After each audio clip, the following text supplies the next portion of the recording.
The Last of the Mohicans. By James Fenimore Cooper. Chapter 1. Mine ear is open, and my heart prepared. The worst is wordly loss thou canst unfold. Say, is my kingdom lost? Shakespeare. It was a feature peculiar to the colonial wars of North America, that the toils and dangers of the wilderness were to be encountered before the adverse hosts could meet. A wide and apparently an impervious boundary of forests severed the possessions of the hostile provinces of France and England. The hardy colonist, and the trained European who fought at his side, frequently expended months in struggling against the rapids of the streams, or in effecting the rugged passes of the mountains, in quest of an opportunity to exhibit their courage in a more martial conflict. But, emulating the patience and self-denial of the practiced native warriors, they learned to overcome every difficulty, and it would seem that, in time, there was no recess of the woods so dark, nor any secret place so lovely, that it might claim exemption from the inroads of those who had pledged their blood to satiate their vengeance, or to uphold the cold and selfish policy of the distant monarchs of Europe. Perhaps no district throughout the wide extent of the intermediate frontiers can furnish a livelier picture of the cruelty and fierceness of the savage warfare of those periods than the country which lies between the headwaters of the Hudson and the adjacent lakes. The facilities which nature had there offered to the march of the combatants were too obvious to be neglected. The lengthened sheet of the Champlain stretched from the frontiers of Canada, deep within the borders of the neighboring province of New York, forming a natural passage across half the distance that the French were compelled to master in order to strike their enemies. Near its southern termination, it received the contributions of another lake, whose waters were so limpid as to have been exclusively selected by the Jesuit missionaries to perform the typical purification of baptism, and to obtain for it the title of Lake du Saint-Sacrament. The less zealous English thought they conferred a sufficient honor on its unsullied fountains, when they bestowed the name of their reigning prince, the second of the House of Hanover. The two united to rob the untutored possessors of its wooded scenery of their native right to perpetuate its original appellation of Hurricane. Asterisk. Asterisk. As each nation of the Indians had its language or its dialect, they usually gave different names to the same places, though nearly all of their appellations were descriptive of the object. Thus a literal translation of the name of this beautiful sheet of water, used by the tribe that dwelt on its banks, would be the tail of the lake. Lake George, as it is vulgarly, and now, indeed, legally called, forms a sort of tail to Lake Champlain, when viewed on the map. Hence, the name. Winding its way among countless islands, and imbedded in mountains, the Holy Lake extended a dozen leagues still further to the south. With the high plain that there interposed itself to the further passage of the water, commenced a portage of as many miles, which conducted the adventurer to the banks of the Hudson, at a point where, with the usual obstructions of the rapids, or rifts, as they were then termed in the language of the country, the river became navigable to the tide. While, in the pursuit of their daring plans of annoyance, the restless enterprise of the French even attempted the distant and difficult gorges of the Allegheny, it may easily be imagined that their proverbial acuteness would not overlook the natural advantages of the district we have just described. It became, emphatically, the bloody arena, in which most of the battles for the mastery of the colonies were contested. Forts were erected at the different points that commanded the facilities of the route, and were taken and retaken, razed and rebuilt, as victory alighted on the hostile banners. While the husbandman shrank back from the dangerous passes, within the safer boundaries of the more ancient settlements, armies larger than those that had often disposed of the scepters of the mother countries, were seen to bury themselves in these forests, whence they rarely returned but in skeleton bands, that were haggard with care or dejected by defeat. Though the arts of peace were unknown to this fatal region, its forests were alive with men, its shades and glens rang with the sounds of martial music, and the echoes of its mountains threw back the laugh, or repeated the wanton cry, of many a gallant and reckless youth, as he hurried by them, in the noontide of his spirits, to slumber in a long night of forgetfulness. It was in this scene of strife and bloodshed that the incidents we shall attempt to relate occurred, during the 3rd year of the war which England and France last waged for the possession of a country that neither was destined to retain. The imbecility of her military leaders abroad, and the fatal want of energy in her councils at home, had lowered the character of Great Britain from the proud elevation on which it had been placed by the talents and enterprise of her former warriors and statesmen. No longer dreaded by her enemies, her servants were fast losing the confidence of self-respect.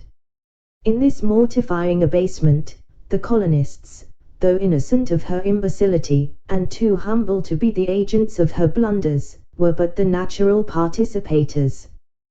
They had recently seen a chosen army from that country, which, reverencing as a mother, they had blindly believed invincible, an army led by a chief who had been selected from a crowd of trained warriors, for his rare military endowments, disgracefully routed by a handful of French and Indians, and only saved from annihilation by the coolness and spirit of a Virginian boy, whose riper fame has since diffused itself, with the steady influence of moral truth, to the uttermost confines of Christendom.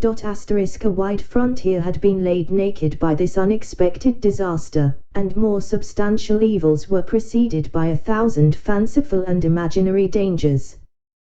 The alarmed colonists believed that the yells of the savages mingled with every fitful gust of wind that issued from the interminable forests of the West. The terrific character of their merciless enemies increased immeasurably the natural horrors of warfare. Numberless recent massacres were still vivid in their recollections, nor was there any ear in the provinces so deaf as not to have drunk in with avidity the narrative of some fearful tale of midnight murder, in which the natives of the forests were the principal and barbarous actors. As the credulous and excited traveler related the hazardous chances of the wilderness, the blood of the timid curdled with terror, and mothers cast anxious glances even at those children which slumbered within the security of the largest towns. In short, the magnifying influence of fear began to set at naught the calculations of reason, and to render those who should have remembered their manhood, the slaves of the basest passions. Even the most confident and the stoutest hearts began to think the issue of the contest was becoming doubtful, and that abject class was hourly increasing in numbers, who thought they foresaw all the possessions of the English crown in America subdued by their Christian foes, or laid waste by the inroads of their relentless allies. Washington, who, after uselessly admonishing the European general of the danger into which he was heedlessly running, saved the remnants of the British army, on this occasion, by his decision and courage. The reputation earned by Washington in this battle was the principal cause of his being selected to command the American armies at a later day. It is a circumstance worthy of observation, that while all America rang with his well-merited reputation, his name does not occur in any European account of the battle. At least the author has searched for it without success. In this manner does the mother country absorb even the fame under that system of rule. When, therefore, intelligence was received at the fort which covered the southern termination of the portage between the Hudson and the lakes, that Montcalm had been seen moving up the Champlain, with an army numerous as the leaves on the trees, its truth was admitted with more of the craven reluctance of fear than with the stern joy that a warrior should feel, in finding an enemy within reach of his blow. The news had been brought, toward the decline of a day in midsummer, by an Indian runner, who also bore an urgent request from Monroe, the commander of a work on the shore of the Holy Lake, for a speedy and powerful reinforcement. It has already been mentioned that the distance between these two posts was less than 5 leagues. The route path, which originally formed their line of communication, had been widened for the passage of wagons, so that the distance which had been travelled by the son of the forest in 2 hours, might easily be effected by a detachment of troops, with their necessary baggage, between the rising and setting of a summer sun. The loyal servants of the British Crown had given to one of these forest fastnesses the name of William Henry, and to the other that of Fort Edward, calling each after a favourite prince of the reigning family. The veteran Scotchman just named held the first, with a regiment of regulars and a few provincials, a force really by far too small to make head against the formidable power that Montcalm was leading to the foot of his earthen mounds.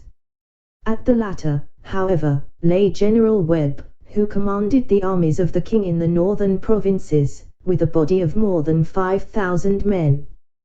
By uniting the several detachments of his command, this officer might have arrayed nearly double that number of combatants against the enterprising Frenchman, who had ventured so far from his reinforcements, with an army but little superior in numbers.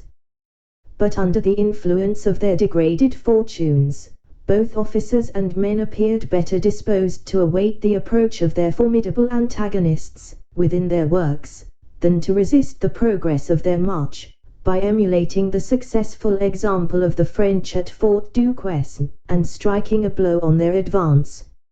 After the first surprise of the intelligence had a little abated, a rumour was spread through the entrenched camp, which stretched along the margin of the Hudson, forming a chain of outworks to the body of the fort itself, that a chosen detachment of 1,500 men was to depart, with the dawn, for William Henry, the post at the northern extremity of the portage. That which at first was only rumour, soon became certainty, as orders passed from the quarters of the Commander-in-Chief to the several corps he had selected for this service, to prepare for their speedy departure. All doubts as to the intention of Webb now vanished, and an hour or two of hurried footsteps and anxious faces succeeded. The novice in the military art flew from point to point, retarding his own preparations by the excess of his violent and somewhat distempered zeal, while the more practised veteran made his arrangements with a deliberation that scorned every appearance of haste, though his sober lineaments and anxious eye sufficiently betrayed that he had no very strong professional relish for the, as yet, untried and dreaded warfare of the wilderness.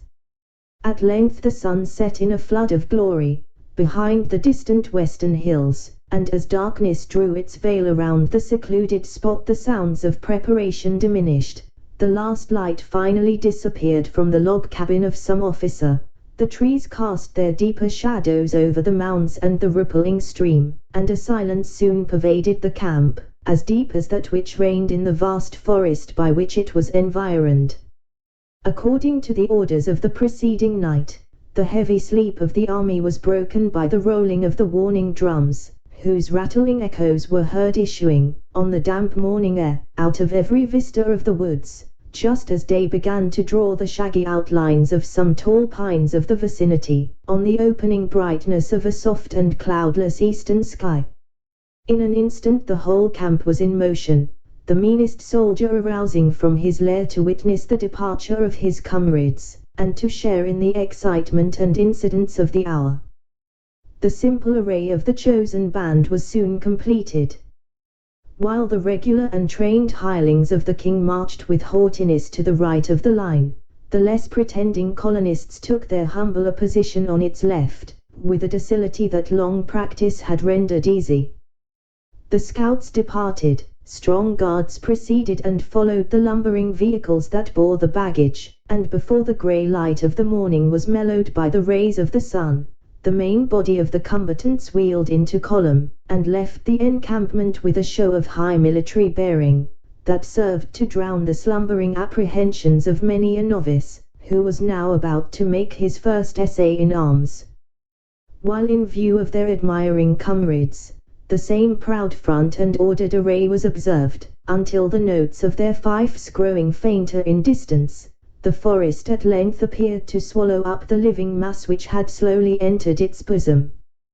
The deepest sounds of the retiring and invisible column had ceased to be borne on the breeze to the listeners, and the latest straggler had already disappeared in pursuit, but there still remained the signs of another departure, before a log cabin of unusual size and accommodations, in front of which those sentinels paced their rounds, who were known to guard the person of the English general. At this spot were gathered some half-dozen horses, caparisoned in a manner which showed that two, at least, were destined to bear the persons of females, of a rank that it was not usual to meet so far in the wilds of the country. A third wore trappings and arms of an officer of the staff, while the rest, from the plainness of the housings, and the travelling mails with which they were encumbered, were evidently fitted for the reception of as many menials, who were, seemingly, already waiting the pleasure of those they served. At a respectful distance from this unusual show, were gathered divers groups of curious idlers, some admiring the blood and bone of the high-mettled military charger, and others gazing at the preparations, with the dull wonder of vulgar curiosity. There was one man, however, who, by his countenance and actions, formed a marked exception to those who composed the latter class of spectators, being neither idle, nor seemingly very ignorant. The person of this individual was to the last degree ungainly, without being in any particular manner deformed. He had all the bones and joints of other men, without any of their proportions. Erect, his stature surpassed that of his fellows, though seated, he appeared reduced within the ordinary limits of the race. The same contrariety in his members seemed to exist throughout the whole man. His head was large, his shoulders narrow, his arms long and dangling, while his hands were small, if not delicate. His legs and thighs were thin, nearly to emaciation, but of extraordinary length, and his knees would have been considered tremendous, had they not been outdone by the broader foundations on which this false superstructure of blended human orders was so profanely reared. The ill-assorted and injudicious attire of the individual only served to render his awkwardness more conspicuous. A sky-blue coat, with short and broad skirts and low cape, exposed a long, thin neck, and longer and thinner legs, to the worst animadversions of the evil-disposed. His nether garment was a yellow nankeen, closely fitted to the shape, and tied at his bunches of knees by large knots of white ribbon, a good deal sullied by use. Clouded cotton stockings, and shoes, on one of the latter of which was a plated spur, completed the costume of the lower extremity of this figure, no curve or angle of which was concealed, but, on the other hand, studiously exhibited, through the vanity or simplicity of its owner. From beneath the flap of an enormous pocket of a soiled vest of embossed silk, heavily ornamented with tarnished silver lace, projected an instrument, which, from being seen in such martial company, might have been easily mistaken for some mischievous and unknown implement of war. Small as it was, this uncommon engine had excited the curiosity of most of the Europeans in the camp, though several of the provincials were seen to handle it, not only without fear, but with the utmost familiarity. A large, civil cocked hat, like those worn by clergymen within the last 30 years, surmounted the whole, furnishing dignity to a good-natured and somewhat vacant countenance, that apparently needed such artificial aid, to support the gravity of some high and extraordinary trust. While the common herd stood aloof, in deference to the quarters of Webb, the figure we have described stalked into the centre of the domestics, freely expressing his censures or commendations on the merits of the horses, as by chance they displeased or satisfied his judgment. This beast, I rather conclude, friend, is not of home raising, but is from foreign lands, or perhaps from the little island itself over the blue water, he said, in a voice as remarkable for the softness and sweetness of its tones, as was his person for its rare proportions. I may speak of these things, and be no braggart, for I have been down at both havens, that which is situate at the mouth of Thames, and is named after the capital of Old England, and that which is called Haven, with the addition of the word new, and have seen the scows and brigantines collecting their droves, like the gathering to the ark, being outward bound to the island of Jamaica, for the purpose of barter and traffic in four-footed animals. But never before have I beheld a beast which verified the true scripture war horse like this. He poureth in the valley, and rejoiceth in his strength, he goeth on to meet the armed men. He saith among the trumpets, ha, ha, and he smelleth the battle afar off, the thunder of the captains, and the shouting. It would seem that the stock of the horse of Israel had descended to our own time, would it not, friend? Receiving no reply to this extraordinary appeal, which in truth, as it was delivered with the vigor of full and sonorous tones, merited some sort of notice, he who had thus sung forth the language of the Holy Book turned to the silent figure to whom he had unwittingly addressed himself, and found a new and more powerful subject of admiration in the object that encountered his gaze. His eyes fell on the still, upright, and rigid form of the Indian runner who had borne to the camp the unwelcome tidings of the preceding evening. Although in a state of perfect repose, and apparently disregarding, with characteristic stoicism, the excitement and bustle around him, there was a sullen fierceness mingled with the quiet of the savage, that was likely to arrest the attention of much more experienced eyes than those which now scanned him, in unconcealed amazement. The native bore both the tomahawk and knife of his tribe, and yet his appearance was not altogether that of a warrior.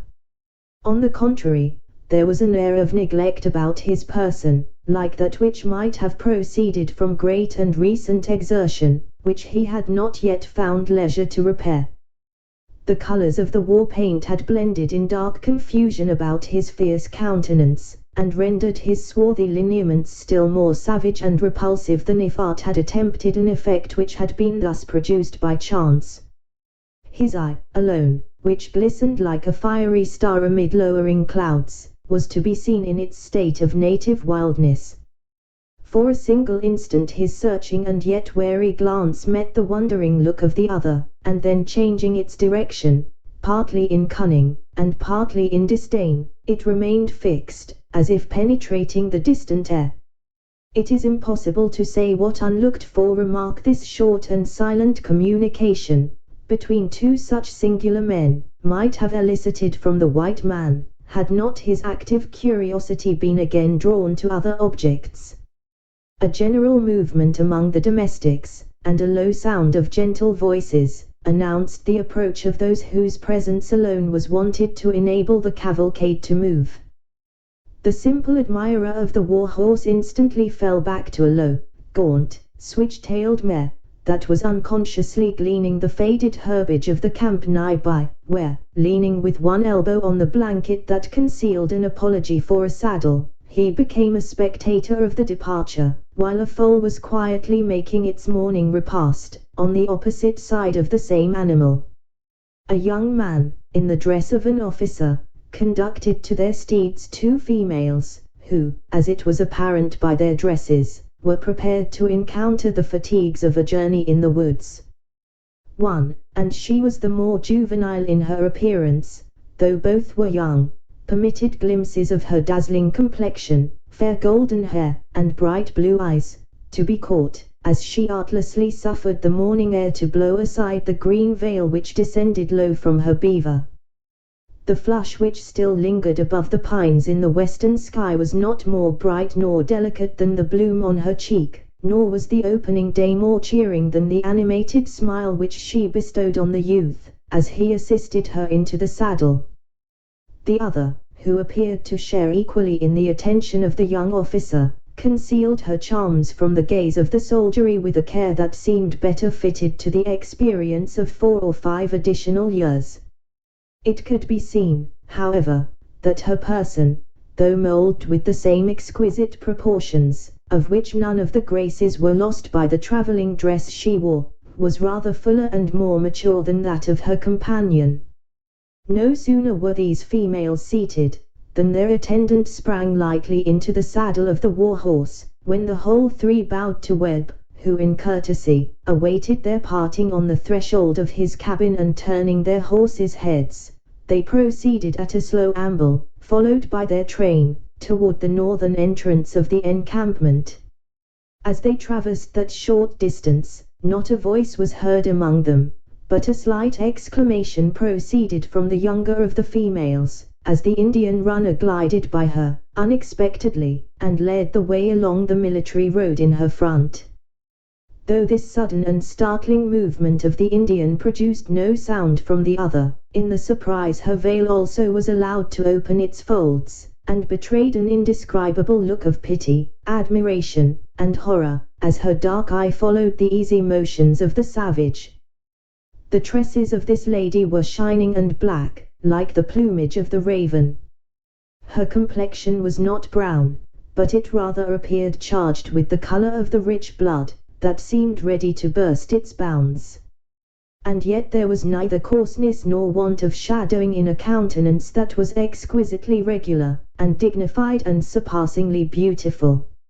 She smiled, as if in pity at her own momentary forgetfulness, discovering by the act a row of teeth that would have shamed the purest ivory, when, replacing the veil, she bowed her face, and rode in silence, like one whose thoughts were abstracted from the scene around her. Chapter 2. Sola, sola, wo ha, ho, sola. Shakespeare. While one of the lovely beings we have so cursorily presented to the reader was thus lost in thought, the other quickly recovered from the alarm which induced the exclamation, and, laughing at her own weakness, she inquired of the youth who rode by her side, "Are such spectres frequent in the woods, Hayward, or is this sight an especial entertainment ordered on our behalf?" If the latter, gratitude must close our mouths, but if the former, both Cora and I shall have need to draw largely on that stock of hereditary courage which we boast, even before we are made to encounter the redoubtable Montcalm. Yon Indian is a runner of the army, and, after the fashion of his people, he may be accounted a hero, returned the officer. He has volunteered to guide us to the lake, by a path but little known, sooner than if we followed the tardy movements of the column, and, by consequence, more agreeably. I like him not, said the lady, shuddering, partly in assumed, yet more in real terror. You know him, Duncan, or you would not trust yourself so freely to his keeping. Say, rather, Alice, that I would not trust you. I do know him, or he would not have my confidence, and least of all at this moment. He is said to be a Canadian too, and yet he served with our friends the Mohawks, who, as you know, are one of the 6 allied nations. He was brought among us, as I have heard, by some strange accident in which your father was interested, and in which the savage was rigidly dealt by, but I forget the idle tale. It is enough, that he is now our friend. If he has been my father's enemy, I like him still less, exclaimed the now really anxious girl. Will you not speak to him, Major Hayward, that I may hear his tones? Foolish though it may be, you have often heard me avow my faith in the tones of the human voice. It would be in vain, and answered, most probably, by an ejaculation.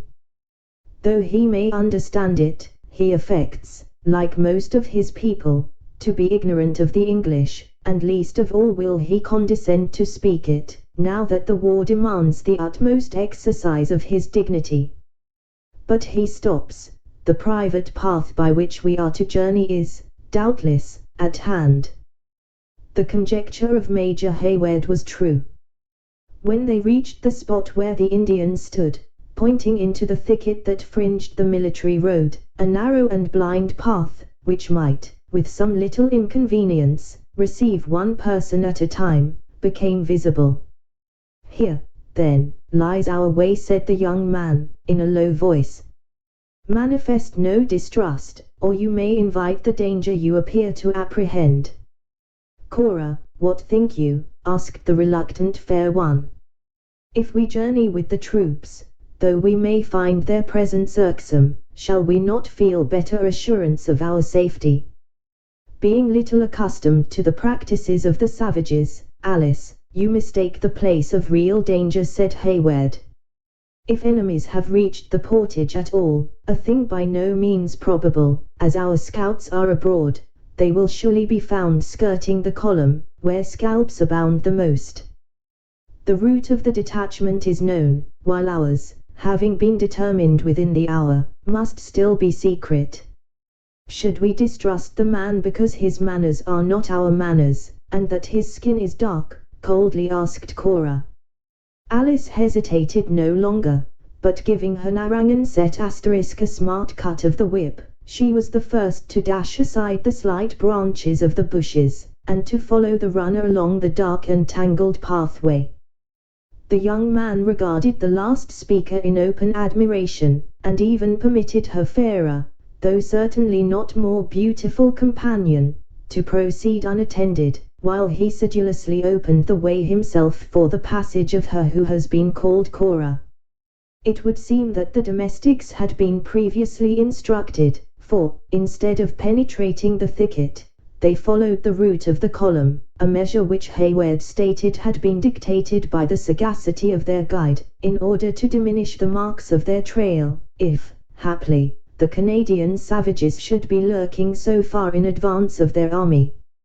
For many minutes the intricacy of the route admitted of no further dialogue, after which they emerged from the broad border of underbrush which grew along the line of the highway, and entered under the high but dark arches of the forest. Here their progress was less interrupted, and the instant the guide perceived that the females could command their steeds, he moved on, at a pace between a trot and a walk, and at a rate which kept the sure-footed and peculiar animals they rode at a fast yet easy amble. The youth had turned to speak to the dark-eyed Cora, when the distant sound of horses' hoofs, clattering over the roots of the broken way in his rear, caused him to check his charger, and, as his companions drew their reins at the same instant, the whole party came to a halt, in order to obtain an explanation of the unlooked-for interruption. In the state of Rhode Island there is a bay called Narragansett, so named after a powerful tribe of Indians, which formerly dwelt on its banks. Accident, or one of those unaccountable freaks which nature sometimes plays in the animal world, gave rise to a breed of horses which were once well known in America, and distinguished by their habit of pacing. Horses of this race were, and are still, in much request as saddle horses, on account of their hardiness and the ease of their movements, as they were also sure of foot. The Narragansetts were greatly sought for by females who were obliged to travel over the roots and holes in the new countries. In a few moments a colt was seen gliding, like a fallow deer, among the straight trunks of the pines, and, in another instant, the person of the ungainly man, described in the preceding chapter, came into view, with as much rapidity as he could excite his meagre beast to endure without coming to an open rupture. Until now this personage had escaped the observation of the travellers. If he possessed the power to arrest any wandering eye when exhibiting the glories of his altitude on foot, his equestrian graces were still more likely to attract attention. Notwithstanding a constant application of his one-armed heel to the flanks of the mare, the most confirmed gait that he could establish was a Canterbury gallop with the hind legs, in which those more forward assisted for doubtful moments, though generally content to maintain a loping trot. Perhaps the rapidity of the changes from one of these paces to the other created an optical illusion, which might thus magnify the powers of the beast, for it is certain that Hayward, who possessed a true eye for the merits of a horse, was unable, with his utmost ingenuity, to decide by what sort of movement his pursuer worked his sinuous way on his footsteps with such persevering hardihood. The industry and movements of the rider were not less remarkable than those of the ridden. At each change in the evolutions of the latter, The former raised his tall person in the stirrups, producing, in this manner, by the undue elongation of his legs, such sudden growths and diminishings of the stature, as baffled every conjecture that might be made as to his dimensions.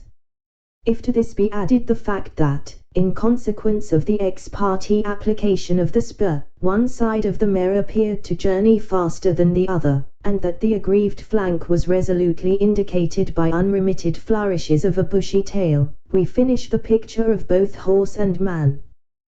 The frown which had gathered around the handsome, open, and manly brow of Hayward, gradually relaxed, and his lips curled into a slight smile, as he regarded the stranger. Alice made no very powerful effort to control her merriment, and even the dark, thoughtful eye of Cora lighted with a humour that it would seem, the habit, rather than the nature, of its mistress repressed. "Seek you any here?" demanded Hayward, when the other had arrived sufficiently nigh to abate his speed. "I trust you are no messenger of evil tidings." "Even so," replied the stranger, making diligent use of his triangular castor, to produce a circulation in the close air of the woods, and leaving his hearers in doubt to which of the young man's questions he responded. When, however, he had cooled his face, and recovered his breath, he continued, "I hear you are riding to William Henry. As I am journeying thitherward myself, I concluded good company would seem consistent to the wishes of both parties." "You appear to possess the privilege of a casting vote," returned Hayward. "We are three, while you have consulted no one but yourself." "Even so. The first point to be obtained is to know one's own mind. Once sure of that, and where women are concerned it is not easy, the next is, to act up to the decision. I have endeavored to do both, and here I am." "If you journey to the lake, you have mistaken your route," said Hayward, haughtily. "The highway thither is at least half a mile behind you." "Even so," returned the stranger, nothing daunted by this cold reception. "I have tarried at Edward a week, and I should be dumb not to have inquired the road I was to journey, and if dumb there would be an end to my calling." After simpering in a small way, like one whose modesty prohibited a more open expression of his admiration of a witticism that was perfectly unintelligible to his hearers, he continued, "It is not prudent for any one of my profession to be too familiar with those he has to instruct, for which reason I follow not the line of the army.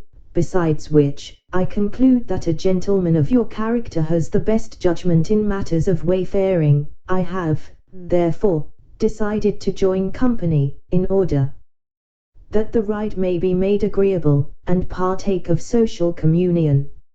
"A most arbitrary, if not a hasty decision," exclaimed Hayward, undecided whether to give vent to his growing anger, or to laugh in the other's face. "But you speak of instruction, and of a profession. Are you an adjunct to the provincial corps, as a master of the noble science of defense and offense, or, perhaps, you are one who draws lines and angles, under the pretense of expounding the mathematics?" The stranger regarded his interrogator a moment in wonder, and then, losing every mark of self-satisfaction in an expression of solemn humility, he answered, "Of offense, I hope there is none.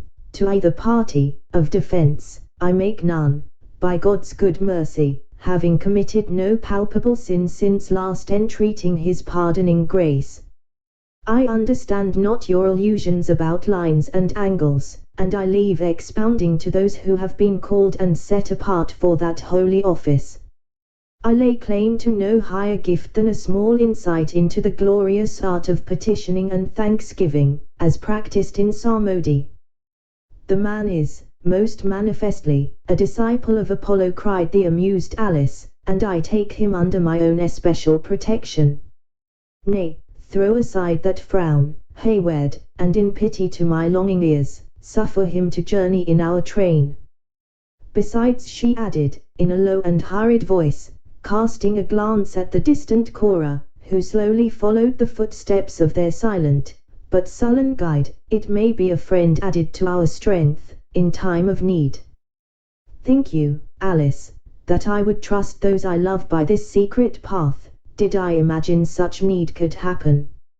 Nay, nay, I think not of it now, but this strange man amuses me, and if he hath music in his soul, let us not churlishly reject his company. She pointed persuasively along the path with her riding whip, while their eyes met in a look which the young man lingered a moment to prolong.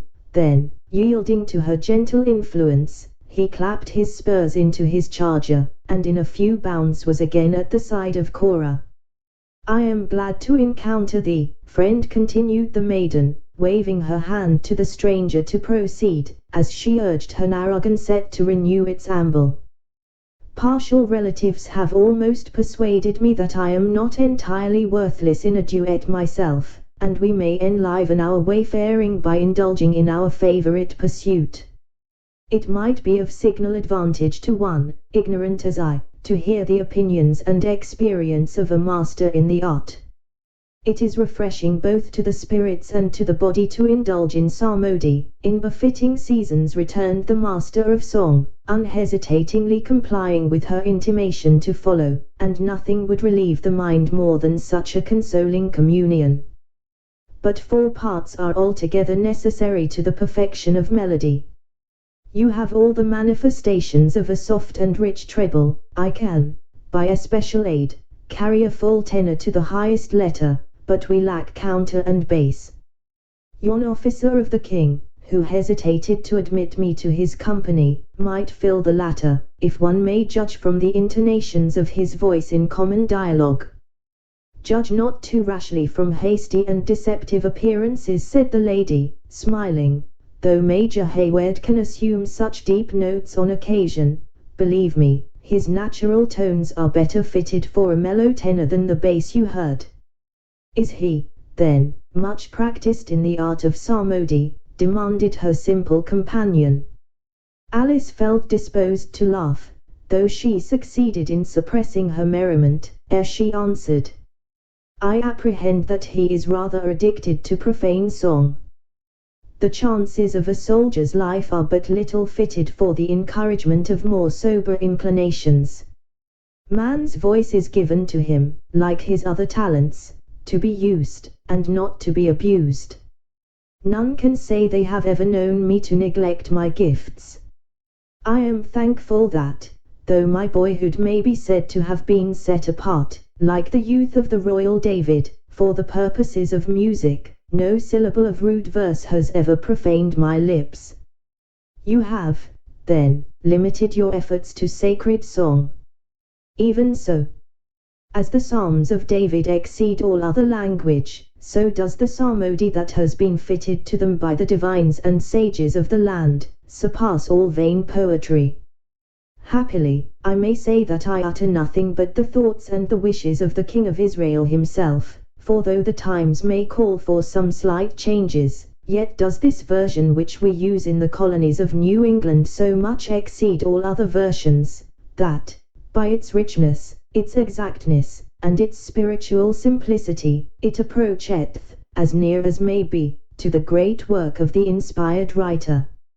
I never abide in any place, sleeping or waking, without an example of this gifted work. 'Tis the 26th edition, promulgated at Boston, Anno Domini 1744, and is entitled, The Psalms, Hymns, and Spiritual Songs of the Old and New Testaments, faithfully translated into English meter, for the use, edification, and comfort of the saints, in public and private, especially in New England."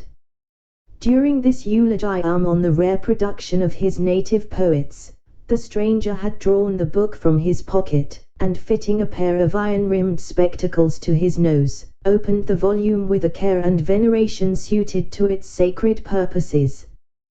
Then, without circumlocution or apology, first pronounced the word Standish, and placing the unknown engine, already described, to his mouth, from which he drew a high, shrill sound, that was followed by an octave below, from his own voice, he commenced singing the following words, in full, sweet, and melodious tones, that set the music, the poetry, and even the uneasy motion of his ill-trained beast at defiance. How good it is, O sea, and how it pleaseth well, together in unity, for brethren so to dwell.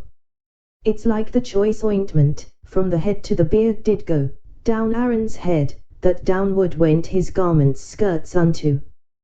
The delivery of these skillful rhymes was accompanied, on the part of the stranger, by regular rise and fall of his right hand, which terminated at the descent, by suffering the fingers to dwell a moment on the leaves of the little volume, and on the ascent, by such a flourish of the member as none but the initiated may ever hope to imitate. It would seem long practice had rendered this manual accompaniment necessary, for it did not cease until the preposition which the poet had selected for the close of his verse had been duly delivered like a word of 2 syllables. Such an innovation on the silence and retirement of the forest could not fail to enlist the ears of those who journeyed at so short a distance in advance. The Indian muttered a few words in broken English to Hayward, who, in his turn, spoke to the stranger, at once interrupting, and, for the time, closing his musical efforts. Though we are not in danger, common prudence would teach us to journey through this wilderness in as quiet a manner as possible.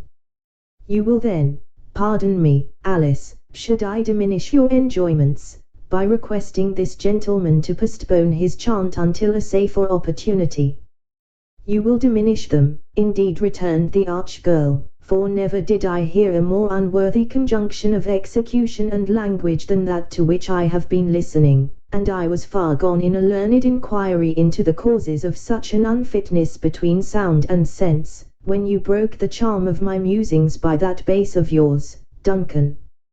I know not what you call my bass, said Hayward, piqued at her remark, but I know that your safety, and that of Cora, is far dearer to me than could be any orchestra of Handel's music. He paused and turned his head quickly toward a thicket, and then bent his eyes suspiciously on their guide, who continued his steady pace, in undisturbed gravity. The young man smiled to himself, for he believed he had mistaken some shining berry of the woods for the glistening eyeballs of a prowling savage, and he rode forward, continuing the conversation which had been interrupted by the passing thought. Major Hayward was mistaken only in suffering his youthful and generous pride to suppress his active watchfulness. The cavalcade had not long passed, before the branches of the bushes that formed the thicket were cautiously moved asunder, and a human visage, as fiercely wild as savage art and unbridled passions could make it, peered out on the retiring footsteps of the travellers. A gleam of exultation shot across the darkly painted lineaments of the inhabitant of the forest, as he traced the route of his intended victims, who rode unconsciously onward, the light and graceful forms of the females waving among the trees, in the curvatures of their path, followed at each bend by the manly figure of Hayward, until, finally, the shapeless person of the singing master was concealed behind the numberless trunks of trees, that rose, in dark lines, in the intermediate space. Chapter 3. Before these fields were shorn until full to the brim our rivers flow the melody of waters fill the fresh and boundless wood, and torrents dash and rivulets play and fountains spouted in the shade. Bryant. Leaving the unsuspecting Hayward and his confiding companions to penetrate still deeper into a forest that contained such treacherous inmates, we must use an author's privilege, and shift the scene a few miles to the westward of the place where we have last seen them. On that day, 2 men were lingering on the banks of a small but rapid stream, within an hour's journey of the encampment of Webb, like those who awaited the appearance of an absent person, or the approach of some expected event. The vast canopy of woods spread itself to the margin of the river, overhanging the water, and shadowing its dark current with a deeper hue. The rays of the sun were beginning to grow less fierce, and the intense heat of the day was lessened, as the cooler vapors of the springs and fountains rose above their leafy beds, and rested in the atmosphere. Still that breathing silence, which marks the drowsy sultriness of an American landscape in July, pervaded the secluded spot, interrupted only by the low voices of the men, the occasional and lazy tap of a woodpecker, the discordant cry of some gaudy jay, or a swelling on the ear, from the dull roar of a distant waterfall. These feeble and broken sounds were, however, too familiar to the foresters to draw their attention from the more interesting matter of their dialogue. While one of these loiterers showed the red skin and wild accoutrements of a native of the woods, the other exhibited, through the mask of his rude and nearly savage equipments, the brighter, though sunburned and long-faced complexion of one who might claim descent from a European parentage. The former was seated on the end of a mossy log, in a posture that permitted him to heighten the effect of his earnest language, by the calm but expressive gestures of an Indian engaged in debate. His body, which was nearly naked, presented a terrific emblem of death, drawn in intermingled colors of white and black. His closely shaved head, on which no other hair than the well-known and chivalrous scalping tuft * was preserved, was without ornament of any kind, with the exception of a solitary eagle's plume, that crossed his crown, and depended over the left shoulder. A tomahawk and scalping knife, of English manufacture, were in his girdle, while a short military rifle, of that sort with which the policy of the whites armed their savage allies, lay carelessly across his bare and sinewy knee. The expanded chest, full-formed limbs, and grave countenance of this warrior, would denote that he had reached the vigor of his days, though no symptoms of decay appeared to have yet weakened his manhood. The North American warrior caused the hair to be plucked from his whole body. A small tuft was left on the crown of his head, in order that his enemy might avail himself of it in wrenching off the scalp in the event of his fall. The scalp was the only admissible trophy of victory. Thus, it was deemed more important to obtain the scalp than to kill the man. Some tribes lay great stress on the honor of striking a dead body. These practices have nearly disappeared among the Indians of the Atlantic states. The frame of the white man, judging by such parts as were not concealed by his clothes, was like that of one who had known hardships and exertion from his earliest youth. His person, though muscular, was rather attenuated than full, but every nerve and muscle appeared strung and indurated by unremitted exposure and toil. He wore a hunting shirt of forest green, fringed with faded yellow *, and a summer cap of skins which had been shorn of their fur. He also bore a knife in a girdle of wampum, like that which confined the scanty garments of the Indian, but no tomahawk. His moccasins were ornamented after the gay fashion of the natives, while the only part of his underdress which appeared below the hunting frock was a pair of buckskin leggings, that laced at the sides, and which were gartered above the knees, with the sinews of a deer. A pouch and horn completed his personal accoutrements, though a rifle of great length *, which the theory of the more ingenious whites had taught them was the most dangerous of all firearms, leaned against a neighboring sapling. The eye of the hunter, or scout, whichever he might be, was small, quick, keen, and restless, roving while he spoke, on every side of him, as if in quest of game, or distrusting the sudden approach of some lurking enemy.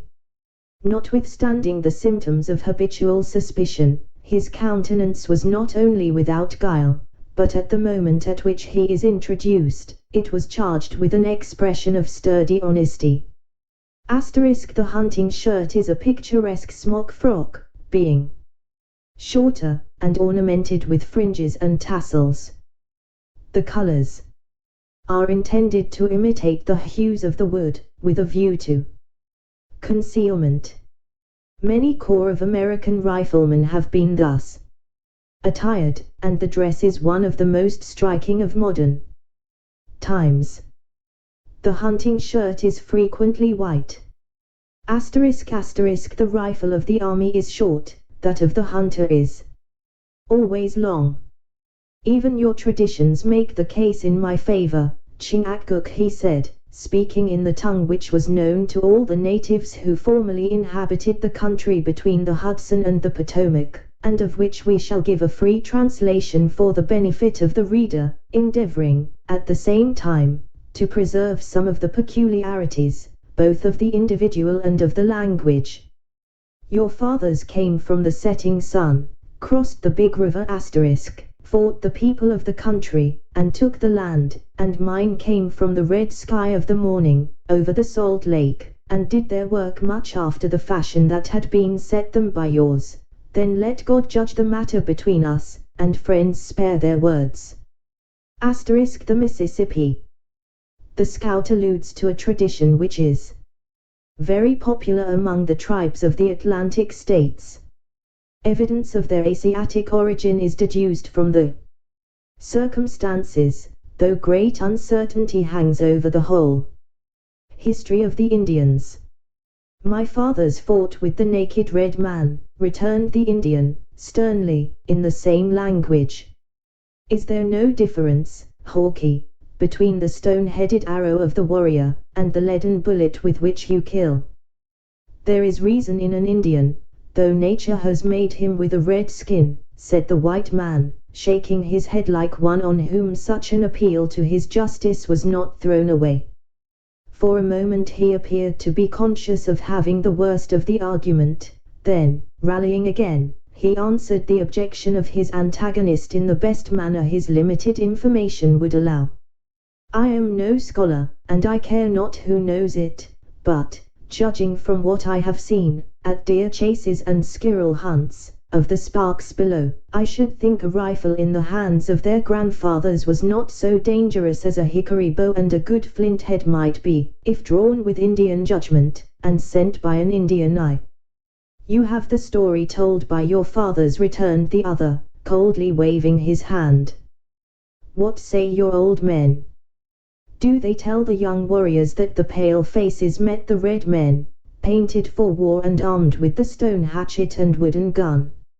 I am not a prejudiced man, nor one who vaunts himself on his natural privileges, though the worst enemy I have on earth, and he is an Iroquois, daren't deny that I am genuine white, the scout replied, surveying, with secret satisfaction, the faded color of his bony and sinewy hand, and I am willing to own that my people have many ways, of which, as an honest man, I can't approve. It is one of their customs to write in books what they have done and seen, instead of telling them in their villages, where the lie can be given to the face of a cowardly boaster, and the brave soldier can call on his comrades to witness for the truth of his words.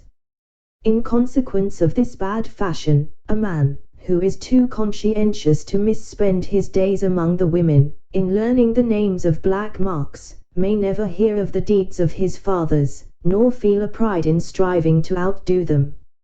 For myself, I conclude the bumpos could shoot, for I have a natural turn with a rifle, which must have been handed down from generation to generation, as, our holy commandments tell us, all good and evil gifts are bestowed, though I should be loath to answer for other people in such a matter.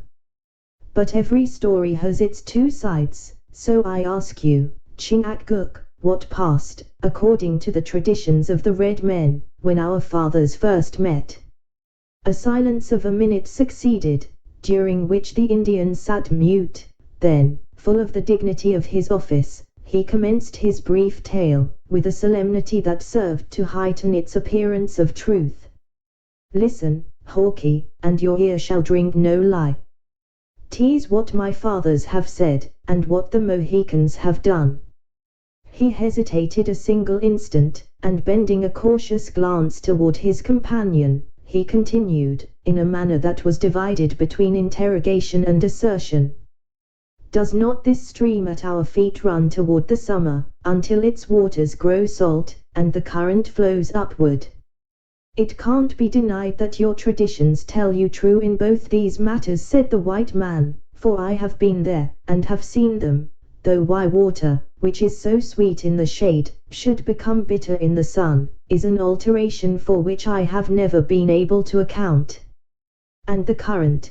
Demanded the Indian, who expected his reply with that sort of interest that a man feels in the confirmation of testimony, at which he marvels even while he respects it. The fathers of Chingachgook have not lied. The Holy Bible is not more true, and that is the truest thing in nature. They call this upstream current the tide, which is a thing soon explained, and clear enough. 6 hours the waters run in, and 6 hours they run out, and the reason is this: when there is higher water in the sea than in the river, they run in until the river gets to be highest, and then it runs out again.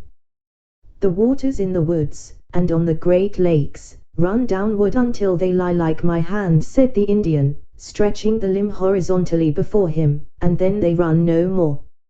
No honest man will deny it, said the scout, a little nettled at the implied distrust of his explanation of the mystery of the tides, and I grant that it is true on the small scale, and where the land is level.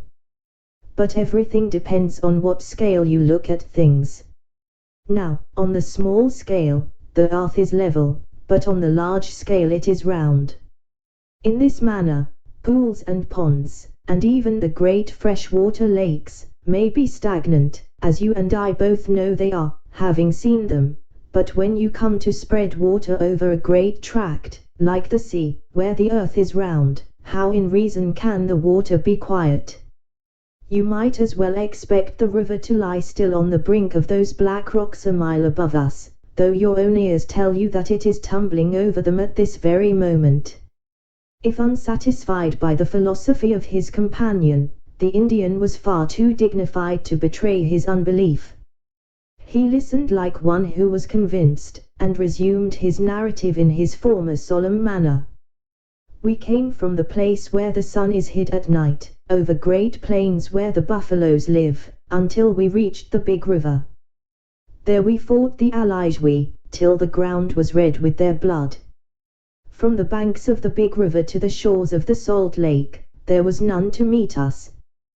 The Marquas followed at a distance. We said the country should be ours from the place where the water runs up no longer on this stream, to a river 20 suns' journey toward the summer. We drove the Marquas into the woods with the bears. They only tasted salt at the licks, they drew no fish from the great lake, we threw them the bones. All this I have heard and believe, said the white man, observing that the Indian paused, but it was long before the English came into the country. A pine grew then where this chestnut now stands. The first pale faces who came among us spoke no English.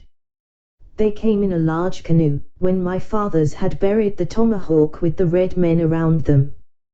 Then, Hawkeye, he continued, betraying his deep emotion, only by permitting his voice to fall to those low, guttural tones, which render his language, as spoken at times, so very musical. Then, Hawkeye, we were one people, and we were happy. The salt lake gave us its fish, the wood its deer, and the air its birds. We took wives who bore us children, we worshipped the Great Spirit, and we kept the Marquas beyond the sound of our songs of triumph. Know you anything of your own family at that time? Demanded the white. But you are just a man, for an Indian, and as I suppose you hold their gifts, your fathers must have been brave warriors, and wise men at the council fire. My tribe is the grandfather of nations, but I am an unmixed man. The blood of chiefs is in my veins, where it must stay forever. The Dutch landed, and gave my people the fire water. They drank until the heavens and the earth seemed to meet, and they foolishly thought they had found the Great Spirit. Then they parted with their land. Foot by foot, they were driven back from the shores, until I, that am a chief and a Sagamore, have never seen the sun shine but through the trees, and have never visited the graves of my fathers.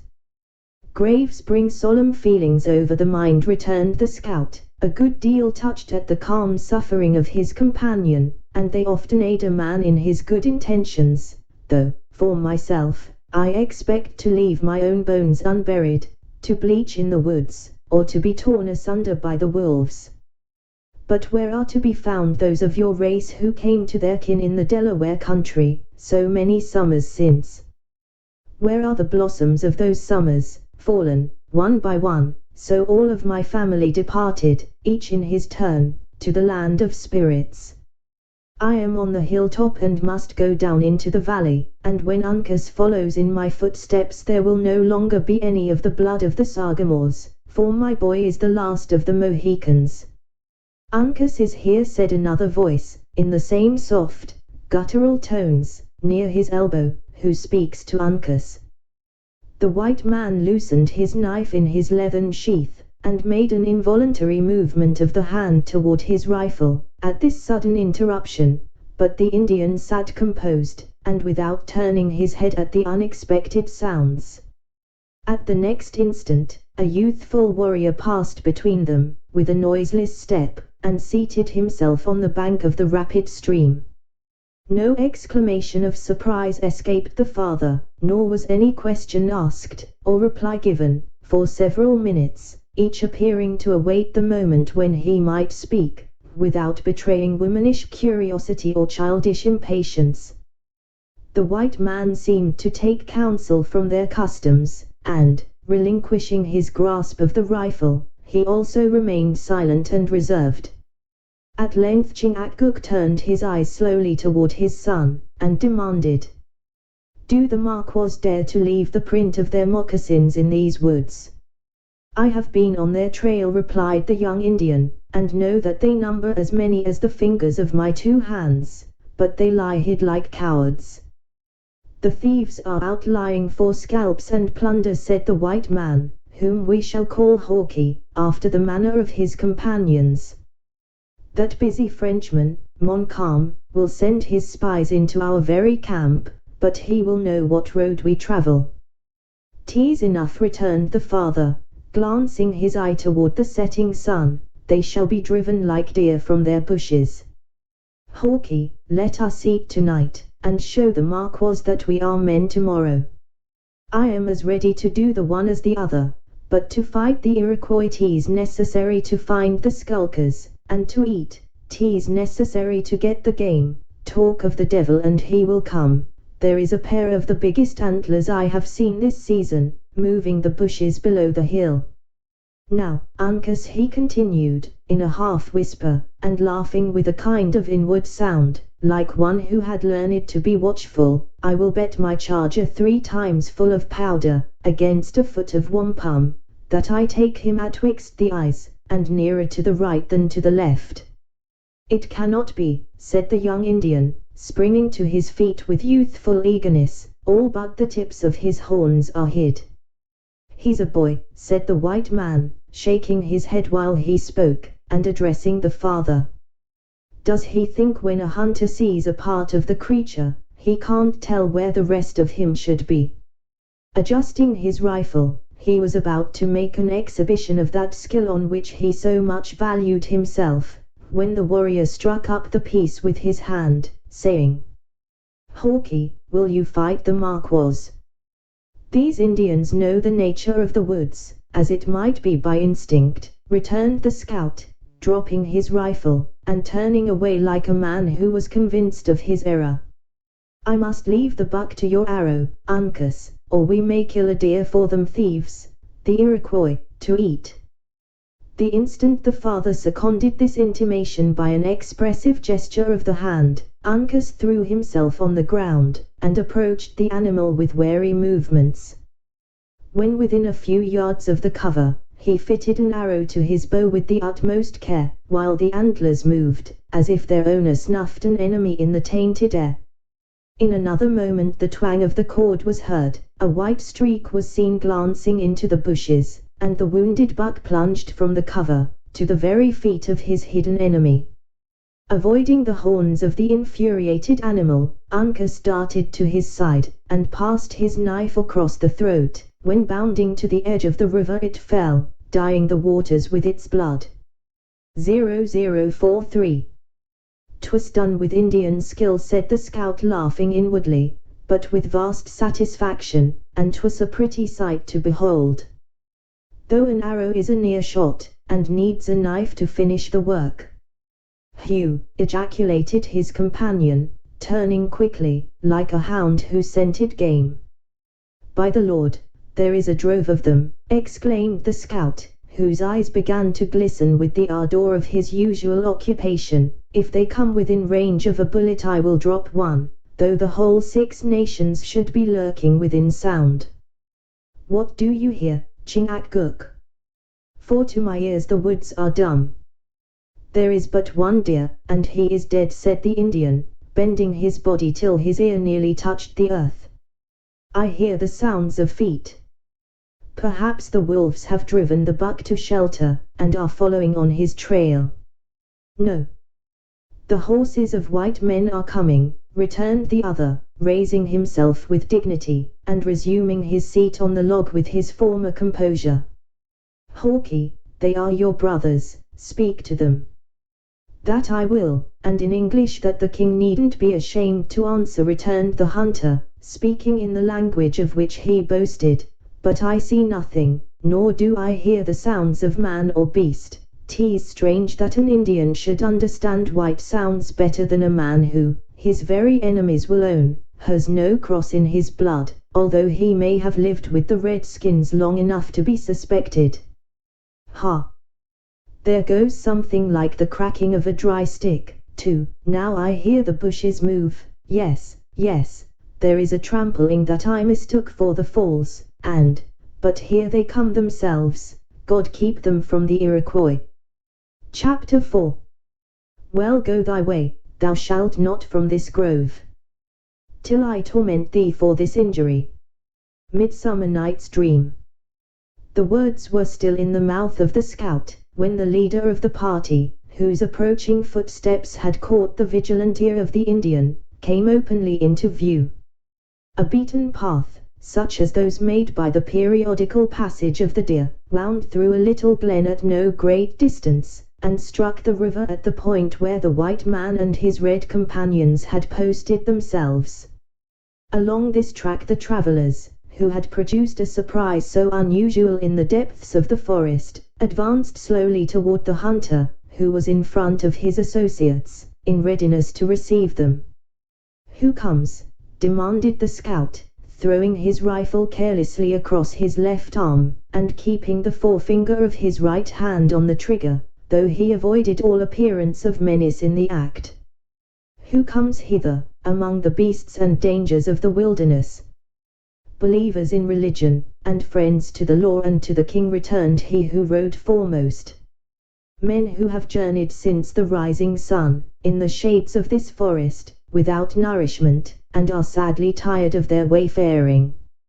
You are, then, lost, interrupted the hunter, and have found how helpless 'tis not to know whether to take the right hand or the left. Even so, sucking babes are not more dependent on those who guide them than we who are of larger growth, and who may now be said to possess the stature without the knowledge of men. Know you the distance to a post of the crown called William Henry?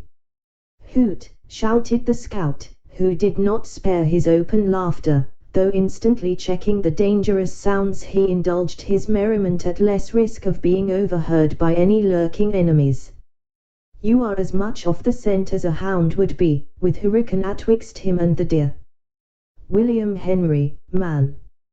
If you are friends to the king and have business with the army, your way would be to follow the river down to Edward, and lay the matter before Webb, who tarries there, instead of pushing into the defiles, and driving this saucy Frenchman back across Champlain, into his den again. Before the stranger could make any reply to this unexpected proposition, another horseman dashed the bushes aside, and leaped his charger into the pathway, in front of his companion. What, then, may be our distance from Fort Edward? Demanded a new speaker. The place you advise us to seek we left this morning, and our destination is the head of the lake. Then you must have lost your eyesight afore losing your way, for the road across the portage is cut to a good 2 rods, and is as grand a path, I calculate, as any that runs into London, or even before the palace of the king himself. We will not dispute concerning the excellence of the passage, returned Hayward, smiling, for, as the reader has anticipated, it was he. It is enough, for the present, that we trusted to an Indian guide to take us by a nearer, though blinder path, and that we are deceived in his knowledge. In plain words, we know not where we are. An Indian lost in the woods, said the scout, shaking his head doubtingly, when the sun is scorching the tree tops, and the watercourses are full, when the moss on every beach he sees will tell him in what quarter the North Star will shine at night. The woods are full of deer paths which run to the streams and licks, places well known to everybody, nor have the geese done their flight to the Canada waters altogether. 'Tis strange that an Indian should be lost atwixt Hurricane and the bend in the river. Is he a Mohawk? Not by birth, though adopted in that tribe. I think his birthplace was farther north, and he is one of those you call a Huron. Hugh, exclaimed the two companions of the scout, who had continued until this part of the dialogue, seated immovable, and apparently indifferent to what passed, but who now sprang to their feet with an activity and interest that had evidently got the better of their reserve by surprise. A Huron, repeated the sturdy scout, once more shaking his head in open distrust. They are a thievish race, nor do I care by whom they are adopted. You can never make anything of them but skulks and vagabonds. Since you trusted yourself to the care of one of that nation, I only wonder that you have not fallen in with more. Of that there is little danger, since William Henry is so many miles in our front. You forget that I have told you our guide is now a Mohawk, and that he serves with our forces as a friend. And I tell you that he who is born a Mingo will die a Mingo, returned the other positively. A Mohawk? No, give me a Delaware or a Mohican for honesty, and when they will fight, which they won't all do, having suffered their cunning enemies, the mark was, to make them women. But when they will fight at all, look to a Delaware, or a Mohican, for a warrior. Enough of this, said Hayward, impatiently. I wish not to inquire into the character of a man that I know, and to whom you must be a stranger. You have not yet answered my question. What is our distance from the main army at Edward? It seems that may depend on who is your guide. One would think such a horse as that might get over a good deal of ground atwixt sun up and sundown. I wish no contention of idle words with you, friend, said Hayward, curbing his dissatisfied manner, and speaking in a more gentle voice. If you will tell me the distance to Fort Edward, and conduct me thither, your labor shall not go without its reward. And in so doing, how know I that I don't guide an enemy and a spy of Montcalm to the works of the army? It is not every man who can speak the English tongue that is an honest subject. If you serve with the troops, of whom I judge you to be a scout, you should know of such a regiment of the king as the 60th. The 60th, you can tell me little of the Royal Americans that I don't know, though I do wear a hunting shirt instead of a scarlet jacket. Well, then, among other things, you may know the name of its major. Its major, interrupted the hunter, elevating his body like one who was proud of his trust. If there is a man in the country who knows Major Effingham, he stands before you. It is a corps which has many majors. The gentleman you name is the senior, but I speak of the junior of them all, he who commands the companies in garrison at William Henry. Yes, yes, I have heard that a young gentleman of vast riches, from one of the provinces far south, has got the place. He is over young, to hold such rank, and to be put above men whose heads are beginning to bleach, and yet they say he is a soldier in his knowledge, and a gallant gentleman. Whatever he may be, or however he may be qualified for his rank, he now speaks to you and, of course, can be no enemy to dread. The scout regarded Hayward in surprise, and then lifting his cap, he answered, in a tone less confident than before, though still expressing doubt. "I have heard a party was to leave the encampment this morning for the lake shore." "You have heard the truth, but I preferred a nearer route, trusting to the knowledge of the Indian I mentioned." "And he deceived you, and then deserted?" "Neither, as I believe, certainly not the latter, for he is to be found in the rear." "I should like to look at the creature. If it is a true Iroquois I can tell him by his knavish look, and by his paint," said the scout, stepping past the charger of Hayward, and entering the path behind the mare of the singing master, whose foal had taken advantage of the halt to exact the maternal contribution. After shoving aside the bushes, and proceeding a few paces, he encountered the females, who awaited the result of the conference with anxiety, and not entirely without apprehension. Behind these, the runner leaned against a tree, where he stood the close examination of the scout with an air unmoved, though with a look so dark and savage, that it might in itself excite fear. Satisfied with his scrutiny, the hunter soon left him. As he repassed the females, he paused a moment to gaze upon their beauty, answering to the smile and nod of Alice with a look of open pleasure. Thence he went to the side of the motherly animal, and spending a minute in a fruitless inquiry into the character of her rider, he shook his head and returned to Hayward. "A Mingo is a Mingo, and God having made him so, neither the Mohawks nor any other tribe can alter him," he said, when he had regained his former position. "If we were alone, and you would leave that noble horse at the mercy of the wolves tonight, I could show you the way to Edward myself, within an hour, for it lies only about an hour's journey hence, but with such ladies in your company 'tis impossible." "And why?" "They are fatigued, but they are quite equal to a ride of a few more miles." "'Tis a natural impossibility," repeated the scout. "I wouldn't walk a mile in these woods after night gets into them, in company with that runner, for the best rifle in the colonies. They are full of outlying Iroquois, and your mongrel Mohawk knows where to find them too well to be my companion." "Think you so?" said Hayward, leaning forward in the saddle, and dropping his voice nearly to a whisper. "I confess I have not been without my own suspicions, though I have endeavored to conceal them, and affected a confidence I have not always felt, on account of my companions. It was because I suspected him that I would follow no longer, making him, as you see, follow me." "I knew he was one of the cheats as soon as I laid eyes on him," returned the scout, placing a finger on his nose, in sign of caution. "The thief is leaning against the foot of the sugar sapling, that you can see over them bushes. His right leg is in a line with the bark of the tree, and tapping his rifle, I can take him from where I stand, between the ankle and the knee, with a single shot, putting an end to his tramping through the woods, for at least a month to come. If I should go back to him, the cunning varmint would suspect something, and be dodging through the trees like a frightened deer. It will not do.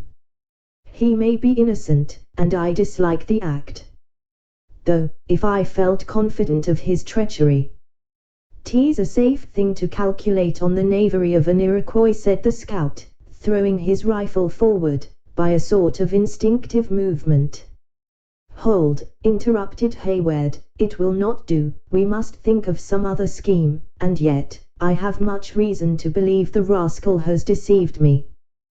The hunter, who had already abandoned his intention of maiming the runner, mused a moment, and then made a gesture, which instantly brought his two red companions to his side.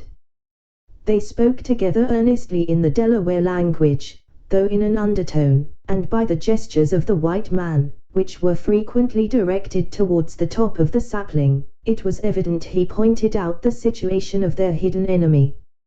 His companions were not long in comprehending his wishes, and laying aside their firearms, they parted, taking opposite sides of the path, and burying themselves in the thicket, with such cautious movements, that their steps were inaudible. "Now, go you back," said the hunter, speaking again to Hayward, "and hold the imp in talk, these Mohicans here will take him without breaking his paint." "Nay," said Hayward, proudly, "I will seize him myself." "Hist, what could you do, mounted, against an Indian in the bushes?" "I will dismount." "And, think you, when he saw one of your feet out of the stirrup, he would wait for the other to be free? Whoever comes into the woods to deal with the natives, must use Indian fashions, if he would wish to prosper in his undertakings. Go, then, talk openly to the miscreant, and seem to believe him the truest friend you have on earth." Hayward prepared to comply, though with strong disgust at the nature of the office he was compelled to execute. Each moment, however, pressed upon him a conviction of the critical situation in which he had suffered his invaluable trust to be involved through his own confidence. The sun had already disappeared, and the woods, suddenly deprived of his light were assuming a dusky hue, which keenly reminded him that the hour the savage usually chose for his most barbarous and remorseless acts of vengeance or hostility, was speedily drawing near. Stimulated by apprehension, he left the scout, who immediately entered into a loud conversation with the stranger that had so unceremoniously enlisted himself in the party of travelers that morning. In passing his gentler companions, Hayward uttered a few words of encouragement, and was pleased to find that, though fatigued with the exercise of the day, they appeared to entertain no suspicion that their present embarrassment was other than the result of accident.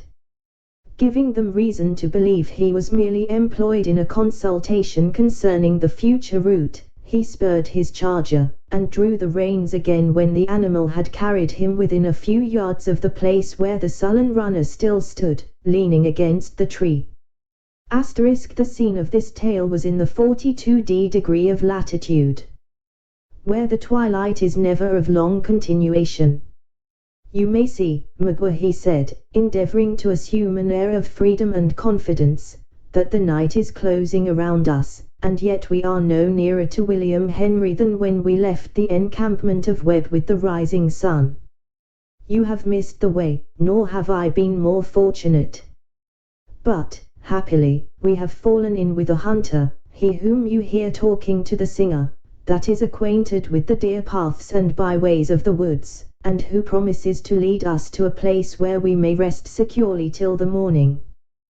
The Indian riveted his glowing eyes on Hayward as he asked, in his imperfect English, "Is he alone?" "Alone," hesitatingly answered Hayward, to whom deception was too new to be assumed without embarrassment. "Oh, not alone, surely, Magua, for you know that we are with him." "Then Le Renard Subtil will go," returned the runner, coolly raising his little wallet from the place where it had lain at his feet, "and the pale faces will see none but their own color. Go." "Whom call you Le Renard?" "'Tis the name his Canada fathers have given to Magua," returned the runner, with an air that manifested his pride at the distinction. "Night is the same as day to Le Subtil, when Munro waits for him." "And what account will Le Renard give the chief of William Henry concerning his daughters?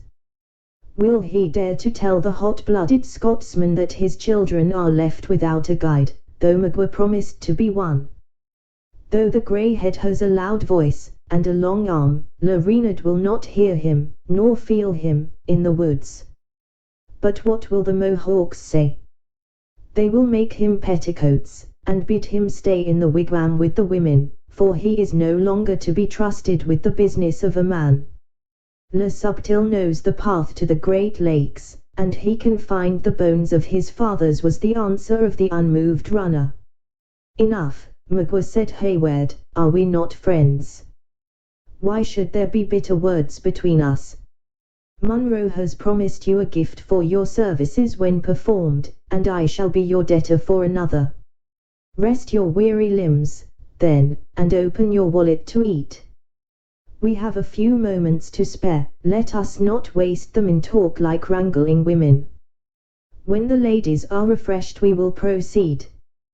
"The pale faces make themselves dogs to their women," muttered the Indian, in his native language, "and when they want to eat, their warriors must lay aside the tomahawk to feed their laziness. What say you, Reynard? Le Subtil says it is good.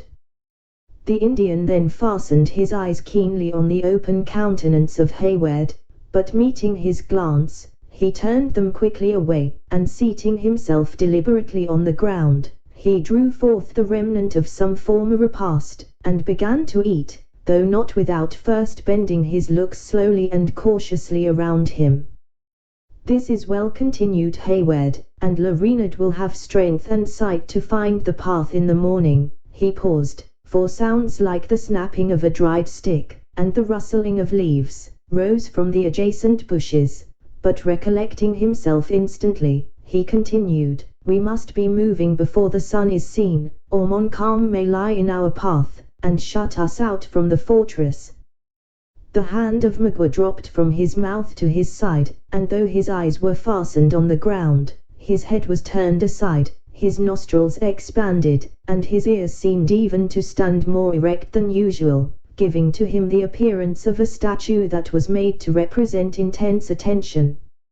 Hayward, who watched his movements with a vigilant eye, carelessly extricated one of his feet from the stirrup, while he passed a hand toward the bearskin covering of his holsters. Every effort to detect the point most regarded by the runner was completely frustrated by the tremulous glances of his organs, which seemed not to rest a single instant on any particular object, and which, at the same time, could be hardly said to move. While he hesitated how to proceed, Le Subtil cautiously raised himself to his feet, though with a motion so slow and guarded, that not the slightest noise was produced by the change. Hayward felt it had now become incumbent on him to act. Throwing his leg over the saddle, he dismounted, with a determination to advance and seize his treacherous companion, trusting the result to his own manhood. In order, however, to prevent unnecessary alarm, he still preserved an air of calmness and friendship. Le Reynard Subtil does not eat, he said, using the appellation he had found most flattering to the vanity of the Indian. His corn is not well parched, and it seems dry. Let me examine, perhaps something may be found among my own provisions that will help his appetite. Magua held out the wallet to the proffer of the other. He even suffered their hands to meet, without betraying the least emotion, or varying his riveted attitude of attention. But when he felt the fingers of Hayward moving gently along his own naked arm, he struck up the limb of the young man, and, uttering a piercing cry, he darted beneath it, and plunged, at a single bound, into the opposite thicket. At the next instant the form of Chingachgook appeared from the bushes, looking like a spectre in its paint, and glided across the path in swift pursuit. Next followed the shout of Uncas, when the woods were lighted by a sudden flash, that was accompanied by the sharp report of the hunter's rifle. Chapter 5. In such a night did this be fearfully o'ertrip the dew, and saw the lion's shadow ere himself. Merchant of Venice. The suddenness of the flight of his guide, and the wild cries of the pursuers, caused Hayward to remain fixed, for a few moments, in inactive surprise. Then recollecting the importance of securing the fugitive, he dashed aside the surrounding bushes, and pressed eagerly forward to lend his aid in the chase. Before he had, however, proceeded 100 yards, he met the 3 foresters already returning from their unsuccessful pursuit. "Why so soon disheartened?" he exclaimed. "The scoundrel must be concealed behind some of these trees, and may yet be secured. We are not safe while he goes at large."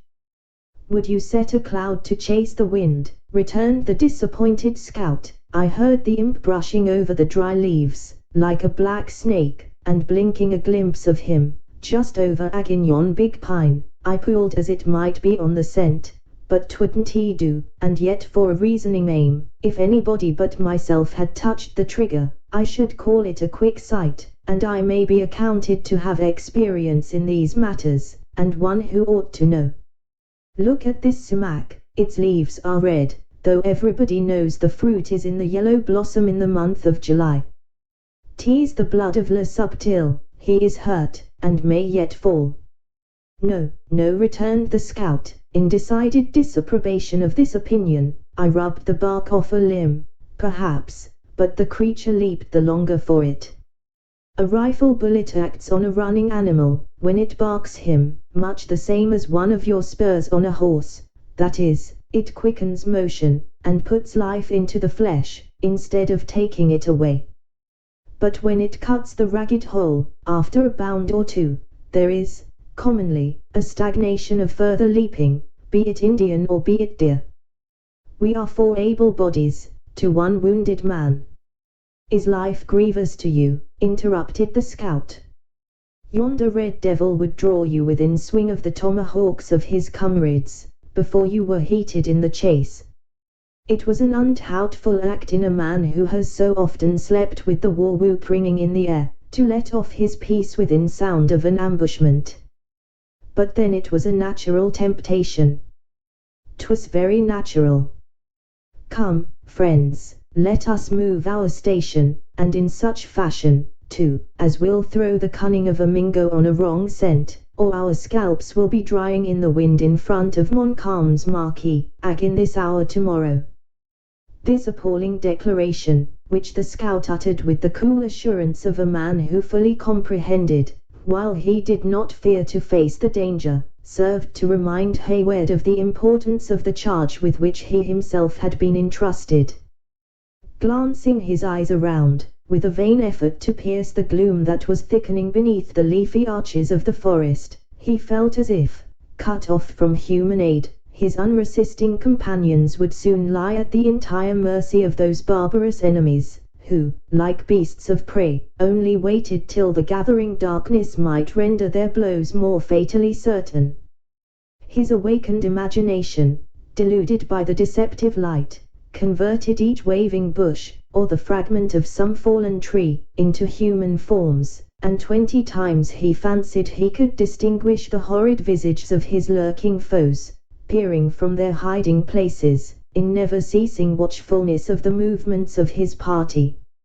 Looking upward, he found that the thin fleecy clouds, which evening had painted on the blue sky, were already losing their faintest tints of rose color, while the immediate stream, which glided past the spot where he stood, was to be traced only by the dark boundary of its wooded banks.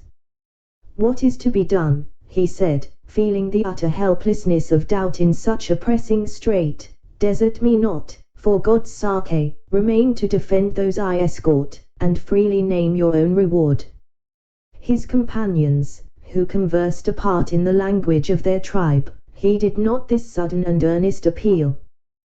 Though their dialogue was maintained in low and cautious sounds, but little above a whisper, Hayward, who now approached, could easily distinguish the earnest tones of the younger warrior from the more deliberate speeches of his seniors. It was evident that they debated on the propriety of some measure, that nearly concerned the welfare of the travelers.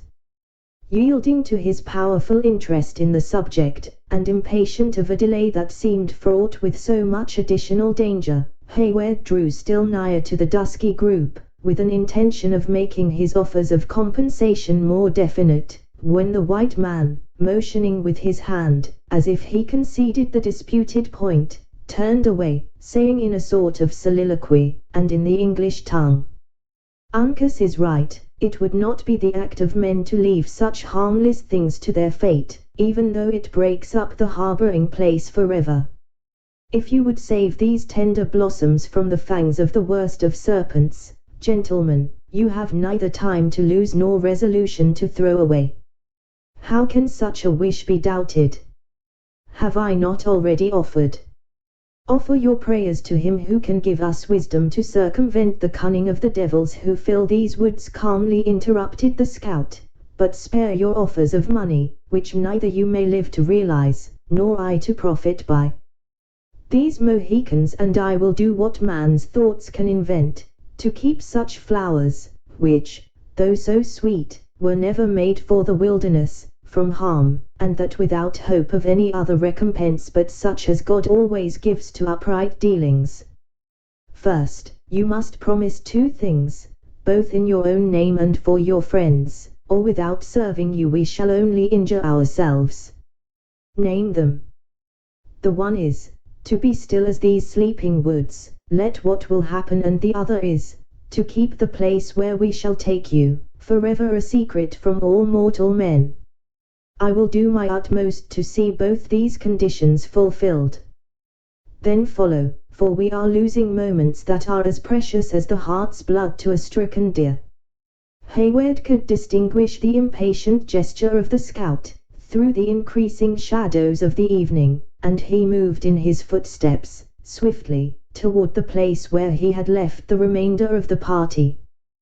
When they rejoined the expecting and anxious females, he briefly acquainted them with the conditions of their new guide, and with the necessity that existed for their hushing every apprehension in instant and serious exertions.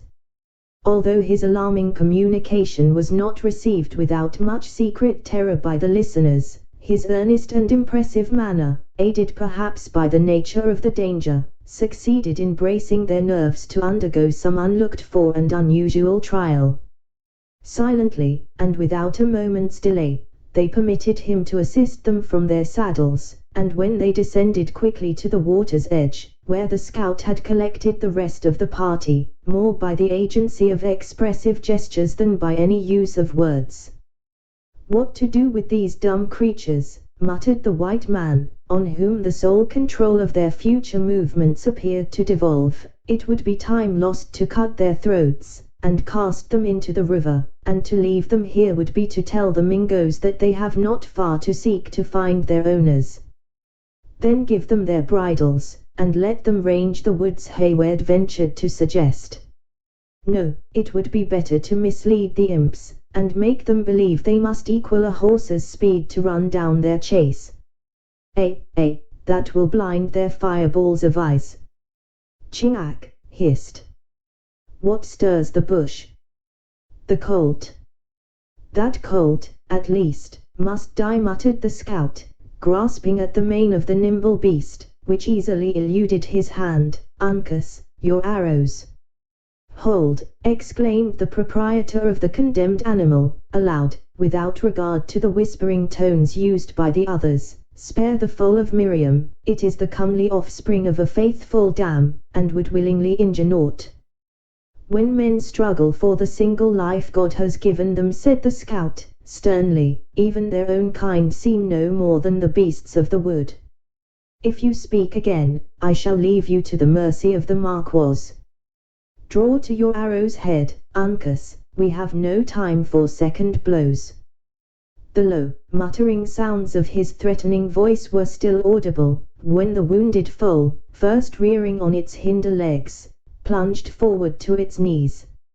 It was met by Chingachgook, whose knife passed across its throat quicker than thought, and then precipitating the motions of the struggling victim, he dashed into the river, down whose stream it glided away, gasping audibly for breath with its ebbing life.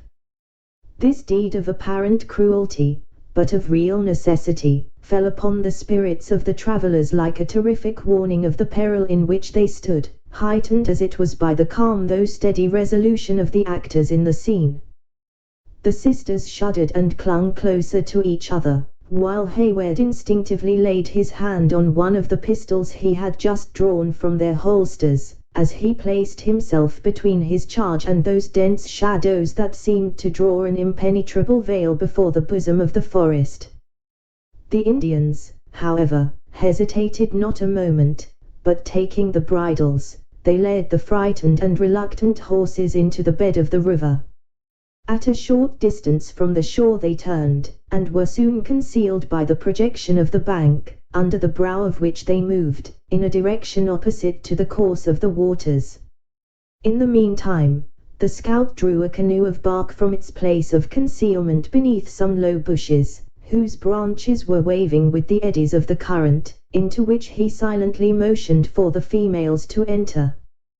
They complied without hesitation, though many a fearful and anxious glance was thrown behind them, toward the thickening gloom, which now lay like a dark barrier along the margin of the stream. So soon as Cora and Alice were seated, the scout, without regarding the element, directed Hayward to support one side of the frail vessel, and posting himself at the other, they bore it up against the stream, followed by the dejected owner of the dead foal. In this manner they proceeded, for many rods, in a silence that was only interrupted by the rippling of the water, as its eddies played around them, or the low dash made by their own cautious footsteps. Hayward yielded the guidance of the canoe implicitly to the scout, who approached or receded from the shore, to avoid the fragments of rocks, or deeper parts of the river, with a readiness that showed his knowledge of the route they held. Occasionally he would stop, and in the midst of a breathing stillness, that the dull but increasing roar of the waterfall only served to render more impressive, he would listen with painful intenseness, to catch any sounds that might arise from the slumbering forest. When assured that all was still, and unable to detect, even by the aid of his practiced senses, any sign of his approaching foes, he would deliberately resume his slow and guarded progress. At length they reached a point in the river where the roving eye of Hayward became riveted on a cluster of black objects, collected at a spot where the high bank threw a deeper shadow than usual on the dark waters. Hesitating to advance, he pointed out the place to the attention of his companion. Returned the composed scout, "the Indians have hid the beasts with the judgment of natives. Water leaves no trail, and an owl's eyes would be blinded by the darkness of such a hole."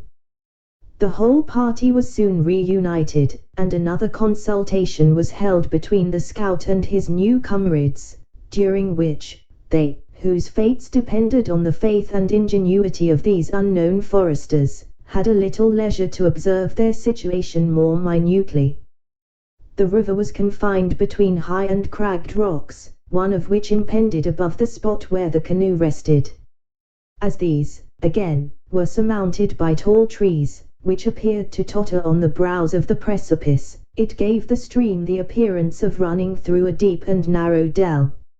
All beneath the fantastic limbs and ragged tree tops, which were, here and there, dimly painted against the starry zenith, lay alike in shadowed obscurity.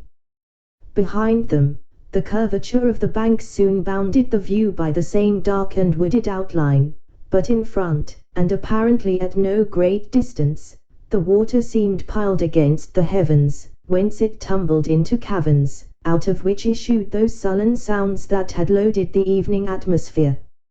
It seemed, in truth, to be a spot devoted to seclusion, and the sisters imbibed a soothing impression of security, as they gazed upon its romantic though not unappalling beauties. A general movement among their conductors, however, soon recalled them from a contemplation of the wild charms that night had assisted to lend the place to a painful sense of their real peril. The horses had been secured to some scattering shrubs that grew in the fissures of the rocks, where, standing in the water, they were left to pass the night. The scout directed Hayward and his disconsolate fellow travelers to seat themselves in the forward end of the canoe, and took possession of the other himself, as erect and steady as if he floated in a vessel of much firmer materials. The Indians warily retraced their steps toward the place they had left, when the scout, placing his pole against a rock, by a powerful shove, sent his frail bark directly into the turbulent stream. For many minutes the struggle between the light bubble in which they floated and the swift current was severe and doubtful. Forbidden to stir even a hand, and almost afraid to breath, lest they should expose the frail fabric to the fury of the stream, the passengers watched the glancing waters in feverish suspense. 20 times they thought the whirling eddies were sweeping them to destruction, when the master hand of their pilot would bring the bows of the canoe to stem the rapid. A long, a vigorous, and, as it appeared to the females, a desperate effort, closed the struggle. Just as Alice veiled her eyes in horror, under the impression that they were about to be swept within the vortex at the foot of the cataract, the canoe floated, stationary, at the side of a flat rock that lay on a level with the water. "Where are we, and what is next to be done?" demanded Hayward, perceiving that the exertions of the scout had ceased. "You are at the foot of Glens," returned the other, speaking aloud, without fear of consequences within the roar of the cataract, "and the next thing is to make a steady landing, lest the canoe upset, and you should go down again the hard road we have traveled faster than you came up. 'Tis a hard rift to stem, when the river is a little swelled, and 5 is an unnatural number to keep dry, in a hurry-scurry, with a little birchen bark and gum. There, go you all on the rock, and I will bring up the Mohicans with the venison. A man had better sleep without his scalp, than famish in the midst of plenty." His passengers gladly complied with these directions. As the last foot touched the rock, the canoe whirled from its station, when the tall form of the scout was seen, for an instant, gliding above the waters, before it disappeared in the impenetrable darkness that rested on the bed of the river. Left by their guide, the travelers remained a few minutes in helpless ignorance, afraid even to move along the broken rocks, lest a false step should precipitate them down some one of the many deep and roaring caverns, into which the water seemed to tumble, on every side of them. Their suspense, however, was soon relieved, for, aided by the skill of the natives, the canoe shot back into the eddy, and floated again at the side of the low rock, before they thought the scout had even time to rejoin his companions.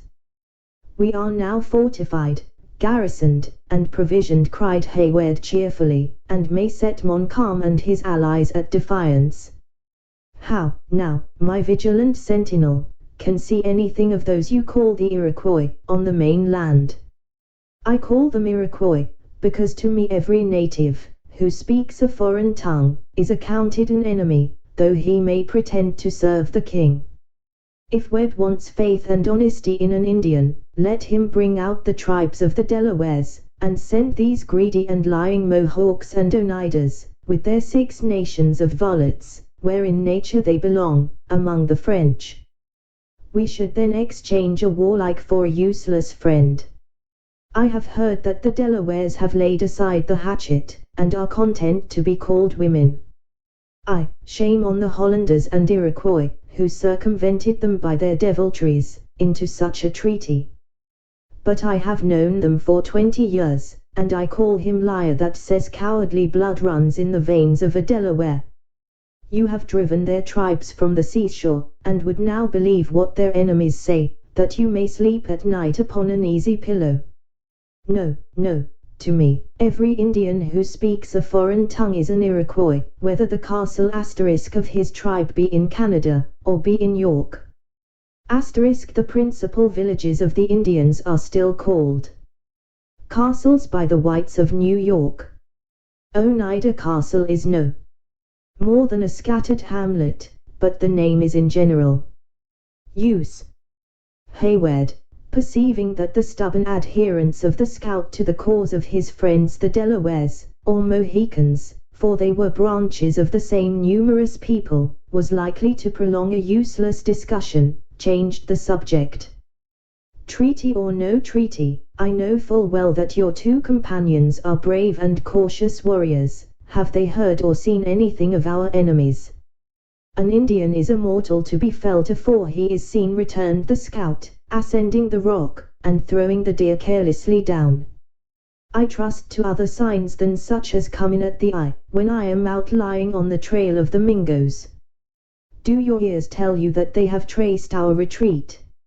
"I should be sorry to think they had, though this is a spot that stout courage might hold for a smart scrimmage.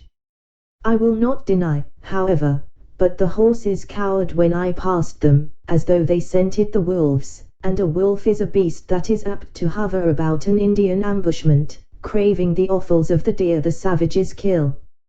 You forget the buck at your feet, or may we not owe their visit to the dead colt? Ha! What noise is that?"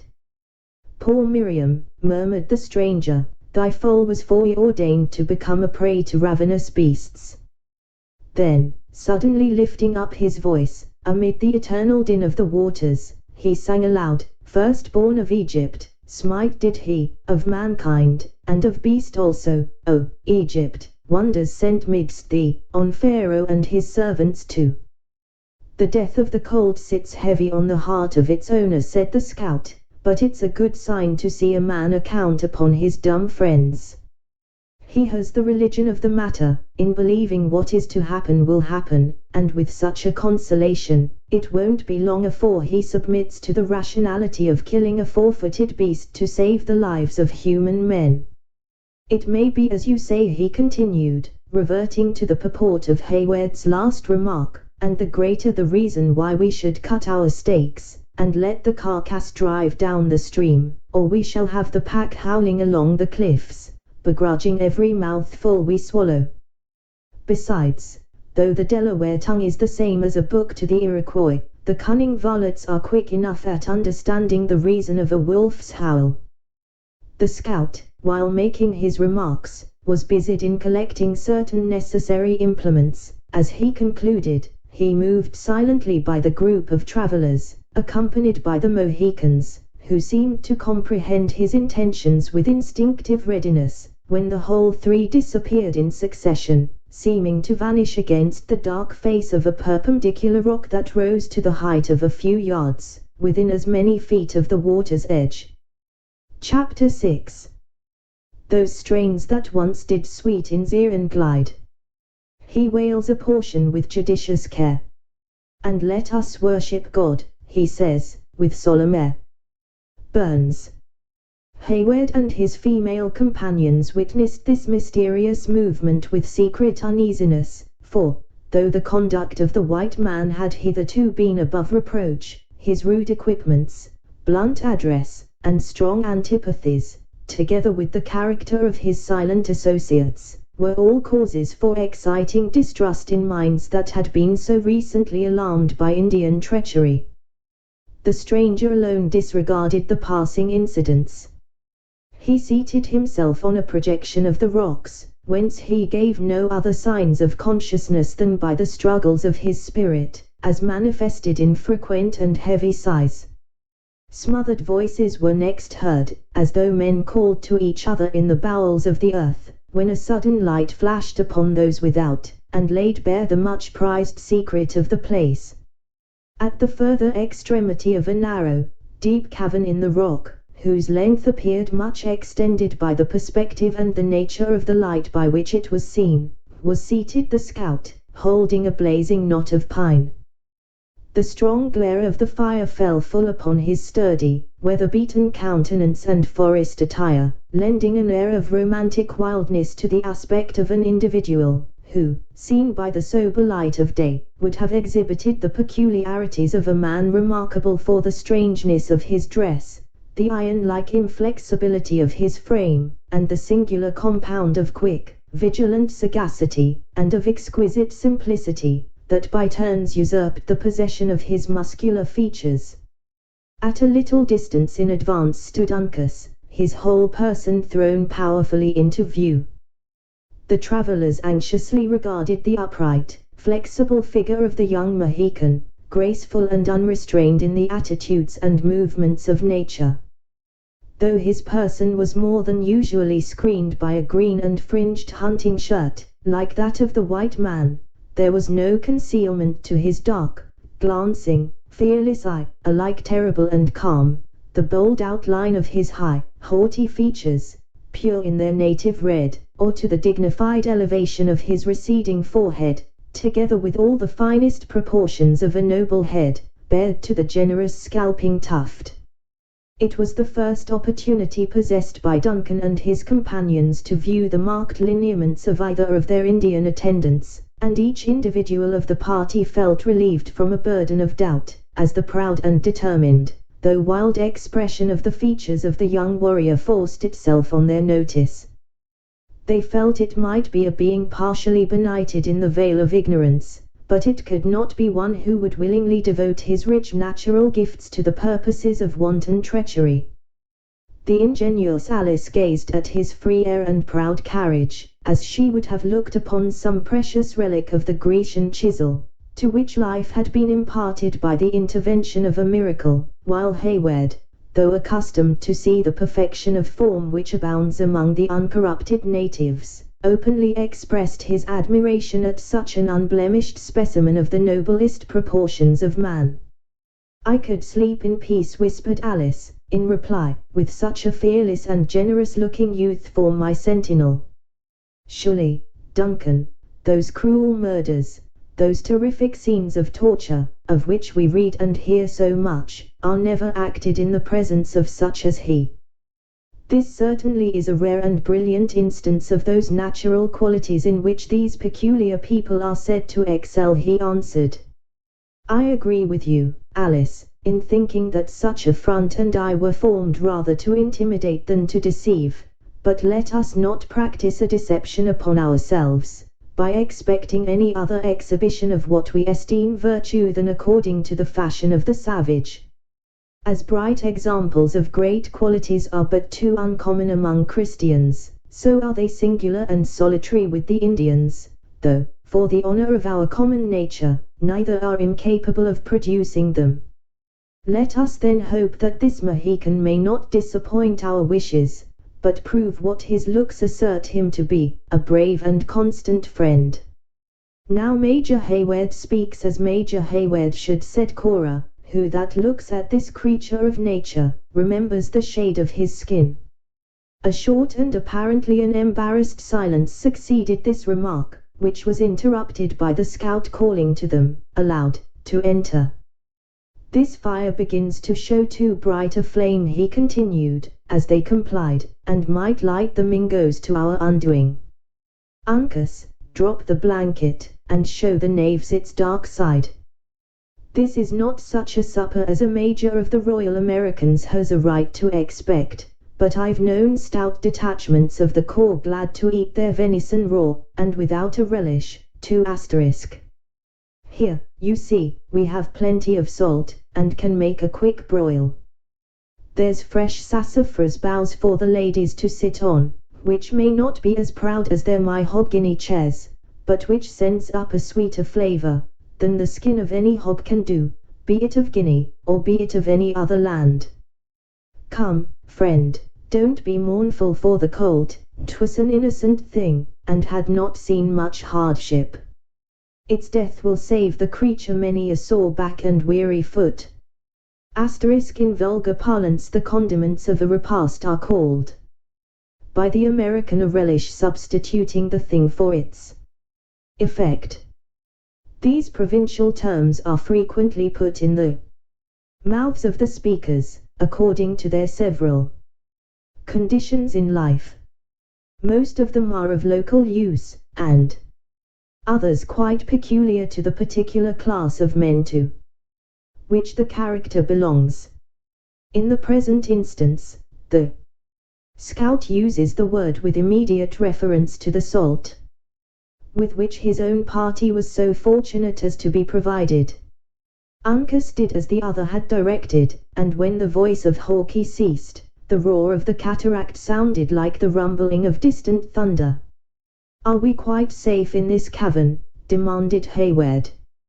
"Is there no danger of surprise? A single armed man, at its entrance, would hold us at his mercy." A spectral-looking figure stalked from out of the darkness behind the scout, and seizing a blazing brand, held it toward the further extremity of their place of retreat. Alice uttered a faint shriek, and even Cora rose to her feet, as this appalling object moved into the light, but a single word from Hayward calmed them, with the assurance it was only their attendant, Chingachgook, who, lifting another blanket, discovered that the cavern had 2 outlets. Then, holding the brand, he crossed a deep, narrow chasm in the rocks which ran at right angles with the passage they were in, but which, unlike that, was open to the heavens, and entered another cave, answering to the description of the first, in every essential particular. "Such old foxes as Chingachgook and myself are not often caught in a barrow with one hole," said Hawkeye, laughing. "You can easily see the cunning of the place. The rock is black limestone, which everybody knows is soft, It makes no uncomfortable pillow, where brush and pine wood is scarce. Well, the fall was once a few yards below us, and I dare to say was, in its time, as regular and as handsome a sheet of water as any along the Hudson.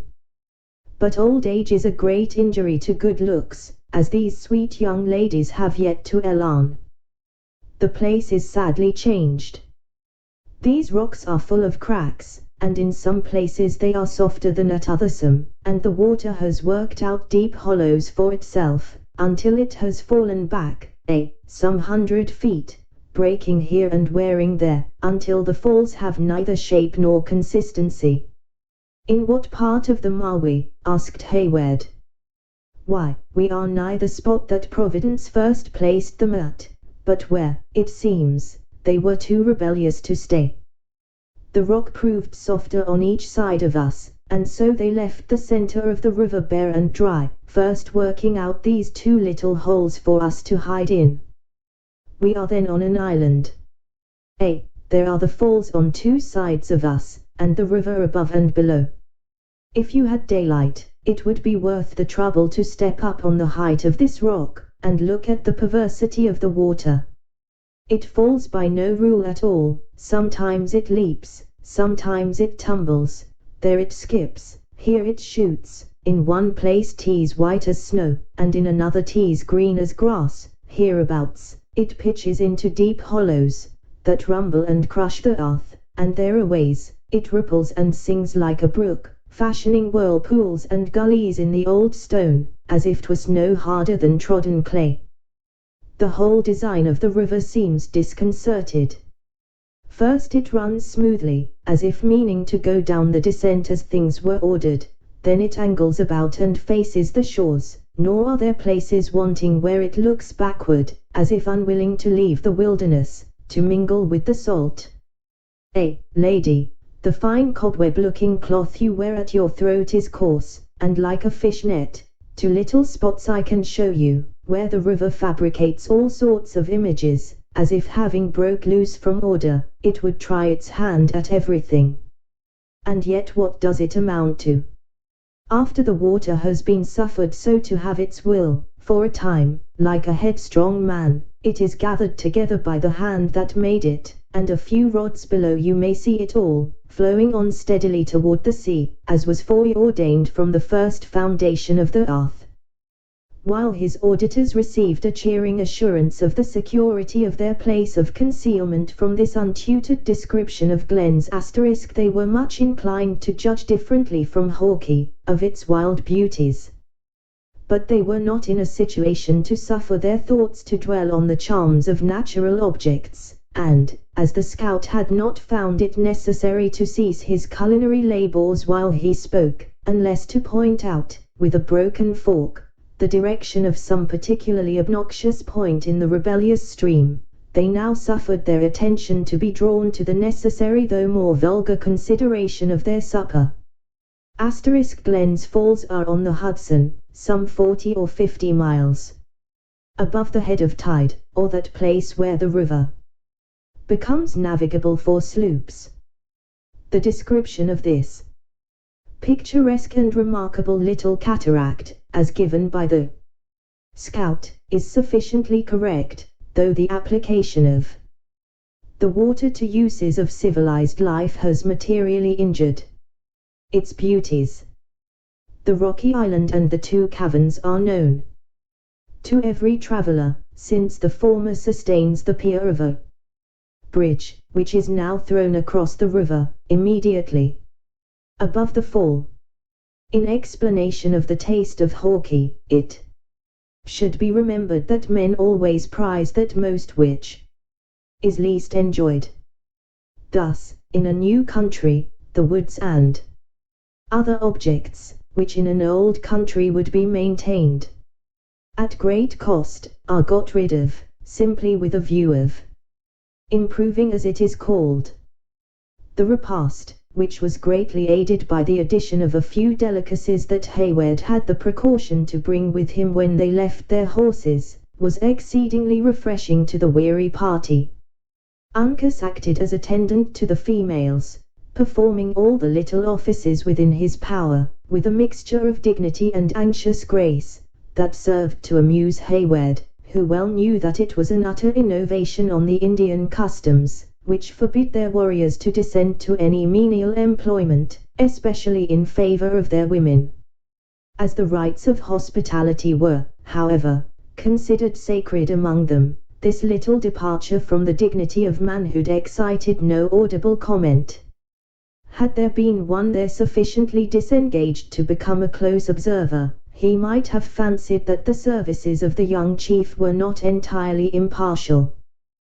That while he tended to Alice the gourd of sweet water, and the venison in a trencher, neatly carved from the knot of the pepperidge, with sufficient courtesy, in performing the same offices to her sister, his dark eye lingered on her rich, speaking countenance. Once or twice he was compelled to speak, to command her attention of those he served. In such cases he made use of English, broken and imperfect, but sufficiently intelligible, and which he rendered so mild and musical, by his deep, guttural voice, that it never failed to cause both ladies to look up in admiration and astonishment. In the course of these civilities, a few sentences were exchanged, that served to establish the appearance of an amicable intercourse between the parties. In the meanwhile, the gravity of Chingachgook remained immovable.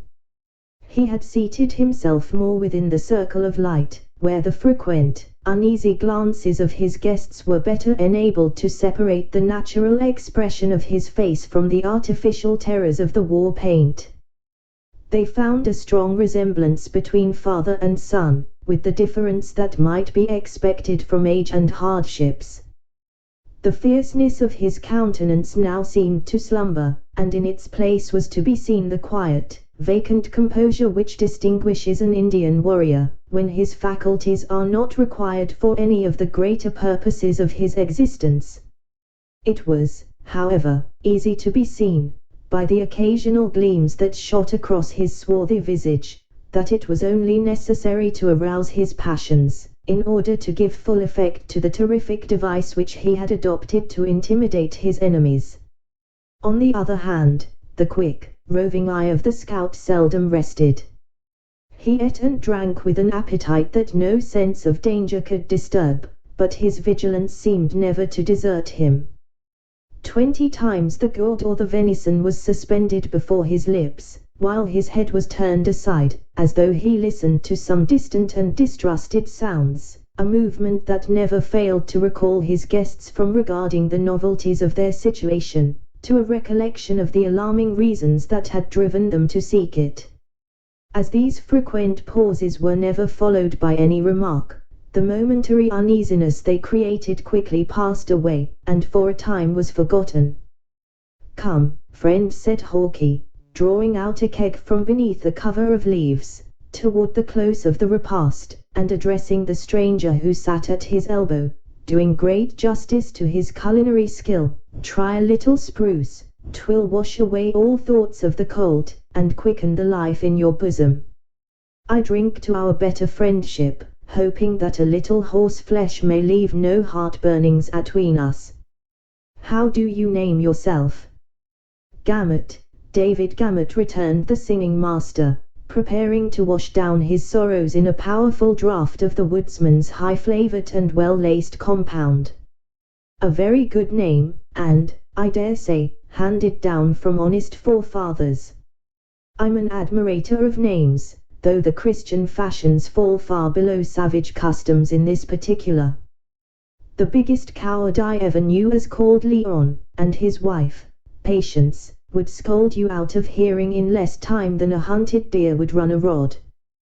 With an Indian 'tis a matter of conscience, what he calls himself, he generally is, not that Chingachgook, which signifies big serpent, is really a snake, big or little, but that he understands the windings and turnings of human nature, and is silent, and strikes his enemies when they least expect him. What may be your calling?" "I am an unworthy instructor in the art of psalmody. Anon. I teach singing to the youths of the Connecticut Levi." "You might be better employed." The young hounds go laughing and singing too much already through the woods, when they ought not to breathe louder than a fox in his cover. Can you use the smoothbore, or handle the rifle? Praised be God, I have never had occasion to meddle with murderous implements. Perhaps you understand the compass, and lay down the watercourses and mountains of the wilderness on paper, in order that they who follow may find places by their given names. I practice no such employment. You have a pair of legs that might make a long path seem short. You journey sometimes, I fancy, with tidings for the general. Never, I follow no other than my own high vocation, which is instruction in sacred music. 'Tis a strange calling, muttered Hawkie, with an inward laugh, to go through life, like a catbird, mocking all the ups and downs that may happen to come out of other men's throats. Well, friend, I suppose it is your gift, and mustn't be denied any more than if 'twas shooting, or some other better inclination. Let us hear what you can do in that way. 'Twill be a friendly manner of saying good night, for 'tis time that these ladies should be getting strength for a hard and a long push, in the pride of the morning, afore the Marquois are stirring. With joyful pleasure do I consent, said David, adjusting his iron-rimmed spectacles, and producing his beloved little volume, which he immediately tendered to Alice. What can be more fitting and consolatory, than to offer up evening praise, after a day of such exceeding jeopardy? Alice smiled, but, regarding Hayward, she blushed and hesitated. Indulge yourself, he whispered. Ought not the suggestion of the worthy namesake of the psalmist to have its weight at such a moment? Encouraged by his opinion, Alice did what her pious inclinations, and her keen relish for gentle sounds, had before so strongly urged. The book was open at a hymn not ill adapted to their situation, and in which the poet, no longer goaded by his desire to excel the inspired King of Israel, had discovered some chastened and respectable powers. Cora betrayed a disposition to support her sister, and the sacred song proceeded, after the indispensable preliminaries of the pitch-pipe, and the tune had been duly attended to by the methodical David. The air was solemn and slow. At times it rose to the fullest compass of the rich voices of the females, who hung over their little book in holy excitement, and again it sank so low, that the rushing of the waters ran through their melody, like a hollow accompaniment.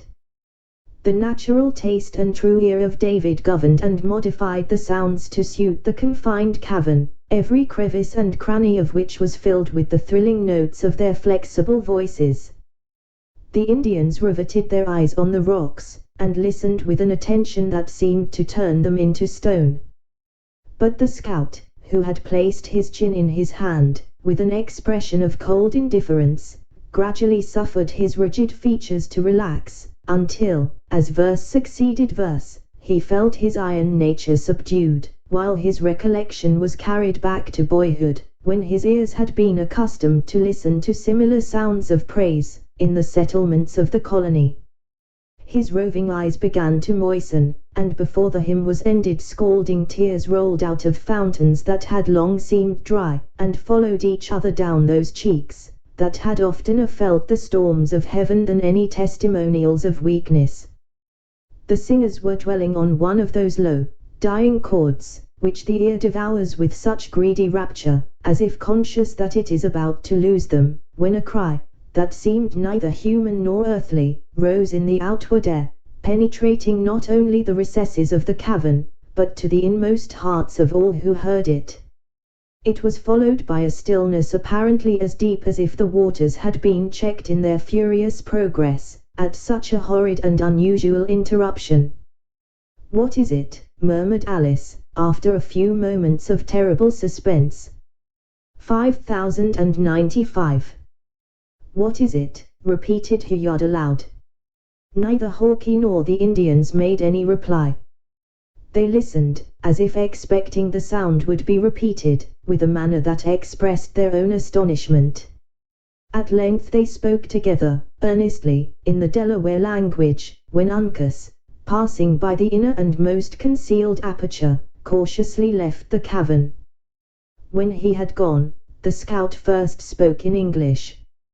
What it is, or what it is not, none here can tell, though 2 of us have ranged the woods for more than 30 years. I did believe there was no cry that Indian or beast could make, that my ears had not heard, but this has proved that I was only a vain and conceited mortal. Was it not, then, the shout the warriors make when they wish to intimidate their enemies? Asked Cora, who stood drawing her veil about her person, with a calmness to which her agitated sister was a stranger. No, no, this was bad, and shocking, and had a sort of unhuman sound, but when you once hear the war whoop, you will never mistake it for anything else. Well, Uncas, speaking in Delaware to the young chief as he re-entered, what see you? Do our lights shine through the blankets? The answer was short, and apparently decided, being given in the same tongue. There is nothing to be seen without, continued Hawkeye, shaking his head in discontent, and our hiding place is still in darkness. Pass into the other cave, you that need it, and seek for sleep. We must be afoot long before the sun, and make the most of our time to get to Edward, while the Mingoes are taking their morning nap. Cora set the example of compliance, with a steadiness that taught the more timid Alice the necessity of obedience. Before leaving the place, however, she whispered a request to Duncan, that he would follow. Uncas raised the blanket for their passage, and as the sisters turned to thank him for this act of attention, they saw the scout seated again before the dying embers, with his face resting on his hands, in a manner which showed how deeply he brooded on the unaccountable interruption which had broken up their evening devotions. Hayward took with him a blazing knot, which threw a dim light through the narrow vista of their new apartment. Placing it in a favorable position, he joined the females, who now found themselves alone with him for the first time since they had left the friendly ramparts of Fort Edward. "Leave us not, Duncan," said Alice, "we cannot sleep in such a place as this, with that horrid cry still ringing in our ears." "First let us examine into the security of your fortress," he answered, "and then we will speak of rest." He approached the further end of the cavern, to an outlet, which, like the others, was concealed by blankets, and removing the thick screen, breathed the fresh and reviving air from the cataract. One arm of the river flowed through a deep, narrow ravine, which its current had worn in the soft rock, directly beneath his feet, forming an effectual defense, as he believed, against any danger from that quarter. The water, a few rods above them, plunging, glancing, and sweeping along in its most violent and broken manner. "Nature has made an impenetrable barrier on this side," he continued, pointing down the perpendicular declivity into the dark current before he dropped the blanket, "and as you know that good men and true are on guard in front, I see no reason why the advice of our honest host should be disregarded. I am certain Cora will join me in saying that sleep is necessary to you both." "Cora may submit to the justice of your opinion, though she cannot put it in practice," returned the elder sister, who had placed herself by the side of Alice, on a couch of sassafras. "There would be other causes to chase away sleep, though we had been spared the shock of this mysterious noise. Ask yourself, Hayward, can daughters forget the anxiety a father must endure, whose children lodge he knows not where or how, in such a wilderness, and in the midst of so many perils? He is a soldier, and knows how to estimate the chances of the woods. He is a father, and cannot deny his nature. How kind has he ever been to all my follies, how tender and indulgent to all my wishes," sobbed Alice. "We have been selfish, sister, in urging our visit at such hazard. I may have been rash in pressing his consent in a moment of much embarrassment, but I would have proved to him, that however others might neglect him in his strait, his children at least were faithful." "When he heard of your arrival at Edward," said Hayward, kindly, there was a powerful struggle in his bosom between fear and love, though the latter, heightened, if possible, by so long a separation, quickly prevailed. "It is the spirit of my noble-minded Cora that leads them, Duncan," he said, "and I will not balk it.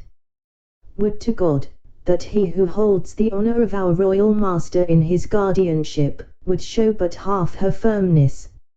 "And did he not speak of me, Hayward?" demanded Alice, with jealous affection. "Surely he forgot not altogether his little Elsie." "That were impossible," returned the young man. "He called you by 1,000 endearing epithets, that I may not presume to use, but to the justice of which I can warmly testify." "Once, indeed," he said. Duncan ceased speaking, for while his eyes were riveted on those of Alice, who had turned toward him with the eagerness of filial affection, to catch his words, the same strong, horrid cry, as before, filled the air, and rendered him mute. A long, breathless silence succeeded, during which each looked at the others in fearful expectation of hearing the sound repeated. At length, the blanket was slowly raised, and the scout stood in the aperture with a countenance whose firmness evidently began to give way before a mystery that seemed to threaten some danger, against which all his cunning and experience might prove of no avail. Chapter 7. They do not sleep. On yonder cliffs, a grisly band. I see them sit. Grey. 'Twould be neglecting a warning that is given for our good to lie hid any longer, said Hawkeye, when such sounds are raised in the forest. These gentle ones may keep close, but the Mohicans and I will watch upon the rock, where I suppose a major of the 60th would wish to keep us company. Is, then, our danger so pressing? Asked Cora.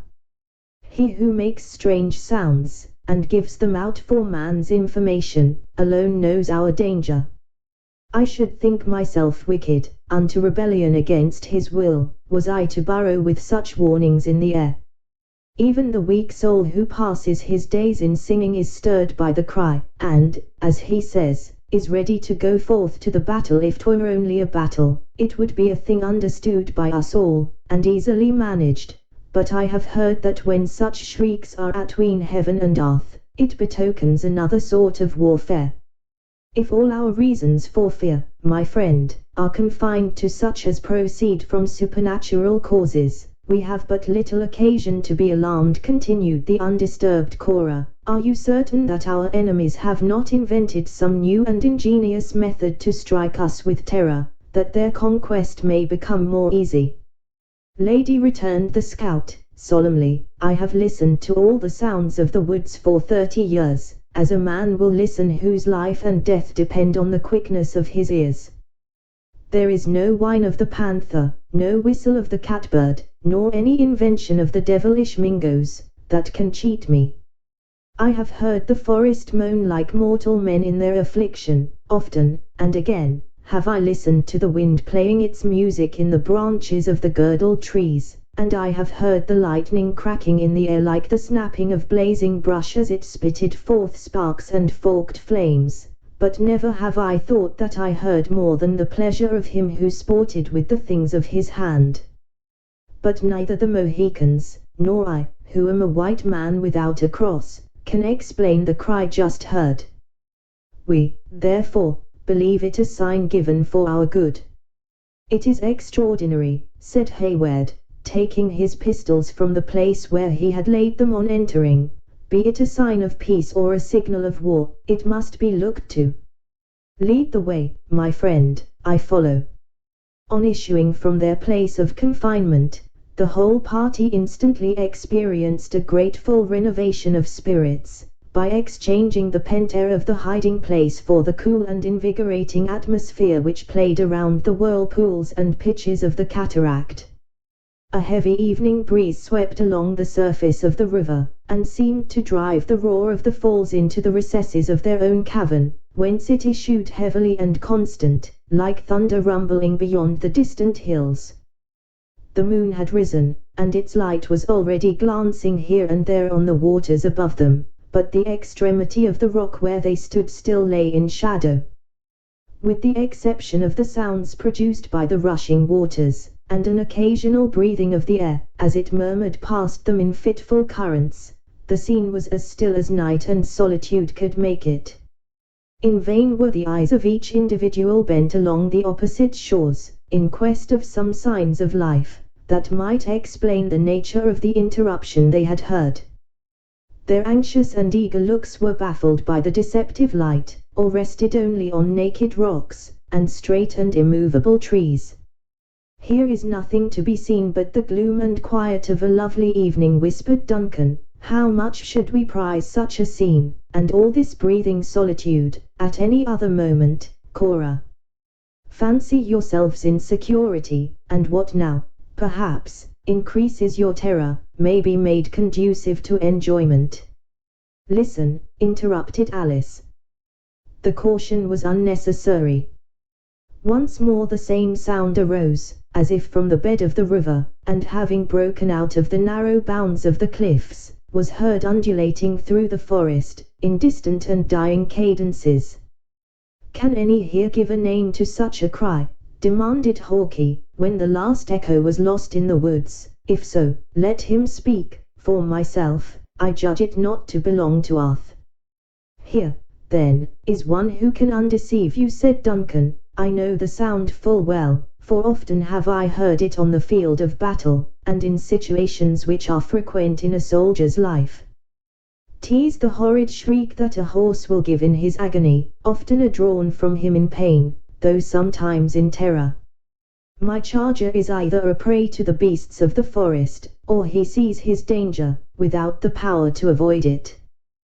The sound might deceive me in the cavern, but in the open air I know it too well to be wrong."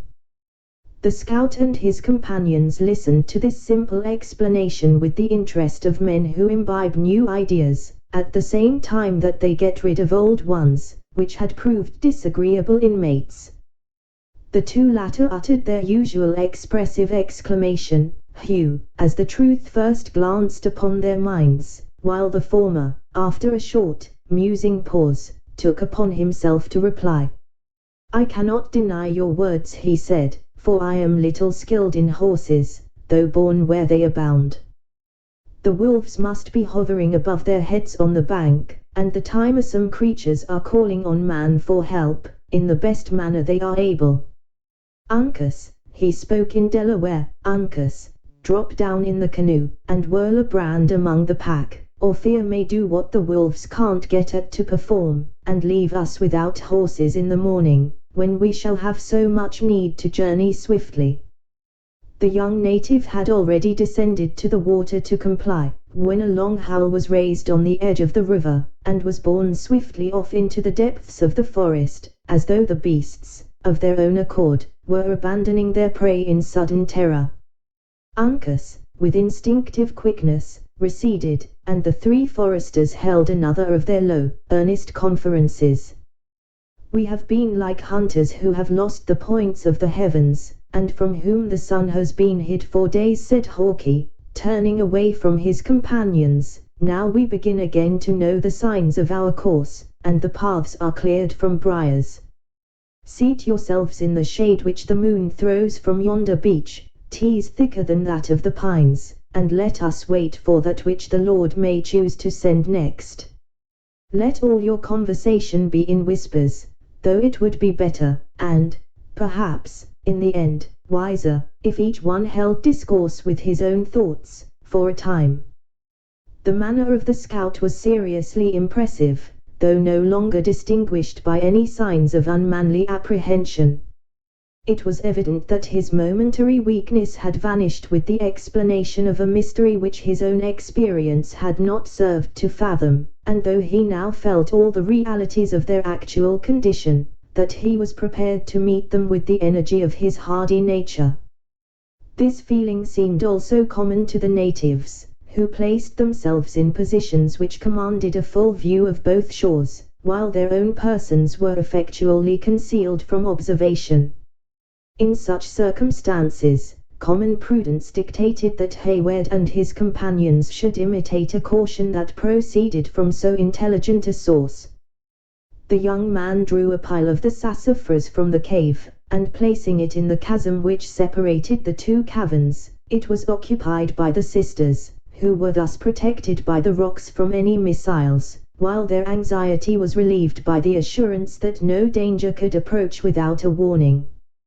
Hayward himself was posted at hand, so near that he might communicate with his companions without raising his voice to a dangerous elevation, while David, in imitation of the woodsman, bestowed his person in such a manner among the fissures of the rocks, that his ungainly limbs were no longer offensive to the eye. In this manner hours passed without further interruption. The moon reached the zenith, and shed its mild light perpendicularly on the lovely sight of the sisters slumbering peacefully in each other's arms. Duncan cast the white shawl of Cora before a spectacle he so much loved to contemplate, and then suffered his own head to seek a pillow on the rock. David began to utter sounds that would have shocked his delicate organs in more wakeful moments. In short, all but Hawkeye and the Mohicans lost every idea of consciousness, in uncontrollable drowsiness. But the watchfulness of these vigilant protectors neither tired nor slumbered. Immovable as that rock, of which each appeared to form a part, they lay, with their eyes roving, without intermission, along the dark margin of trees, that bounded the adjacent shores of the narrow stream. Not a sound escaped them. The most subtle examination could not have told they breathed. It was evident that this excess of caution proceeded from an experience that no subtlety on the part of their enemies could deceive. It was, however, continued without any apparent consequences, until the moon had set, and a pale streak above the treetops, at the bend of the river a little below, announced the approach of day. Then, for the first time, Hawkeye was seen to stir. He crawled along the rock and shook Duncan from his heavy slumbers. "Now is the time to journey," he whispered. "Awake the gentle ones, and be ready to get into the canoe when I bring it to the landing place." "Have you had a quiet night?" said Hayward. "For myself, I believe sleep has got the better of my vigilance. All is yet still as midnight. Be silent, but be quick." By this time Duncan was thoroughly awake, and he immediately lifted the shawl from the sleeping females. The motion caused Cora to raise her hand as if to repulse him, while Alice murmured, in her soft, gentle voice, "No, no, dear father, we were not deserted, Duncan was with us." "Yes, sweet innocence," whispered the youth, "Duncan is here, and while life continues or danger remains, he will never quit thee. Cora. Alice. Awake. The hour has come to move." A loud shriek from the younger of the sisters, and the form of the other standing upright before him, in bewildered horror, was the unexpected answer he received. While the words were still on the lips of Hayward, there had arisen such a tumult of yells and cries as served to drive the swift currents of his own blood back from its bounding course into the fountains of his heart. It seemed, for near a minute, as if the demons of hell had possessed themselves of the air about them, and were venting their savage humors in barbarous sounds. The cries came from no particular direction, though it was evident they filled the woods, and, as the appalled listeners easily imagined, the caverns of the falls, the rocks, the bed of the river, and the upper air. David raised his tall person in the midst of the infernal din, with a hand on either ear, exclaiming, "Whence comes this discord? Has hell broke loose, that man should utter sounds like these?" The bright flashes and the quick reports of a dozen rifles, from the opposite banks of the stream, followed this incautious exposure of his person, and left the unfortunate singing master senseless on that rock where he had been so long slumbering. The Mohicans boldly sent back the intimidating yell of their enemies, who raised a shout of savage triumph at the fall of Gamut. The flash of rifles was then quick and close between them, but either party was too well skilled to leave even a limb exposed to the hostile aim. Duncan listened with intense anxiety for the strokes of the paddle, believing that flight was now their only refuge. The river glanced by with its ordinary velocity, but the canoe was nowhere to be seen on its dark waters. He had just fancied they were cruelly deserted by their scout, as a stream of flame issued from the rock beneath them, and a fierce yell, blended with a shriek of agony, announced that the messenger of death sent from the fatal weapon of Hawkeye had found a victim. At this slight repulse the assailants instantly withdrew, and gradually the place became as still as before the sudden tumult. Duncan seized the favorable moment to spring to the body of Gamut, which he bore within the shelter of the narrow chasm that protected the sisters. In another minute the whole party was collected in this spot of comparative safety. "The poor fellow has saved his scalp," said Hawkeye, coolly passing his hand over the head of David, "but he is a proof that a man may be born with too long a tongue. 'Twas downright madness to show 6 feet of flesh and blood, on a naked rock, to the raging savages. I only wonder he has escaped with life." "Is he not dead?" demanded Cora, in a voice whose husky tones showed how powerfully natural horror struggled with her assumed firmness. "Can we do aught to assist the wretched man?" No, the life is in his heart yet, and after he has slept a while he will come to himself, and be a wiser man for it, till the hour of his real time shall come," returned Hawkeye, casting another oblique glance at the insensible body, while he filled his charger with admirable nicety.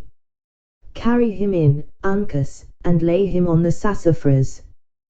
The longer his nap lasts the better it will be for him, as I doubt whether he can find a proper cover for such a shape on these rocks, and singing won't do any good with the Iroquois."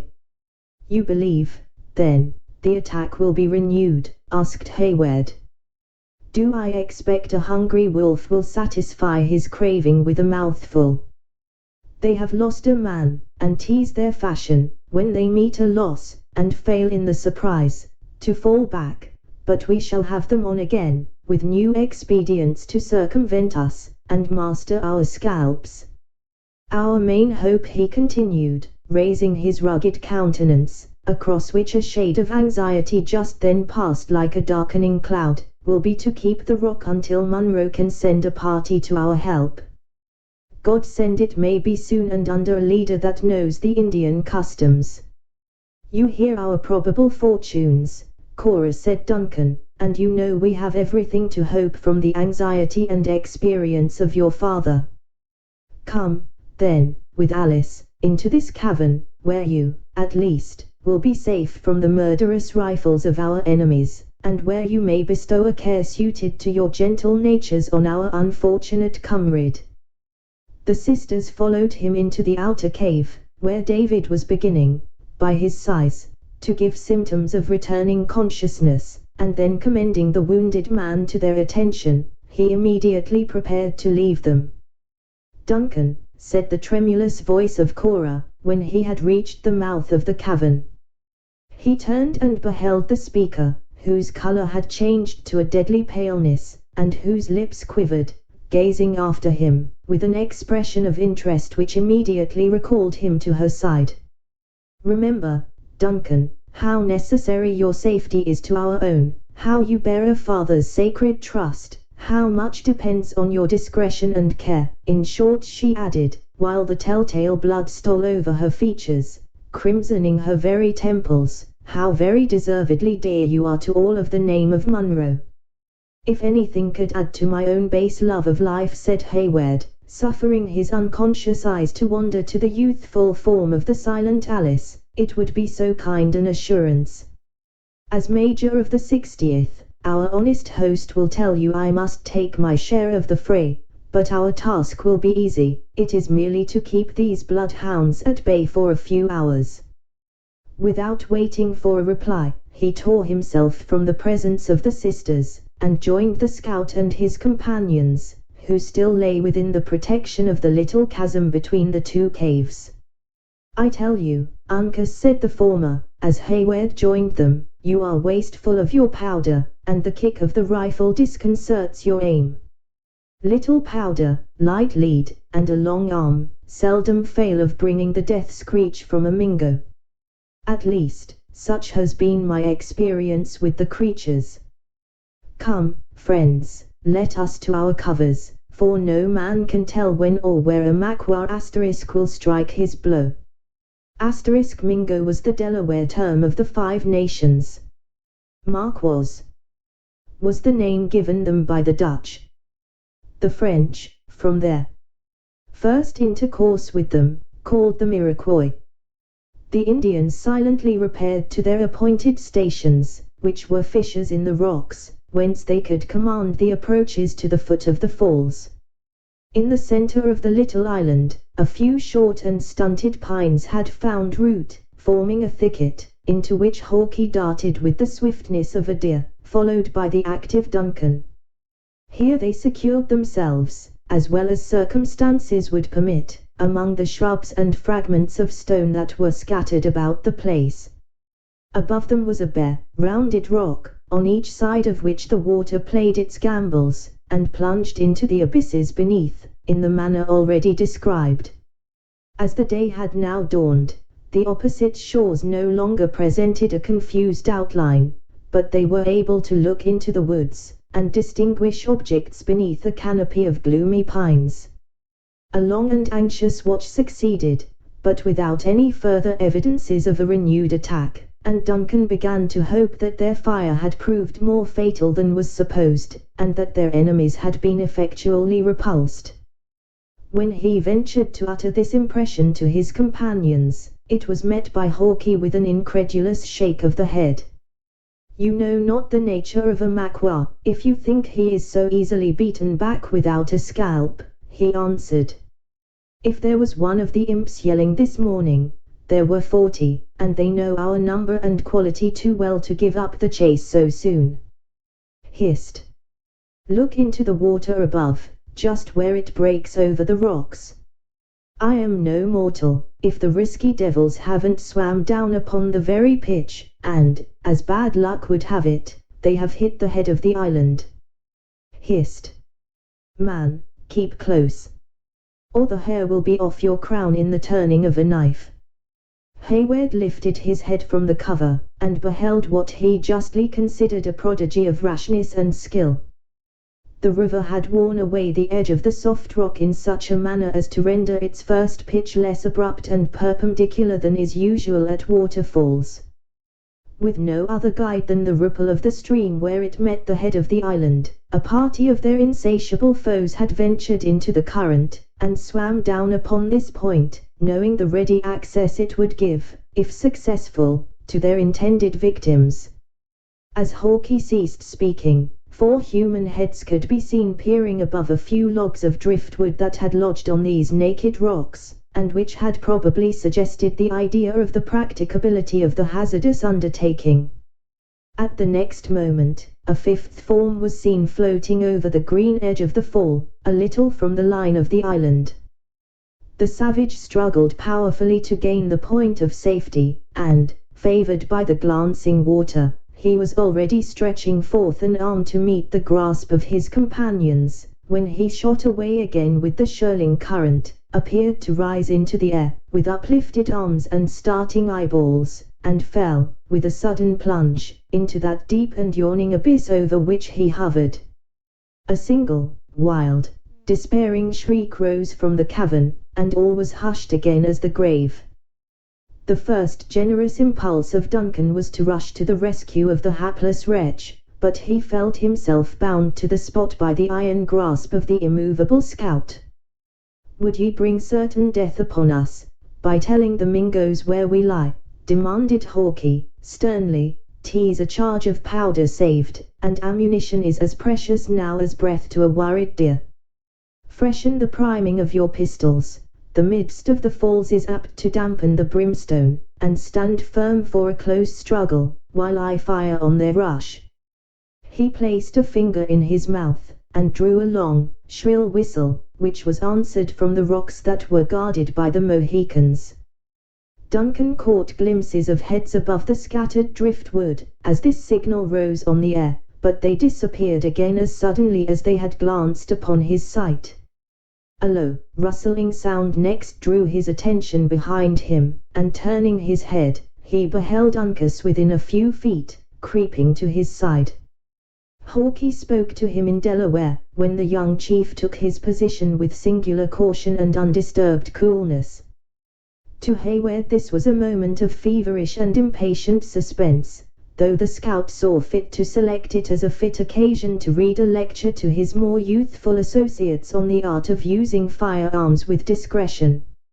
Of all whip-haunts, he commenced, the long-barreled, true-grooved, soft-metalled rifle is the most dangerous in skillful hands, though it wants a strong arm, a quick eye, and great judgment in charging, to put forth all its beauties. The gunsmiths can have but little insight into their trade when they make their fowling pieces and short horsemans. He was interrupted by the low but expressive hue of Uncas. "I see them, boy, I see them," continued Hawkeye. "They are gathering for the rush, or they would keep their dingy backs below the logs. Well, let them," he added, examining his flint. "The leading man certainly comes on to his death, though it should be Montcalm himself." At that moment the woods were filled with another burst of cries, and at the signal 4 savages sprang from the cover of the driftwood. Hayward felt a burning desire to rush forward to meet them, so intense was the delirious anxiety of the moment, but he was restrained by the deliberate examples of the scout and Uncas. When their foes, who had leaped over the black rocks that divided them, with long bounds, uttering the wildest yells, were within a few rods, the rifle of Hawkeye slowly rose among the shrubs, and poured out its fatal contents. The foremost Indian bounded like a stricken deer, and fell headlong among the clefts of the island. "Now, Uncas," cried the scout, drawing his long knife, while his quick eyes began to flash with ardor, "take the last of the screeching imps, of the other 2 we are certain." He was obeyed, and but 2 enemies remained to be overcome. Hayward had given one of his pistols to Hawkeye, and together they rushed down a little declivity toward their foes. They discharged their weapons at the same instant, and equally without success. "I knowed it, and I said it," muttered the scout, whirling the despised little implement over the falls with bitter disdain. "Come on, you bloody-minded hellhounds, ye meet a man without a cross." The words were barely uttered, when he encountered a savage of gigantic stature, of the fiercest mien. At the same moment, Duncan found himself engaged with the other, in a similar contest of hand to hand. With ready skill, Hawkeye and his antagonist each grasped that uplifted arm of the other which held the dangerous knife. For near a minute they stood looking one another in the eye, and gradually exerting the power of their muscles for the mastery. 0089. At length, the toughened sinews of the white man prevailed over the less practiced limbs of the native. The arm of the latter slowly gave way before the increasing force of the scout, who, suddenly wresting his armed hand from the grasp of the foe, drove the sharp weapon through his naked bosom to the heart. In the meantime, Hayward had been pressed in a more deadly struggle. His slight sword was snapped in the first encounter. As he was destitute of any other means of defense, his safety now depended entirely on bodily strength and resolution. Though deficient in neither of these qualities, he had met an enemy every way his equal. Happily, he soon succeeded in disarming his adversary, whose knife fell on the rock at their feet, and from this moment it became a fierce struggle who should cast the other over the dizzy height into a neighboring cavern of the falls. Every successive struggle brought them nearer to the verge, where Duncan perceived the final and conquering effort must be made.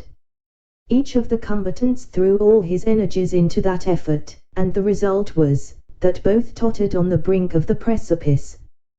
Hayward felt the grasp of the other at his throat, and saw the grim smile the savage gave, under the revengeful hope that he hurried his enemy to a fate similar to his own, as he felt his body slowly yielding to a resistless power, and the young man experienced the passing agony of such a moment in all its horrors. At that instant of extreme danger, a dark hand and glancing knife appeared before him.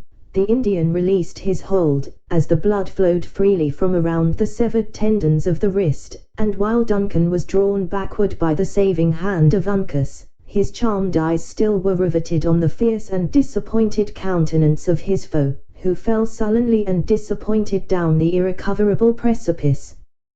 To cover, cried Hawkeye, who just then had dispatched the enemy. To cover, for your lives, the work is but half ended.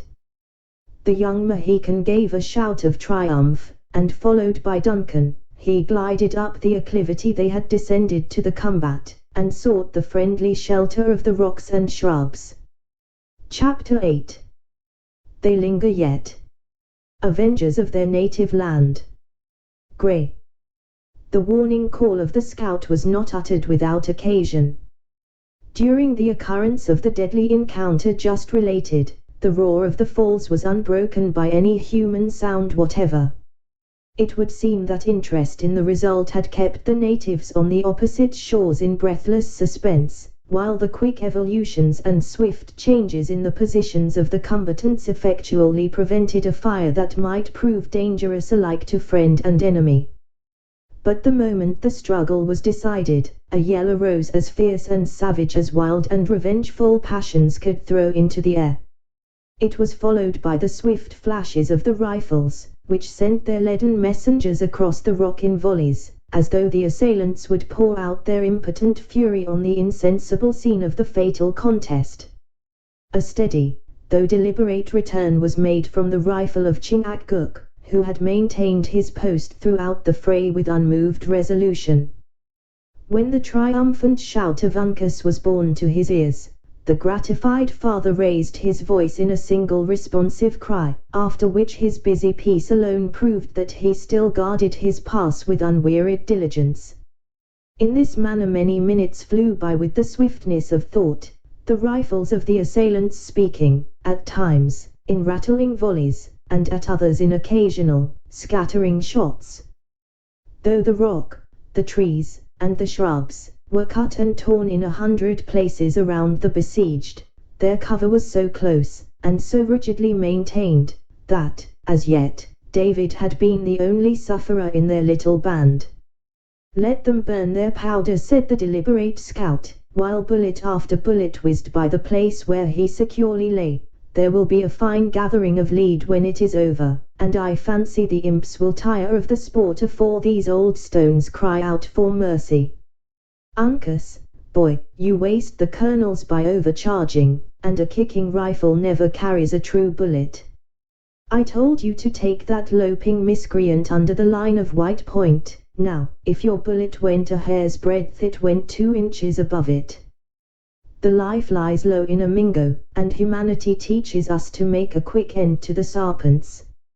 A quiet smile lighted the haughty features of the young Mohican, betraying his knowledge of the English language as well as of the other's meaning, but he suffered it to pass away without vindication of reply. "I cannot permit you to accuse Uncas of want of judgment or of skill," said Duncan. "He saved my life in the coolest and readiest manner, and he has made a friend who never will require to be reminded of the debt he owes." Uncas partly raised his body, and offered his hand to the grasp of Hayward. During this act of friendship, the two young men exchanged looks of intelligence which caused Duncan to forget the character and condition of his wild associate. In the meanwhile, Hawkeye, who looked on this burst of youthful feeling with a cool but kind regard, made the following reply. "Life is an obligation which friends often owe each other in the wilderness. I dare say I may have served Uncas some such turn myself before now, and I very well remember that he has stood between me and death 5 different times, 3 times from the Mingos, once in crossing Hurricane, and—" "That bullet was better aimed than common," exclaimed Duncan, involuntarily shrinking from a shot which struck the rock at his side with a smart rebound. Hawkeye laid his hand on the shapeless metal, and shook his head, as he examined it, saying, "Falling lead is never flattened. Had it come from the clouds this might have happened."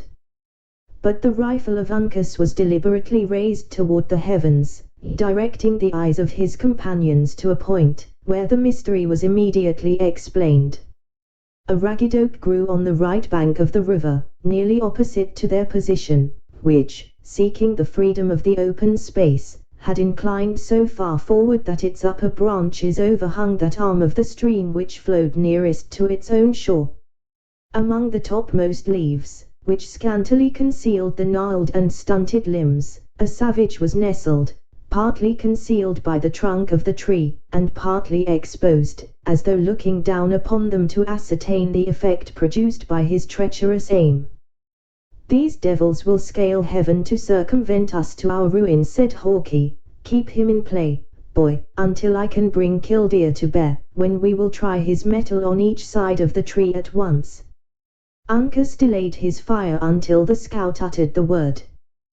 The rifles flashed, the leaves and bark of the oak flew into the air, and were scattered by the wind, but the Indian answered their assault by a taunting laugh, sending down upon them another bullet in return, that struck the cap of Hawkeye from his head.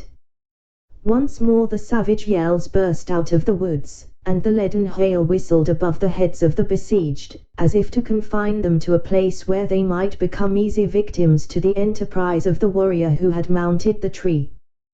"This must be looked to," said the scout, glancing about him with an anxious eye. "Uncas, call up your father. We have need of all our weapons to bring the cunning varmint from his roost." The signal was instantly given, and, before Hawkeye had reloaded his rifle, they were joined by Chingachgook. When his son pointed out to the experienced warrior the situation of their dangerous enemy, the usual exclamatory "Hugh" burst from his lips, after which, no further expression of surprise or alarm was suffered to escape him. Hawkeye and the Mohicans conversed earnestly together in Delaware for a few moments, when each quietly took his post, in order to execute the plan they had speedily devised. The warrior in the oak had maintained a quick, though ineffectual fire, from the moment of his discovery. But his aim was interrupted by the vigilance of his enemies, whose rifles instantaneously bore on any part of his person that was left exposed. Still his bullets fell in the center of the crouching party. The clothes of Hayward, which rendered him peculiarly conspicuous, were repeatedly cut, and once blood was drawn from a slight wound in his arm. At length, emboldened by the long and patient watchfulness of his enemies, the Huron attempted a better and more fatal aim.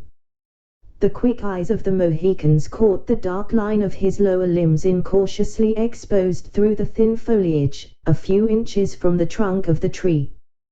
Their rifles made a common report, when, sinking on his wounded limb, part of the body of the savage came into view. Swift as thought, Hawkeye seized the advantage, and discharged his fatal weapon into the top of the oak. The leaves were unusually agitated, the dangerous rifle fell from its commanding elevation, and after a few moments of vain struggling, the form of the savage was seen swinging in the wind, while he still grasped a ragged and naked branch of the tree with hands clenched in desperation.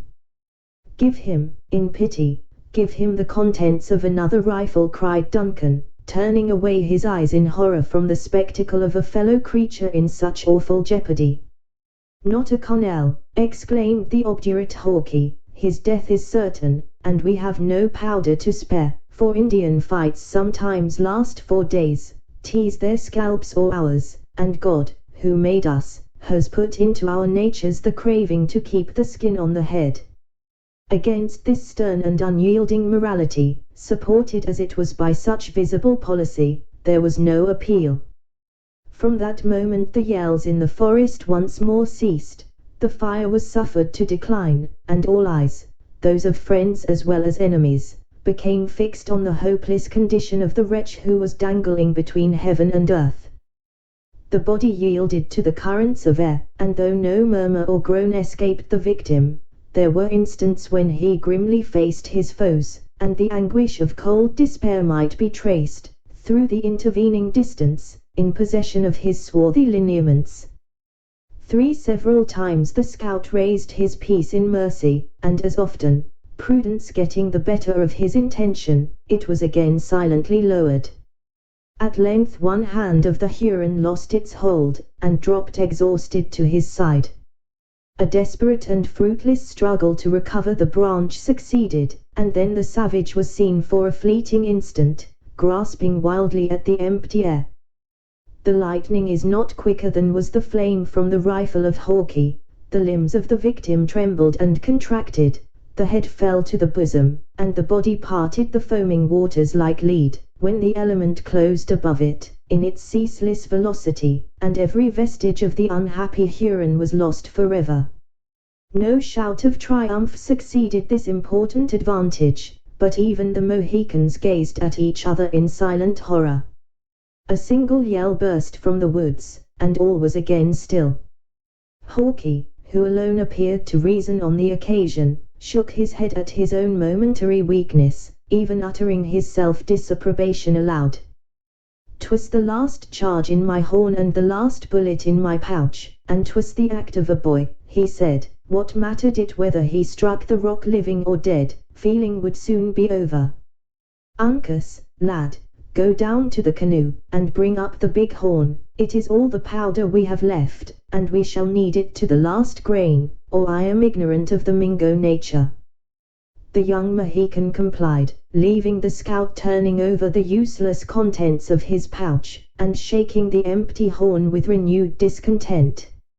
From this unsatisfactory examination, however, he was soon called by a loud and piercing exclamation from Uncas, that sounded, even to the unpracticed ears of Duncan, as the signal of some new and unexpected calamity. Every thought filled with apprehension for the previous treasure he had concealed in the cavern, the young man started to his feet, totally regardless of the hazard he incurred by such an exposure. As if actuated by a common impulse, his movement was imitated by his companions, and, together they rushed down the pass to the friendly chasm, with a rapidity that rendered the scattering fire of their enemies perfectly harmless. The unwanted cry had brought the sisters, together with the wounded David, from their place of refuge, and the whole party, at a single glance, was made acquainted with the nature of the disaster that had disturbed even the practiced stoicism of their youthful Indian protector. At a short distance from the rock, their little bark was to be seen floating across the eddy, toward the swift current of the river, in a manner which proved that its course was directed by some hidden agent. The instant this unwelcome sight caught the eye of the scout, his rifle was leveled as by instinct, but the barrel gave no answer to the bright sparks of the flint. "'Tis too late, 'tis too late!" Hawkeye exclaimed, dropping the useless piece in bitter disappointment. "The miscreant has struck the rapid, and had we powder, it could hardly send the lead swifter than he now goes." The adventurous Huron raised his head above the shelter of the canoe, and, while it glided swiftly down the stream, he waved his hand, and gave forth the shout, which was the known signal of success. His cry was answered by a yell and a laugh from the woods, as tauntingly exulting as if 50 demons were uttering their blasphemies at the fall of some Christian soul. "Well may you laugh, ye children of the devil," said the scout, seating himself on a projection of the rock, and suffering his gun to fall neglected at his feet, "for the 3 quickest and truest rifles in these woods are no better than so many stalks of mullein, or the last year's horns of a buck." "What is to be done?" demanded Duncan, losing the first feeling of disappointment in a more manly desire for exertion. "What will become of us?" Hawkeye made no other reply than by passing his finger around the crown of his head, in a manner so significant, that none who witnessed the action could mistake its meaning. Surely, our case is not so desperate," exclaimed the youth. "The Hurons are not here, we may make good the caverns, we may oppose their landing." "With what?" coolly demanded the scout. The arrows of Uncas, or such tears as women shed. No, no, you are young, and rich, and have friends, and at such an age I know it is hard to die. But glancing his eyes at the Mohicans, let us remember we are men without a cross, and let us teach these natives of the forest that white blood can run as freely as red, when the appointed hour is come. Duncan turned quickly in the direction indicated by the other's eyes, and read a confirmation of his worst apprehensions in the conduct of the Indians. Chingachgook, placing himself in a dignified posture on another fragment of the rock, had already laid aside his knife and tomahawk, and was in the act of taking the eagle's plume from his head, and smoothing the solitary tuft of hair in readiness to perform its last and revolting office. His countenance was composed, though thoughtful, while his dark, gleaming eyes were gradually losing the fierceness of the combat in an expression better suited to the change he expected momentarily to undergo. "Our case is not, cannot be so hopeless," said Duncan. "Even at this very moment succor may be at hand. I see no enemies. They have sickened of a struggle in which they risk so much with so little prospect of gain. It may be a minute, or it may be an hour, afore the wily serpents steal upon us, and it is quite in nature for them to be lying within hearing at this very moment," said Hawkeye, "but come they will, and in such a fashion as will leave us nothing to hope. Chingachgook," he spoke in Delaware, "my brother, we have fought our last battle together, and the Marquis will triumph in the death of the sage man of the Mohicans, and of the pale face, whose eyes can make night as day, and level the clouds to the mists of the springs." "Let the Mingo women go weep over the slain," returned the Indian, with characteristic pride and unmoved firmness. "The great snake of the Mohicans has coiled himself in their wigwams, and has poisoned their triumph with the wailings of children, whose fathers have not returned. 11 warriors lie hid from the graves of their tribes since the snows have melted, and none will tell where to find them when the tongue of Chingachgook shall be silent. Let them draw the sharpest knife, and whirl the swiftest tomahawk, for their bitterest enemy is in their hands. Uncas, topmost branch of a noble trunk, call on the cowards to hasten, or their hearts will soften, and they will change to women." "They look among the fishes for their dead," returned the low, soft voice of the youthful chieftain. "The Hurons float with the slimy eels. They drop from the oaks like fruit that is ready to be eaten." And the Delawares laugh. Muttered the scout, who had listened to this peculiar burst of the natives with deep attention. "They have warmed their Indian feelings, and they'll soon provoke the Marquis to give them a speedy end. As for me, who am of the whole blood of the whites, it is befitting that I should die as becomes my color, with no words of scoffing in my mouth, and without bitterness at the heart."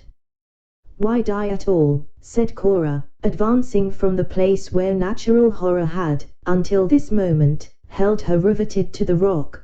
"The path is open on every side. Fly, then, to the woods, and call on God for succor. Go, brave men, we owe you too much already. Let us no longer involve you in our hapless fortunes. You but little know the craft of the Iroquois, lady, if you judge they have left the path open to the woods," returned Hawkeye, who, however, immediately added in his simplicity, "The downstream current, it is certain, might soon sweep us beyond the reach of their rifles or the sound of their voices. Then try the river. Why linger to add to the number of the victims of our merciless enemies?" "Why," repeated the scout, looking about him proudly, "because it is better for a man to die at peace with himself than to live haunted by an evil conscience." What answer could we give Munro, when he asked us where and how we left his children? "Go to him, and say that you left them with a message to hasten to their aid," returned Cora, advancing nigher to the scout in her generous ardor, "that the Hurons bear them into the northern wilds, but that by vigilance and speed they may yet be rescued, and if, after all, it should please Heaven that his assistance come too late, Bear to him, she continued, her voice gradually lowering, until it seemed nearly choked, the love, the blessings, the final prayers of his daughters, and bid him not mourn their early fate, but to look forward with humble confidence to the Christian's goal to meet his children. The hard, weather-beaten features of the scout began to work, and when she had ended, he dropped his chin to his hand, like a man musing profoundly on the nature of the proposal. "There is reason in her words," at length broke from his compressed and trembling lips, and they bear the spirit of Christianity. What might be right and proper in a redskin, may be sinful in a man who has not even a cross in blood to plead for his ignorance. Chingachgook. Uncas. Hear you the talk of the dark-eyed woman? He now spoke in Delaware to his companions, and his address, though calm and deliberate, seemed very decided. The elder Mohican heard with deep gravity, and appeared to ponder on his words, as though he felt the importance of their import. After a moment of hesitation, he waved his hand in assent, and uttered the English word good, with the peculiar emphasis of his people.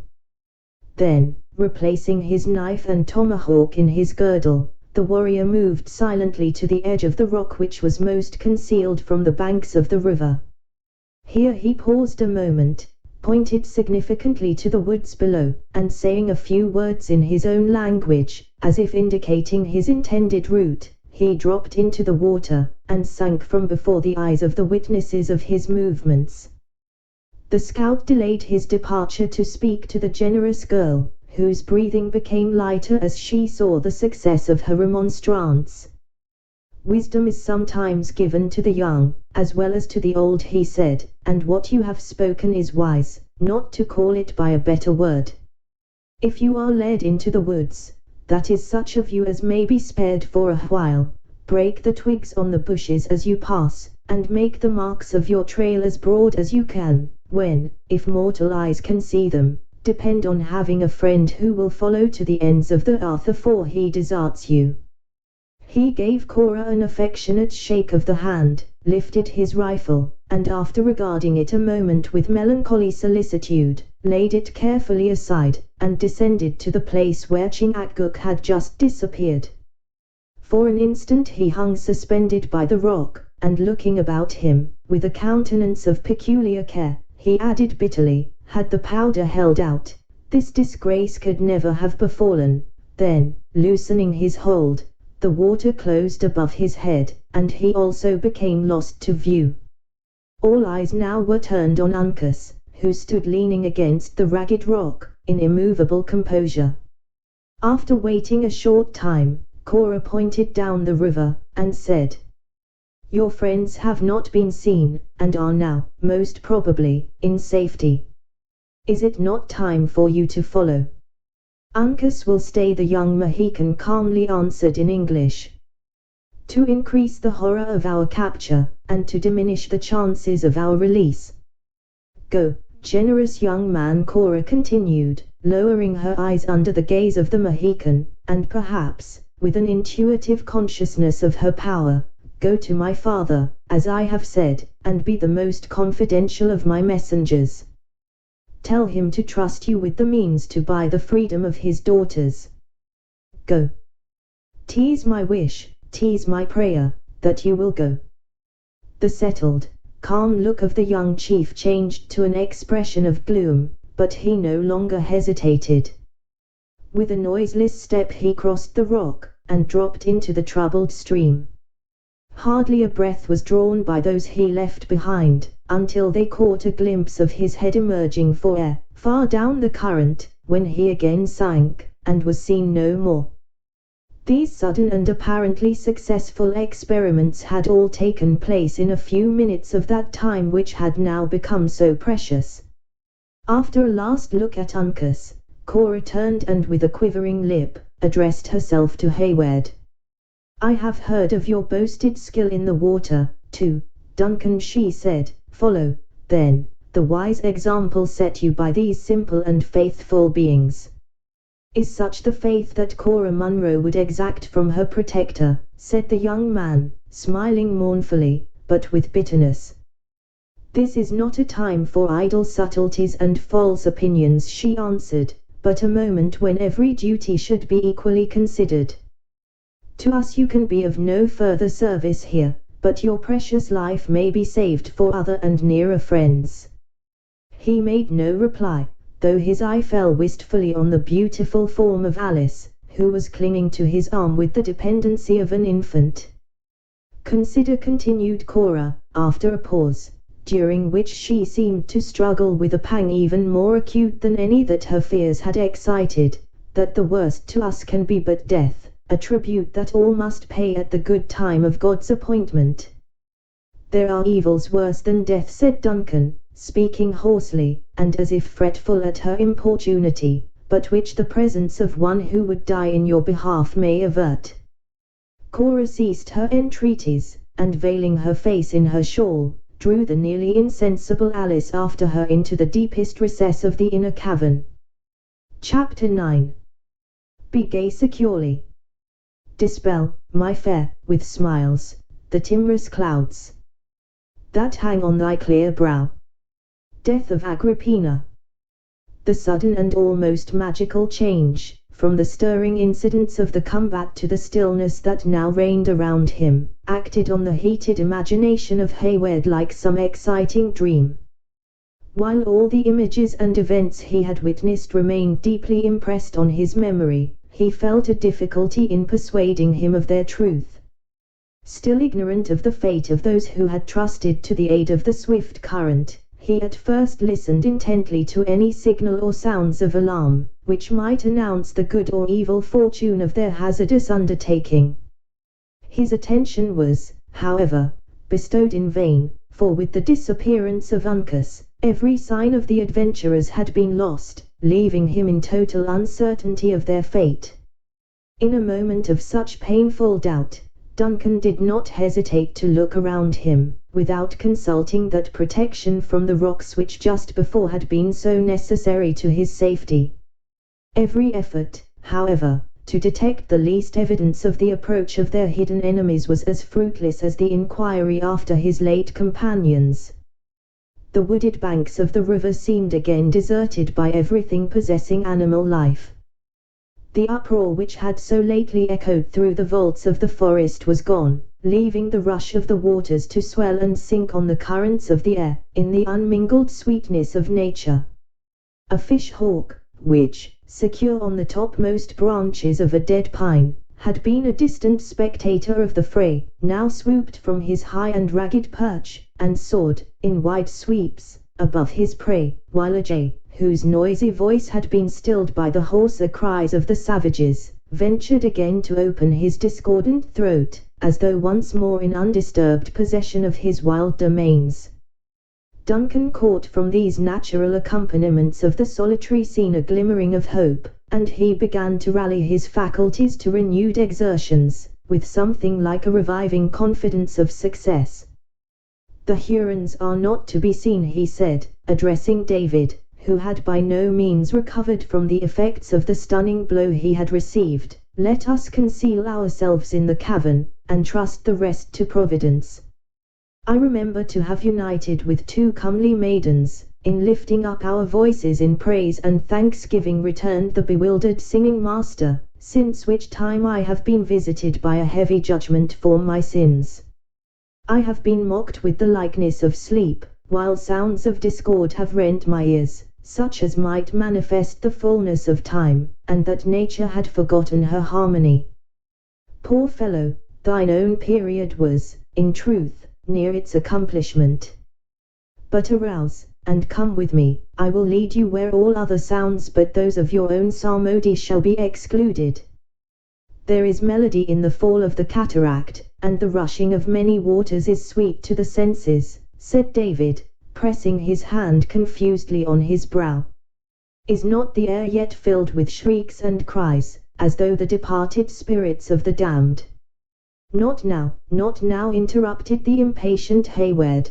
"They have ceased, and they who raised them, I trust in God, they are gone, too. Everything but the water is still and at peace.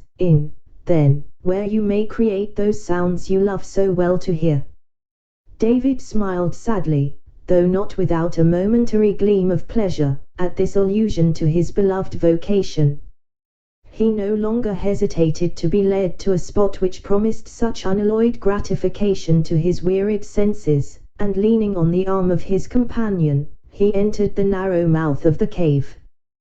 Duncan seized a pile of the sassafras, which he drew before the passage, studiously concealing every appearance of an aperture. Within this fragile barrier he arranged the blankets abandoned by the foresters, darkening the inner extremity of the cavern, while its outer received a chastened light from the narrow ravine, through which one arm of the river rushed to form the junction with its sister branch a few rods below. "I like not the principle of the natives, which teaches them to submit without a struggle, in emergencies that appear desperate," he said, while busied in this employment. "Our own maxim, which says, 'While life remains there is hope,' is more consoling, and better suited to a soldier's temperament. To you, Cora, I will urge no words of idle encouragement. Your own fortitude and undisturbed reason will teach you all that may become your sex, but cannot we dry the tears of that trembling weeper on your bosom?" "I am calmer, Duncan," said Alice, raising herself from the arms of her sister, and forcing an appearance of composure through her tears, "much calmer, now. Surely, in this hidden spot we are safe, we are secret, free from injury. We will hope everything from those generous men who have risked so much already in our behalf." "Now does our gentle Alice speak like a daughter of Munro," said Hayward, pausing to press her hand as he passed toward the outer entrance of the cavern. With two such examples of courage before him, a man would be ashamed to prove other than a hero. He then seated himself in the center of the cavern, grasping his remaining pistol with a hand convulsively clenched, while his contracted and frowning eye announced the sullen desperation of his purpose.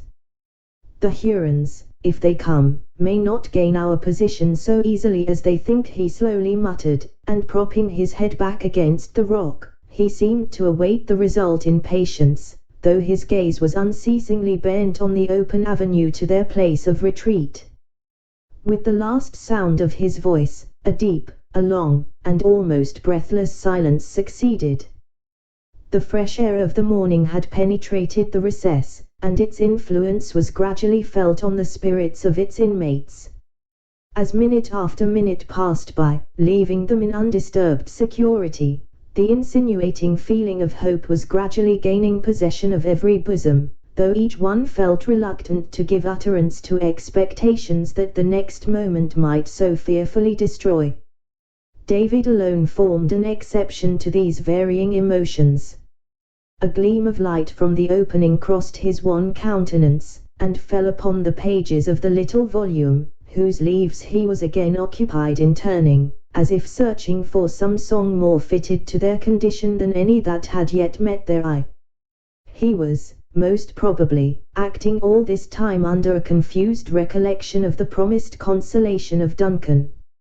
At length, it would seem, his patient industry found its reward, for, without explanation or apology, he pronounced aloud the words "Isle of Wight," drew a long, sweet sound from his pitch pipe, and then ran through the preliminary modulations of the air whose name he had just mentioned, with the sweeter tones of his own musical voice. "May not this prove dangerous?" asked Cora, glancing her dark eye at Major Hayward. "Poor fellow, his voice is too feeble to be heard above the din of the falls," was the answer. "Beside, the cavern will prove his friend. Let him indulge his passions, since it may be done without hazard." "Isle of Wight," repeated David, looking about him with that dignity with which he had long been wont to silence the whispering echoes of his school. "'Tis a brave tune, and set to solemn words, let it be sung with meet respect."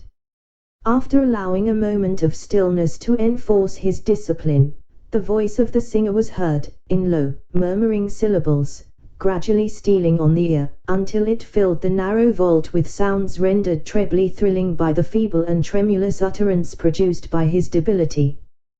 The melody, which no weakness could destroy, gradually wrought its sweet influence on the senses of those who heard it. It even prevailed over the miserable travesty of the Song of David which the singer had selected from a volume of similar effusions, and caused the sense to be forgotten in the insinuating harmony of the sounds. Alice unconsciously dried her tears, and bent her melting eyes on the pallid features of Gamut, with an expression of chastened delight that she neither affected or wished to conceal. Cora bestowed an approving smile on the pious efforts of the namesake of the Jewish prince, and Hayward soon turned his steady, stern look from the outlet of the cavern, to fasten it, with a milder character, on the face of David, or to meet the wandering beams which at moments strayed from the humid eyes of Alice. The open sympathy of the listeners stirred the spirit of the votary of music, whose voice regained its richness and volume, without losing that touching softness which proved its secret charm. Exerting his renovated powers to their utmost, he was yet filling the arches of the cave with long and full tones, when a yell burst into the air without, that instantly stilled his pious strains, choking his voice suddenly, as though his heart had literally bounded into the passage of his throat. "We are lost!" exclaimed Alice, throwing herself into the arms of Cora. Not yet, returned the agitated but undaunted Hayward. The sound came from the center of the island, and it has been produced by the sight of their dead companions. We are not yet discovered, and there is still hope. Faint and almost despairing as was the prospect of escape, the words of Duncan were not thrown away, for it awakened the powers of the sisters in such a manner that they awaited the results in silence. A second yell soon followed the first, when a rush of voices was heard pouring down the island, from its upper to its lower extremity, until they reached the naked rock above the caverns, where, after a shout of savage triumph, the air continued full of horrible cries and screams, such as man alone can utter, and he only when in a state of the fiercest barbarity. The sounds quickly spread around them in every direction. Some called to their fellows from the water's edge, and were answered from the heights above. Cries were heard in the startling vicinity of the chasm between the two caves, which mingled with hoarser yells that arose out of the abyss of the deep ravine. In short, so rapidly had the savage sounds diffused themselves over the barren rock, that it was not difficult for the anxious listeners to imagine they could be heard beneath, as in truth they were above on every side of them. In the midst of this tumult, a triumphant yell was raised within a few yards of the hidden entrance to the cave. Hayward abandoned every hope, with the belief it was the signal that they were discovered. Again the impression passed away, as he heard the voices collect near the spot where the white man had so reluctantly abandoned his rifle.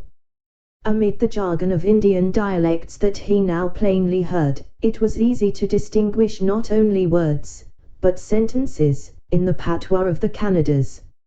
A burst of voices had shouted simultaneously, "La Longue Carabine," causing the opposite woods to re-echo with a name which, Hayward well remembered, had been given by his enemies to a celebrated hunter and scout of the English camp, and who, he now learned for the first time, had been his late companion.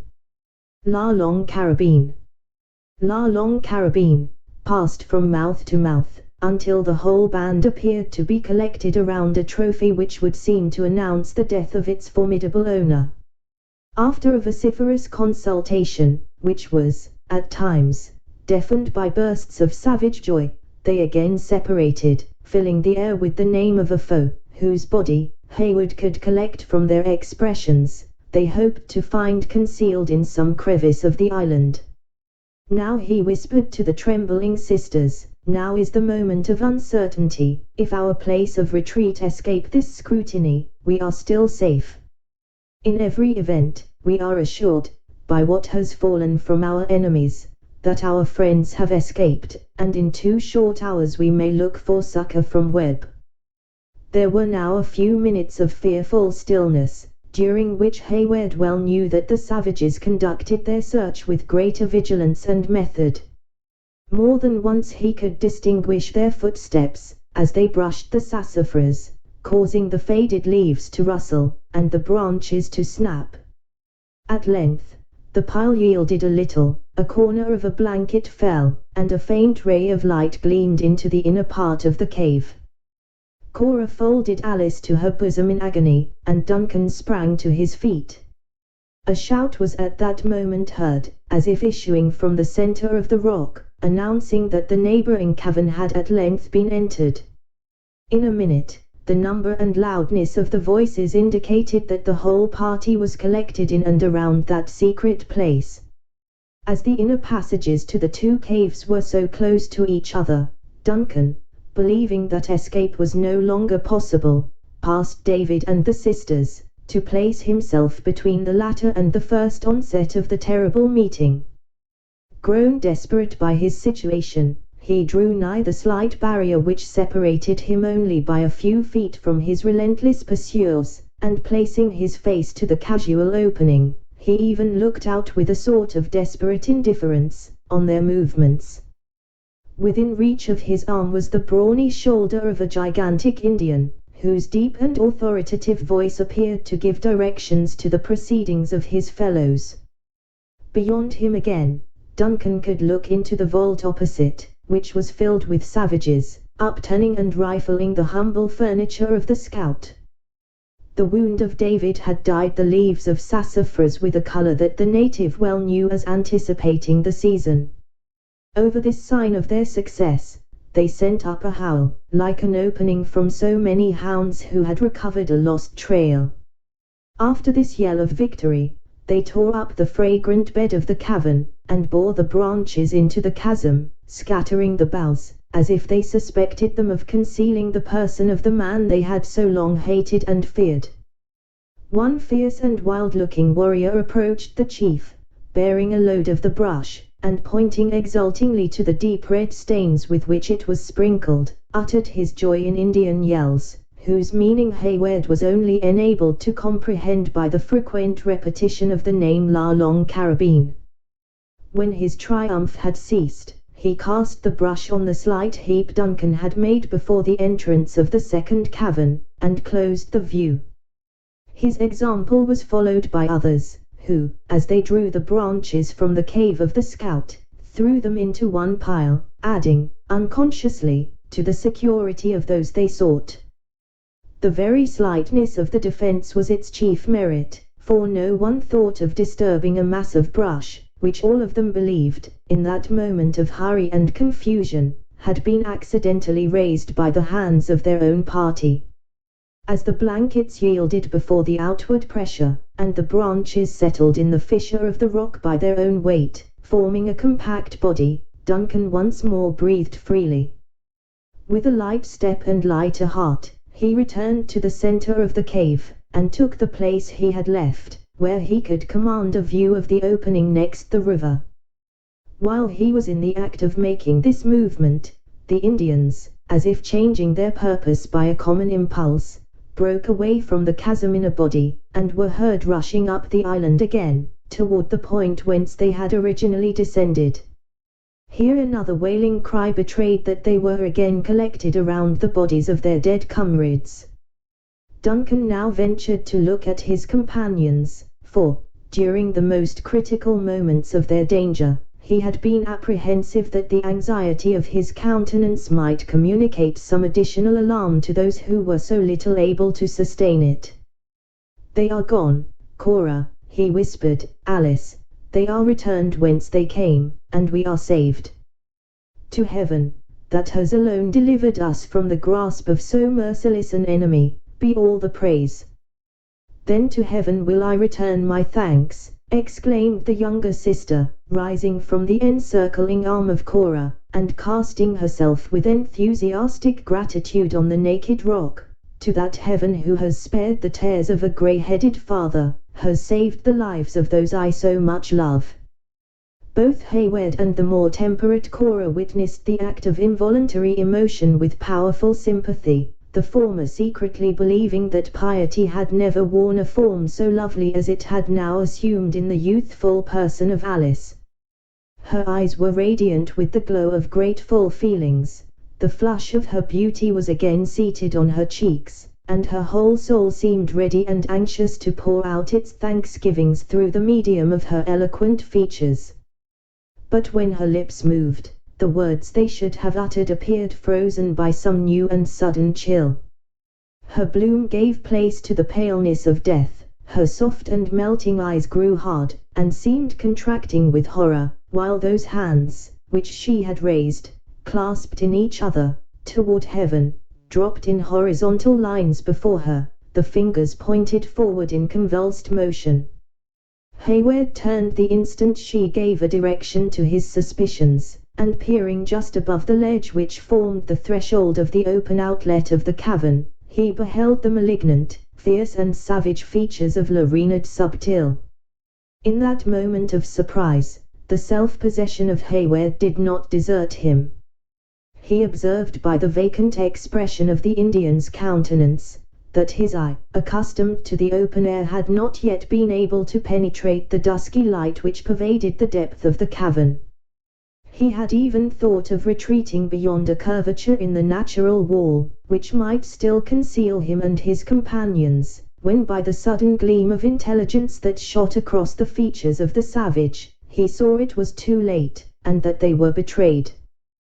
The look of exultation and brutal triumph which announced this terrible truth was irresistibly irritating. Forgetful of everything but the impulses of his hot blood, Duncan leveled his pistol and fired. The report of the weapon made the cavern bellow like an eruption from a volcano, and when the smoke it vomited had been driven away before the current of air which issued from the ravine, the place so lately occupied by the features of his treacherous guide was vacant. Rushing to the outlet, Hayward caught a glimpse of his dark figure stealing around a low and narrow ledge, which soon hid him entirely from sight.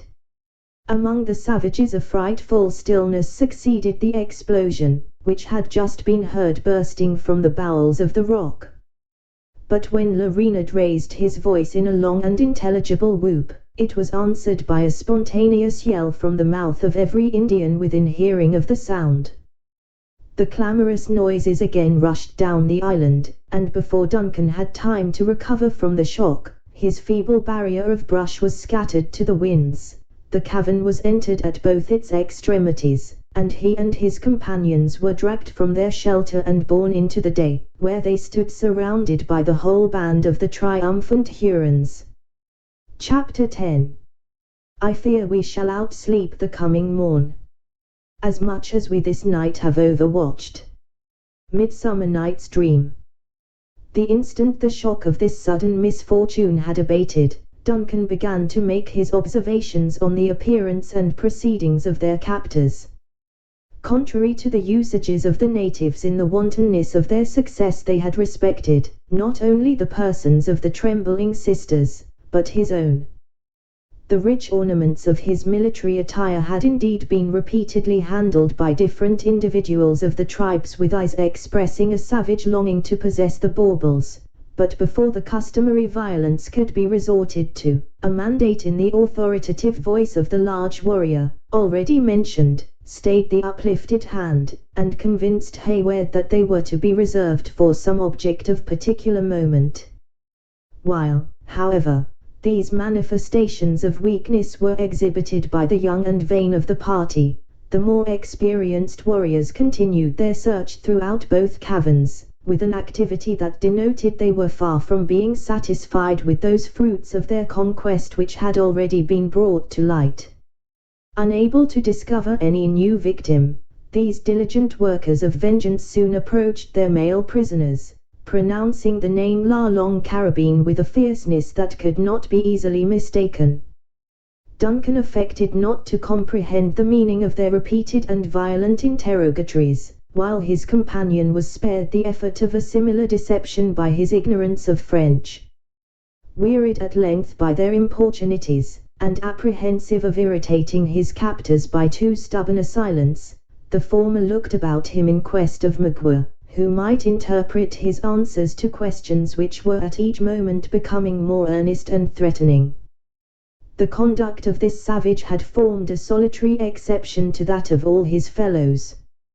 While the others were busily occupied in seeking to gratify their childish passion for finery, by plundering even the miserable effects of the scout, or had been searching with such bloodthirsty vengeance in their looks for their absent owner, Le Renard had stood at a little distance from the prisoners, with a demeanour so quiet and satisfied, as to betray that he had already effected the grand purpose of his treachery. When the eyes of Hayward first met those of his recent guide, he turned them away in horror at the sinister though calm look he encountered. Conquering his disgust, however, he was able, with an averted face, to address his successful enemy. Le Renard Subtil is too much of a warrior, said the reluctant Hayward, to refuse telling an unarmed man what his conquerors say. They ask for the hunter who knows the paths through the woods, returned Magua, in his broken English, laying his hand, at the same time, with a ferocious smile, on the bundle of leaves with which a wound on his own shoulder was bandaged. La Longue Carabine. His rifle is good, and his eye never shut, but, like the short gun of the White Chief, it is nothing against the life of Le Subtil. Le Renard is too brave to remember the hurts received in war, or the hands that gave them. Was it war, when the tired Indian rested at the sugar tree to taste his corn, who filled the bushes with creeping enemies, who drew the knife, whose tongue was peace, while his heart was coloured with blood? Did Magua say that the hatchet was out of the ground, and that his hand had dug it up? As Duncan dared not retort upon his accuser by reminding him of his own premeditated treachery, and disdained to deprecate his resentment by any words of apology, he remained silent. Magua seemed also content to rest the controversy as well as all further communication there, for he resumed the leaning attitude against the rock from which, in momentary energy, he had arisen. But the cry of La Longue Carabine was renewed the instant the impatient savages perceived that the short dialogue was ended. "You hear," said Magua, with stubborn indifference, "the Red Hurons call for the life of the Long Rifle, or they will have the blood of him that keep him hid. He is gone, escaped, he is far beyond their reach." Renard smiled with cold contempt, as he answered, "When the white man dies, he thinks he is at peace, but the red men know how to torture even the ghosts of their enemies. Where is his body? Let the Hurons see his scalp." "He is not dead, but escaped." Magua shook his head incredulously. "Is he a bird, to spread his wings, or is he a fish, to swim without air? The White Chief read in his books, and he believes the Hurons are fools. Though no fish, the Long Rifle can swim. He floated down the stream when the powder was all burned, and when the eyes of the Hurons were behind a cloud." "And why did the White Chief stay?" demanded the still incredulous Indian. "Is he a stone that goes to the bottom, or does the scalp burn his head?" "That I am not stone, your dead comrade, who fell into the falls, might answer, were the life still in him," said the provoked young man, using, in his anger, that boastful language which was most likely to excite the admiration of an Indian. "The white man thinks none but cowards desert their women." Magua muttered a few words, inaudibly, between his teeth, before he continued, aloud, "Can the Delawares swim, too, as well as crawl in the bushes? Where is Le Gros Serpent?" Duncan, who perceived by the use of these Canadian appellations, that his late companions were much better known to his enemies than to himself, answered, reluctantly, "He also is gone down with the water. Le Cerf Agile is not here." "I know not whom you call the nimble deer," said Duncan, gladly profiting by any excuse to create delay. "Uncas," returned Magua, pronouncing the Delaware name with even greater difficulty than he spoke his English words. "Bounding Elk is what the white man says, when he calls to the young Mohican." "Here is some confusion in names between us," Le Renard said Duncan, hoping to provoke a discussion. Dame is the French for deer, and serf for stag. Elan is the true term, when one would speak of an elk. Yes, muttered the Indian, in his native tongue, the pale faces are prattling women. They have 2 words for each thing, while a redskin will make the sound of his voice speak to him. Then, changing his language, he continued, adhering to the imperfect nomenclature of his provincial instructors. The deer is swift, but weak, the elk is swift, but strong, and the son of Le Serpent is Le Cerf agile. Has he leaped the river to the woods? If you mean the younger Delaware, he, too, has gone down with the water. As there was nothing improbable to an Indian in the manner of the escape, Magua admitted the truth of what he had heard, with a readiness that afforded additional evidence how little he would prize such worthless captives. With his companions, however, the feeling was manifestly different. The Hurons had awaited the result of this short dialogue with characteristic patience, and with a silence that increased until there was a general stillness in the band. When Hayward ceased to speak, they turned their eyes, as one man, on Magua, demanding, in this expressive manner, an explanation of what had been said. Their interpreter pointed to the river, and made them acquainted with the result, as much by the action as by the few words he uttered. When the fact was generally understood, the savages raised a frightful yell, which declared the extent of their disappointment.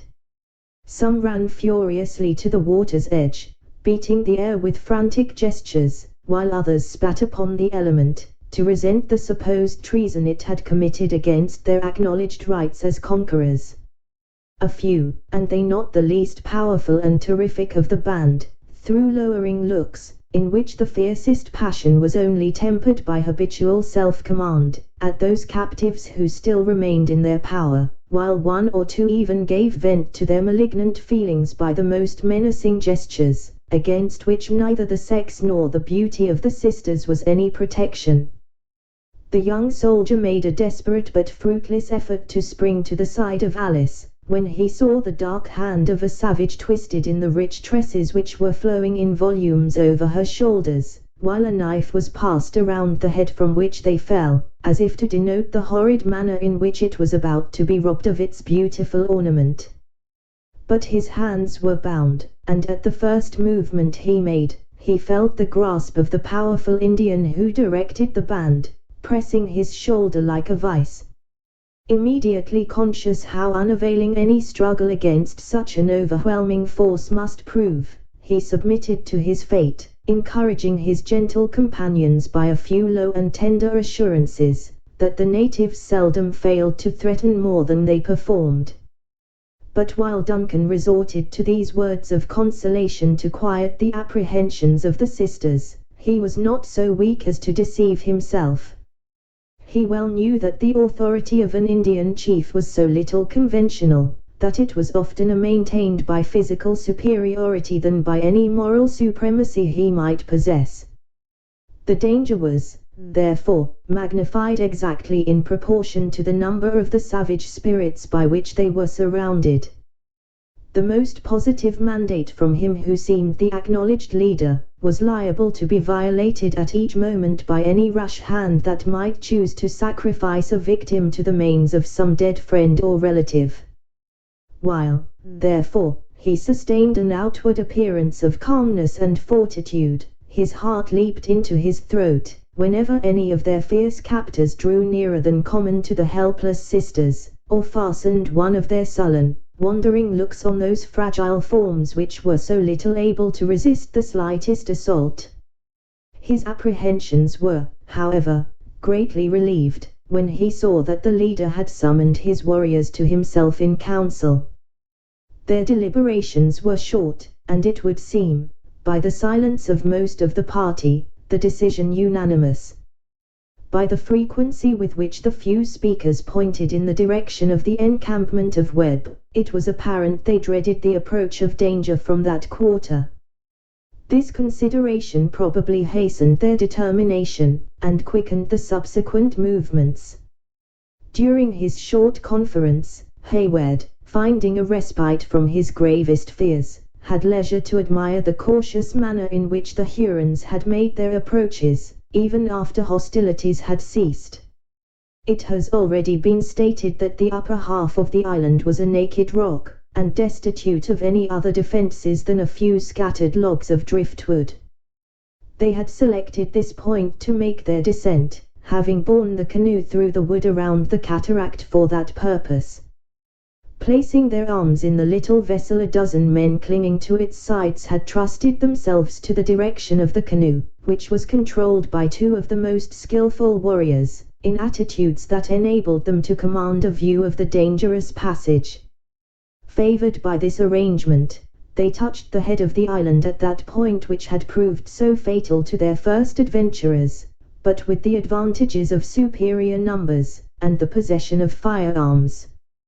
That such had been the manner of their descent was rendered quite apparent to Duncan, for they now bore the light bark from the upper end of the rock, and placed it in the water, near the mouth of the outer cavern. As soon as this change was made, the leader made signs to the prisoners to descend and enter. As resistance was impossible, and remonstrance useless, Hayward set the example of submission, by leading the way into the canoe, where he was soon seated with the sisters and the still wondering David. Notwithstanding the Hurons were necessarily ignorant of the little channels among the eddies and rapids of the stream, they knew the common signs of such a navigation too well to commit any material blunder.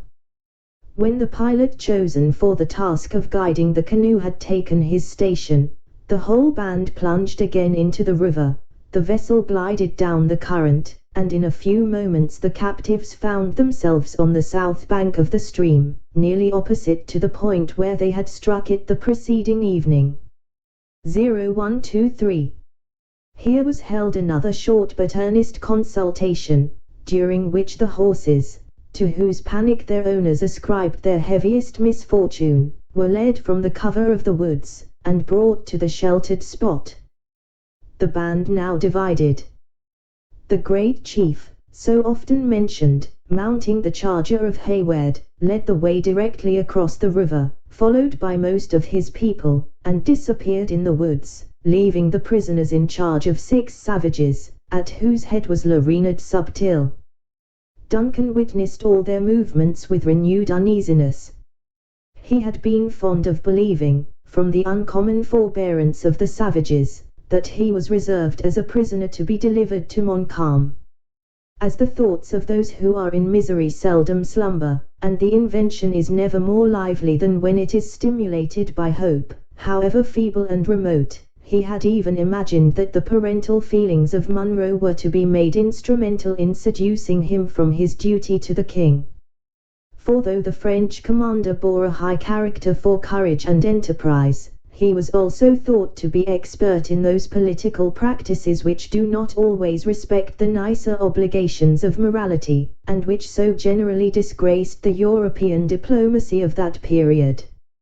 All those busy and ingenious speculations were now annihilated by the conduct of his captors. That portion of the band who had followed the huge warrior took the route toward the foot of the Hurricane, and no other expectation was left for himself and companions, than that they were to be retained as hopeless captives by their savage conquerors. Anxious to know the worst, and willing, in such an emergency, to try the potency of gold, he overcame his reluctance to speak to Macquer. Addressing himself to his former guide, who had now assumed the authority and manner of one who was to direct the future movements of the party, he said, in tones as friendly and confiding as he could assume, "I would speak to Macquer, what is fit only for so great a chief to hear." The Indian turned his eyes on the young soldier scornfully, as he answered, "Speak, trees have no ears." But the Red Hurons are not deaf, and counsel that is fit for the great men of a nation would make the young warriors drunk. If Macquer will not listen, the officer of the king knows how to be silent. The savage spoke carelessly to his comrades, who were busied, after their awkward manner, in preparing the horses for the reception of the sisters, and moved a little to one side, whither by a cautious gesture he induced Hayward to follow. "Now, speak," he said, "if the words are such as Magua should hear." Le Renard Subtil has proved himself worthy of the honourable name given to him by his Canada fathers, commenced Hayward. "I see his wisdom, and all that he has done for us, and shall remember it when the hour to reward him arrives." Yes, Renard has proved that he is not only a great chief in council, but one who knows how to deceive his enemies. "What has Renard done?" coldly demanded the Indian. "What, has he not seen that the woods were filled with outlying parties of the enemies, and that the serpent could not steal through them without being seen? Then, did he not lose his path to blind the eyes of the Hurons? Did he not pretend to go back to his tribe, who had treated him ill, and driven him from their wigwams like a dog? And when he saw what he wished to do, did we not aid him, by making a false face, that the Hurons might think the white man believed that his friend was his enemy? Is not all this true? And when Le Subtil had shut the eyes and stopped the ears of his nation by his wisdom, did they not forget that they had once done him wrong, and forced him to flee to the Mohawks? And did they not leave him on the south side of the river, with their prisoners, while they have gone foolishly on the north? Does not Renard mean to turn like a fox on his footsteps, and to carry to the rich and grey-headed Scotchman his daughters? Yes, Magua, I see it all, and I have already been thinking how so much wisdom and honesty should be repaid. First, the chief of William Henry will give as a great chief should for such a service. The medal asterisk of Magua will no longer be of tin, but of beaten gold. His horn will run over with powder, dollars will be as plenty in his pouch as pebbles on the shore of Hurricane, and the deer will lick his hand, for they will know it to be vain to fly from the rifle he will carry. As for myself, I know not how to exceed the gratitude of the Scotchman, but yes, I will. Asterisk it has long been a practice with the whites to conciliate the important men of the Indians by presenting medals, which are worn in the place of their own rude ornaments. Those given by the English generally bear the impression of the reigning king, and those given by the Americans that of the president. What will the young chief, who comes from toward the sun, give? Demanded the Huron, observing that Hayward hesitated in his desire to end the enumeration of benefits with that which might form the climax of an Indian's wishes. "He will make the fire water from the islands in the salt lake flow before the wigwam of Magua, until the heart of the Indian shall be lighter than the feathers of the hummingbird, and his breath sweeter than the wild honeysuckle." Le Renard had listened gravely as Hayward slowly proceeded in this subtle speech. When the young man mentioned the artifice he supposed the Indian to have practiced on his own nation, the countenance of the listener was veiled in an expression of cautious gravity. At the allusion to the injury which Duncan affected to believe had driven the Huron from his native tribe, a gleam of such ungovernable ferocity flashed from the other's eyes, as induced the adventurous speaker to believe he had struck the proper chord. And by the time he reached the part where he so artfully blended the thirst of vengeance with the desire of gain, he had, at least, obtained a command of the deepest attention of the savage. The question put by Le Renard had been calm, and with all the dignity of an Indian, but it was quite apparent, by the thoughtful expression of the listener's countenance, that the answer was most cunningly devised.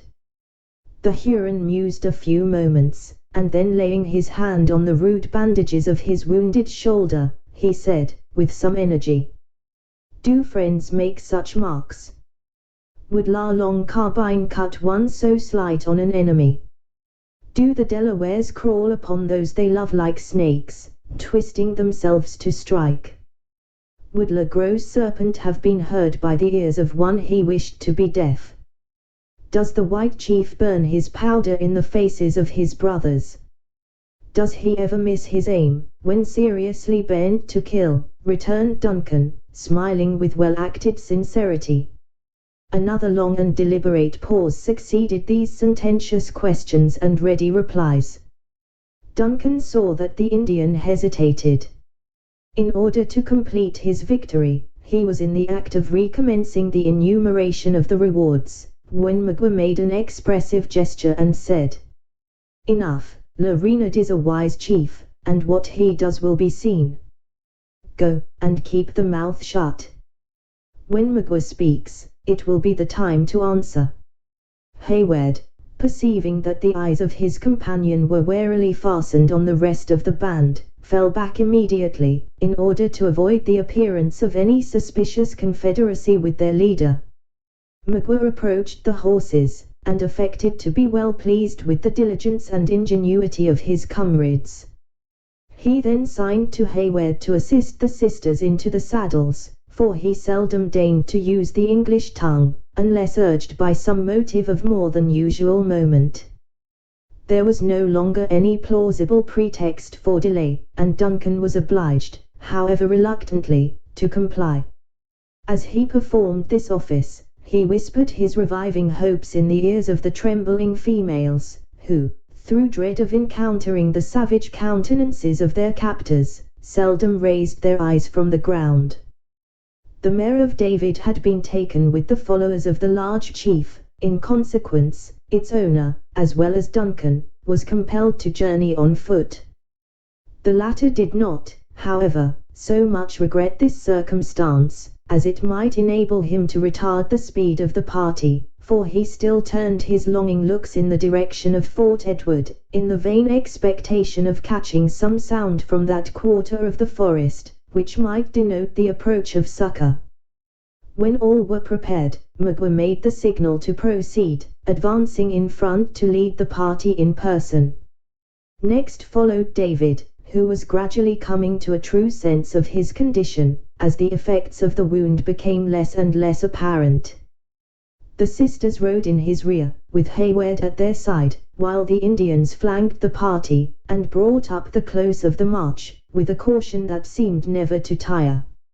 In this manner they proceeded in uninterrupted silence, except when Hayward addressed some solitary word of comfort to the females, or David gave vent to the moanings of his spirit, in piteous exclamations, which he intended should express the humility of resignation.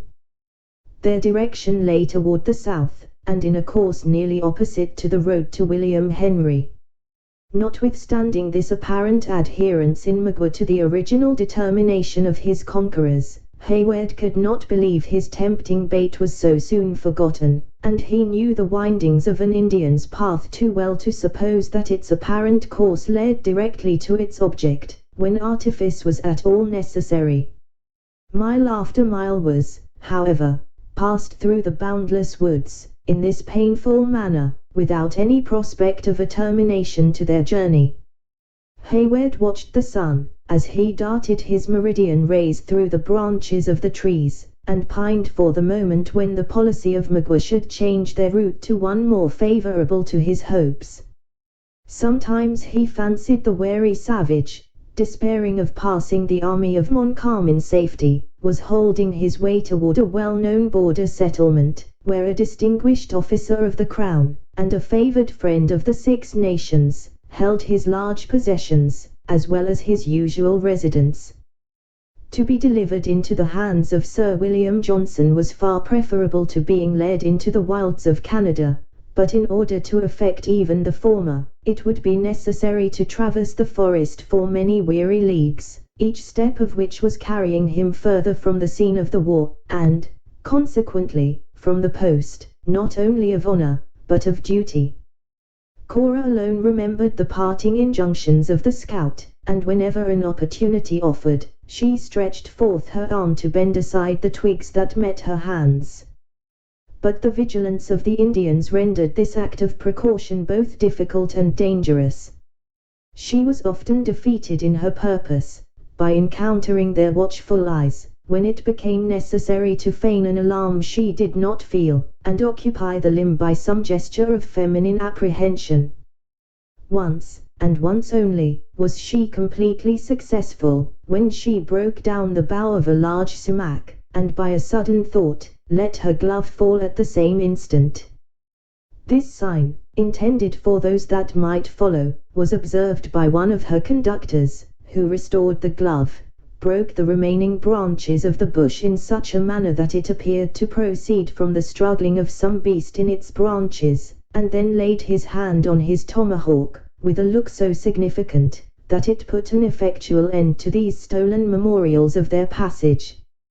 As there were horses, to leave the prints of their footsteps, in both bands of the Indians, this interruption cut off any probable hopes of assistance being conveyed through the means of their trail. Hayward would have ventured a remonstrance had there been anything encouraging in the gloomy reserve of Magua. But the savage, during all this time, seldom turned to look at his followers, and never spoke. With the sun for his only guide, or aided by such blind marks as are only known to the sagacity of a native, he held his way along the barrens of pine, through occasional little fertile vales, across brooks and rivulets, and over undulating hills, with the accuracy of instinct, and nearly with the directness of a bird. He never seemed to hesitate. Whether the path was hardly distinguishable, whether it disappeared, or whether it lay beaten and plain before him, made no sensible difference in his speed or certainty. It seemed as if fatigue could not affect him. Whenever the eyes of the wearied travellers rose from the decayed leaves over which they trod, his dark form was to be seen glancing among the stems of the trees in front, his head immovably fastened in a forward position, with the light plume on his crest fluttering in a current of air, made solely by the swiftness of his own motion. But all this diligence and speed were not without an object. After crossing a low vale, through which a gushing brook meandered, he suddenly ascended a hill, so steep and difficult of ascent, that the sisters were compelled to alight in order to follow. When the summit was gained, they found themselves on a level spot, but thinly covered with trees, under one of which Magua had thrown his dark form, as if willing and ready to seek that rest which was so much needed by the whole party. Chapter 11. Cursed be my tribe if I forgive him. Shylock.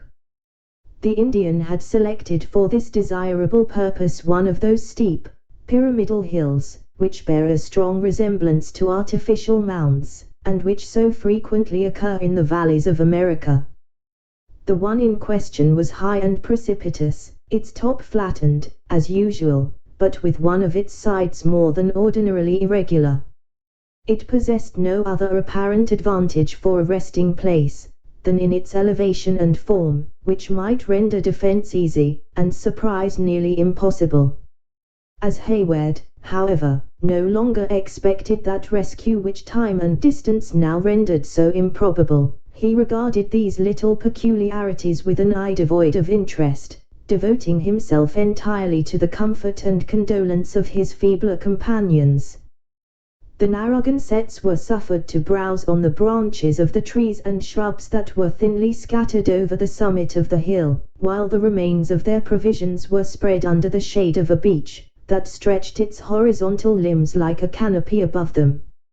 Notwithstanding the swiftness of their flight, one of the Indians had found an opportunity to strike a straggling fawn with an arrow, and had borne the more preferable fragments of the victim, patiently on his shoulders, to the stopping place.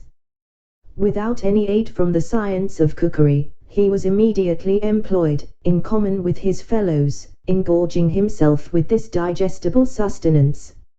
Magua alone sat apart, without participating in the revolting meal, and apparently buried in the deepest thought. This abstinence, so remarkable in an Indian, when he possessed the means of satisfying hunger, at length attracted the notice of Hayward. The young man willingly believed that the Huron deliberated on the most eligible manner of eluding the vigilance of his associates. With a view to assist his plans by any suggestion of his own, and to strengthen the temptation, he left the beach, and straggled, as if without an object, to the spot where La Renaud was seated. Has not Magua kept the sun in his face long enough to escape all danger from the Canadians? He asked, as though no longer doubtful of the good intelligence established between them. And will not the chief of William Henry be better pleased to see his daughters before another night may have hardened his heart to their loss, to make him less liberal in his reward? Do the pale faces love their children less in the morning than at night? Asked the Indian, coldly. By no means, returned Hayward, anxious to recall his error. If he had made one, the white man may, and does often, forget the burial place of his fathers. He sometimes ceases to remember those he should love, and has promised to cherish, but the affection of a parent for his child is never permitted to die. And is the heart of the white-headed chief soft, and will he think of the babes that his squaws have given him? He is hard on his warriors, and his eyes are made of stone. He is severe to the idle and wicked, but to the sober and deserving he is a leader, both just and humane. I have known many fond and tender parents, but never have I seen a man whose heart was softer toward his child. You have seen the grey head in front of his warriors, Magua, but I have seen his eyes swimming in water, when he spoke of those children who are now in your power. Hayward paused, for he knew not how to construe the remarkable expression that gleamed across the swarthy features of the attentive Indian. At first it seemed as if the remembrance of the promised reward grew vivid in his mind, while he listened to the sources of parental feeling which were to assure its possession, but, as Duncan proceeded, the expression of joy became so fiercely malignant that it was impossible not to apprehend it proceeded from some passion more sinister than avarice. Go, said the Huron, suppressing the alarming exhibition in an instant, in a death-like calmness of countenance. Go to the dark-haired daughter, and say, Magua waits to speak. The father will remember what the child promises. Duncan, who interpreted this speech to express a wish for some additional pledge that the promised gifts should not be withheld, slowly and reluctantly repaired to the place where the sisters were now resting from their fatigue, to communicate its purport to Cora. You understand the nature of an Indian's wishes, he concluded, as he led her toward the place where she was expected, and must be prodigal of your offers of powder and blankets. Ardent spirits are, however, the most prized by such as he, nor would it be amiss to add some boon from your own hand, with that grace you so well know how to practice. Remember, Cora, that on your presence of mind and ingenuity, even your life, as well as that of Alice, may in some measure depend. Hayward, and yours. Mine is of little moment, it is already sold to my king, and is a prize to be seized by any enemy who may possess the power. I have no father to expect me, and but few friends to lament a fate which I have courted with the insatiable longings of youth after distinction. But hush! We approach the Indian. Magua, the lady with whom you wish to speak, is here. The Indian rose slowly from his seat, and stood for near a minute silent and motionless. He then signed with his hand for Hayward to retire, saying, coldly, when the Huron talks to the women, his tribe shut their ears. Duncan, still lingering, as if refusing to comply, Cora said, with a calm smile, you hear, Hayward, and delicacy at least should urge you to retire. Go to Alice, and comfort her with our reviving prospects. She waited until he had departed, and then turning to the native, with the dignity of her sex in her voice and manner, she added, what would La Renaud say to the daughter of Munro? Listen, said the Indian, laying his hand firmly upon her arm, as if willing to draw her utmost attention to his words, a movement that Cora as firmly but quietly repulsed. By extricating the limb from his grasp, Magua was born a chief and a warrior among the red Hurons of the lakes. He saw the suns of 20 summers make the snows of 20 winters run off in the streams before he saw a pale face, and he was happy. Then his Canada fathers came into the woods, and taught him to drink the fire water, and he became a rascal. The Hurons drove him from the graves of his fathers, as they would chase the hunted buffalo.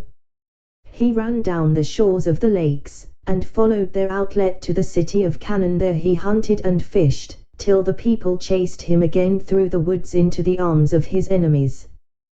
The chief, who was born a Huron, was at last a warrior among the Mohawks.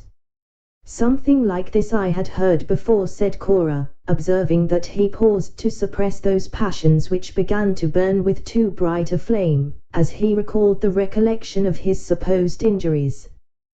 Was it the fault of Le Renard that his head was not made of rock? Who gave him the fire-water? Who made him a villain? 'Twas the pale faces, the people of your own color. And am I answerable that thoughtless and unprincipled men exist, whose shades of countenance may resemble mine? Cora calmly demanded of the excited savage. No, Magua is a man, and not a fool, such as you never open their lips to the burning stream. The Great Spirit has given you wisdom. What, then, have I do to, or say, in the matter of your misfortunes, not to say of your errors? Listen, repeated the Indian, resuming his earnest attitude. When his English and French fathers dug up the hatchet, Le Renard struck the war-post of the Mohawks, and went out against his own nation. The pale faces have driven the redskins from their hunting grounds, and now when they fight, a white man leads the way. The old chief at Hurricane, your father, was the great captain of our war party. He said to the Mohawks, do this, and do that, and he was minded. He made a law, that if an Indian swallowed the fire-water, and came into the cloth wigwams of his warriors, it should not be forgotten. Magua foolishly opened his mouth, and the hot liquor led him into the cabin of Munro. What did the grey-head? Let his daughter say. He forgot not his words, and did justice, by punishing the offender, said the undaunted daughter.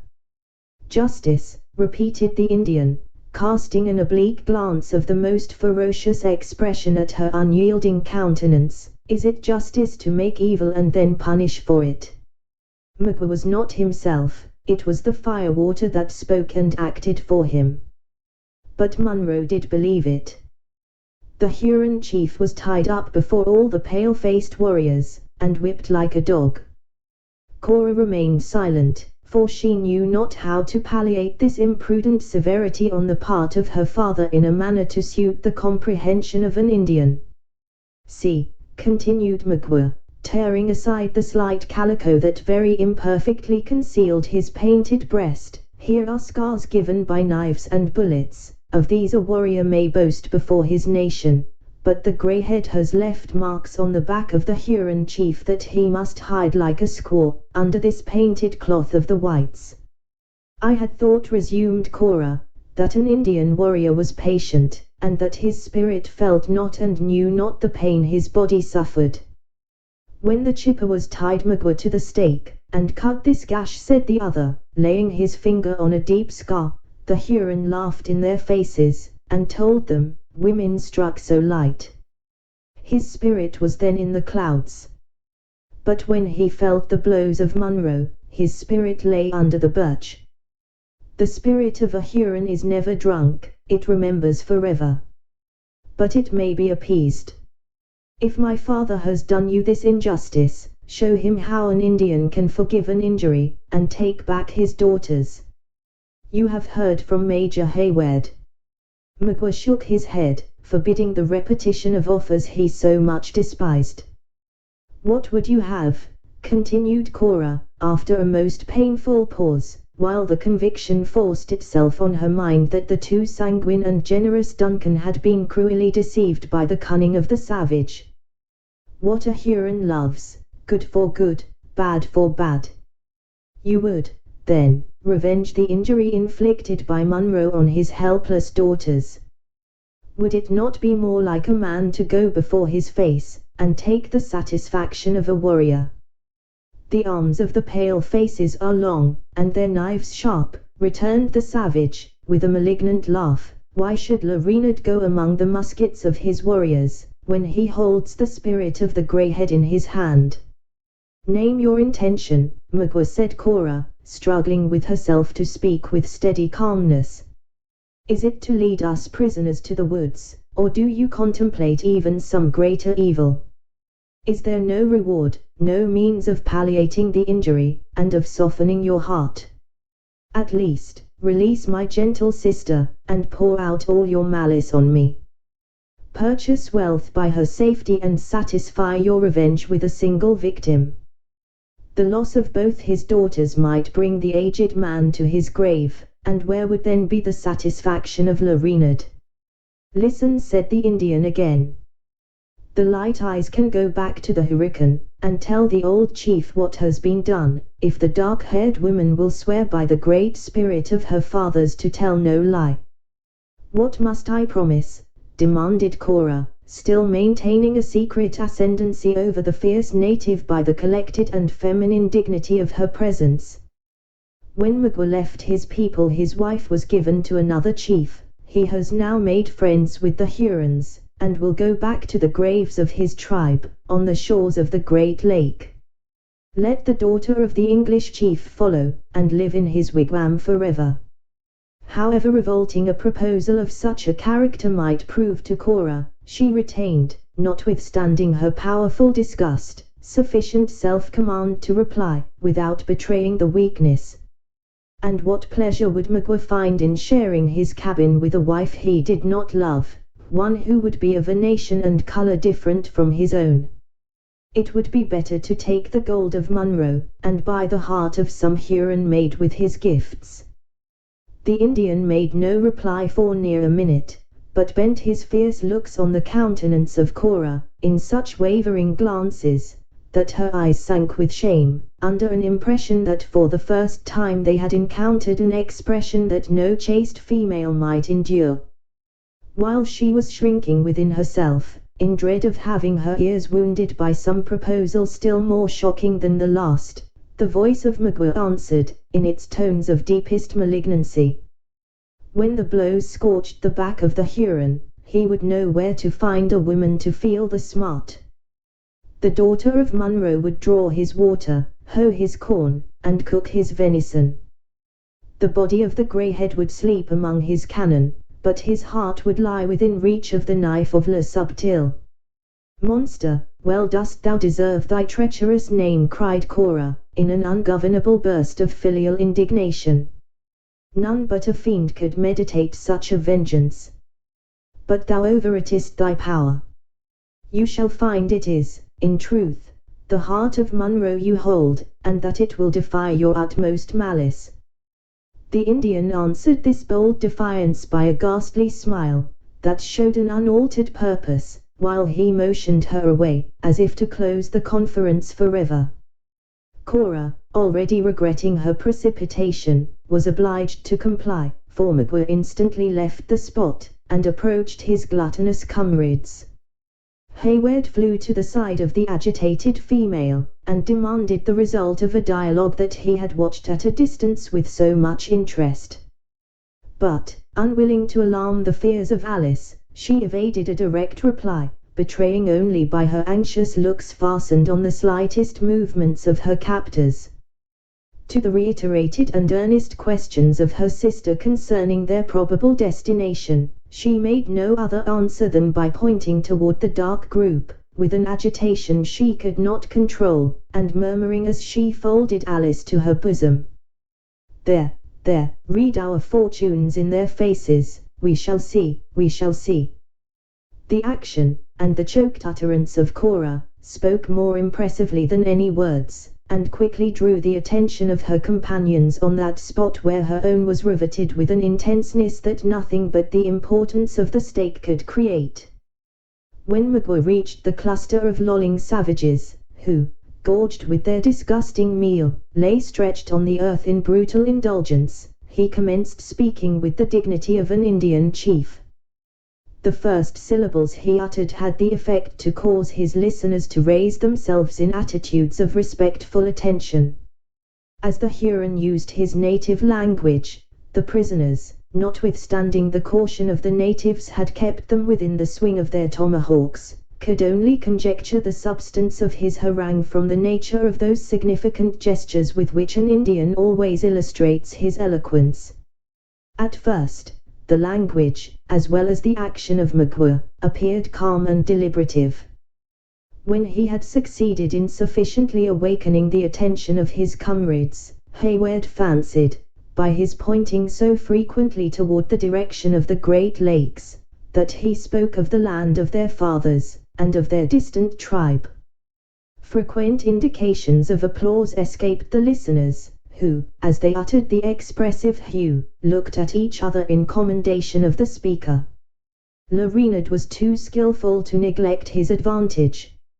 He now spoke of the long and painful route by which they had left those spacious grounds and happy villages, to come and battle against the enemies of their Canadian fathers. He enumerated the warriors of the party, their several merits, their frequent services to the nation, their wounds, and the number of the scalps they had taken. Whenever he alluded to any present, and the subtle Indian neglected none, the dark countenance of the flattered individual gleamed with exultation, nor did he even hesitate to assert the truth of the words, by gestures of applause and confirmation. Then the voice of the speaker fell, and lost the loud, animated tones of triumph with which he had enumerated their deeds of success and victory. He described the cataract of Glens, the impregnable position of its rocky island, with its caverns and its numerous rapids and whirlpools. He named the name of La Longue Carabine and paused until the forest beneath them had sent up the last echo of a loud and long yell, with which the hated appellation was received. He pointed toward the youthful military captive, and described the death of a favorite warrior, who had been precipitated into the deep ravine by his hand.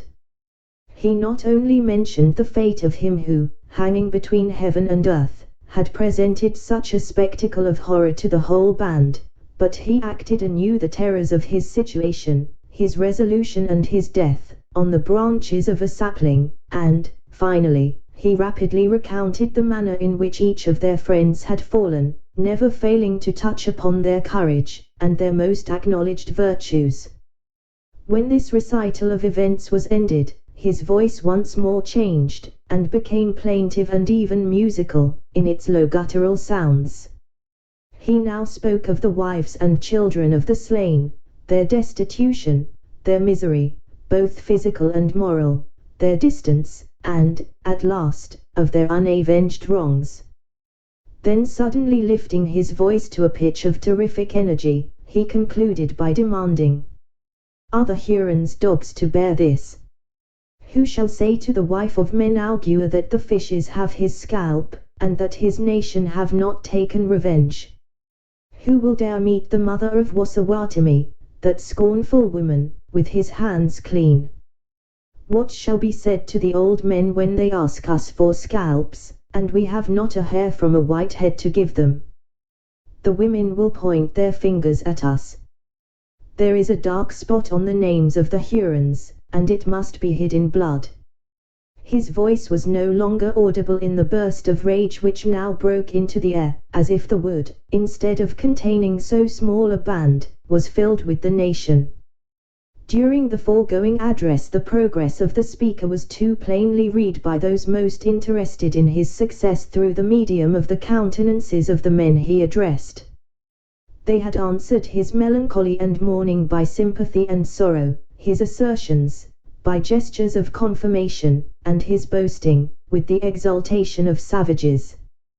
When he spoke of courage, their looks were firm and responsive; when he alluded to their injuries, their eyes kindled with fury; when he mentioned the taunts of the women, they dropped their heads in shame; but when he pointed out their means of vengeance, he struck a chord which never failed to thrill in the breast of an Indian. With the first intimation that it was within their reach, the whole band sprang upon their feet as one man, giving utterance to their rage in the most frantic cries. They rushed upon their prisoners in a body with drawn knives and uplifted tomahawks. Hayward threw himself between the sisters and the foremost, whom he grappled with a desperate strength that for a moment checked his violence. This unexpected resistance gave Magua time to interpose, and with rapid enunciation and animated gesture, he drew the attention of the band again to himself.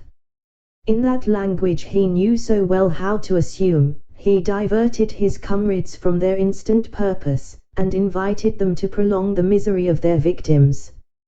His proposal was received with acclamations, and executed with the swiftness of thought. Two powerful warriors cast themselves on Hayward, while another was occupied in securing the less active singing master. Neither of the captives, however, submitted without a desperate, though fruitless, struggle. Even David hurled his assailant to the earth, nor was Hayward secured until the victory over his companion enabled the Indians to direct their united force to that object. He was then bound and fastened to the body of the sapling, on whose branches Magua had acted the pantomime of the falling Huron. When the young soldier regained his recollection, he had the painful certainty before his eyes that a common fate was intended for the whole party. On his right was Cora in a durance similar to his own, pale and agitated, but with an eye whose steady look still read the proceedings of their enemies. On his left, the withes which bound her to a pine, performed that office for Alice which her trembling limbs refused, and alone kept her fragile form from sinking. Her hands were clasped before her in prayer, but instead of looking upward toward that power which alone could rescue them, her unconscious looks wandered to the countenance of Duncan with infantile dependency.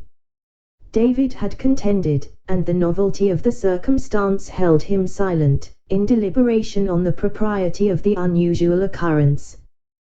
The vengeance of the Hurons had now taken a new direction, and they prepared to execute it with that barbarous ingenuity with which they were familiarized by the practice of centuries. Some sought knots to raise the blazing pile, one was riving the splinters of pine, in order to pierce the flesh of their captives with the burning fragments, and others bent the tops of two saplings to the earth, in order to suspend Hayward by the arms between the recoiling branches. But the vengeance of Magua sought a deeper and more malignant enjoyment. While the less refined monsters of the band prepared, before the eyes of those who were to suffer these well-known and vulgar means of torture, he approached Cora, and pointed out, with the most malign expression of countenance, the speedy fate that awaited her.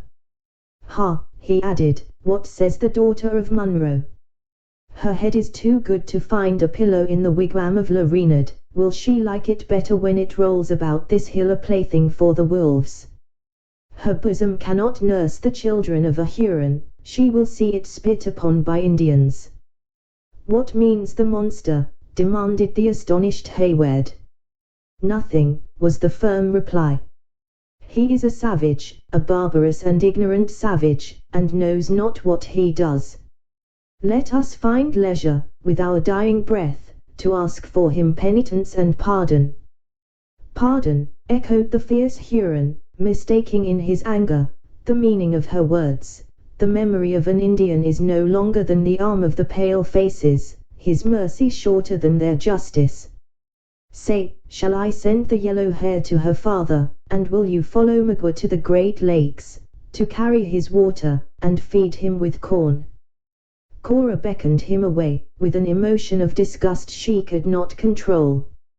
"Leave me," she said, with a solemnity that for a moment checked the barbarity of the Indian. "You mingle bitterness in my prayers, you stand between me and my God." The slight impression produced on the savage was, however, soon forgotten, and he continued pointing, with taunting irony, toward Alice. "Look, the child weeps. She is too young to die. Send her to Munro, to comb his grey hairs, and keep life in the heart of the old man." Cora could not resist the desire to look upon her youthful sister, in whose eyes she met an imploring glance, that betrayed the longings of nature. "What says he, dearest Cora?" asked the trembling voice of Alice. "Did he speak of sending me to our father?" For many moments the elder sister looked upon the younger, with a countenance that wavered with powerful and contending emotions. At length she spoke, though her tones had lost their rich and calm fullness, in an expression of tenderness that seemed maternal. "Alice," she said, "the Huron offers us both life, nay, more than both. He offers to restore Duncan, our invaluable Duncan, as well as you, to our friends, to our father, to our heart-stricken, childless father, if I will bow down this rebellious, stubborn pride of mine, and consent." Her voice became choked, and clasping her hands, she looked upward, as if seeking, in her agony, intelligence from a wisdom that was infinite. "Say on," cried Alice. "To what, dearest Cora?" "Oh, that the proffer were made to me. To save you, to cheer our aged father, to restore Duncan. How cheerfully could I die?" "Die," repeated Cora, with a calmer and firmer voice. "That were easy. Perhaps the alternative may not be less so." "He would have me," she continued, her accents sinking under a deep consciousness of the degradation of the proposal, "follow him to the wilderness, go to the habitations of the Hurons, to remain there, in short, to become his wife. Speak, then, Alice, child of my affections, sister of my love. And you, too, Major Hayward, aid my weak reason with your counsel. Is life to be purchased by such a sacrifice? Will you, Alice, receive it at my hands at such a price? And you, Duncan, guide me, control me between you, for I am wholly yours." "Would I?" echoed the indignant and astonished youth. "Cora, Cora, you jest with our misery. Name not the horrid alternative again, the thought itself is worse than 1,000 deaths." "That such would be your answer, I well knew," exclaimed Cora, her cheeks flushing, and her dark eyes once more sparkling with the lingering emotions of a woman. "What says my Alice? For her will I submit without another murmur." Although both Hayward and Cora listened with painful suspense and the deepest attention, no sounds were heard in reply. It appeared as if the delicate and sensitive form of Alice would shrink into itself, as she listened to this proposal. Her arms had fallen lengthwise before her, the fingers moving in slight convulsions, her head dropped upon her bosom, and her whole person seemed suspended against the tree, looking like some beautiful emblem of the wounded delicacy of her sex, devoid of animation and yet keenly conscious. In a few moments, however, her head began to move slowly, in a sign of deep, unconquerable disapprobation. "No, no, no, better that we die as we have lived, together." 5177. "Then die," shouted McWhirr, hurling his tomahawk with violence at the unresisting speaker, and gnashing his teeth with a rage that could no longer be bridled at this sudden exhibition of firmness in the one he believed the weakest of the party. The axe cleaved the air in front of Hayward, and cutting some of the flowing ringlets of Alice, quivered in the tree above her head. The sight maddened Duncan to desperation. Collecting all his energies in one effort, he snapped the twigs which bound him and rushed upon another savage, who was preparing, with loud yells and a more deliberate aim, to repeat the blow. They encountered, grappled, and fell to the earth together. The naked body of his antagonist afforded Hayward no means of holding his adversary, who glided from his grasp, and rose again with one knee on his chest, pressing him down with the weight of a giant. Duncan already saw the knife gleaming in the air, when a whistling sound swept past him, and was rather accompanied than followed by the sharp crack of a rifle. He felt his breast relieved from the load it had endured. He saw the savage expression of his adversary's countenance change to a look of vacant wildness, when the Indian fell dead on the faded leaves by his side. Chapter 12. Clodot, I am gone, sire. And anon, sire, I'll be with you again. 12th Night. The Hurons stood aghast at this sudden visitation of death on one of their band. but as they regarded the fatal accuracy of a name which had dared to immolate an enemy at so much hazard to a friend, the name of La Longue Carabine burst simultaneously from every lip, and was succeeded by a wild and a sort of plaintive howl. The cry was answered by a loud shout from a little thicket, where the incautious party had piled their arms, and at the next moment, Hawke, too eager to load the rifle he had regained, was seen advancing upon them, brandishing the clubbed weapon, and cutting the air with wide and powerful sweeps. Bold and rapid as was the progress of the scout, it was exceeded by that of a light and vigorous form which, bounding past him, leaped, with incredible activity and daring, into the very center of the Hurons, where it stood, whirling a tomahawk, and flourishing a glittering knife, with fearful menaces, in front of Cora. Quicker than the thoughts could follow those unexpected and audacious movements, an image, armed in the emblematic panoply of death, glided before their eyes, and assumed a threatening attitude at the other's side. The savage tormentors recoiled before these warlike intruders, and uttered, as they appeared in such quick succession, the often repeated and peculiar exclamations of surprise, followed by the well-known and dreaded appellations of Le Cerf Agile, Le Gros Serpent. But the wary and vigilant leader of the Hurons was not so easily disconcerted. Casting his keen eyes around the little plain, he comprehended the nature of the assault at a glance, and encouraging his followers by his voice as well as by his example, he unsheathed his long and dangerous knife, and rushed with a loud whoop upon the expected Chingachgook. It was the signal for a general combat.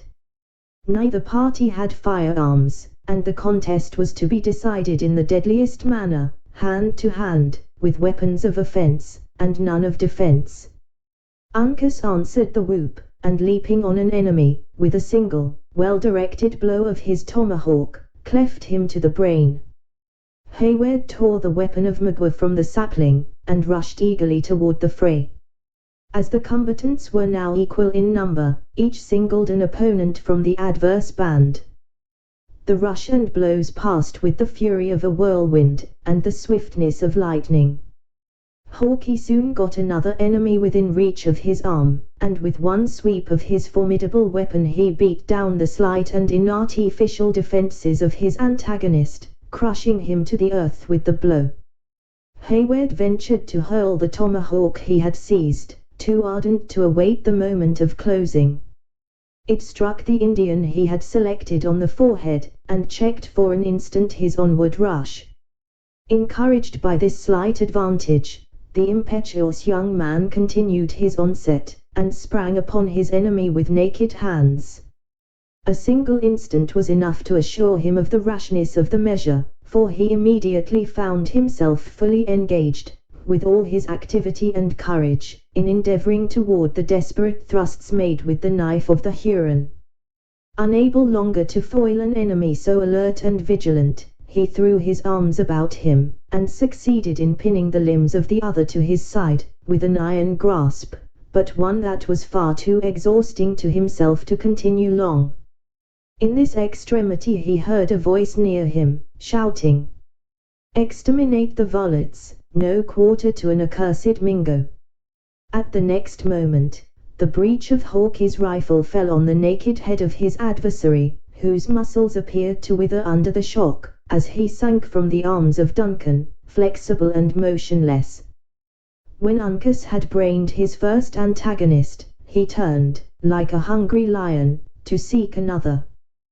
The fifth and only Huron disengaged at the first onset had paused a moment, and then seeing that all around him were employed in the deadly strife, he had sought, with hellish vengeance, to complete the baffled work of revenge. Raising a shout of triumph, he sprang toward the defenseless Cora, sending his keen axe as the dreadful precursor of his approach.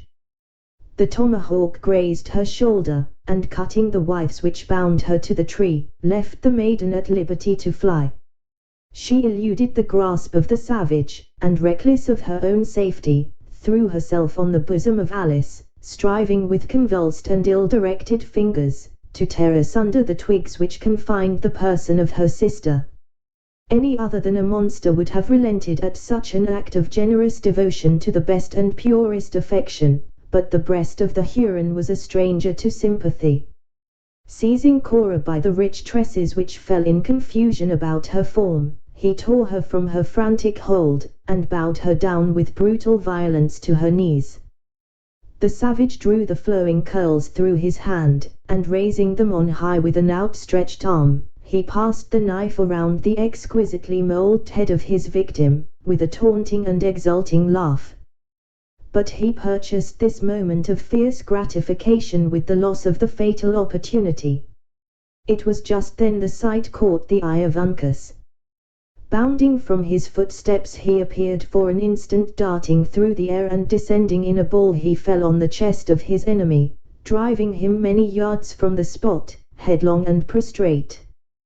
The violence of the exertion cast the young Mohican at his side. They arose together, fought, and bled, each in his turn. But the conflict was soon decided. The tomahawk of Hayward and the rifle of Hawkeye descended on the skull of the Huron, at the same moment that the knife of Uncas reached his heart. 0149. The battle was now entirely terminated, with the exception of the protracted struggle between Le Renard Subtil and Le Gros Serpent. Well did these barbarous warriors prove that they deserved those significant names which had been bestowed for deeds in former wars. When they engaged, some little time was lost in eluding the quick and vigorous thrusts which had been aimed at their lives.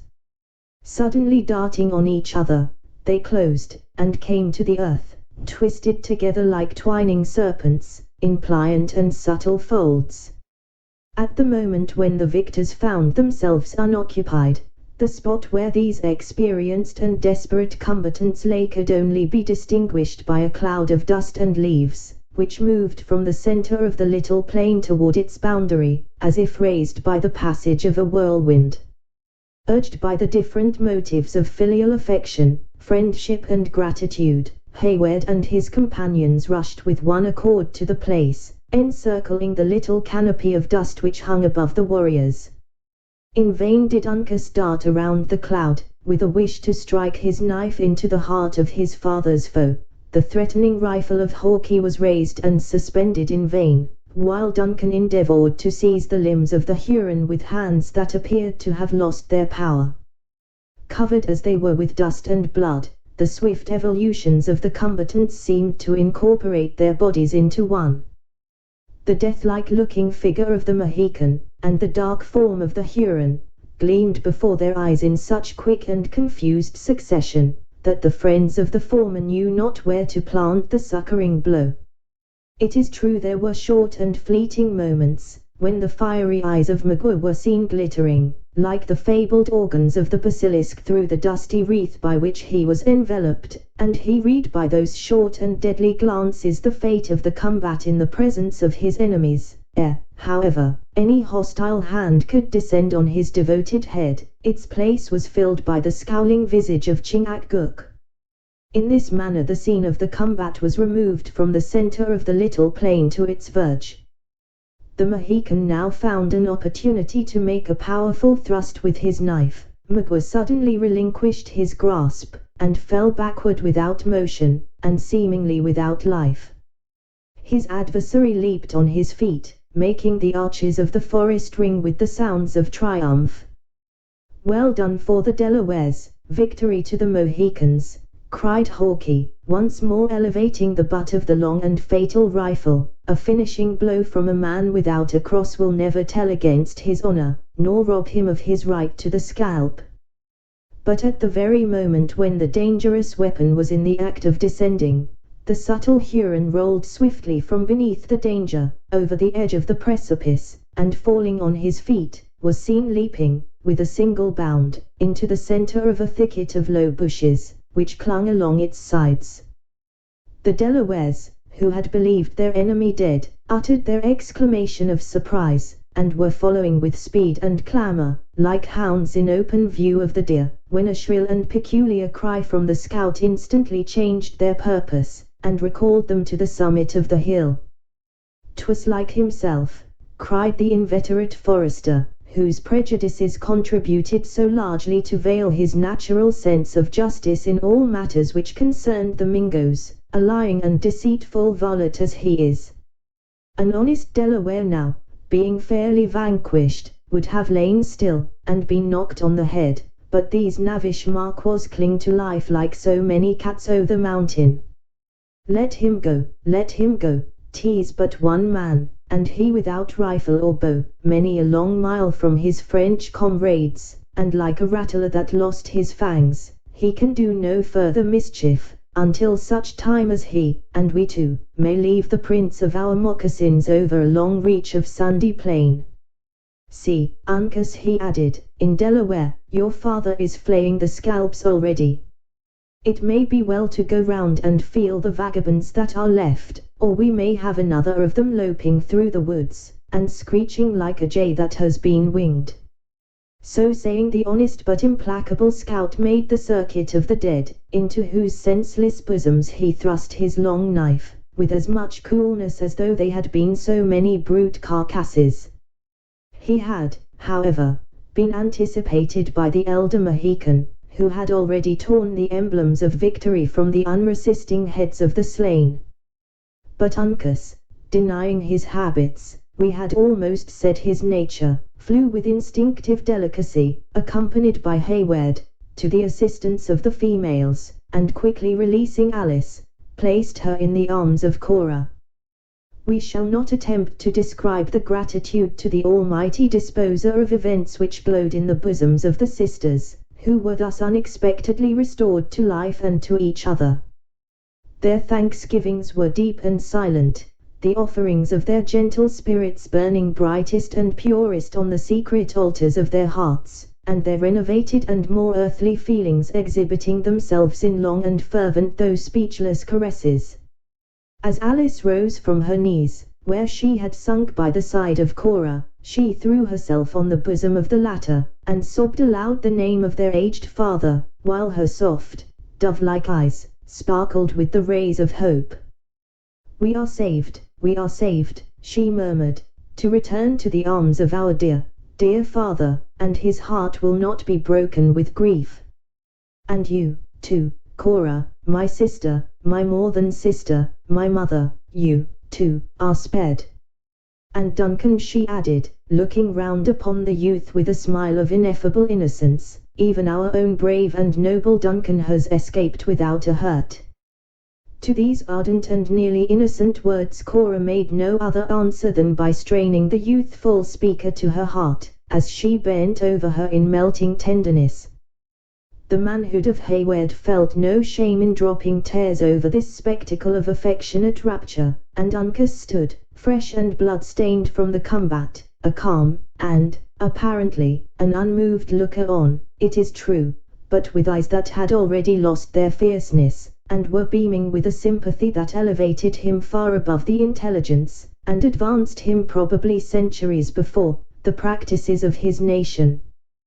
During this display of emotions so natural in their situation, Hawkeye, whose vigilant distrust had satisfied itself that the Hurons, who disfigured the heavenly scene, no longer possessed the power to interrupt its harmony, approached David, and liberated him from the bonds he had, until that moment, endured with the most exemplary patience. There, exclaimed the scout, casting the last withe behind him, you are once more master of your own limbs, though you seem not to use them with much greater judgment than that in which they were first fashioned. If advice from one who is not older than yourself, but who, having lived most of his time in the wilderness, may be said to have experience beyond his years, will give no offense, you are welcome to my thoughts, and these are, to part with the little tooting instrument in your jacket to the first fool you meet with, and buy some weapon with the money, if it be only the barrel of a horseman's pistol.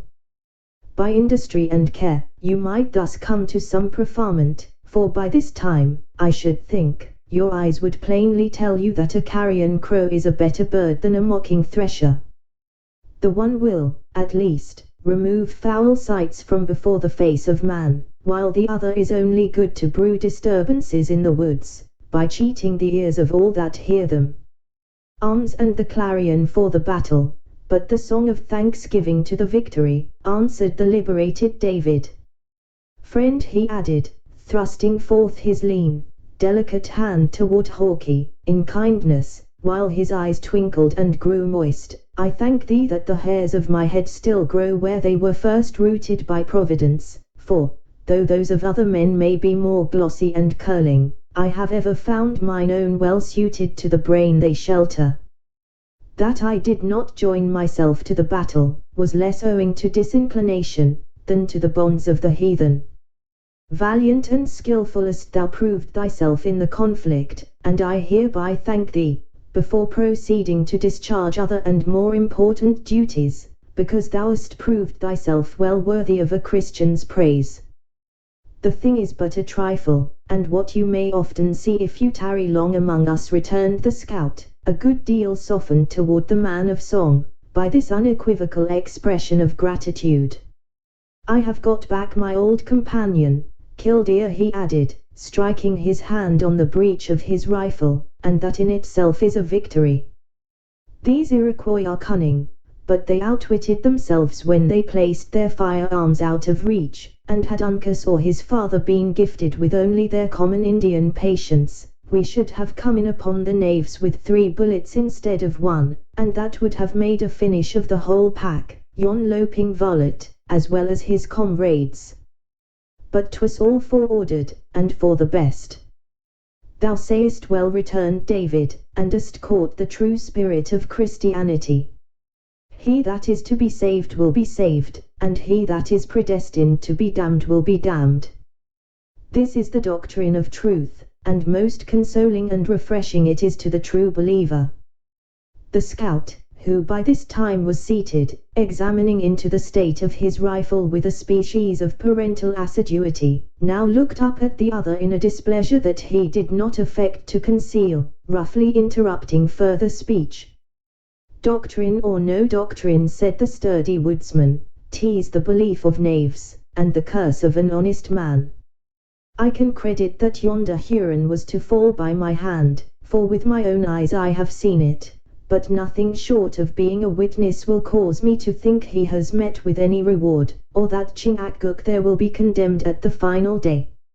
You have no warranty for such an audacious doctrine, nor any covenant to support it, cried David, who was deeply tinctured with the subtle distinctions which, in his time, and more especially in his province, had been drawn around the beautiful simplicity of revelation, by endeavoring to penetrate the awful mystery of the divine nature, supplying faith by self-sufficiency, and by consequence, involving those who reasoned from such human dogmas in absurdities and doubt. Your temple is reared on the sands, and the first tempest will wash away its foundation. I demand your authorities for such an uncharitable assertion. Like other advocates of a system, David was not always accurate in his use of terms. Name chapter and verse, in which of the holy books do you find language to support you? Book, repeated Hawkeye, with singular and ill-concealed disdain. Do you take me for a whimpering boy at the apron string of one of your old gals, and this good rifle on my knee for the feather of a goose's wing, my ox's horn for a bottle of ink, and my leathern pouch for a cross-barred handkercher to carry my dinner? Book.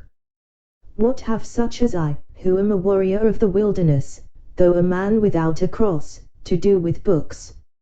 I never read but in one, and the words that are written there are too simple and too plain to need much schooling, though I may boast that of 40 long and hard-working years. What call you the volume? Said David, misconceiving the other's meaning. 'Tis open before your eyes, returned the scout, and he who owns it is not a niggard of its use. I have heard it said that there are men who read in books to convince themselves there is a God. I know not but man may so deform his works in the settlement, as to leave that which is so clear in the wilderness a matter of doubt among traders and priests. If any such there be, and he will follow me from sun to sun, through the windings of the forest, he shall see enough to teach him that he is a fool, and that the greatest of his folly lies in striving to rise to the level of one he can never equal, be it in goodness, or be it in power. The instant David discovered that he battled with a disputant who imbibed his faith from the lights of nature, eschewing all subtleties of doctrine, he willingly abandoned a controversy from which he believed neither profit nor credit was to be derived. While the scout was speaking, he had also seated himself, and producing the ready little volume and the iron-rimmed spectacles, he prepared to discharge a duty, which nothing but the unexpected assault he had received in his orthodoxy could have so long suspended. He was, in truth, a minstrel of the western continent, of a much later day, certainly, than those gifted bards, who formerly sang the profane renown of baron and prince, but after the spirit of his own age and country, and he was now prepared to exercise the cunning of his craft, in celebration of, or rather in thanksgiving for, the recent victory. He waited patiently for Hawkie to cease, then lifting his eyes, together with his voice, he said, aloud, "I invite you, friends, to join in praise for this signal deliverance from the hands of barbarians and infidels, to the comfortable and solemn tones of the tune called Northampton."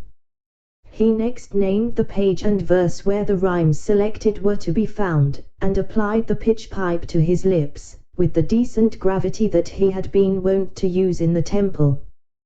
This time he was, however, without any accompaniment, for the sisters were just then pouring out those tender effusions of affection which have been already alluded to. Nothing deterred by the smallness of his audience, which, in truth, consisted only of the discontented scout, he raised his voice, commencing and ending the sacred song without accident or interruption of any kind. 0161. Hawkie listened while he coolly adjusted his flint and reloaded his rifle, but the sounds, wanting the extraneous assistance of scene and sympathy, failed to awaken his slumbering emotions. Never minstrel, or by whatever more suitable name David should be known, drew upon his talents in the presence of more insensible auditors, though considering the singleness and sincerity of his motive, it is probable that no bard of profane song ever uttered notes that ascended so near to that throne where all homage and praise is due. The scout shook his head, and muttering some unintelligible words, among which throat and Iroquois were alone audible, he walked away, to collect and to examine into the state of the captured arsenal of the Hurons. In this office he was now joined by Chingachgook, who found his own, as well as the rifle of his son, among the arms. Even Hayward and David were furnished with weapons, nor was ammunition wanting to render them all effectual. When the foresters had made their selection, and distributed their prizes, the scout announced that the hour had arrived when it was necessary to move. By this time the song of Gamut had ceased, and the sisters had learned to still the exhibition of their emotions. Aided by Duncan and the younger Mohican, the two latter descended the precipitous sides of that hill which they had so lately ascended under so very different auspices, and whose summit had so nearly proved the scene of their massacre. At the foot they found the Narragansetts browsing the herbage of the bushes, and having mounted, they followed the movements of a guide, who, in the most deadly straits, had so often proved himself their friend. The journey was, however, short. Hawkie, leaving the blind path that the Hurons had followed, turned short to his right, and entering the thicket, he crossed a babbling brook, and halted in a narrow dell, under the shade of a few water elms. Their distance from the base of the fatal hill was but a few rods, and the steeds had been serviceable only in crossing the shallow stream. The scout and the Indians appeared to be familiar with the sequestered place where they now were, for, leaning their rifle against the trees, they commenced throwing aside the dried leaves, and opening the blue clay, out of which a clear and sparkling spring of bright, glancing water, quickly bubbled. The white man then looked about him, as though seeking for some object, which was not to be found as readily as he expected. "Them careless imps, the Mohawks, with their Tuscarora and Onondaga brethren, have been here slaking their thirst," he muttered, "and the vagabonds have thrown away the good. This is the way with benefits, when they are bestowed on such disremembering hounds. Here has the Lord laid his hand, in the midst of the howling wilderness, for their good, and raised a fountain of water from the bowels of the earth, that might laugh at the richest shop of apothecaries wherein all the colonies, and see, the knaves have trodden in the clay, and deformed the cleanliness of the place, as though they were brute beasts, instead of human men." Uncas silently extended toward him the desired good, which the spleen of Hawkeye had hitherto prevented him from observing on a branch of an elm. Filling it with water, he retired a short distance, to a place where the ground was more firm and dry. Here he coolly seated himself, and after taking a long, and, apparently, a grateful draught, he commenced a very strict examination of the fragments of food left by the Hurons, which had hung in a wallet on his arm. "Thank you, lad," he continued, returning the empty gourd to Uncas. "Now we will see how these rampaging Hurons lived, when out lying in ambushments. Look at this. The varlets know the better pieces of the deer, and one would think they might carve and roast a saddle, equal to the best cook in the land. But everything is raw, for the Iroquois are thorough savages. Uncas, take my steel and kindle a fire. A mouthful of a tender broil will give nature a helping hand, after so long a trail." Heyward, perceiving that their guides now set about their repast in sober earnest, assisted the ladies to alight, and placed himself at their side, not unwilling to enjoy a few moments of grateful rest, after the bloody scene he had just gone through. While the culinary process was in hand, curiosity induced him to inquire into the circumstances which had led to their timely and unexpected rescue. "How is it that we see you so soon, my generous friend?" he asked, "and without aid from the garrison of Edward? Had we gone to the bend in the river, we might have been in time to rake the leaves over your bodies, but too late to have saved your scalps," coolly answered the scout. "No, no, instead of throwing away strength and opportunity by crossing to the fort, we lay by, under the bank of the Hudson, waiting to watch the movements of the Hurons." "You were, then, witnesses of all that passed?" "Not of all, for Indian sight is too keen to be easily cheated, and we kept close. A difficult matter it was, too, to keep this Mohican boy snug in the ambushment." "Ah! Uncas, your behavior was more like that of a curious woman than of a warrior on his scent." Uncas permitted his eyes to turn for an instant on the sturdy countenance of the speaker, but he neither spoke nor gave any indication of repentance. On the contrary, Heyward thought the manner of the young Mohican was disdainful, if not a little fierce, and that he suppressed passions that were ready to explode, as much in compliment to the listeners, as from the deference he usually paid to his white associate. "You saw our capture?" Heyward next demanded. "We heard it," was the significant answer. "An Indian yell is plain language to men who have passed their days in the woods. But when you landed, we were driven to crawl like serpents, beneath the leaves, and then we lost sight of you entirely, until we placed eyes on you again, trussed to the trees, and ready bound for an Indian massacre. Our rescue was the deed of Providence. It was nearly a miracle that you did not mistake the path, for the Hurons divided, and each band had its horses. There we were thrown off the scent, and might, indeed, have lost the trail, had it not been for Uncas. We took the path, however, that led into the wilderness, for we judged, and judged rightly, that the savages would hold that course with their prisoners.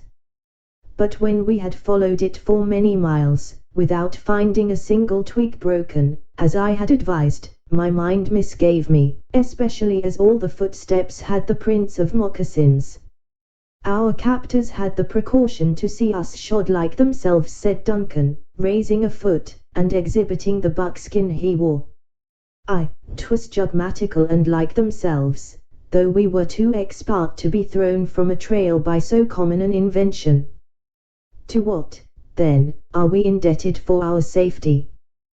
To what, as a white man who has no taint of Indian blood, I should be ashamed to own, to the judgment of the young Mohican, in matters which I should know better than he, but which I can now hardly believe to be true, though my own eyes tell me it is so.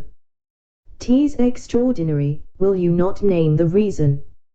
Uncas was bold enough to say, that the beasts ridden by the gentle ones, continued Hawkeye, glancing his eyes, not without curious interest, on the fillies of the ladies, planted the legs of one side on the ground at the same time, which is contrary to the movements of all trotting four-footed animals of my knowledge, except the bear. And yet here are horses that always journey in this manner, as my own eyes have seen, and as their trail has shown for 20 long miles. 'Tis the merit of the animal. They come from the shores of Narragansett Bay, in the small province of Providence Plantations, and are celebrated for their hardihood, and the ease of this peculiar movement, though other horses are not unfrequently trained to the same. It may be, said Hawkeye, who had listened with singular attention to this explanation, though I am a man who has the full blood of the whites, my judgment in deer and beaver is greater than in beasts of burden. Major Effingham has many noble chargers, but I have never seen one travel after such a sidling gait. True, for he would value the animals for very different properties. Still is this a breed highly esteemed and, as you witness, much honored with the burdens it is often destined to bear. The Mohicans had suspended their operations about the glimmering fire to listen, and, when Duncan had done, they looked at each other significantly, the father uttering the never-failing exclamation of surprise.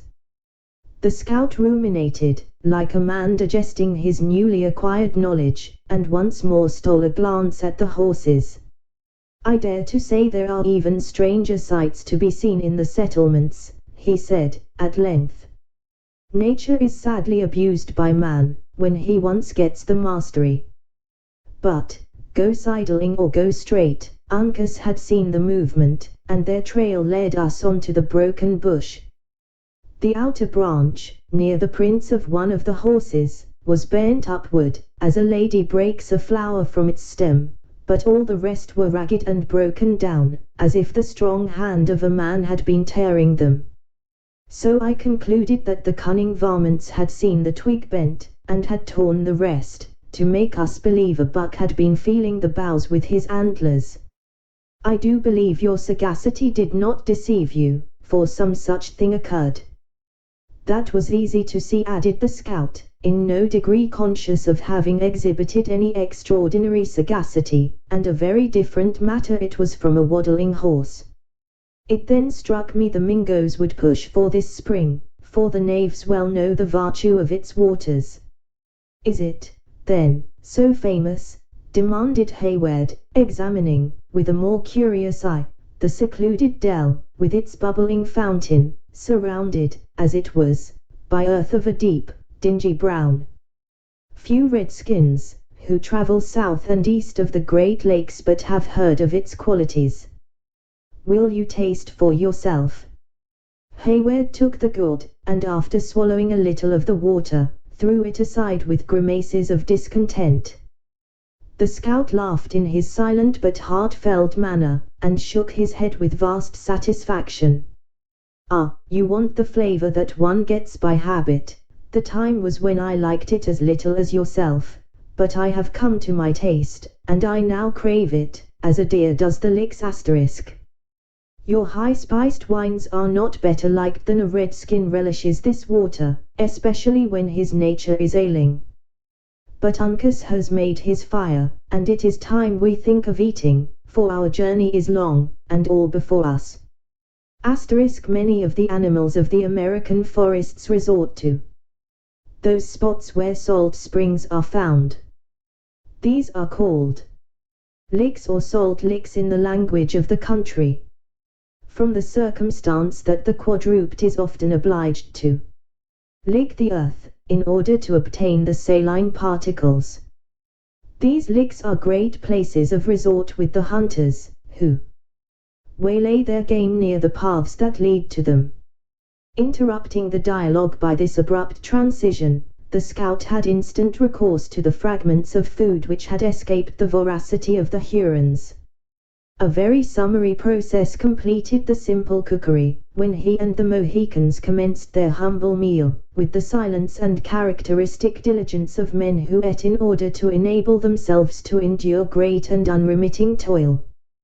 When this necessary, and, happily, grateful duty had been performed, each of the foresters stooped and took a long and parting draught at that solitary and silent spring *, around which and its sister fountains, within 50 years, the wealth, beauty and talents of a hemisphere were to assemble in throngs, in pursuit of health and pleasure. Then Hawkie announced his determination to proceed. The sisters resumed their saddles, Duncan and David grasped their rifles, and followed on footsteps, the scout leading the advance, and the Mohicans bringing up the rear. The whole party moved swiftly through the narrow path, toward the north, leaving the healing waters to mingle unheeded with the adjacent brooks and the bodies of the dead to fester on the neighboring mount, without the rites of sepulture, a fate but too common to the warriors of the woods to excite either commiseration or comment. The scene of the foregoing incidents is on the spot where the village of Ballston now stands, one of the two principal watering places of America. Chapter 13. I'll seek a readier path. Parnell. The route taken by Hawkie lay across those sandy plains, relived by occasional valleys and swells of land, which had been traversed by their party on the morning of the same day, with the baffled Magua for their guide. The sun had now fallen low toward the distant mountains, and as their journey lay through the interminable forest, the heat was no longer oppressive. Their progress, in consequence, was proportionate, and long before the twilight gathered about them, they had made good many toilsome miles on their return. The hunter, like the savage whose place he filled, seemed to select among the blind signs of their wild route, with a species of instinct, seldom abating his speed, and never pausing to deliberate. A rapid and oblique glance at the moss on the trees, with an occasional upward gaze toward the setting sun, or a steady but passing look at the direction of the numerous water courses, through which he waded, were sufficient to determine his path, and remove his greatest difficulties. In the meantime, the forest began to change its hues, losing that lively green which had embellished its arches, in the graver light which is the usual precursor of the close of day. While the eyes of the sisters were endeavoring to catch glimpses through the trees, of the flood of golden glory which formed a glittering halo around the sun, tinging here and there with ruby streaks, or bordering with narrow edgings of shining yellow, a mass of clouds that lay piled at no great distance above the western hills, Hawkie turned suddenly and pointing upward toward the gorgeous heavens, he spoke. "Yonder is the signal given to man to seek his food and natural rest," he said. "Better and wiser would it be, if he could understand the signs of nature, and take a lesson from the fowls of the air and the beasts of the field. Our night, however, will soon be over, for with the moon we must be up and moving again. I remember to have Footy the mark was, hereaways, in the first war in which I ever drew blood from man, and we threw up a work of blocks, to keep the ravenous varmints from handling our scalps. If my marks do not fail me, we shall find the place a few rods further to our left." Without waiting for an assent, or, indeed, for any reply, the sturdy hunter moved boldly into a dense thicket of young chestnuts, shoving aside the branches of the exuberant shoots which nearly covered the ground, like a man who expected, at each step, to discover some object he had formerly known. The recollection of the scout did not deceive him. After penetrating through the brush, matted as it was with briars, For a few hundred feet, he entered an open space that surrounded a low, green hillock, which was crowned by the decayed blockhouse in question.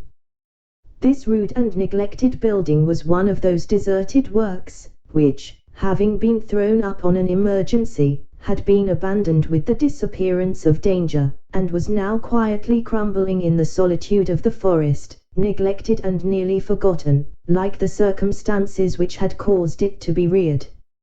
Such memorials of the passage and struggles of man are yet frequent throughout the broad barrier of wilderness which once separated the hostile provinces, and form a species of ruins that are intimately associated with the recollections of colonial history, and which are in appropriate keeping with the gloomy character of the surrounding scenery. The roof of bark had long since fallen, and mingled with the soil, but the huge logs of pine, which had been hastily thrown together, still preserved their relative positions, though one angle of the work had given way under the pressure, and threatened a speedy downfall to the remainder of the rustic edifice. While Hayward and his companions hesitated to approach a building so decayed, Hawkeye and the Indians entered within the low walls, not only without fear, but with obvious interest. While the former surveyed the ruins, both internally and externally, with the curiosity of one whose recollections were reviving at each moment, Chingachgook related to his son, in the language of the Delawares, and with the pride of a conqueror, the brief history of the skirmish which had been fought, in his youth, in that secluded spot. A strain of melancholy, however, blended with his triumph, rendering his voice, as usual, soft and musical. In the meantime, the sisters gladly dismounted, and prepared to enjoy their halt in the coolness of the evening, and in a security which they believed nothing but the beasts of the forest could invade. Would not our resting place have been more retired, my worthy friend? Demanded the more vigilant Duncan, perceiving that the scout had already finished his short survey. Had we chosen a spot less known, and one more rarely visited than this? Few live who know the blockhouse was ever razed, was the slow and musing answer. 'Tis not often that books are made, and narratives written of such a scrimmage as was here fought atween the Mohicans and the Mohawks, in a war of their own waging. I was then a younker, and went out with the Delawares, because I know'd they were a scandalized and wronged race. 40 days and 40 nights did the imps crave our blood around this pile of logs, which I designed and partly reared, being, as you'll remember, no Indian myself, but a man without a cross. The Delawares lent themselves to the work, and we made it good, 10 to 20, until our numbers were nearly equal, and then we sallied out upon the hounds, and not a man of them ever got back to tell the fate of his party. Yes, I was then young, and new to the sight of blood, and not relishing the thought that creatures who had spirits like myself should lay on the naked ground, to be torn asunder by beasts, or to bleach in the rains. I buried the dead with my own hands, under that very little hillock where you have placed yourselves, and no bad seat does it make neither, though it be raised by the bones of mortal men. Hayward and the sisters arose, on the instant, from the grassy sepulchre, nor could the two latter, notwithstanding the terrific scenes they had so recently passed through, entirely suppress an emotion of natural horror, when they found themselves in such familiar contact with the grave of the dead Mohawks. The grey light, the gloomy little area of dark grass, surrounded by its border of brush, beyond which the pines rose, in breathing silence, apparently into the very clouds, and the death-like stillness of the vast forest, were all in unison to deepen such a sensation. They are gone, and they are harmless, continued Hawkeye, waving his hand, with a melancholy smile at their manifest alarm. They'll never shout the war whoop nor strike a blow with the tomahawk again. And of all those who aided in placing them where they lie, Chingachgook and I only are living. The brothers and family of the Mohican formed our war party, and you see before you all that are now left of his race. The eyes of the listeners involuntarily sought the forms of the Indians, with a compassionate interest in their desolate fortune. Their dark persons were still to be seen within the shadows of the blockhouse, the son listening to the relation of his father with that sort of intenseness which would be created by a narrative that redounded so much to the honor of those whose names he had long revered for their courage and savage virtues. "I had thought the Delawares a pacific people," said Duncan, "and that they never waged war in person, trusting the defense of their hands to those very Mohawks that you slew." "'Tis true in part," returned the scout, "and yet, at the bottom, 'tis a wicked lie. Such a treaty was made in ages gone by, through the deviltries of the Duchess, who wished to disarm the natives that had the best right to the country, where they had settled themselves.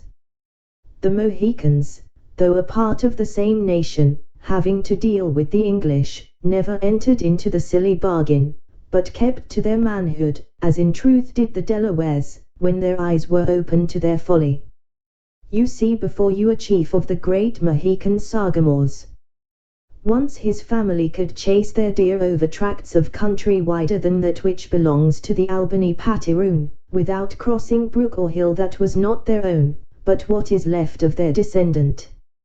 He may find his 6 feet of earth when God chooses, and keep it in peace, perhaps, if he has a friend who will take the pains to sink his head so low that the plowshares cannot reach it."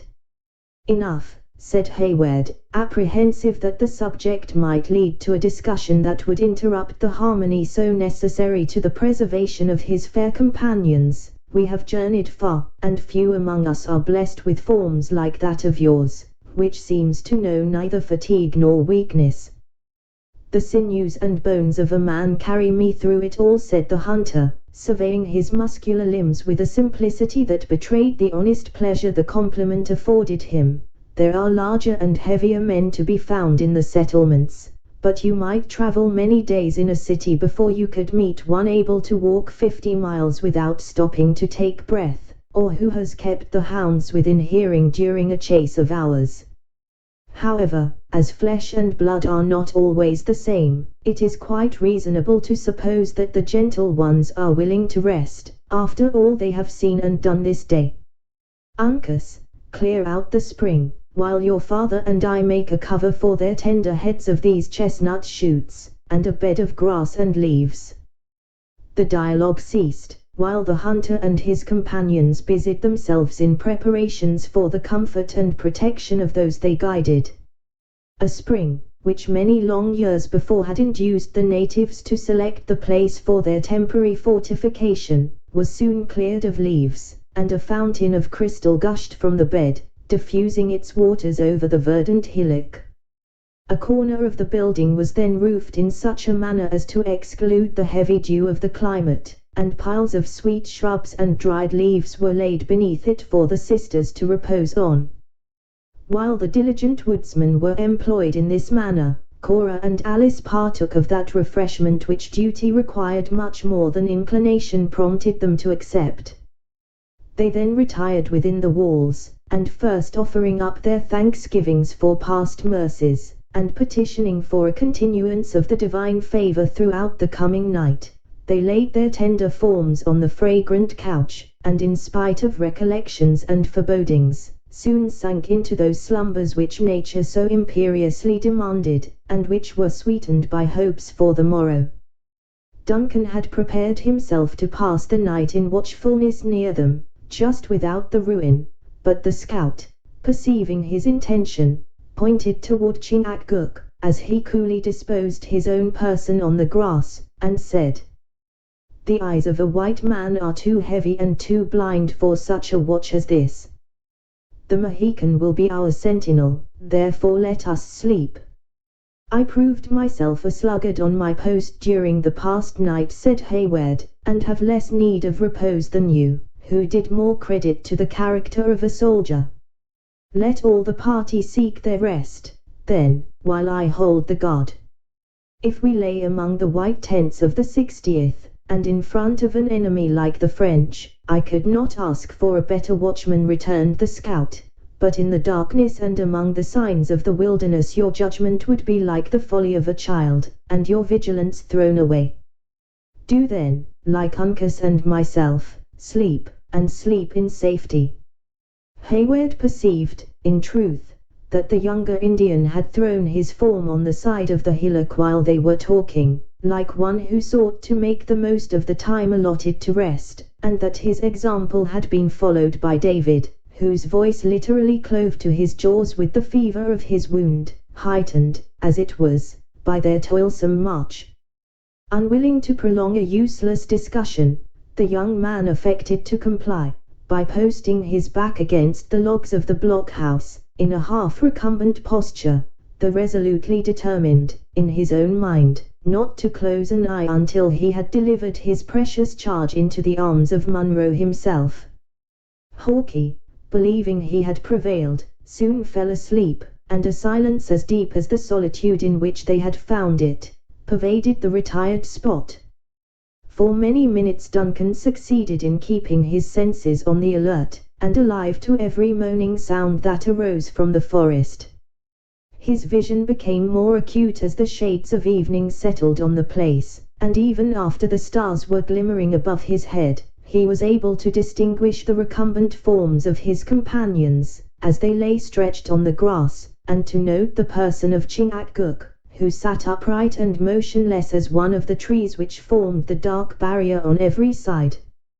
He still heard the gentle breathings of the sisters, who lay within a few feet of him, and not a leaf was ruffled by the passing air of which his ear did not detect the whispering sound.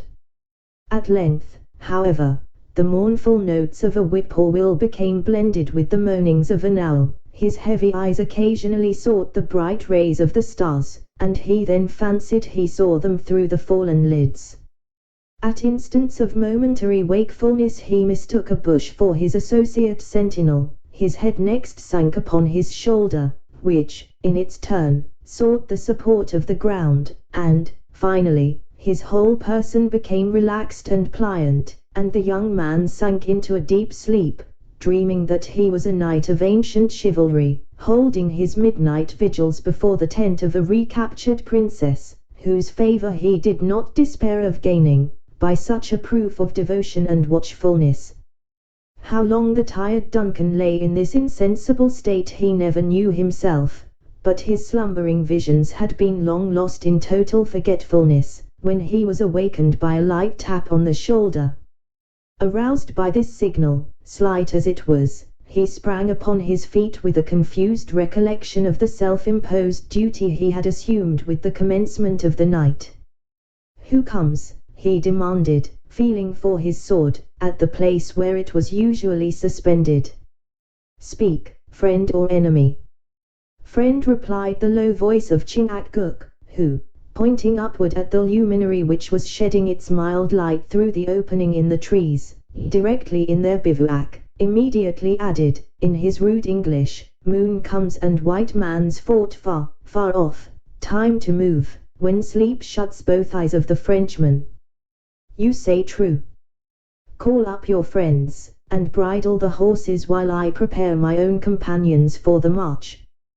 "We are awake," Duncan said the soft, silvery tones of Alice within the building, "and ready to travel very fast after so refreshing a sleep, but you have watched through the tedious night in our behalf, after having endured so much fatigue the livelong day." "Say, rather, I would have watched, but my treacherous eyes betrayed me. Twice have I proved myself unfit for the trust I bear." "Nay, Duncan, deny it not," interrupted the smiling Alice, issuing from the shadows of the building into the light of the moon. "In all the loveliness of her freshened beauty, I know you to be a heedless one, when self is the object of your care, and but too vigilant in favor of others. Can we not tarry here a little longer while you find the rest you need?" "Cheerfully, most cheerfully, will Cora and I keep the vigils, while you and all these brave men endeavor to snatch a little sleep. If shame could cure me of my drowsiness, I should never close an eye again," said the uneasy youth, gazing at the ingenuous countenance of Alice, where, however, in its sweet solicitude, he read nothing to confirm his half-awakened suspicion. "It is but too true, that after leading you into danger by my heedlessness, I have not even the merit of guarding your pillows as should become a soldier. No one but Duncan himself should accuse Duncan of such a weakness. Go, then, and sleep. Believe me, neither of us, weak girls as we are, will betray our watch." The young man was relieved from the awkwardness of making any further protestations of his own demerits, by an exclamation from Chingachgook, and the attitude of riveted attention assumed by his son. "The Mohicans here an enemy," whispered Hawkeye, who, by this time, in common with the whole party, was awake and stirring. "They scent danger in the wind." "God forbid," exclaimed Hayward. "Surely we have had enough of bloodshed." While he spoke, however, the young soldier seized his rifle, and advancing toward the front, prepared to atone for his venial remissness, by freely exposing his life in defense of those he attended. "'Tis some creature of the forest prowling around us in quest of food," he said, in a whisper, as soon as the low, and apparently distant sounds, which had startled the Mohicans, reached his own ears. "Hist," returned the attentive scout, "'tis man, even I can now tell his tread, poor as my senses are when compared to an Indian's. That scampering Huron has fallen in with one of Montcalm's outlying parties, and they have struck upon our trail. I shouldn't like, myself, to spill more human blood in this spot," he added, looking around with anxiety in his features, at the dim objects by which he was surrounded, "but what must be, must. Lead the horses into the blockhouse, Uncas, and, friends, do you follow to the same shelter. Poor and old as it is, it offers a cover, and has rung with the crack of a rifle afore tonight." He was instantly obeyed, the Mohicans leading the Narragansets within the ruin, whither the whole party repaired with the most guarded silence. The sound of approaching footsteps were now too distinctly audible to leave any doubts as to the nature of the interruption. They were soon mingled with voices calling to each other in an Indian dialect, which the hunter, in a whisper, affirmed to Hayward was the language of the Hurons. When the party reached the point where the horses had entered the thicket which surrounded the blockhouse, they were evidently at fault, having lost those marks which, until that moment, had directed their pursuit. It would seem by the voices that 20 men were soon collected at that one spot, mingling their different opinions and advice in noisy clamor. "The knaves know our weakness," whispered Hawkeye, who stood by the side of Hayward, in deep shade, looking through an opening in the logs, "or they wouldn't indulge their idleness in such a squaw's march. Listen to the reptiles. Each man among them seems to have 2 tongues, and but a single leg." Duncan, brave as he was in the combat, could not, in such a moment of painful suspense, make any reply to the cool and characteristic remark of the scout. He only grasped his rifle more firmly, and fastened his eyes upon the narrow opening, through which he gazed upon the moonlight view with increasing anxiety. The deeper tones of one who spoke as having authority were next heard, amid a silence that denoted the respect with which his orders, or rather advice, was received.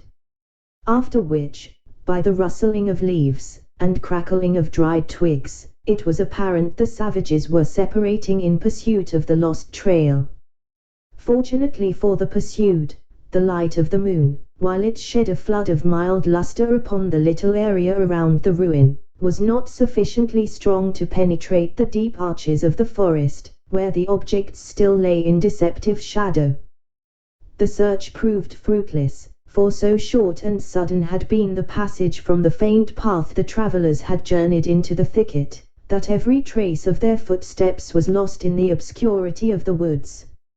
It was not long, however, before the restless savages were heard beating the brush, and gradually approaching the inner edge of that dense border of young chestnuts which encircled the little area.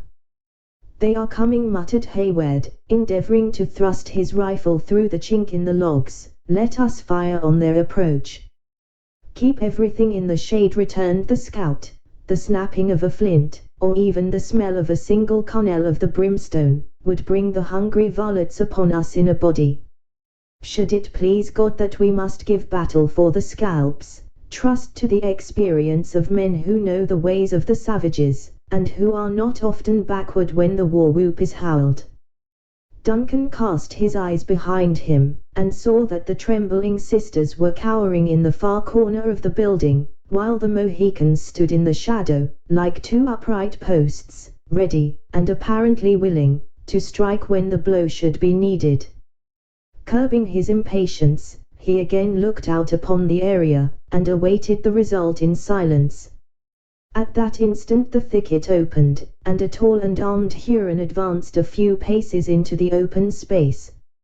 As he gazed upon the silent blockhouse, the moon fell upon his swarthy countenance, and betrayed its surprise and curiosity. He made the exclamation which usually accompanies the former emotion in an Indian, and, calling in a low voice, soon drew a companion to his side. These children of the woods stood together for several moments pointing at the crumbling edifice, and conversing in the unintelligible language of their tribe. They then approached, though with slow and cautious steps, pausing every instant to look at the building, like startled deer whose curiosity struggled powerfully with their awakened apprehensions for the mastery. The foot of one of them suddenly rested on the mound, and he stopped to examine its nature. At this moment, Hayward observed that the scout loosened his knife in its sheath, and lowered the muzzle of his rifle. Imitating these movements, the young man prepared himself for the struggle which now seemed inevitable. The savages were so near, that the least motion in one of the horses, or even a breath louder than common, would have betrayed the fugitives. But in discovering the character of the mound, the attention of the Hurons appeared directed to a different object. They spoke together, and the sounds of their voices were low and solemn, as if influenced by a reverence that was deeply blended with awe. Then they drew warily back, keeping their eyes riveted on the ruin, as if they expected to see the apparitions of the dead issue from its silent walls, until, having reached the boundary of the area, they moved slowly into the thicket and disappeared. Hawkeye dropped the breech of his rifle to the earth, and drawing a long, free breath, exclaimed, in an audible whisper, They respect the dead, and it has this time saved their own lives, and, it may be, the lives of better men too." Hayward lent his attention for a single moment to his companion, but without replying, he again turned toward those who just then interested him more. He heard the two Hurons leave the bushes, and it was soon plain that all the pursuers were gathered about them, in deep attention to their report. After a few minutes of earnest and solemn dialogue, altogether different from the noisy clamor with which they had first collected about the spot, the sounds grew fainter and more distant, and finally were lost in the depths of the forest. Hawkeye waited until a signal from the listening Chingachgook assured him that every sound from the retiring party was completely swallowed by the distance, when he motioned to Hayward to lead forth the horses, and to assist the sisters into their saddles. The instant this was done they issued through the broken gateway, and stealing out by a direction opposite to the one by which they entered, they quitted the spot, the sisters casting furtive glances at the silent, grave and crumbling ruin, as they left the soft light of the moon, to bury themselves in the gloom of the woods. Chapter 14. Guard. Qui est là? Puck. Paysans, pauvres gens de France. King Henry VI. 5215. During the rapid movement from the blockhouse, and until the party was deeply buried in the forest, each individual was too much interested in the escape to hazard a word even in whispers. The scout resumed his post in advance, though his steps, after he had thrown a safe distance between himself and his enemies, were more deliberate than in their previous march, in consequence of his utter ignorance of the localities of the surrounding woods. More than once he halted to consult with his confederates, the Mohicans, pointing upward at the moon, and examining the barks of the trees with care.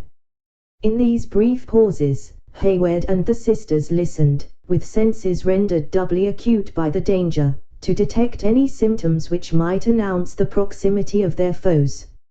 At such moments, it seemed as if a vast range of country lay buried in eternal sleep, not the least sound arising from the forest, unless it was the distant and scarcely audible rippling of a watercourse.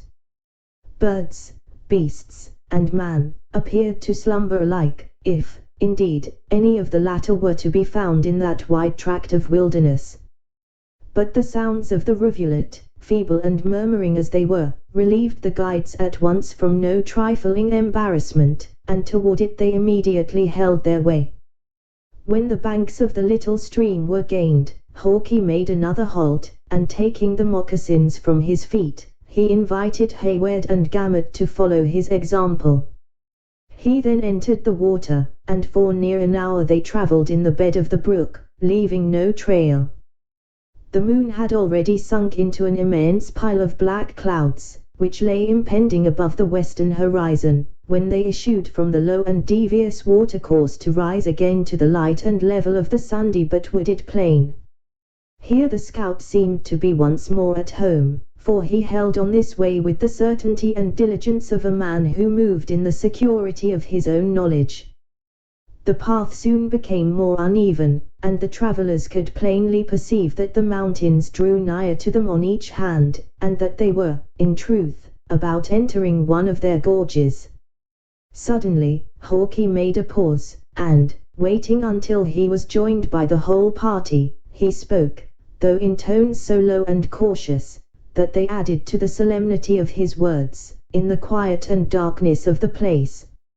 It is easy to know the pathways, and to find the licks and watercourses of the wilderness, he said, but who that saw this spot could venture to say, that a mighty army was at rest among yonder silent trees and barren mountains?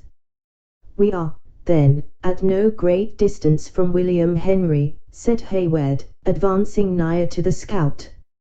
It is yet a long and weary path, and when and where to strike it is now our greatest difficulty. See, he said, pointing through the trees toward a spot where a little basin of water reflected the stars from its placid bosom, here is the bloody pond, and I am on ground that I have not only often traveled, but over which I have fought the enemy, from the rising to the setting sun.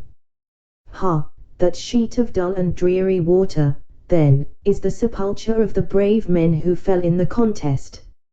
I have heard it named, but never have I stood on its banks before. 3 battles did we make with the Dutch Frenchmen in a day, continued Hawkeye, pursuing the train of his own thoughts, rather than replying to the remark of Duncan. He met us hard by, in our outward march to ambush his advance, and scattered us, like driven deer, through the defile, to the shores of Hurricane. Then we rallied behind our fallen trees, and made head against him, under Sir William, who was made Sir William for that very deed, and well did we pay him for the disgrace of the morning. Hundreds of Frenchmen saw the sun that day for the last time, and even their leader, Dieskau himself, fell into our hands, so cut and torn with the lead, that he has gone back to his own country, unfit for further acts in war. Baron Dieskau, a German, in the service of France. A few years previously to the period of the tale, this officer was defeated by Sir William Johnson, of Johnstown, New York, on the shores of Lake George. 'Twas a noble repulse, exclaimed Hayward, in the heat of his youthful ardor. The fame of it reached us early, in our southern army. But it did not end there. I was sent by Major Effingham, at Sir William's own bidding, to outflank the French, and carry the tidings of their disaster across the portage, to the fort on the Hudson.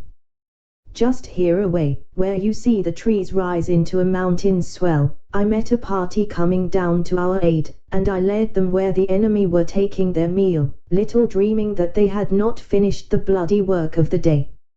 And you surprised them. If death can be a surprise to men who are thinking only of the cravings of their appetites.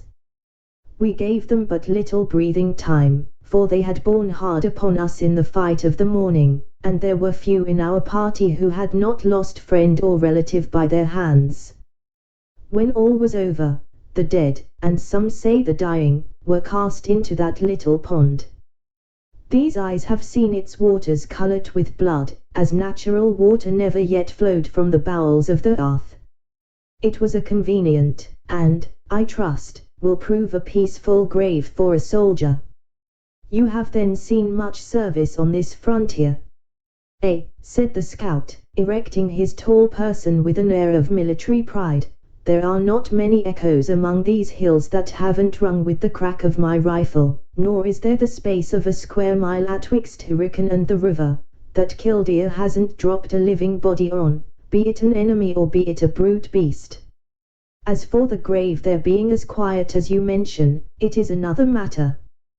There are them in the camp who say and think, man, to lie still, should not be buried while the breath is in the body, and certain it is that in the hurry of that evening, the doctors had but little time to say who was living and who was dead. Hist! See you nothing walking on the shore of the pond? 'Tis not probable that any are as houseless as ourselves in this dreary forest. Such as he may care but little for house or shelter, and night dew can never wet a body that passes its days in the water, returned the scout, grasping the shoulder of Hayward with such convulsive strength as to make the young soldier painfully sensible how much superstitious terror had got the mastery of a man usually so dauntless. By heaven, there is a human form, and it approaches. Stand to your arms, my friends, for we know not whom we encounter. Qui vive? Demanded a stern, quick voice, which sounded like a challenge from another world, issuing out of that solitary and solemn place. What says it? Whispered the scout. It speaks neither Indian nor English. Qui vive? Repeated the same voice, which was quickly followed by the rattling of arms, and a menacing attitude. France, cried Hayward, advancing from the shadow of the trees to the shore of the pond, within a few yards of the sentinel. D'où venez-vous, ou allez-vous, d'aussi born here? Demanded the grenadier, in the language and with the accent of a man from old France. Je viens de la découverte, it je vis me coucher. It is vous officier du roi. Sans doute, mon camarade, me prends tu pour un provincial. Je suis capitaine de chasseurs. Hayward well knew that the other was of a regiment in the line, JRICI, avec moi, les fils du commandant de la fortification. Aha! Tu en as entendu parler. Je les aurais fait prisonniers près de l'autre fort, et je les conduis au général. Ma foi, mes dames, je en suis fâché pour vous, exclaimed the young soldier, touching his cap with grace. Mais, fortune de guerre, vous trouvez notre général un brave homme, it bien poli avec les dames. C'est le caractère des gens de guerre, said Cora, with admirable self-possession. Adieu, mon ami, je vous souhaiterai un devoir plus agréable à remplir. The soldier made a low and humble acknowledgment for her civility, and Hayward adding a born knew it, mon camarade, they moved deliberately forward, leaving the sentinel pacing the banks of the silent pond, little suspecting an enemy of so much effrontery, and humming to himself those words which were recalled to his mind by the sight of women, and, perhaps, by recollections of his own distant and beautiful France. Vive la vie, vive l'amour, etc., etc. 'Tis well you understood the knave, whispered the scout, when they had gained a little distance from the place, and letting his rifle fall into the hollow of his arm again, I soon saw that he was one of them uneasy Frenches, and well for him it was that his speech was friendly and his wishes kind, or a place might have been found for his bones among those of his countrymen. He was interrupted by a long and heavy groan which arose from the little basin, as though, in truth, the spirits of the departed lingered about their watery sepulchre. Surely it was of flesh, continued the scout, no spirit could handle its arms so steadily.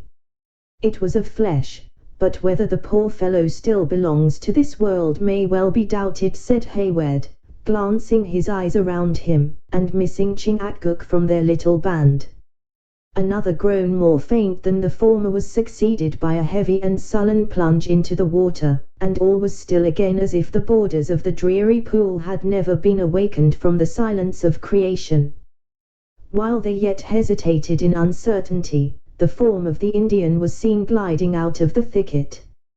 As the chief rejoined them, with one hand he attached the reeking scalp of the unfortunate young Frenchman to his girdle, and with the other he replaced the knife and tomahawk that had drunk his blood. He then took his wonted station, with the air of a man who believed he had done a deed of merit. The scout dropped one end of his rifle to the earth, and leaning his hands on the other, he stood musing in profound silence. Then, shaking his head in a mournful manner, he muttered, "'Twould have been a cruel and an unhuman act for a white skin, but 'tis the gift and nature of an Indian, and I suppose it should not be denied. I could wish, though, it had befallen an accursed Mingo, rather than that gay young boy from the old countries." "Enough," said Hayward, apprehensive the unconscious sisters might comprehend the nature of the detention, and conquering his disgust by a train of reflections very much like that of the hunter, "'tis done, and though better it were left undone, cannot be amended. You see, we are too obviously within the sentinels of the enemy. What course do you propose to follow?" "Yes," said Hawkeye, rousing himself again, "'tis as you say, too late to harbor further thoughts about it. The French have gathered around the fort in good earnest, and we have a delicate needle to thread in passing them." "And but little time to do it in," added Hayward, glancing his eyes upwards, toward the bank of vapor that concealed the setting moon. "And little time to do it in," repeated the scout. "The thing may be done in two fashions, by the help of Providence, without which it may not be done at all." "Name them quickly, for time presses." "One would be to dismount the gentle ones, and let their beasts range the plain. By sending the Mohicans in front, we might then cut a lane through their sentries, and enter the fort over the dead bodies." "It will not do, it will not do," interrupted the generous Hayward. "A soldier might force his way in this manner, but never with such a convoy. 'Twould be, indeed, a bloody path for such tender feet to wade in," returned the equally reluctant scout, "but I thought it befitting my manhood to name it." "We must, then, turn in our trail and get without the line of their lookouts, when we will bend short to the west, and enter the mountains, where I can hide you, so that all the devil's hounds in Montcalm's pay would be thrown off the scent for months to come." "Let it be done, and that instantly." Further words were unnecessary, for Hawkeye, merely uttering the mandate to follow, moved along the route by which they had just entered their present critical and even dangerous situation. Their progress, like their late dialogue, was guarded, and without noise, for none knew at what moment a passing patrol, or a crouching picket of the enemy, might rise upon their path. As they held their silent way along the margin of the pond, again Hayward and the scout stole furtive glances at its appalling dreariness. They looked in vain for the form they had so recently seen stalking along in silent shores, while a low and regular wash of the little waves, by announcing that the waters were not yet subsided, furnished a frightful memorial of the deed of blood they had just witnessed.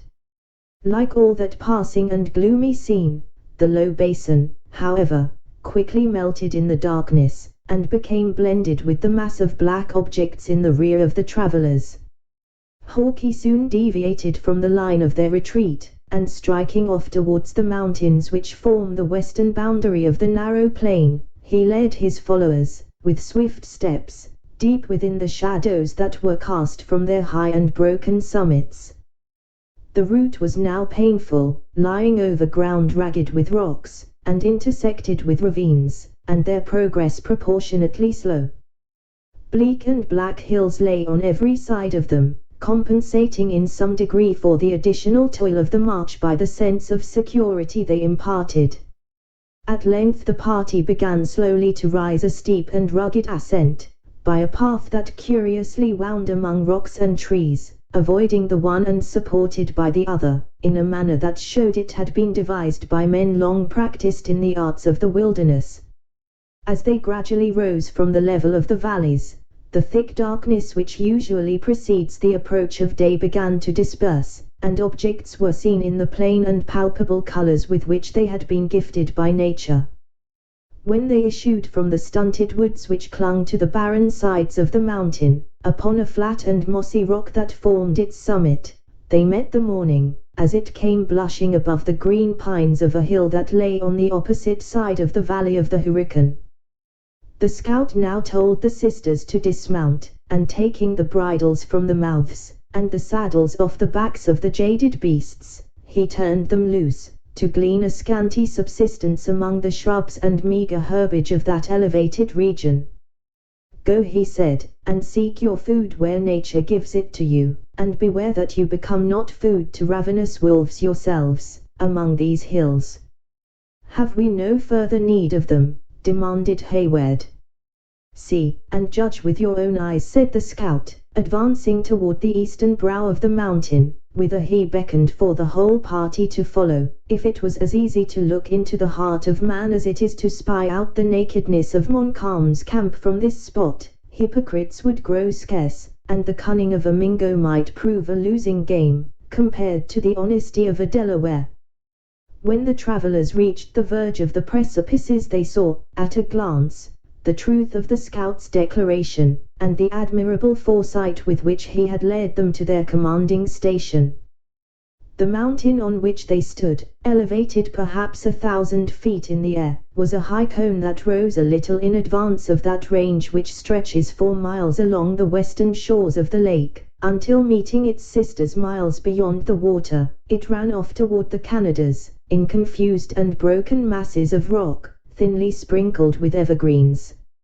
Immediately at the feet of the party, the southern shore of the Hurricane swept in a broad semicircle from mountain to mountain, marking a wide strand, that soon rose into an uneven and somewhat elevated plain. To the north stretched the limpid, and, as it appeared from that dizzy height, the narrow sheet of the Holy Lake indented with numberless bays, embellished by fantastic headlands, and dotted with countless islands. At the distance of a few leagues, the bed of the water became lost among mountains, or was wrapped in the masses of vapor that came slowly rolling along their bosom, before a light morning air. But a narrow opening between the crests of the hills pointed out the passage by which they found their way still further north, to spread their pure and ample sheets again, before pouring out their tribute into the distant Champlain. To the south stretched the defile, or rather broken plain, so often mentioned. For several miles in this direction, the mountains appeared reluctant to yield their dominion, but within reach of the eye they diverged, and finally melted into the level and sandy lands, across which we have accompanied our adventurers in their double journey. Along both ranges of hills, which bounded the opposite sides of the lake and valley, clouds of light vapor were rising in spiral wreaths from the uninhabited woods, looking like the smoke of hidden cottages, or rolled lazily down the declivities, to mingle with the fogs of the lower land.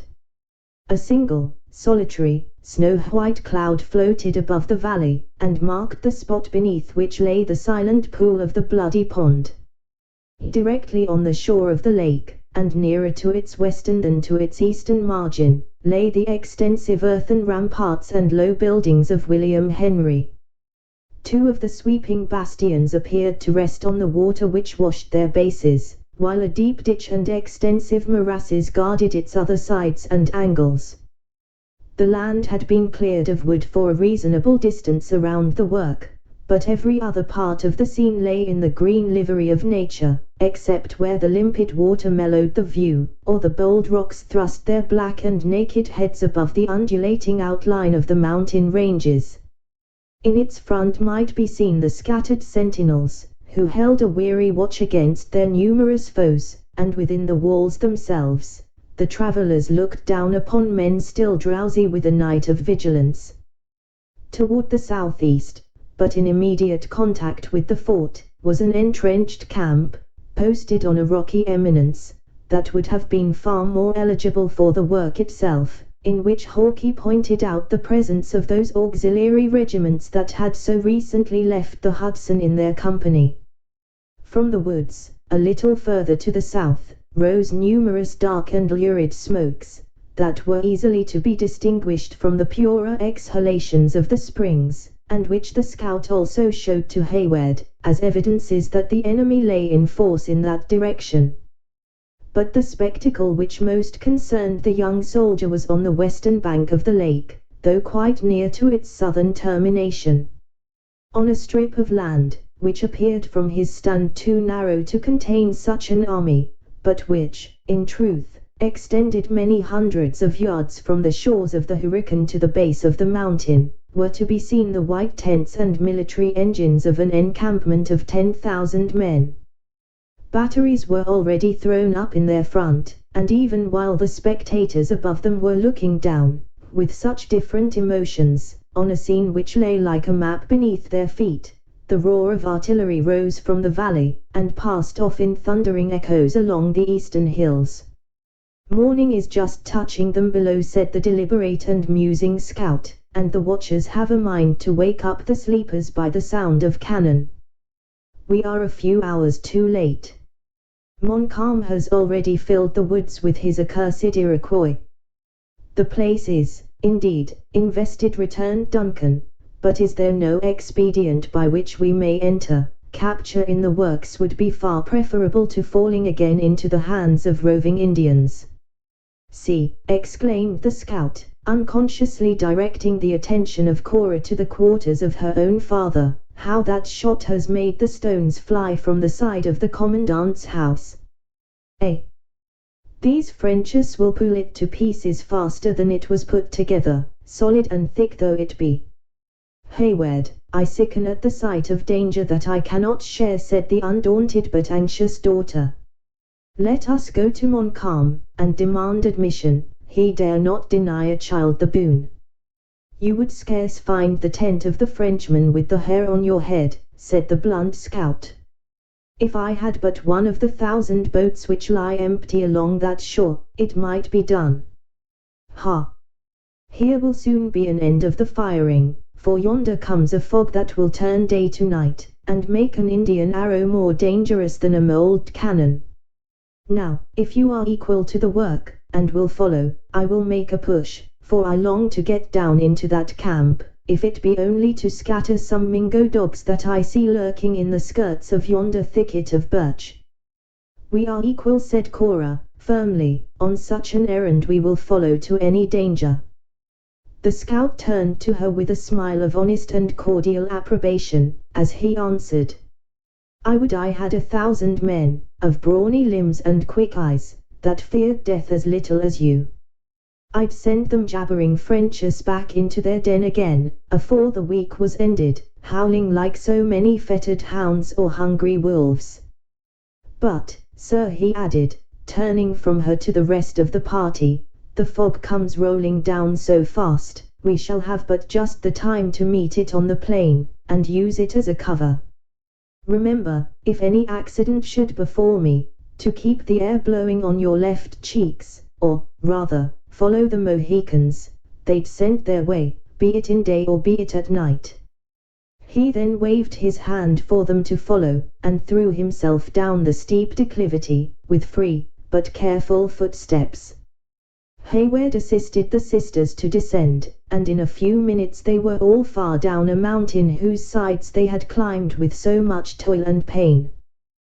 The direction taken by Hawkeye soon brought the travelers to the level of the plain, nearly opposite to a salaport in the western curtain of the fort, which lay itself at the distance of about half a mile from the point where he halted to allow Duncan to come up with his charge. In their eagerness, and favoured by the nature of the ground, they had anticipated the fog, which was rolling heavily down the lake, and it became necessary to pause, until the mists had wrapped the camp of the enemy in their fleecy mantle. The Mohicans profited by the delay, to steal out of the woods, and to make a survey of surrounding objects. They were followed at a little distance by the scout, with a view to profit early by their report, and to obtain some faint knowledge for himself of the more immediate localities. In a very few moments he returned, his face reddened with vexation, while he muttered his disappointment in words of no very gentle import. "Here has the cunning Frenchman been posting a picket directly in our path," he said, "redskins and whites, and we shall be as likely to fall into their midst as to pass them in the fog." "Cannot we make a circuit to avoid the danger?" asked Hayward, "and come into our path again when it is past?" "Who that once bends from the line of his march in a fog can tell when or how to find it again? The mists of hurricane are not like the curls from a peace pipe, or the smoke which settles above a mosquito fire." He was yet speaking, when a crashing sound was heard, and a cannonball entered the thicket, striking the body of a sapling, and rebounding to the earth, its force being much expended by previous resistance. The Indians followed instantly like busy attendants on the terrible messenger, and Uncas commenced speaking earnestly and with much action, in the Delaware tongue. "It may be so, lad," muttered the scout, when he had ended, "for desperate fevers are not to be treated like a toothache. Come, then, the fog is shutting in." "Stop," cried Hayward, "first explain your expectations." "'Tis soon done, and a small hope it is, but it is better than nothing. This shot that you see," added the scout, kicking the harmless iron with his foot, "has plowed the earth in its road from the fort, and we shall hunt for the furrow it has made, when all other signs may fail. No more words, but follow, or the fog may leave us in the middle of our path, a mark for both armies to shoot at." Hayward, perceiving that, in fact, a crisis had arrived, when acts were more required than words, placed himself between the sisters, and drew them swiftly forward, keeping the dim figure of their leader in his eye. It was soon apparent that Hawkeye had not magnified the power of the fog, for before they had proceeded 20 yards, it was difficult for the different individuals of the party to distinguish each other in the vapor. They had made their little circuit to the left, and were already inclining again toward the right, having, as Hayward thought, got over nearly half the distance to the friendly works, when his ears were saluted with the fierce summons, apparently within 20 feet of them, of "Qui va là?" "Push on," whispered the scout, once more bending to the left.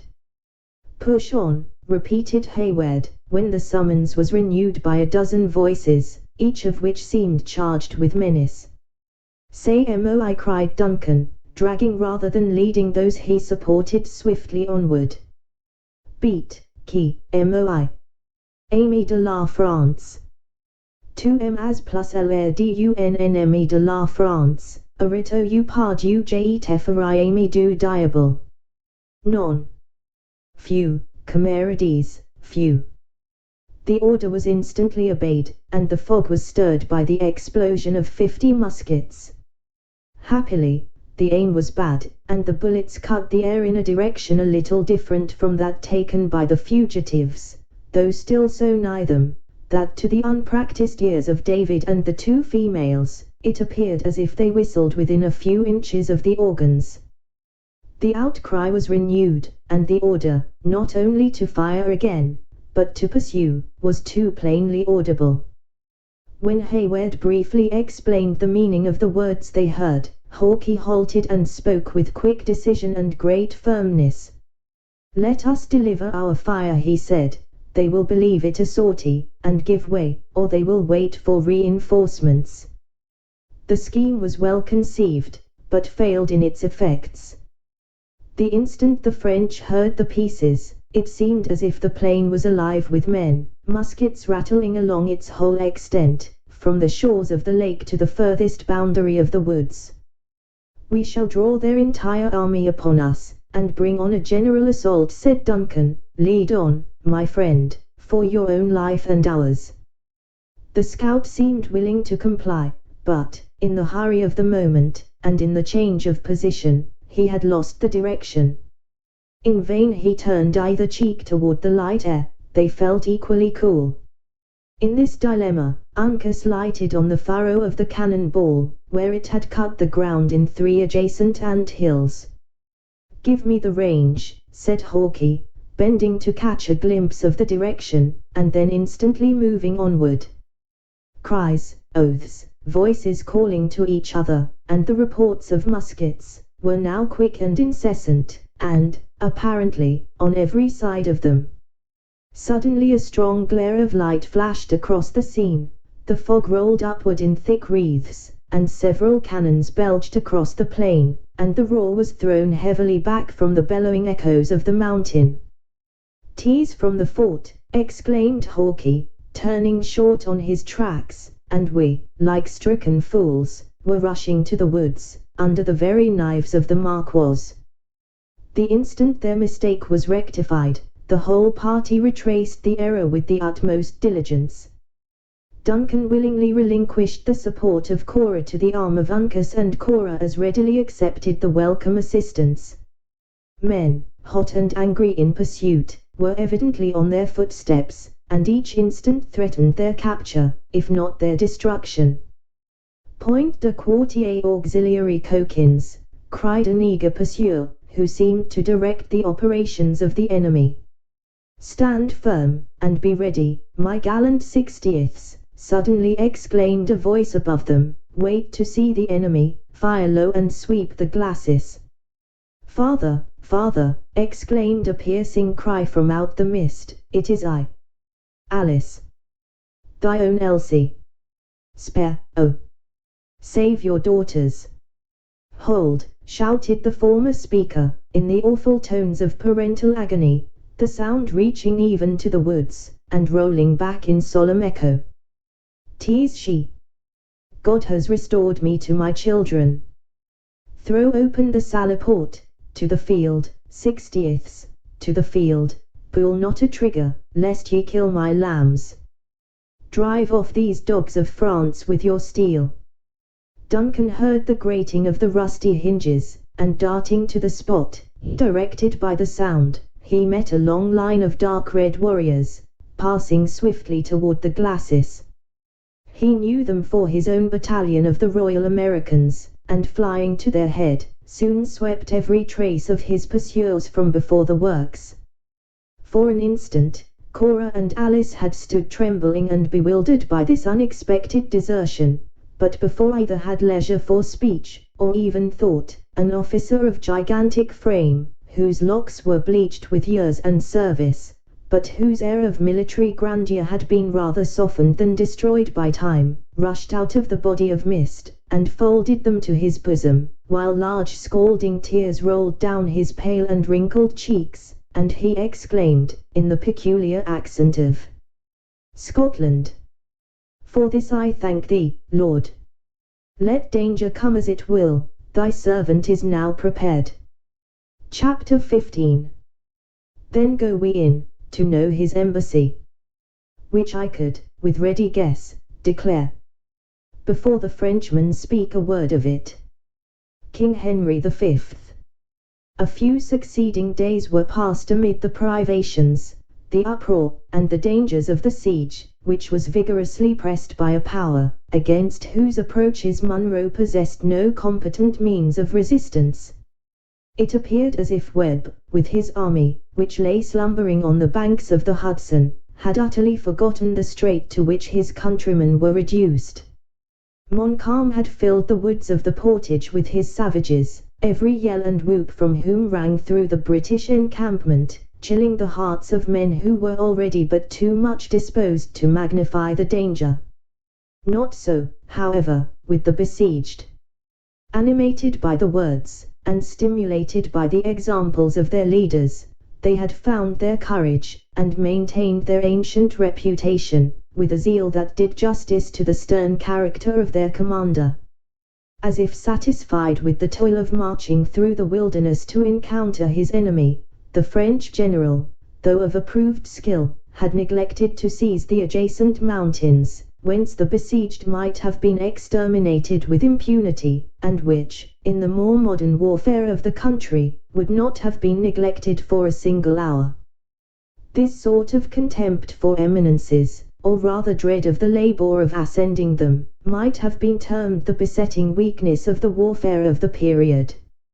It originated in the simplicity of the Indian contests, in which, from the nature of the combats, and the density of the forests, fortresses were rare, and artillery next to useless. The carelessness engendered by these usages descended even to the War of the Revolution and lost the States the important fortress of Ticonderoga, opening a way for the army of Burgoyne into what was then the bosom of the country. We look back at this ignorance, or infatuation, whichever it may be called, with wonder, knowing that the neglect of an eminence, whose difficulties, like those of Mount Defiance, have been so greatly exaggerated, would, at the present time, prove fatal to the reputation of the engineer who had planned the works at their base, or to that of the general whose lot it was to defend them.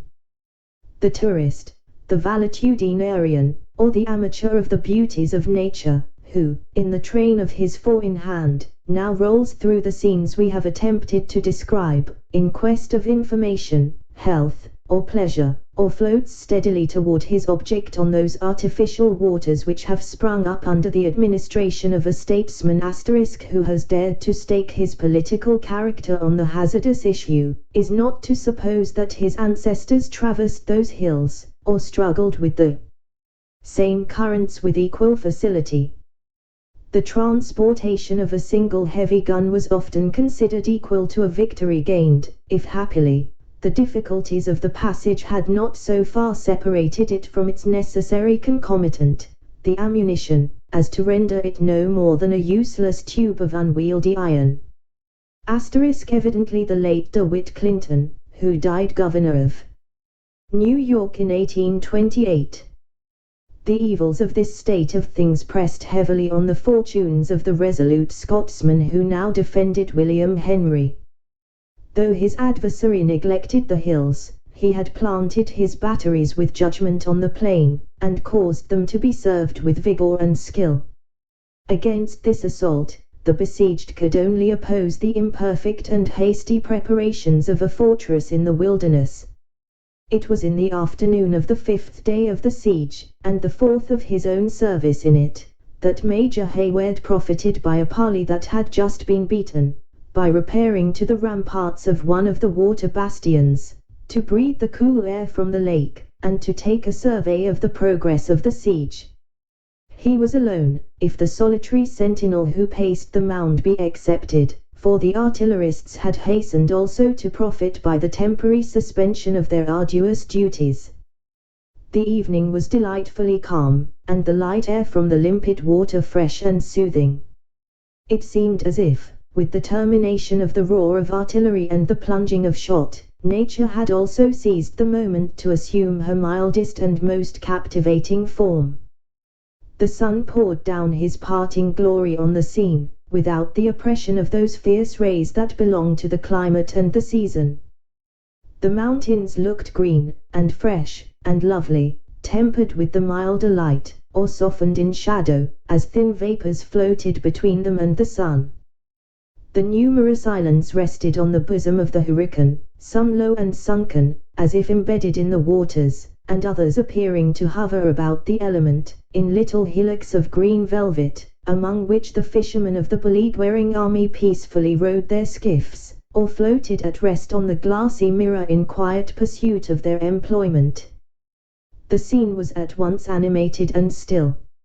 All that pertained to nature was sweet, or simply grand, while those parts which depended on the temper and movements of man were lively and playful. 2 little spotless flags were abroad, the one on a salient angle of the fort, and the other on the advanced battery of the besiegers, emblems of the truth which existed, not only to the acts, but it would seem, also, to the enmity of the combatants. Behind these again swung, heavily opening and closing in silken folds, the rival standards of England and France. 100 gay and thoughtless young Frenchmen were drawing a net to the pebbly beach, within dangerous proximity to the sullen but silent cannon of the fort, while the eastern mountain was sending back the loud shouts and gay merriment that attended their sport. Some were rushing eagerly to enjoy the aquatic games of the lake, and others were already toiling their way up the neighboring hills, with the restless curiosity of their nation. To all these sports and pursuits, those of the enemy who watched the besieged, and the besieged themselves, were, however, merely the idle though sympathizing spectators. Here and there a picket had, indeed, raised a song, or mingled in a dance, which had drawn the dusky savages around them, from their lairs in the forest. In short, everything wore rather the appearance of a day of pleasure, than of an hour stolen from the dangers and toil of a bloody and vindictive warfare.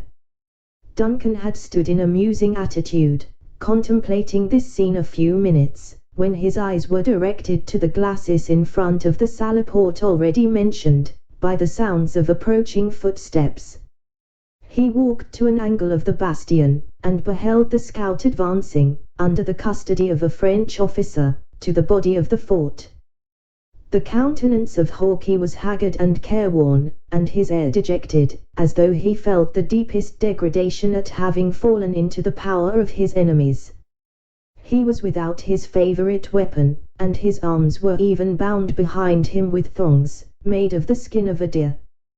The arrival of flags to cover the messengers of summons, had occurred so often of late, that when Hayward first threw his careless glance on this group, he expected to see another of the officers of the enemy, charged with a similar office, but the instant he recognized the tall person and still sturdy though downcast features of his friend, the woodsman, he started with surprise, and turned to descend from the bastion into the bosom of the work. The sounds of other voices, however, caught his attention, and for a moment caused him to forget his purpose. At the inner angle of the mound he met the sisters, walking along the parapet, in search, like himself, of air and relief from confinement.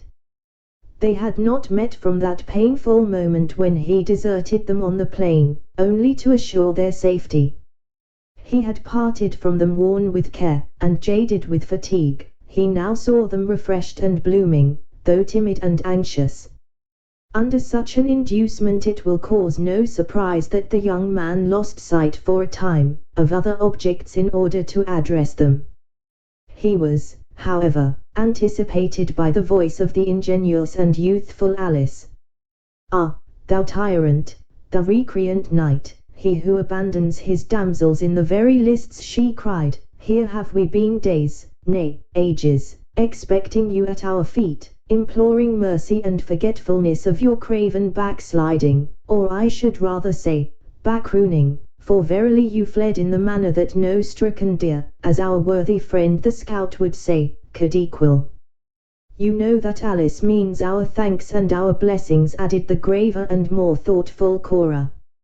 "In truth, we have a little wonder why you should so rigidly absent yourself from a place where the gratitude of the daughters might receive the support of a parent's thanks. Your father himself could tell you, that, though absent from your presence, I have not been altogether forgetful of your safety," returned the young man. "The mastery of yonder village of huts," pointing to the neighboring entrenched camp, "has been keenly disputed, and he who holds it is sure to be possessed of this fort, and that which it contains. My days and nights have all been passed there since we separated, because I thought that duty called me thither."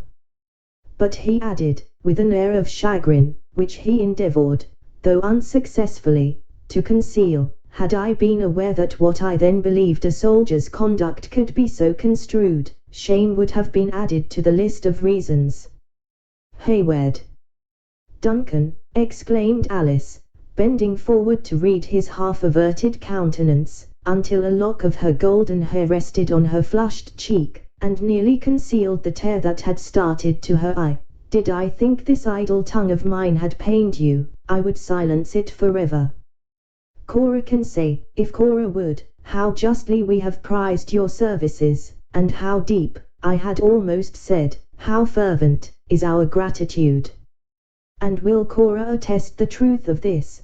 Cried Duncan, suffering the cloud to be chased from his countenance by a smile of open pleasure. What says our graver sister? Will she find an excuse for the neglect of the night in the duty of a soldier? Cora made no immediate answer, but turned her face toward the water, as if looking on the sheet of the hurricane. When she did bend her dark eyes on the young man, they were yet filled with an expression of anguish that at once drove every thought but that of kind solicitude from his mind.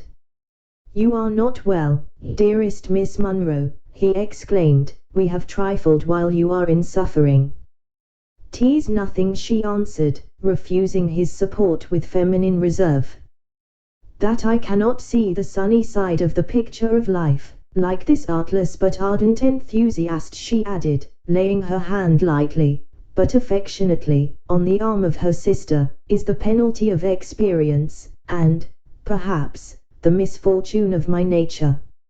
See," she continued, as if determined to shake off infirmity, in a sense of duty, "look around you, Major Hayward, and tell me what a prospect is this for the daughter of a soldier whose greatest happiness is his honor and his military renown. Neither ought nor shall be tarnished by circumstances over which he has had no control," Duncan warmly replied. "But your words recall me to my own duty. I go now to your gallant father, to hear his determination in matters of the last moment to the defense. God bless you in every fortune, noble Cora, I may and must call you."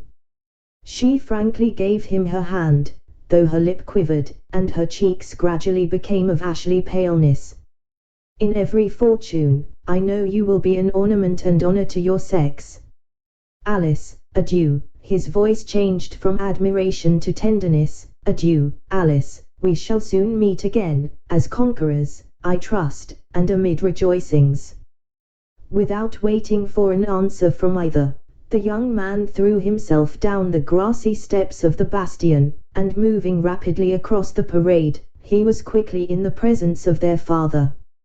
Munro was pacing his narrow apartment with a disturbed air and gigantic strides as Duncan entered. "You have anticipated my wishes, Major Hayward," he said. "I was about to request this favor. I am sorry to see, sir, that the messenger I so warmly recommended has returned in custody of the French. I hope there is no reason to distrust his fidelity."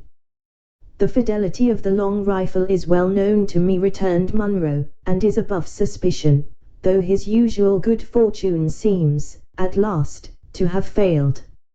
Montcalm has got him, and with the accursed politeness of his nation, he has sent him in with a doleful tale, of knowing how I valued the fellow. He could not think of retaining him. A Jesuitical way that, Major Duncan Hayward, of telling a man of his misfortunes. But the general and his succor.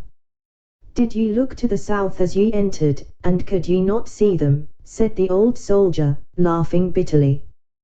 "Hoot, hoot, you're an impatient boy, sir, and cannot give the gentlemen leisure for their march. They are coming, then. The scout has said as much. When, and by what path, for the dunce has omitted to tell me this. There is a letter, it would seem, too, and that is the only agreeable part of the matter. For the customary attentions of your Marquis of Montcalm, I warrant me, Duncan, that he of Lothian would buy a dozen such marquisates, but if the news of the letter were bad, the gentility of this French monsieur would certainly compel him to let us know it. He keeps the letter, then, while he releases the messenger. Eh, that does he, and all for the sake of what you call your bonhomie. I would venture, if the truth was known, the fellow's grandfather taught the noble science of dancing. But what says the scout?" he has eyes and ears, and a tongue. What verbal report does he make? Oh, sir, he is not wanting in natural organs, and he is free to tell all that he has seen and heard. The whole amount is this: there is a fort of His Majesty's on the banks of the Hudson, called Edward, in honor of His Gracious Highness of York, you all know, and it is well filled with armed men, as such a work should be. But was there no movement, no signs of any intention to advance to our relief? There were the morning and evening parades, and when one of the provincial loons, you all know, Duncan, you're half a Scotsman yourself, when one of them dropped his powder over his porridge, if it touched the coals, it just burned. Then, suddenly changing his bitter, ironical manner, to one more grave and thoughtful, he continued, and yet there might, and must be, something in that letter which it would be well to know. Our decision should be speedy, said Duncan, gladly availing himself of this change of humor, to press the more important objects of their interview. I cannot conceal from you, sir, that the camp will not be much longer tenable, and I am sorry to add, that things appear no better in the fort. More than half the guns are bursted. And how should it be otherwise? Some were fished from the bottom of the lake, some have been rusting inwards since the discovery of the country, and some were never guns at all, mere privateersmen's playthings. Do you think, sir, you can have Woolwich Warren in the midst of a wilderness, 3,000 miles from Great Britain? The walls are crumbling about our ears, and provisions begin to fail us, continued Hayward, without regarding the new burst of indignation. Even the men show signs of discontent and alarm. Major Hayward, said Munro, turning to his youthful associate with the dignity of his years and superior rank, I should have served His Majesty for half a century, and earned these grey hairs in vain, were I ignorant of all you say, and of the pressing nature of our circumstances. Still, there is everything due to the honor of the King's arms, and something to ourselves. While there is hope of succor, this fortress will I defend, though it be to be done with pebbles gathered on the lake shore. It is a sight of the letter, therefore, that we want, that we may know the intentions of the man the Earl of Loudon has left among us as his substitute. And can I be of service in the matter? Sir, you can. The Marquis of Montcalm has, in addition to his other civilities, invited me to a personal interview between the works and his own camp, in order, as he says, to impart some additional information. Now, I think it would not be wise to show any undue solicitude to meet him, and I would employ you, an officer of rank, as my substitute, for it would but ill comport with the honor of Scotland to let it be said one of her gentlemen was outdone in civility by a native of any other country on earth. Without assuming the supererogatory task of entering into a discussion of the comparative merits of national courtesy, Duncan cheerfully assented to supply the place of the veteran in the approaching interview. A long and confidential communication now succeeded, during which the young man received some additional insight into his duty, from the experience and native acuteness of his commander, and then the former took his leave. As Duncan could only act as the representative of the commandant of the fort, the ceremonies which should have accompanied a meeting between the heads of the adverse forces were, of course, dispensed with. The truce still existed, and with a roll and beat of the drum, and covered by a little white flag, Duncan left the Salaport, within 10 minutes after his instructions were ended. He was received by the French officer in advance with the usual formalities, and immediately accompanied to a distant marquee of the renowned soldier who led the forces of France. The general of the enemy received the youthful messenger, surrounded by his principal officers, and by a swarthy band of the native chiefs, who had followed him to the field, with the warriors of their several tribes. Hayward paused short, when, in glancing his eyes rapidly over the dark group of the latter, he beheld the malignant countenance of Magua, regarding him with the calm but sullen attention which marked the expression of that subtle savage. A slight exclamation of surprise even burst from the lips of the young man, but instantly, recollecting his errand, and the presence in which he stood, he suppressed every appearance of emotion, and turned to the hostile leader, who had already advanced a step to receive him.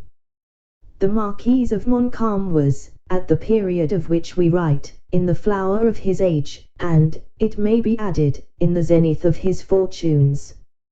But even in that enviable situation, he was affable, and distinguished as much for his attention to the forms of courtesy, as for that chivalrous courage which, only 2 short years afterward, induced him to throw away his life on the plains of Abraham. Duncan, in turning his eyes from the malign expression of Magua, suffered them to rest with pleasure on the smiling and polished features, and the noble military air, of the French general. Monsieur, said the latter, j'ai beaucoup de plaisir, est cet interprète. J'ai quoi, monsieur, question-il n'est pas nécessaire, Hayward modestly replied, j'ai parle un peu français. Ah, j'en suis bien, said Montcalm, taking Duncan familiarly by the arm, and leading him deep into the marquee, a little out of earshot. Je déteste ces fripons-là, on any site je me circule pas honest avec eux. Bien.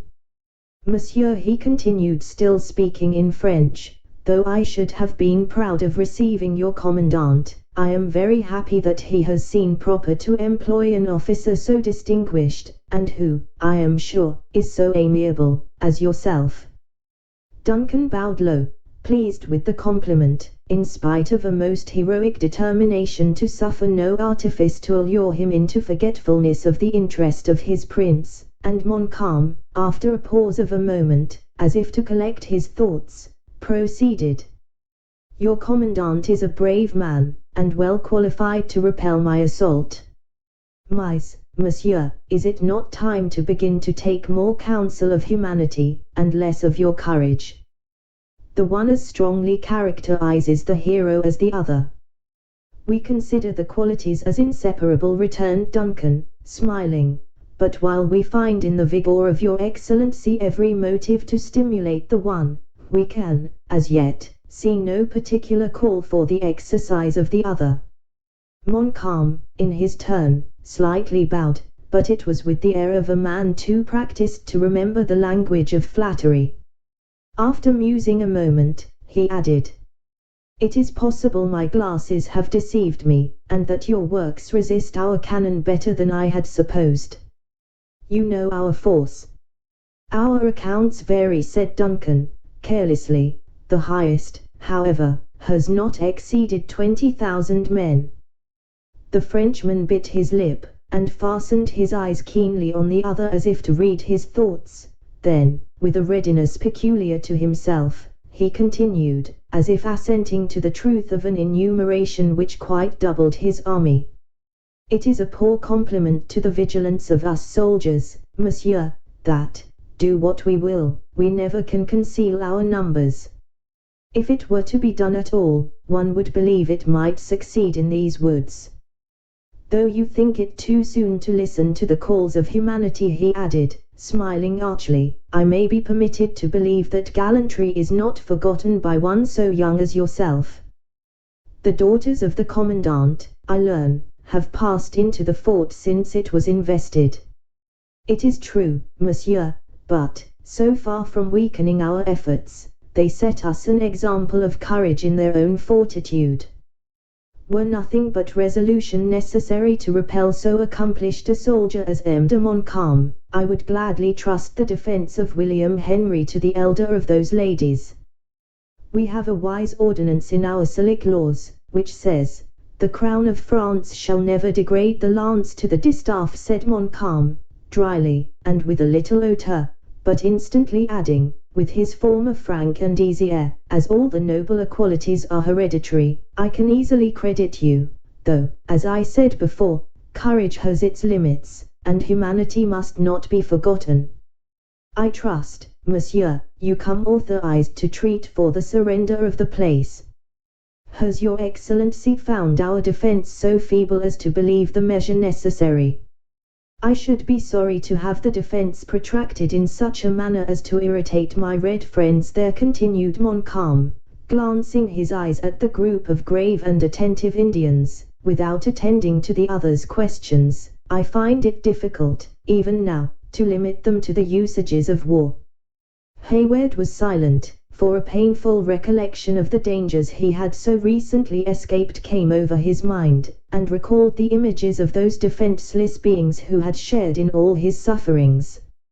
"Ces messieurs là," said Montcalm, following up the advantage which he conceived he had gained, "are most formidable when baffled, and it is unnecessary to tell you with what difficulty they are restrained in their anger. Eh bien, monsieur. Shall we speak of the terms? I fear your Excellency has been deceived as to the strength of William Henry, and the resources of its garrison. I have not sat down before Quebec, but an earthen work, that is defended by 2,300 gallant men, was the laconic reply. Our mounds are earthen, certainly, nor are they seated on the rocks of Cape Diamond, but they stand on that shore which proved so destructive to Dieskau and his army. There is also a powerful force within a few hours' march of us, which we account upon as a part of our means. Some 6,000 or 8,000 men, returned Montcalm, with much apparent indifference, whom their leader wisely judges to be safer in their works than in the field. It was now Hayward's turn to bite his lip with vexation as the other so coolly alluded to a force which the young man knew to be overrated. Both mused a little while in silence, when Montcalm renewed the conversation, in a way that showed he believed the visit of his guest was solely to propose terms of capitulation. On the other hand, Hayward began to throw sundry inducements in the way of the French general, to betray the discoveries he had made through the intercepted letter. The artifice of neither, however, succeeded, and after a protracted and fruitless interview, Duncan took his leave, favorably impressed with an opinion of the courtesy and talents of the enemy's captain, but as ignorant of what he came to learn as when he arrived. Montcalm followed him as far as the entrance of the marquee, renewing his invitations to the commandant of the fort to give him an immediate meeting in the open ground between the two armies. There they separated, and Duncan returned to the advanced post of the French, accompanied as before, whence he instantly proceeded to the fort, and to the quarters of his own commander. Chapter 16. EDG. Before you fight the battle, open this letter. Lear. Major Hayward found Munro attended only by his daughters. Alice sat upon his knee, parting the grey hairs on the forehead of the old man with her delicate fingers, and whenever he affected to frown on her, trifling, appeasing his assumed anger by pressing her ruby lips fondly on his wrinkled brow. Cora was seated nigh them, a calm and amused looker-on, regarding the wayward movements of her more youthful sister with that species of maternal fondness which characterized her love for Alice. Not only the dangers through which they had passed, but those which still impended above them, appeared to be momentarily forgotten, in the soothing indulgence of such a family meeting. It seemed as if they had profited by the short truce, to devote an instant to the purest and best affection, the daughters forgetting their fears, and the veteran his cares, in the security of the moment. Of this scene, Duncan, who, in his eagerness to report his arrival, had entered unannounced, stood many moments an unobserved and a delighted spectator. But the quick and dancing eyes of Alice soon caught a glimpse of his figure reflected from a glass, and she sprang blushing from her father's knee, exclaiming aloud, "Major Hayward!" "What of the lad?" demanded her father. "I have sent him to crack a little with the Frenchman." "Ha, sir, you are young, and you're nimble. Away with you, ye baggage, as if there were not troubles enough for a soldier, without having his camp filled with such prattling hussies as yourself." Alice laughingly followed her sister, who instantly led the way from an apartment where she perceived their presence was no longer desirable. Munro, instead of demanding the result of the young man's mission, paced the room for a few moments, with his hands behind his back, and his head inclined toward the floor, like a man lost in thought. At length he raised his eyes, glistening with a father's fondness, and exclaimed, "They are a pair of excellent girls, Hayward, and such as anyone may boast of. You are not now to learn my opinion of your daughters, Colonel Munro." "True, lad, true," interrupted the impatient old man. "You were about opening your mind more fully on that matter the day you got in, but I did not think it becoming in an old soldier to be talking of nuptial blessings and wedding jokes when the enemies of his king were likely to be unbidden guests at the feast. But I was wrong, Duncan, boy, I was wrong there, and I am now ready to hear what you have to say. Notwithstanding the pleasure your assurance gives me, dear sir, I have just now a message from Montcalm." "Let the Frenchman and all his host go to the devil, sir," exclaimed the hasty veteran. "He is not yet master of William Henry, nor shall he ever be, provided Webb proves himself the man he should. No, sir, thank heaven we are not yet in such a strait that it can be said Munro is too much pressed to discharge the little domestic duties of his own family. Your mother was the only child of my bosom friend, Duncan, and I'll just give you a hearing, though all the knights of St. Louis were in a body at the Salaport, with the French saint at their head, crying to speak a word under favour. A pretty degree of knighthood, sir, is that which can be bought with sugar hogsheads. And then your twopenny marquisates. The thistle is the order for dignity and antiquity, the veritable nemo impune lacesset of chivalry. Ye had ancestors in that degree, Duncan, and they were an ornament to the nobles of Scotland." Hayward, who perceived that his superior took a malicious pleasure in exhibiting his contempt for the message of the French general, was fain to humour a spleen that he knew would be short-lived. He therefore replied with as much indifference as he could assume on such a subject. "My request, as you know, sir, went so far as to presume to the honour of being your son. Boy, you found words to make yourself very plainly comprehended. But, let me ask ye, sir, have you been as intelligible to the girl?" "On my honour, no," exclaimed Duncan, warmly. "There would have been an abuse of a confided trust, had I taken advantage of my situation for such a purpose. Your notions are those of a gentleman, Major Hayward, and well enough in their place. But Cora Munro is a maiden too discreet, and of a mind too elevated and improved, to need the guardianship even of a father. Cora. Cora, we are talking of your pretensions to Miss Munro, are we not, sir?" I was not conscious of having mentioned her name," said Duncan, stammering. "And to marry whom, then, did you wish my consent, Major Hayward?" demanded the old soldier, erecting himself in the dignity of offended feeling. "You have another, and not less lovely child." "Alice," exclaimed the father, in an astonishment equal to that with which Duncan had just repeated the name of her sister. "Such was the direction of my wishes, sir."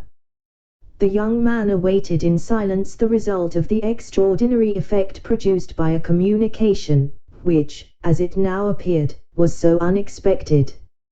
For several minutes Munro paced the chamber with long and rapid strides, his rigid features working convulsively, and every faculty seemingly absorbed in the musings of his own mind. At length, he paused directly in front of Hayward, and riveting his eyes upon those of the other, he said, with a lip that quivered violently, "Duncan Hayward, I have loved you for the sake of him whose blood is in your veins. I have loved you for your own good qualities, and I have loved you, because I thought you would contribute to the happiness of my child. But all this love would turn to hatred, were I assured that what I so much apprehend is true. God forbid that any act or thought of mine should lead to such a change," exclaimed the young man, whose eye never quailed under the penetrating look it encountered. Without adverting to the impossibility of the other's comprehending those feelings which were hid in his own bosom, Munro suffered himself to be appeased by the unaltered countenance he met, and with a voice sensibly softened, he continued. You would be my son, Duncan, and you're ignorant of the history of the man you wish to call your father. Sit ye down, young man, and I will open to you the wounds of a seared heart, in as few words as may be suitable.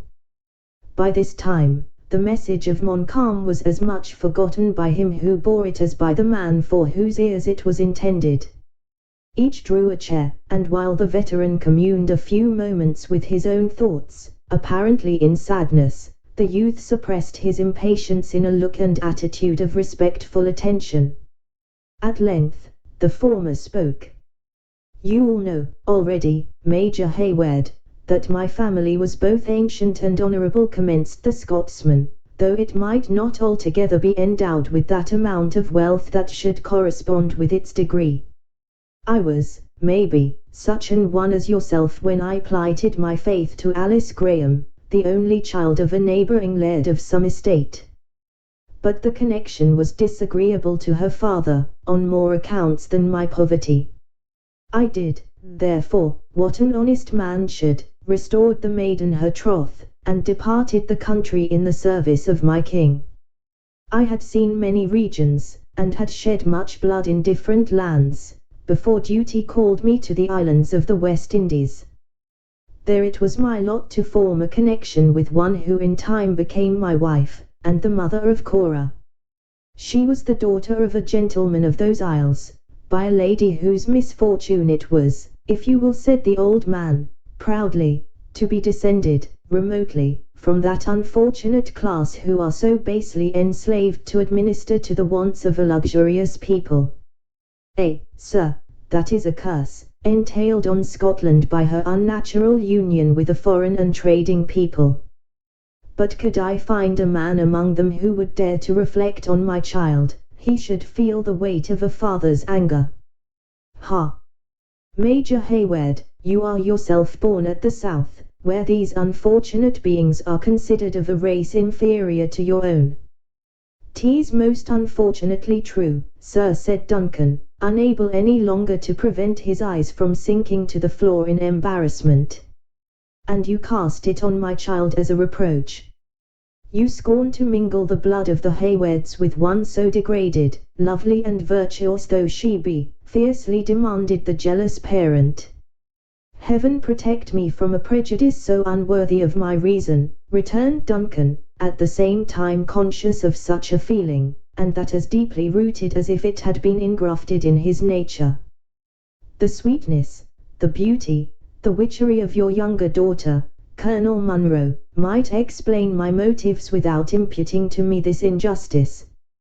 Ye are right, sir, returned the old man, again changing his tones to those of gentleness, or rather softness. The girl is the image of what her mother was at her years, and before she had become acquainted with grief. When death deprived me of my wife, I returned to Scotland, enriched by the marriage, and, would you think it, Duncan, the suffering angel had remained in the heartless state of celibacy 20 long years, and that for the sake of a man who could forget her. She did more, sir, she overlooked my want of faith, and, all difficulties being now removed, she took me for her husband. And became the mother of Alice, exclaimed Duncan, with an eagerness that might have proved dangerous at a moment when the thoughts of Munro were less occupied than at present. She did, indeed, said the old man, and dearly did she pay for the blessing she bestowed. But she is a saint in heaven, sir, and it ill becomes one whose foot rests on the grave to mourn a lot so blessed. I had her but a single year, though, a short term of happiness for one who had seen her youth fade in hopeless pining. There was something so commanding in the distress of the old man, that Hayward did not dare to venture a syllable of consolation. Munro sat utterly unconscious of the other's presence, his features exposed and working with the anguish of his regrets, while heavy tears fell from his eyes, and rolled unheeded from his cheeks to the floor. At length he moved, and as if suddenly recovering his recollection, when he arose, and taking a single turn across the room, he approached his companion with an air of military grandeur, and demanded, "Have you not, Major Hayward, some communication that I should hear from the Marquise de Montcalm?" Duncan started in his turn, and immediately commenced in an embarrassed voice, the half-forgotten message. It is unnecessary to dwell upon the evasive though polite manner with which the French general had eluded every attempt of Hayward to worm from him the purport of the communication he had proposed making, or on the decided, though still polished message, by which he now gave his enemy to understand, that, unless he chose to receive it in person, he should not receive it at all. As Munro listened to the detail of Duncan, the excited feelings of the father gradually gave way before the obligations of his station, and when the other was done, he saw before him nothing but the veteran, swelling with the wounded feelings of a soldier. "You have said enough, Major Hayward," exclaimed the angry old man, "enough to make a volume of commentary on French civility. Here has this gentleman invited me to a conference, and when I send him a capable substitute, for ye read all that, Duncan, though your years are but few, he answers me with a riddle. He may have thought less favourably of the substitute, my dear sir, and you will remember that the invitation, which he now repeats, was to the commandant of the works, and not to his second. Well, sir, is not a substitute clothed with all the power and dignity of him who grants the commission? He wishes to confer with Munro. Faith, sir, I have much inclination to indulge the man, if it should only be to let him behold the firm countenance we maintain in spite of his numbers and his summons. There might be not bad policy in such a stroke, young man." Duncan, who believed it of the last importance that they should speedily come to the contents of the letter borne by the scout, gladly encouraged this idea. "Without doubt, he could gather no confidence by witnessing our indifference," he said. "You never said trill word. I could wish, sir, that he would visit the works in open day, and in the form of a storming party. That is the least failing method of proving the countenance of an enemy, and would be far preferable to the battering system he has chosen. The beauty and manliness of warfare has been much deformed, Major Hayward, by the arts of your Monsieur Vauban. Our ancestors were far above such scientific cowardice. It may be very true, sir, but we are now obliged to repel art by art. What is your pleasure in the matter of the interview? I will meet the Frenchman, and that without fear or delay, promptly, sir, as becomes a servant of my royal master. Go, Major Hayward, and give them a flourish of the music, and send out a messenger to let them know who is coming. We will follow with a small guard, for such respect is due to one who holds the honour of his king in keeping, and hark ye, Duncan," he added, in a half-whisper, though they were alone, "it may be prudent to have some aid at hand, in case there should be treachery at the bottom of it all." The young man availed himself of this order to quit the apartment, and, as the day was fast coming to a close, he hastened without delay, to make the necessary arrangements. A very few minutes only were necessary to parade a few files, and to dispatch an orderly with a flag to announce the approach of the commandant of the fort. When Duncan had done both these, he led the guard to the salleport, near which he found his superior ready, waiting his appearance. As soon as the usual ceremonials of a military departure were observed, the veteran and his more youthful companion left the fortress, attended by the escort. They had proceeded only 100 yards from the works, when the little array which attended the French general to the conference was seen issuing from the hollow way which formed the bed of a brook that ran between the batteries of the besiegers and the fort. From the moment that Munro left his own works to appear in front of his enemies, his air had been grand, and his step and countenance highly military. The instant he caught a glimpse of the white plume that waved in the hat of Montcalm, his eye lighted, and age no longer appeared to possess any influence over his vast and still muscular person. "Speak to the boys to be watchful, sir," he said, in an undertone, to Duncan, "and to look well to their flints and steel, for one is never safe with a servant of these Louis. At the same time, we shall show them the front of men in deep security. Ye'll understand me, Major Hayward." 0213. He was interrupted by the clamour of a drum from the approaching Frenchman, which was immediately answered, when each party pushed an orderly in advance, bearing a white flag, and the wary Scotsman halted with his guard close at his back. As soon as this slight salutation had passed, Montcalm moved toward them with a quick but graceful step, baring his head to the veteran, and dropping his spotless plume nearly to the earth in courtesy. If the air of Munro was more commanding and manly, it wanted both the ease and insinuating polish of that of the Frenchman. Neither spoke for a few moments, each regarding the other with curious and interested eyes. Then, as became his superior rank and the nature of the interview, Montcalm broke the silence.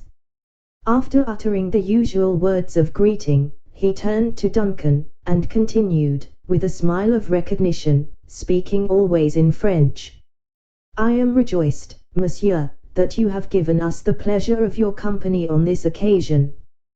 There will be no necessity to employ an ordinary interpreter, for, in your hands, I feel the same security as if I spoke your language myself." Duncan acknowledged the compliment, when Montcalm, turning to his guard, which in imitation of that of their enemies, pressed close upon him, continued: "En arrière, mes enfants, ill fate showed, retires vous un peu." Before Major Hayward would imitate this proof of confidence, he glanced his eyes around the plain, and beheld with uneasiness the numerous dusky groups of savages, who looked out from the margin of the surrounding woods, curious spectators of the interview. "Monsieur de Montcalm will readily acknowledge the difference in our situation," he said, with some embarrassment, pointing at the same time toward those dangerous foes, who were to be seen in almost every direction. "Were we to dismiss our guard, we should stand here at the mercy of our enemies." "Monsieur, you have the plighted faith of un gentilhomme français, for your safety," returned Montcalm, laying his hand impressively on his heart. "It should suffice." "It shall." "Fall back," Duncan added to the officer who led the escort, "fall back, sir, beyond hearing, and wait for orders." Munro witnessed this movement with manifest uneasiness, nor did he fail to demand an instant explanation. "Is it not our interest, sir, to betray distrust?" retorted Duncan.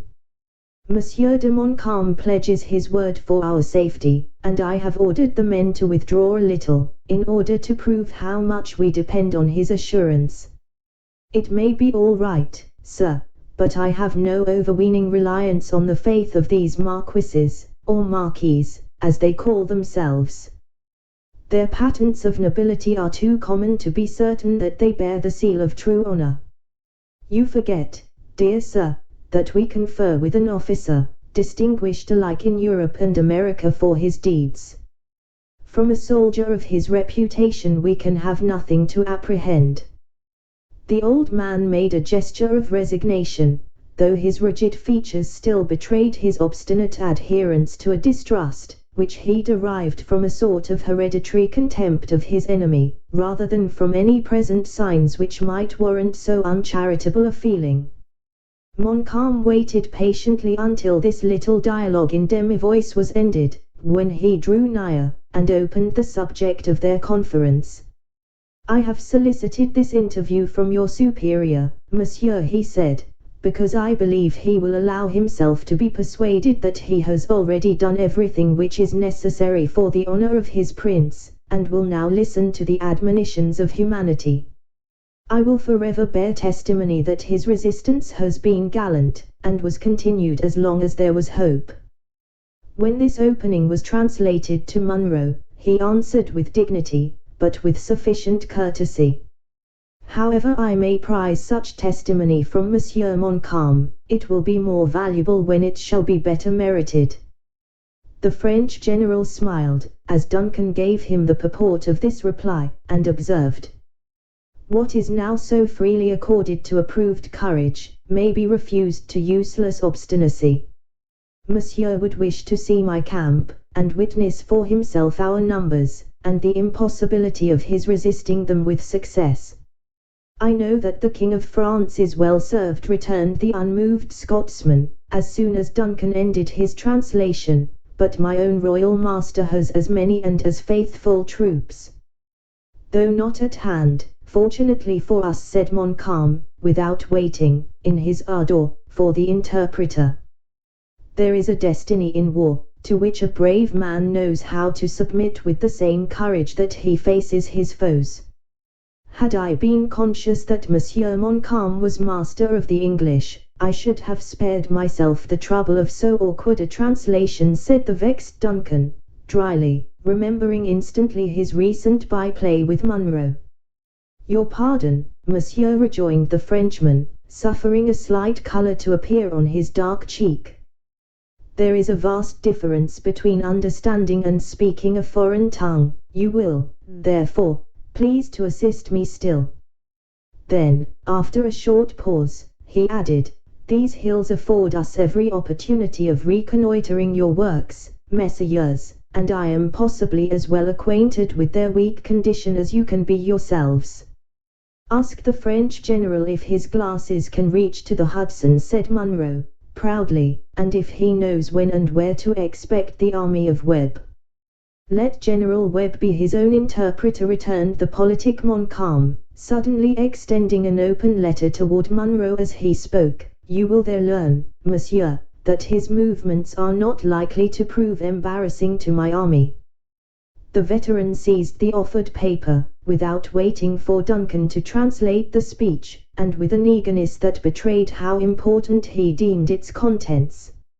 As his eye passed hastily over the words, his countenance changed from its look of military pride to one of deep chagrin, his lip began to quiver, and suffering the paper to fall from his hand, his head dropped upon his chest, like that of a man whose hopes were withered at a single blow. Duncan caught the letter from the ground, and without apology for the liberty he took, he read at a glance its cruel purport. Their common superior, so far from encouraging them to resist, advised a speedy surrender, urging in the plainest language, as a reason, the utter impossibility of his sending a single man to their rescue. "Here is no deception," exclaimed Duncan, examining the billet both inside and out. "This is the signature of Webb, and must be the captured letter. The man has betrayed me."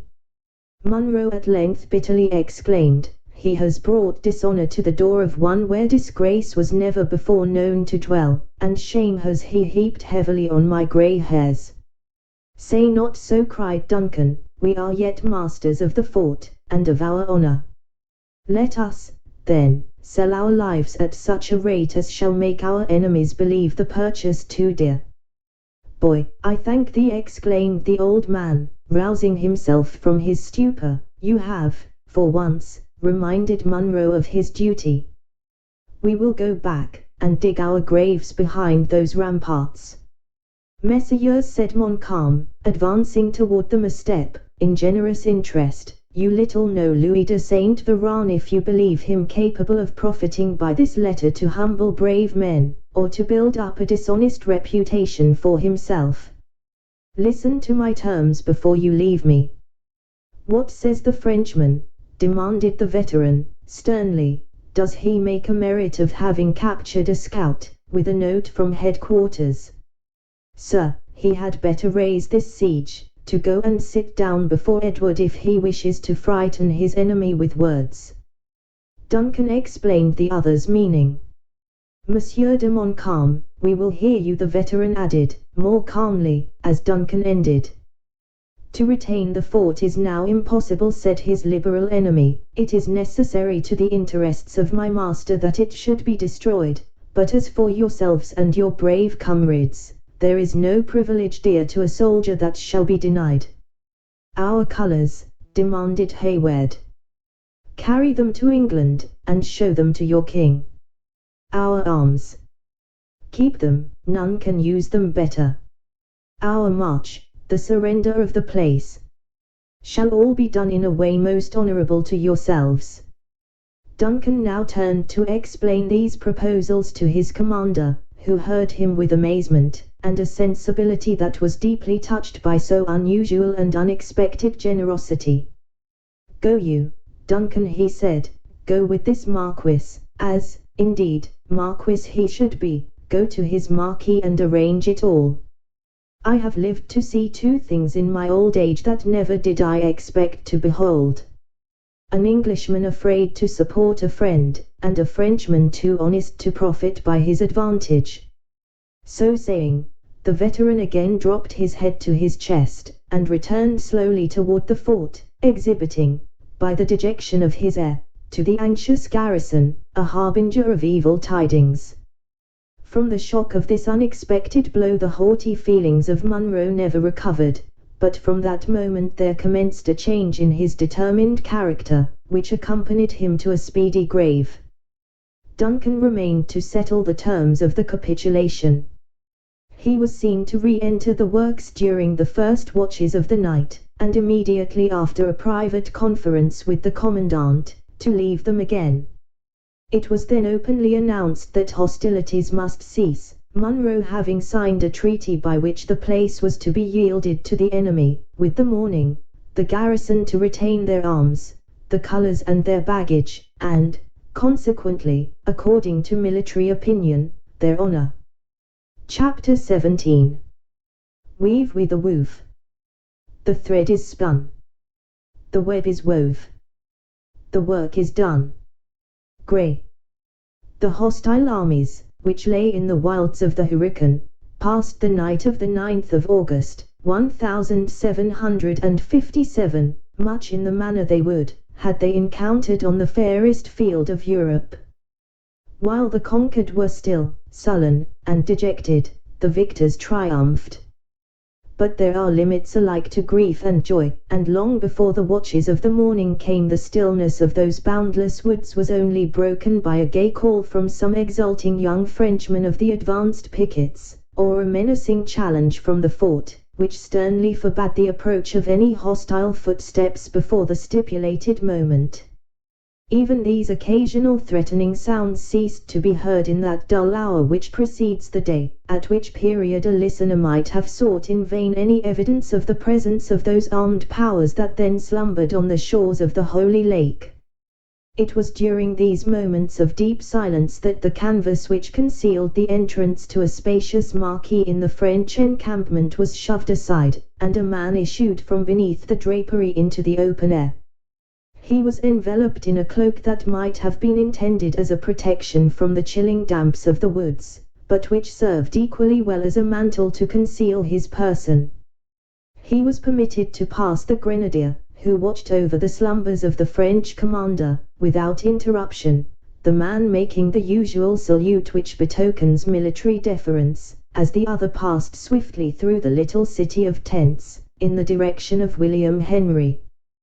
Whenever this unknown individual encountered one of the numberless sentinels who crossed his path, his answer was prompt, and, as it appeared, satisfactory, for he was uniformly allowed to proceed without further interrogation. With the exception of such repeated but brief interruptions, he had moved silently from the center of the camp to its most advanced outposts, when he drew nigh the soldier who held his watch nearest to the works of the enemy. As he approached he was received with the usual challenge. Qui vive? France, was the reply. Le mot d'ordre. La victory, said the other, drawing so nigh as to be heard in a loud whisper. C'est bien, returned the sentinel, throwing his musket from the charge to his shoulder. Vous promenez bien matin, monsieur. Il est nécessaire d'être vigilant, mon enfant, the other observed, dropping a fold of his cloak, and looking the soldier close in the face as he passed him, still continuing his way toward the British fortification. The man started, his arms rattled heavily as he threw them forward in the lowest and most respectful salute, and when he had again recovered his peace, he turned to walk his post, muttering between his teeth. Il faut être vigilant, en vérité, je crois que nous savons la, un caporal qui n'est d'autre jamais. The officer proceeded, without affecting to hear the words which escaped the sentinel in his surprise, nor did he again pause until he had reached the low strand, and in a somewhat dangerous vicinity to the western water bastion of the fort. The light of an obscure moon was just sufficient to render objects, though dim, perceptible in their outlines. He, therefore, took the precaution to place himself against the trunk of a tree, where he leaned for many minutes, and seemed to contemplate the dark and silent mounds of the English works in profound attention. His gaze at the ramparts was not that of a curious or idle spectator, but his looks wandered from point to point, denoting his knowledge of military usages, and betraying that his search was not unaccompanied by distrust. At length he appeared satisfied, and having cast his eyes impatiently upward toward the summit of the eastern mountain, as if anticipating the approach of the morning, he was in the act of turning on his footsteps, when a light sound on the nearest angle of the bastion caught his ear, and induced him to remain. Just then a figure was seen to approach the edge of the rampart, where it stood, apparently contemplating in its turn the distant tents of the French encampment. Its head was then turned toward the east, as though equally anxious for the appearance of light, when the form leaned against the mound, and seemed to gaze upon the glassy expanse of the waters, which, like a submarine firmament, glittered with its thousand mimic stars. The melancholy air, the hour, together with the vast frame of the man who thus leaned, musing, against the English ramparts, left no doubt as to his person in the mind of the observant spectator. Delicacy, no less than prudence, now urged him to retire, and he had moved cautiously round the body of the tree for that purpose, when another sound drew his attention, and once more arrested his footsteps. It was a low and almost inaudible movement of the water, and was succeeded by a grating of pebbles one against the other. In a moment he saw a dark form rise, as it were, out of the lake, and steal without further noise to the land, within a few feet of the place where he himself stood. A rifle next slowly rose between his eyes and the watery mirror, but before it could be discharged his own hand was on the lock. "Hugh!" exclaimed the savage, whose treacherous aim was so singularly and so unexpectedly interrupted. Without making any reply, the French officer laid his hand on the shoulder of the Indian, and led him in profound silence to a distance from the spot, where their subsequent dialogue might have proved dangerous, and where it seemed that one of them, at least, sought a victim. Then throwing open his cloak, so as to expose his uniform and the cross of St. Louis which was suspended at his breast, Montcalm sternly demanded, "What means this? Does not my son know that the hatchet is buried between the English and his Canadian father?" "What can the Hurons do?" returned the savage, speaking also, though imperfectly, in the French language. "Not a warrior has a scalp, and the pale faces make friends. Ha, le renard subtil! Methinks this is an excess of zeal for a friend who was so late an enemy. How many suns have set since le renard struck the war-post of the English?" "Where is that sun?" demanded the sullen savage. "Behind the hill, and it is dark and cold. But when he comes again, it will be bright and warm. Le Subtil is the son of his tribe. There have been clouds, and many mountains between him and his nation, but now he shines and it is a clear sky." "That Le Renard has power with his people, I well know," said Montcalm, "for yesterday he hunted for their scalps, and today they hear him at the council fire. Magua is a great chief. Let him prove it, by teaching his nation how to conduct themselves toward our new friends." "Why did the chief of the Canadas bring his young men into the woods, and fire his cannon at the earthen house?" demanded the subtle Indian. "To subdue it." My master owns the land, and your father was ordered to drive off these English squatters. They have consented to go, and now he calls them enemies no longer. 'Tis well. Magua took the hatchet to color it with blood. It is now bright, when it is red, it shall be buried. But Magua is pledged not to sully the lilies of France. The enemies of the great king across the salt lake are his enemies, his friends, the friends of the Hurons. Friends, repeated the Indian in scorn.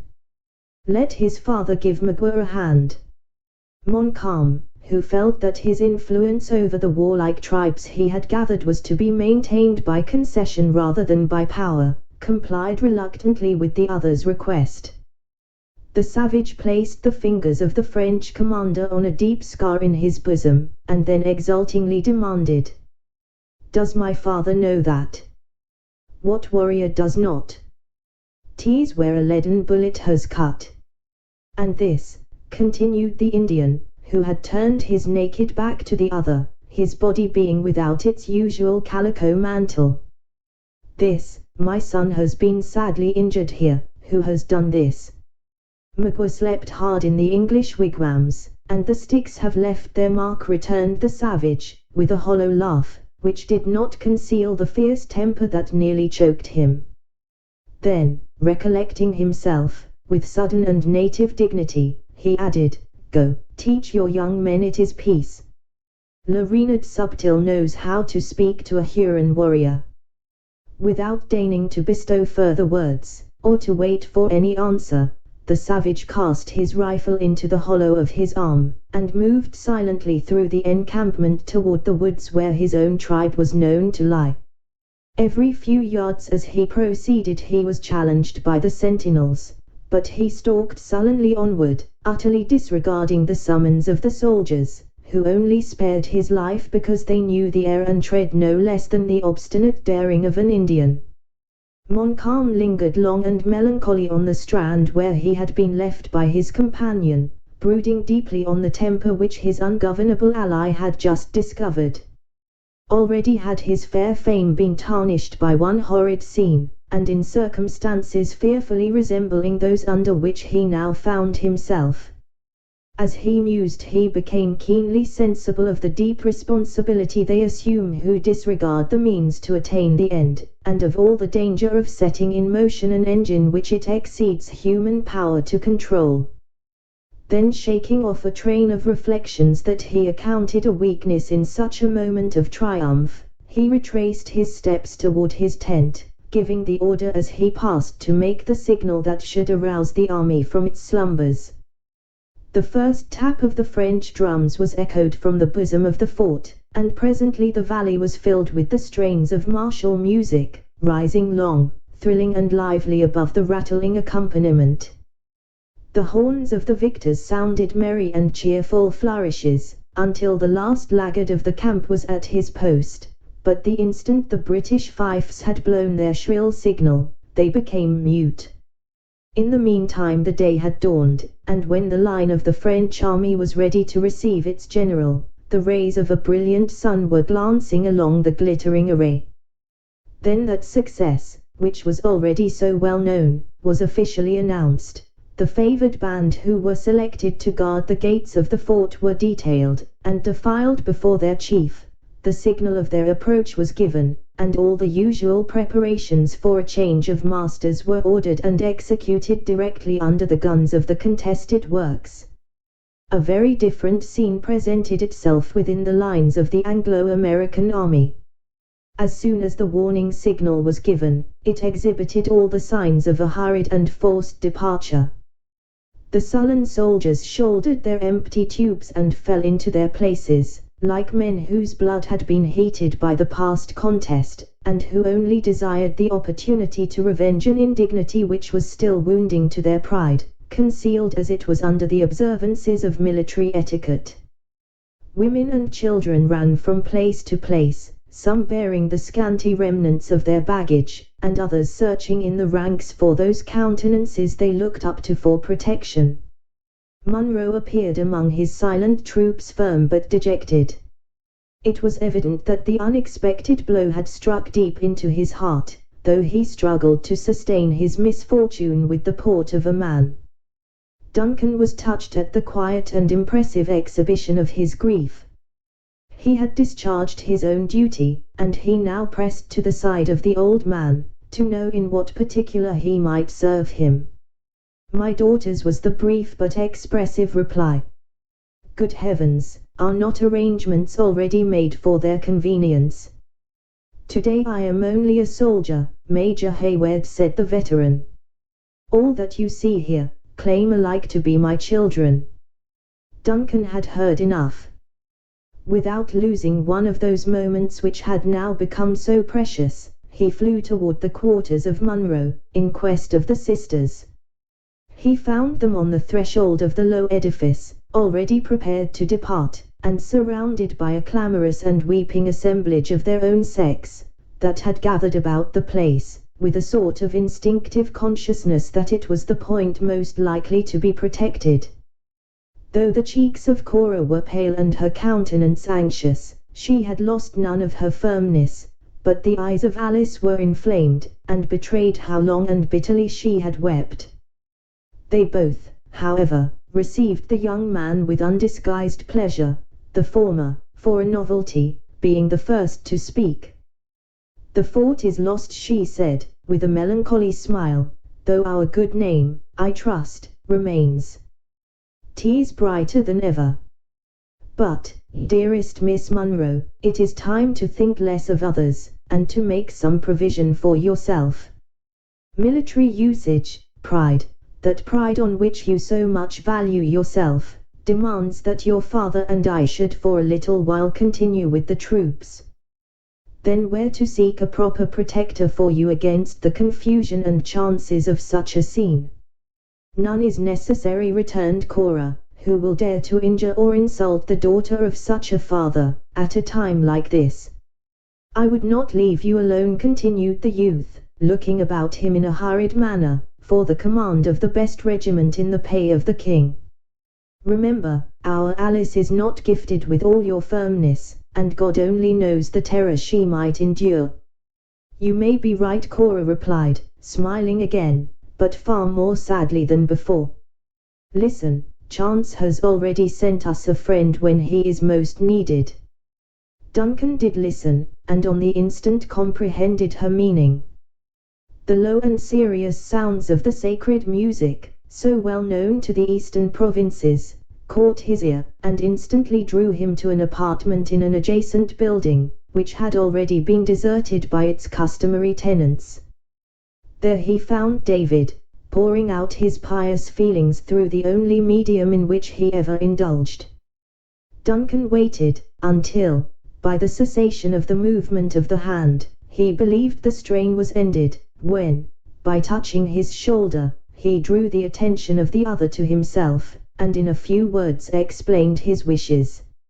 "Even so," replied the single-minded disciple of the King of Israel, when the young man had ended, "I have found much that is comely and melodious in the maidens, and it is fitting that we who have consorted in so much peril, should abide together in peace. I will attend them, when I have completed my morning praise, to which nothing is now wanting but the doxology. Wilt thou bear a part, friend? The meter is common, and the tune south well." Then, extending the little volume, and giving the pitch of the air anew with considerate attention, David recommenced and finished his strains, with a fixedness of manner that it was not easy to interrupt. Hayward was fain to wait until the verse was ended, when, seeing David relieving himself from the spectacles, and replacing the book, he continued, "It will be your duty to see that none dare to approach the ladies with any rude intention, or to offer insult or taunt at the misfortune of their brave father. In this task you will be seconded by the domestics of their household. Even so, it is possible that the Indians and stragglers of the enemy may intrude, in which case you will remind them of the terms of the capitulation, and threaten to report their conduct to Montcalm. A word will suffice.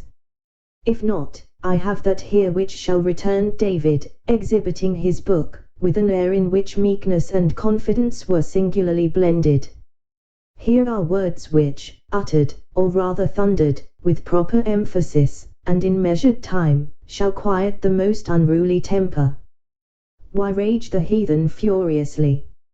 Enough, said Hayward, interrupting the burst of his musical invocation. We understand each other. It is time that we should now assume our respective duties. Gamut cheerfully assented, and together they sought the females. Cora received her new and somewhat extraordinary protector courteously, at least, and even the pallid features of Alice lighted again with some of their native archness as she thanked Hayward for his care. Duncan took occasion to assure them he had done the best that circumstances permitted, and, as he believed, quite enough for the security of their feelings. Of danger there was none. He then spoke gladly of his intention to rejoin them the moment he had led the advance a few miles toward the Hudson, and immediately took his leave.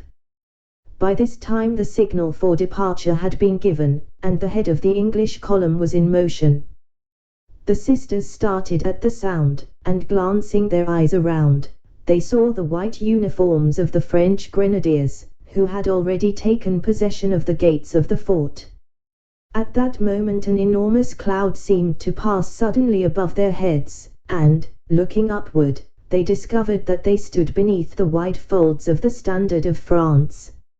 "Let us go," said Cora. "This is no longer a fit place for the children of an English officer." Alice clung to the arm of her sister, and together they left the parade, accompanied by the moving throng that surrounded them. As they passed the gates, the French officers, who had learned their rank, bowed often and low, forbearing, however, to intrude those attentions which they saw, with peculiar tact, might not be agreeable. As every vehicle and each beast of burden was occupied by the sick and wounded, Cora had decided to endure the fatigues of a foot march, rather than interfere with their comforts. Indeed, many a maimed and feeble soldier was compelled to drag his exhausted limbs in the rear of the columns, for the want of the necessary means of conveyance in that wilderness. The whole, however, was in motion, the weak and wounded, groaning and in suffering, their comrades silent and sullen, and the women and children in terror, they knew not of what.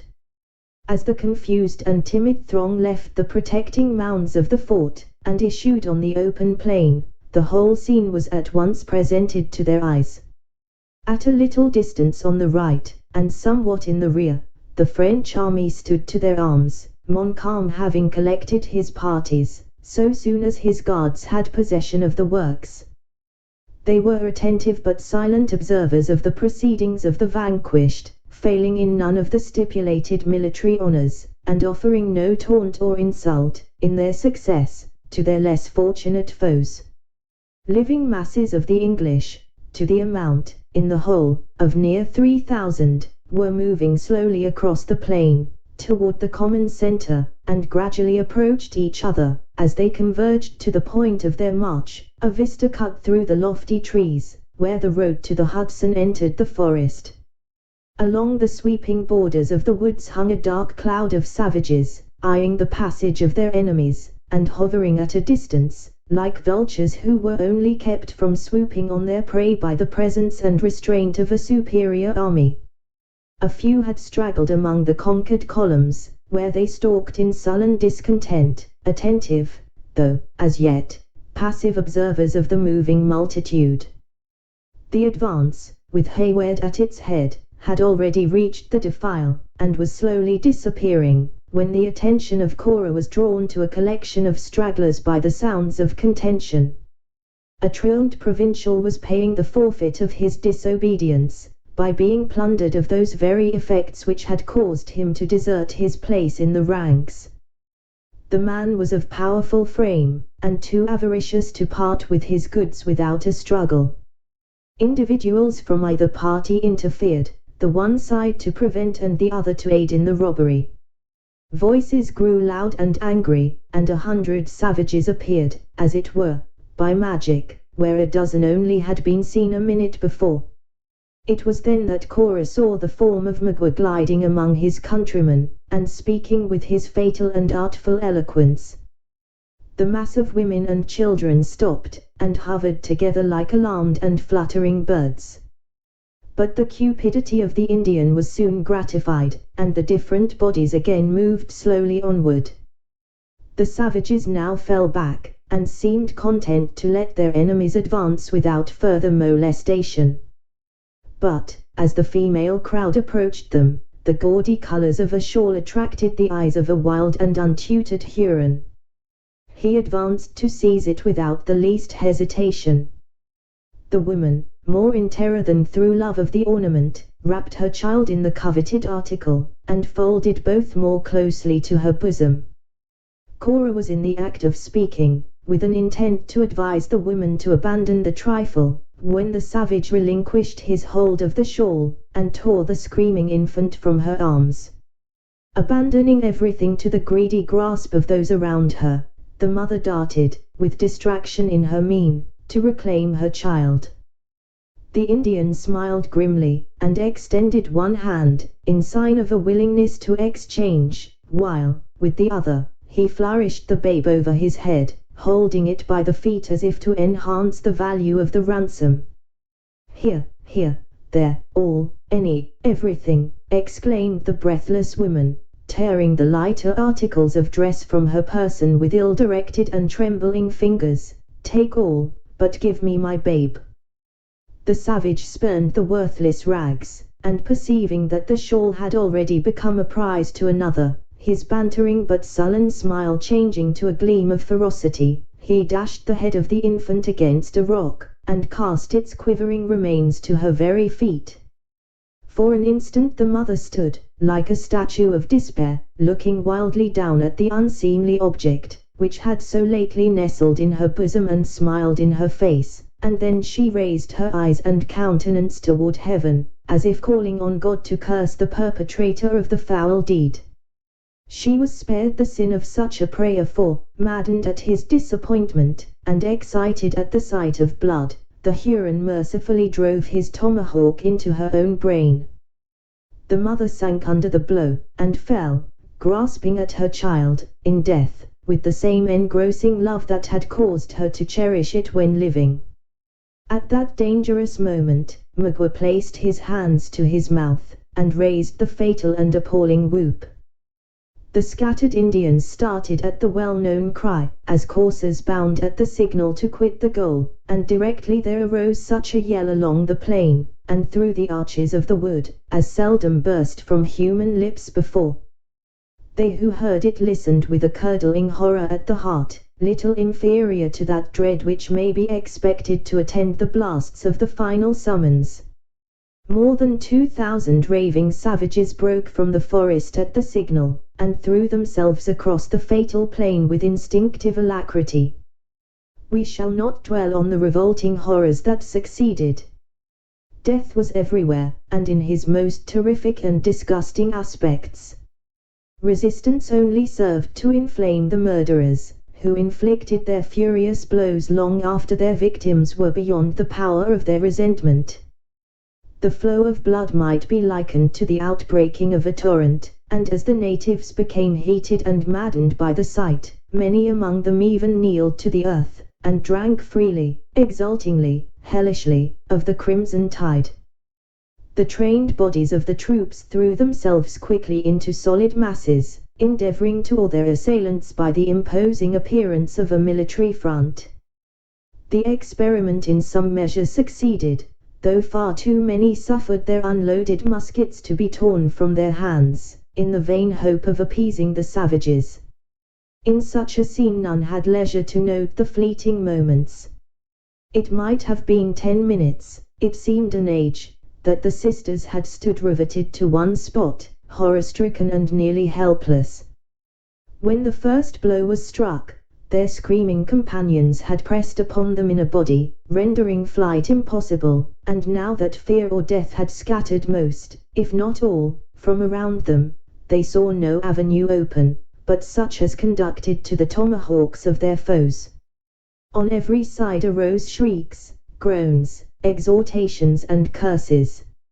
At this moment, Alice caught a glimpse of the vast form of her father, moving rapidly across the plain, in the direction of the French army. He was, in truth, proceeding to Montcalm, fearless of every danger, to claim the tardy escort for which he had before conditioned.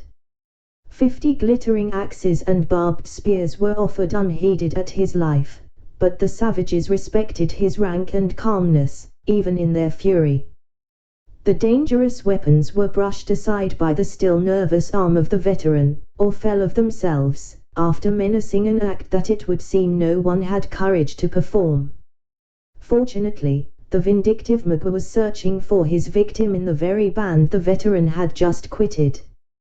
"Father, father, we are here," shrieked Alice, as he passed, at no great distance, without appearing to heed them. "Come to us, father, or we die." The cry was repeated, and in terms and tones that might have melted a heart of stone, but it was unanswered. Once, indeed, the old man appeared to catch the sound, for he paused and listened, but Alice had dropped senseless on the earth, and Cora had sunk at her side, hovering in untiring tenderness over her lifeless form. Munro shook his head in disappointment, and proceeded, bent on the high duty of his station. "Lady," said Gamut, who, helpless and useless as he was, had not yet dreamed of deserting his trust, "it is the Jubilee of the Devils, and this is not a meet place for Christians to tarry in. Let us up and fly." "Go," said Cora, still gazing at her unconscious sister, "save thyself. To me thou canst not be of further use." David comprehended the unyielding character of her resolution, by the simple but expressive gesture that accompanied her words.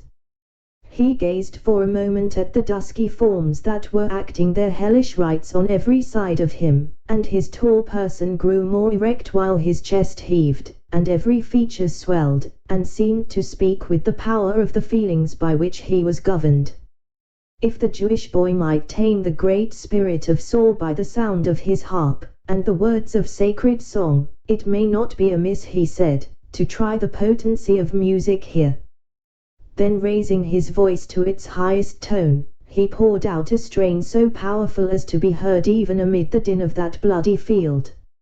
More than one savage rushed toward them, thinking to rifle the unprotected sisters of their attire, and bear away their scalps. But when they found this strange and unmoved figure riveted to his post, they paused to listen. Astonishment soon changed to admiration, and they passed on to other and less courageous victims, openly expressing their satisfaction at the firmness with which the white warrior sang his death song. Encouraged and deluded by his success, David exerted all his powers to extend what he believed so holy an influence. The unwanted sounds caught the ears of a distant savage, who flew raging from group to group, like one who, scorning to touch the vulgar herd, hunted for some victim more worthy of his renown. It was Magua, who uttered a yell of pleasure when he beheld his ancient prisoners again at his mercy. "Come," he said, laying his soiled hands on the dress of Cora, "the wigwam of the Huron is still open. Is it not better than this place?" "Away!" cried Cora, veiling her eyes from his revolting aspect. The Indian laughed tauntingly, as he held up his reeking hand, and answered, "It is red, but it comes from white veins. Monster, there is blood, oceans of blood, upon thy soul, thy spirit has moved this scene." "Magua is a great chief," returned the exulting savage. "Will the dark hair go to his tribe?" 0233. "Never, strike if thou wilt, and complete thy revenge." He hesitated a moment, and then catching the light and senseless form of Alice in his arms, the subtle Indian moved swiftly across the plain toward the woods. "Hold!" shrieked Cora, following wildly on his footsteps. "Release the child, wretch, what is't you do?" But Magua was deaf to her voice, or, rather, he knew his power, and was determined to maintain it. "Stay, lady, stay," called Gamut, after the unconscious Cora. The holy charm is beginning to be felt, and soon shalt thou see this horrid tumult stilled. Perceiving that, in his turn, he was unheeded, the faithful David followed the distracted sister, raising his voice again in sacred song, and sweeping the air to the measure, with his long arm, in diligent accompaniment. In this manner they traversed the plain, through the flying, the wounded and the dead. The fierce Huron was, at any time, sufficient for himself and the victim that he bore, though Cora would have fallen more than once under the blows of her savage enemies, but for the extraordinary being who stalked in her rear, and who now appeared to the astonished natives gifted with the protecting spirit of madness. Magua, who knew how to avoid the more pressing dangers, and also to elude pursuit, entered the woods through a low ravine, where he quickly found the Narragansetts, which the travelers had abandoned so shortly before, awaiting his appearance, in custody of a savage as fierce and malign in his expression as himself. Laying Alice on one of the horses, he made a sign to Cora to mount the other. Notwithstanding the horror excited by the presence of her captor, there was a present relief in escaping from the bloody scene enacting on the plain, to which Cora could not be altogether insensible. She took her seat, and held forth her arms for her sister, with an air of entreaty and love that even the Huron could not deny. Placing Alice, then, on the same animal with Cora, he seized the bridle, and commenced his route by plunging deeper into the forest. David, perceiving that he was left alone, utterly disregarded as a subject too worthless even to destroy, threw his long limb across the saddle of the beast they had deserted, and made such progress in the pursuit as the difficulties of the path permitted. They soon began to ascend, but as the motion had a tendency to revive the dormant faculties of her sister, the attention of Cora was too much divided between the tenderest solicitude in her behalf, and in listening to the cries which were still too audible on the plain, to note the direction in which they journeyed. When, however, they gained the flattened surface of the mountain top, and approached the eastern precipice, she recognized the spot to which she had once before been led under the more friendly auspices of the scout.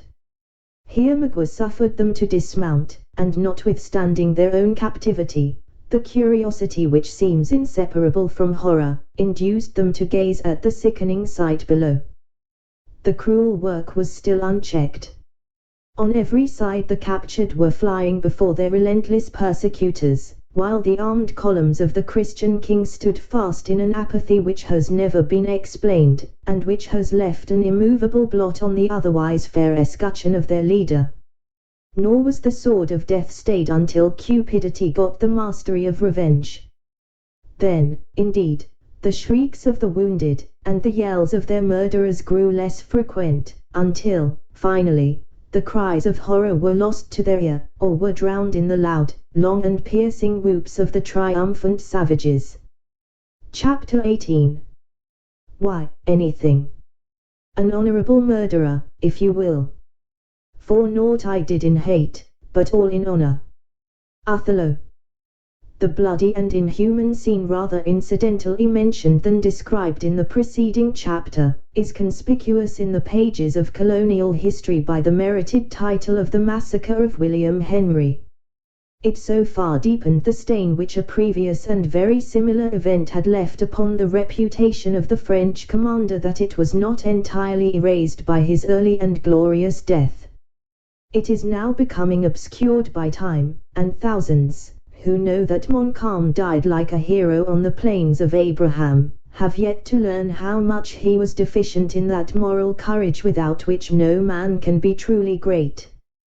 Pages might yet be written to prove, from this illustrious example, the defects of human excellence, to show how easy it is for generous sentiments, high courtesy, and chivalrous courage to lose their influence beneath the chilling blight of selfishness, and to exhibit to the world a man who was great in all the minor attributes of character, but who was found wanting when it became necessary to prove how much principle is superior to policy.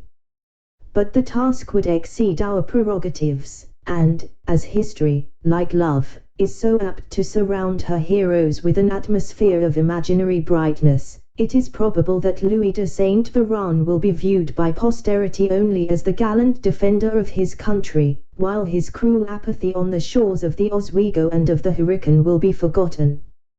Deeply regretting this weakness on the part of a sister muse, we shall at once retire from her sacred precincts, within the proper limits of our own humble vocation. The third day from the capture of the fort was drawing to a close, but the business of the narrative must still detain the reader on the shores of the Holy Lake. When last seen, the environs of the works were filled with violence and uproar.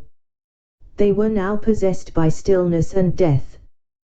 The blood-stained conquerors had departed, and their camp, which had so lately rung with the merry rejoicings of a victorious army, lay a silent and deserted city of huts. The fortress was a smouldering ruin, charred rafters, fragments of exploded artillery, and rent mason-work covering its earthen mounds in confused disorder. A frightful change had also occurred in the season. The sun had hid its warmth behind an impenetrable mass of vapor, and hundreds of human forms, which had blackened beneath the fierce heats of August, were stiffening in their deformity before the blasts of a premature November. The curling and spotless mists, which had been seen sailing above the hills toward the north, were now returning in an interminable dusky sheet, that was urged along by the fury of a tempest. The crowded mirror of the Hurricane was gone, and, in its place, the green and angry waters lashed the shores, as if indignantly casting back its impurities to the polluted strand. Still the clear fountain retained a portion of its charmed influence, but it reflected only the sombre gloom that fell from the impending heavens. That humid and congenial atmosphere which commonly adorned the view, veiling its harshness, and softening its asperities, had disappeared. The northern air poured across the waste of water so harsh and unmingled, that nothing was left to be conjectured by the eye, or fashioned by the fancy. The fiercer element had cropped the verdure of the plain, which looked as though it were scathed by the consuming lightning. But, here and there, a dark green tuft rose in the midst of the desolation, the earliest fruits of a soil that had been fattened with human blood. The whole landscape, which, seen by a favoring light, and in a genial temperature, had been found so lovely, appeared now like some pictured allegory of life, in which objects were arrayed in their harshest but truest colors, and without the relief of any shadowing. The solitary and arid blades of grass arose from the passing gusts fearfully perceptible. The bold and rocky mountains were too distinct in their barrenness, and the eye even sought relief, in vain, by attempting to pierce the illimitable void of heaven, which was shut to its gaze by the dusky sheet of ragged and driving vapor. The wind blew unequally, sometimes sweeping heavily along the ground, seeming to whisper its moanings in the cold ears of the dead, then rising in a shrill and mournful whistling. It entered the forest with a rush that filled the air with the leaves and branches it scattered in its path. Amid the unnatural shower, a few hungry ravens struggled with the gale, but no sooner was the green ocean of woods which stretched beneath them, past, than they gladly stopped, at random, to their hideous banquet. In short, it was a scene of wildness and desolation, and it appeared as if all who had profanely entered it had been stricken, at a blow, by the relentless arm of death. But the prohibition had ceased, and for the first time since the perpetrators of those foul deeds which had assisted to disfigure the scene were gone, living human beings had now presumed to approach the place. About an hour before the setting of the sun, on the day already mentioned, the forms of 5 men might have been seen issuing from the narrow vista of trees, where the path to the Hudson entered the forest, and advancing in the direction of the ruined works. At first their progress was slow and guarded, as though they entered with reluctance amid the horrors of the post, or dreaded the renewal of its frightful incidents. A light figure preceded the rest of the party, with the caution and activity of a native, ascending every hillock to reconnoiter, and indicating by gestures, to his companions, the route he deemed it most prudent to pursue. Nor were those in the rear wanting in every caution and foresight known to forest warfare. One among them, he also was an Indian, moved a little on one flank, and watched the margin of the woods, with eyes long accustomed to read the smallest sign of danger. The remaining three were white, though clad in vestments adapted, both in quality and color, to their present hazardous pursuit, that of hanging on the skirts of a retiring army in the wilderness. The effects produced by the appalling sights that constantly arose in their path to the lake shore, were as different as the characters of the respective individuals who composed the party. The youth in front threw serious but furtive glances at the mangled victims, as he stepped lightly across the plain, afraid to exhibit his feelings, and yet too inexperienced to quell entirely their sudden and powerful influence. His red associate, however, was superior to such a weakness. He passed the groups of dead with a steadiness of purpose, and an eye so calm, that nothing but long and inveterate practice could enable him to maintain. The sensations produced in the minds of even the white men were different, though uniformly sorrowful. One, whose grey locks and furrowed lineaments, blending with a martial air and tread, betrayed, in spite of the disguise of a woodsman's dress, a man long experienced in scenes of war, was not ashamed to groan aloud, whenever a spectacle of more than usual horror came under his view. The young man at his elbow shuddered, but seemed to suppress his feelings in tenderness to his companion. Of them all, the straggler who brought up the rear appeared alone to betray his real thoughts, without fear of observation or dread of consequences. He gazed at the most appalling sight with eyes and muscles that knew not how to waver, but with execrations so bitter and deep as to denote how much he denounced the crime of his enemies. The reader will perceive at once, in these respective characters, the Mohicans, and their white friend, the scout, together with Munro and Hayward. It was, in truth, the father in quest of his children, attended by the youth who felt so deep a stake in their happiness, and those brave and trusty foresters, who had already proved their skill and fidelity through the trying scenes related. When Uncas, who moved in front, had reached the center of the plain, he raised a cry that drew his companions in a body to the spot. The young warrior had halted over a group of females who lay in a cluster, a confused mass of dead. Notwithstanding the revolting horror of the exhibition, Munro and Hayward flew toward the festering heap, endeavoring, with a love that no unseemliness could extinguish, to discover whether any vestiges of those they sought were to be seen among the tattered and many-colored garments. The father and the lover found instant relief in the search, though each was condemned again to experience the misery of an uncertainty that was hardly less insupportable than the most revolting truth. They were standing, silent and thoughtful, around the melancholy pile, when the scout approached. Eyeing the sad spectacle with an angry countenance, the sturdy woodsman, for the first time since his entering the plain, spoke intelligibly and aloud. "I have been on many a shocking field, and have followed a trail of blood for weary miles," he said, "but never have I found the hand of the devil so plain as it is here to be seen. Revenge is an Indian feeling, and all who know me know that there is no cross in my veins, but this much will I say, here, in the face of heaven, and with the power of the Lord so manifest in this howling wilderness, that should these Frenchers ever trust themselves again within the range of a ragged bullet, there is one rifle which shall play its part so long as flint will fire or powder burn. I leave the tomahawk and knife to such as have a natural gift to use them. What say you, Chingachgook?" he added, "in Delaware, shall the Hurons boast of this to their women when the deep snows come?"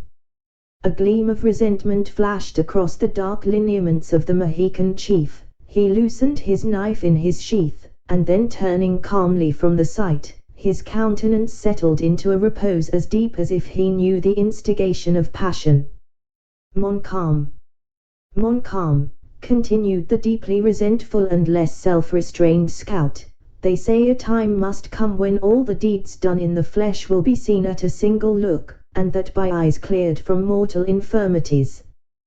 Woe betide the wretch who is born to behold this plain, with the judgment hanging about his soul. Ha, as I am a man of white blood, yonder lies a red skin, without the hair of his head where nature rooted it. Look to him, Delaware, it may be one of your missing people, and he should have burial like a stout warrior. I see it in your eye, Sagamore, a Huron pays for this, afore the fall winds have blown away the scent of the blood. Chingachgook approached the mutilated form, and, turning it over, he found the distinguishing marks of one of those 6 allied tribes, or nations, as they were called, who, while they fought in the English ranks, were so deadly hostile to his own people. Spurning the loathsome object with his foot, he turned from it with the same indifference he would have quitted a brute carcass. The scout comprehended the action, and very deliberately pursued his own way, continuing, however, his denunciations against the French commander in the same resentful strain.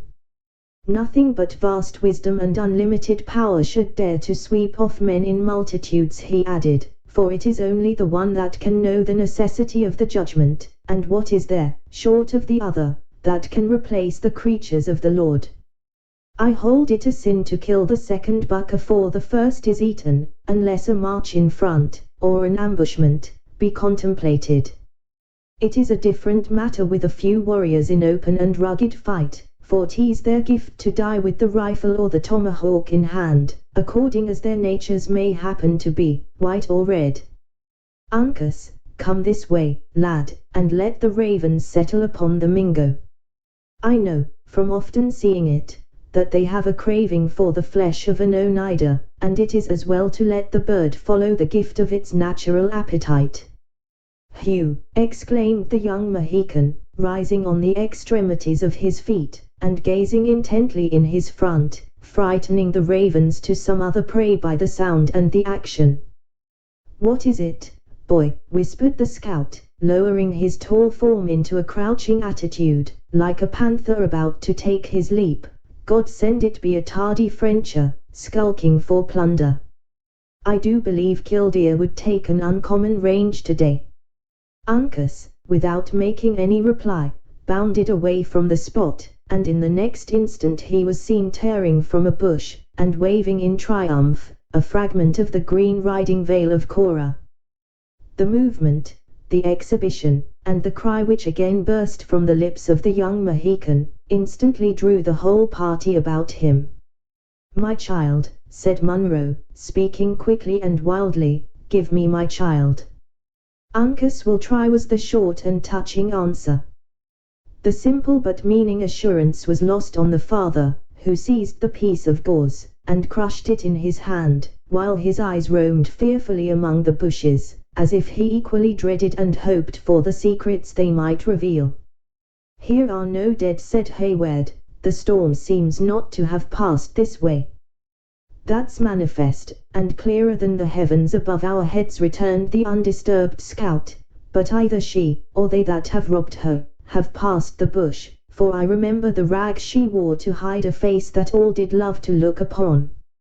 Uncas, you are right, the dark hair has been here, and she has fled like a frightened fawn, to the wood. None who could fly would remain to be murdered. Let us search for the marks she left, for, to Indian eyes, I sometimes think a hummingbird leaves his trail in the air.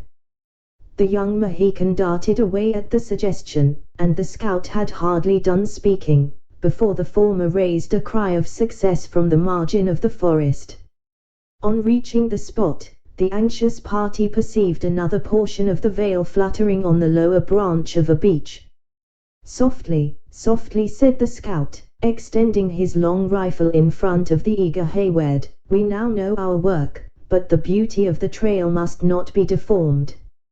A step too soon may give us hours of trouble. We have them, though, that much is beyond denial.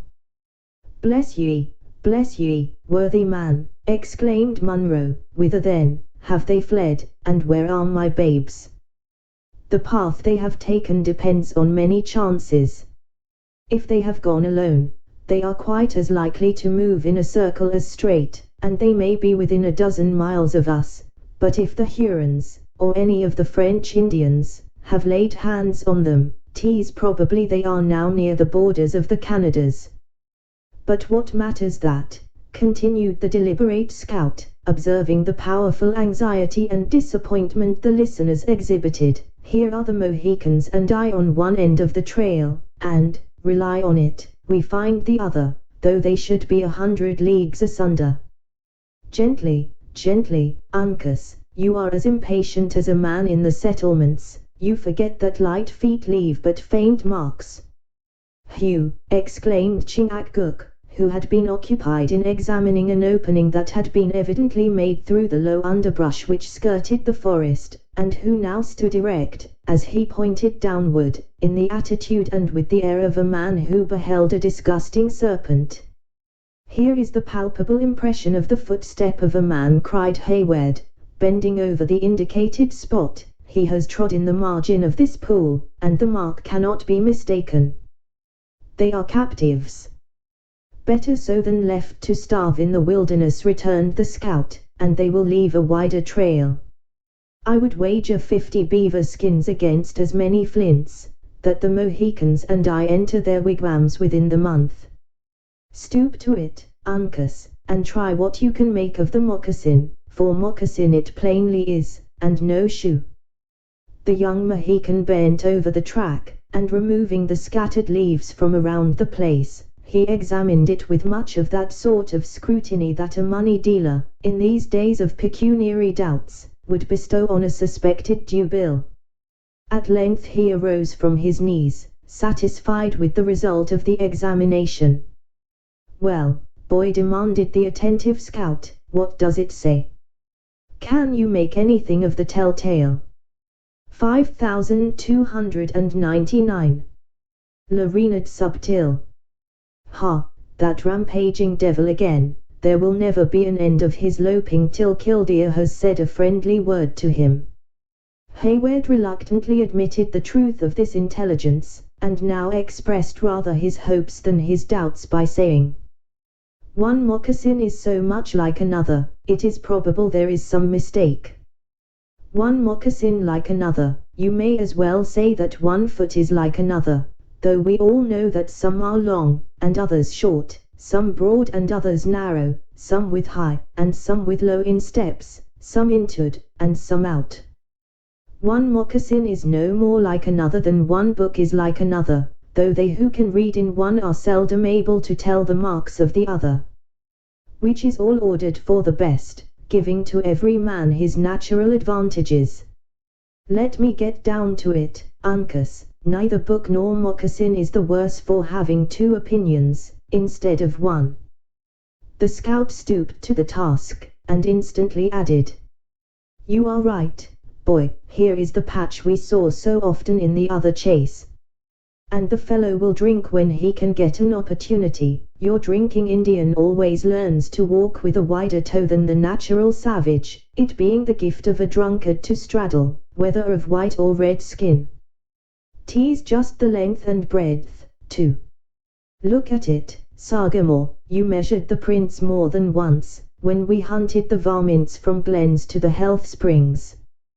Chingachgook complied, and after finishing his short examination, he arose, and with a quiet demeanor, he merely pronounced the word Magua.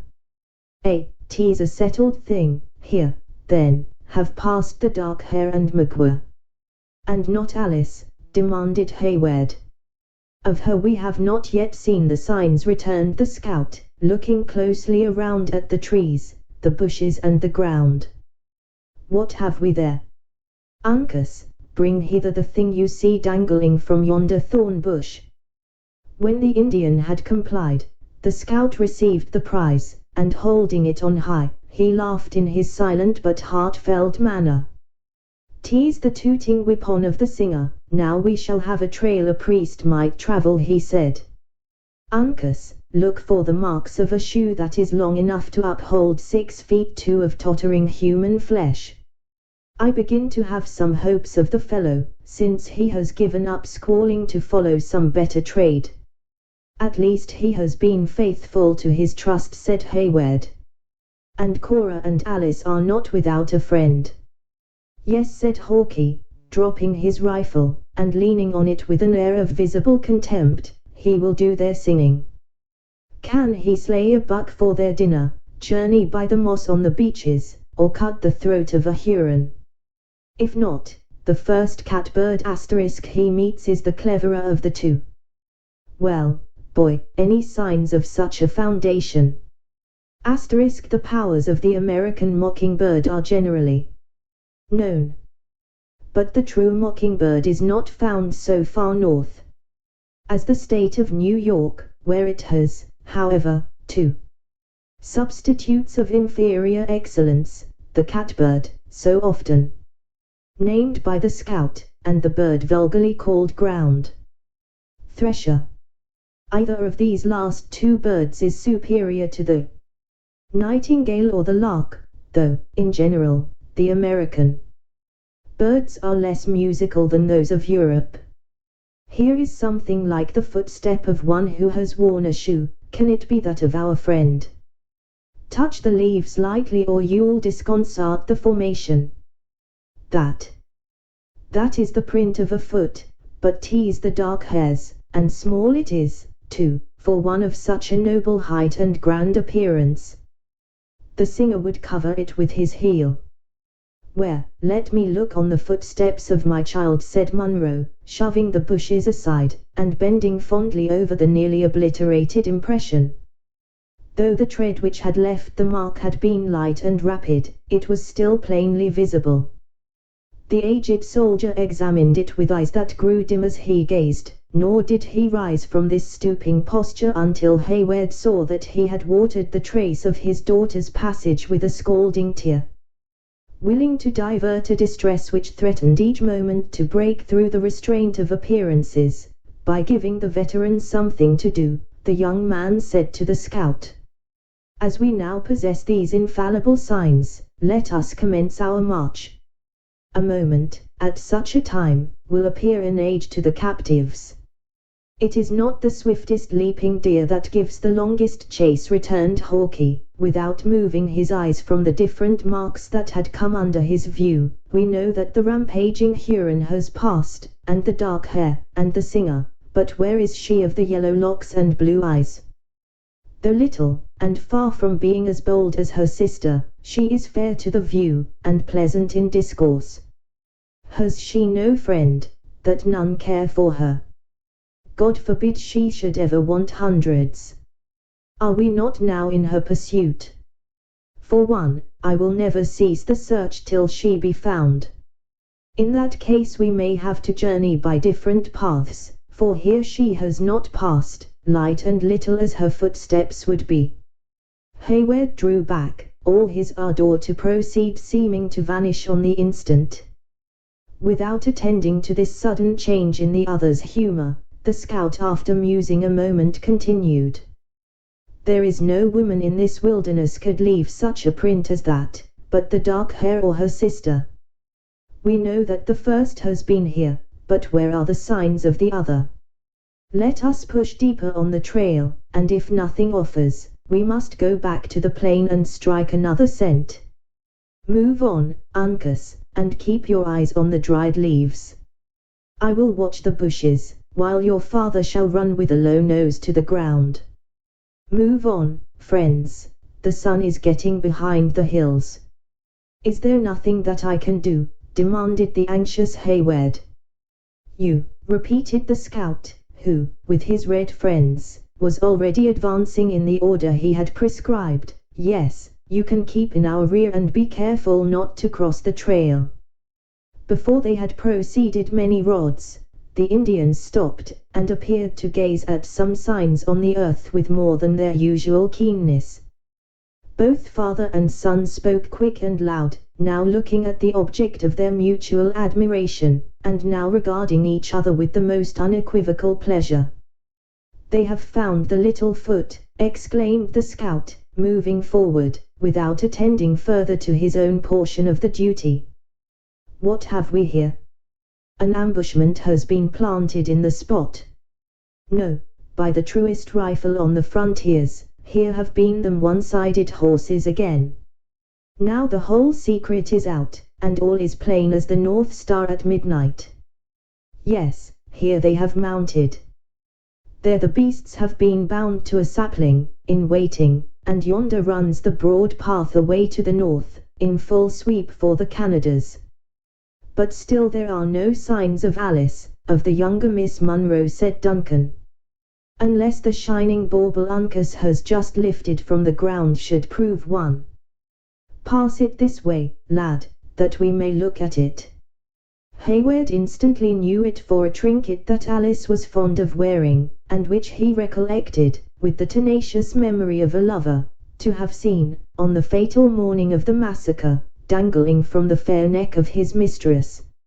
He seized the highly prized jewel, and as he proclaimed the fact, it vanished from the eyes of the wondering scout, who in vain looked for it on the ground, long after it was warmly pressed against the beating heart of Duncan.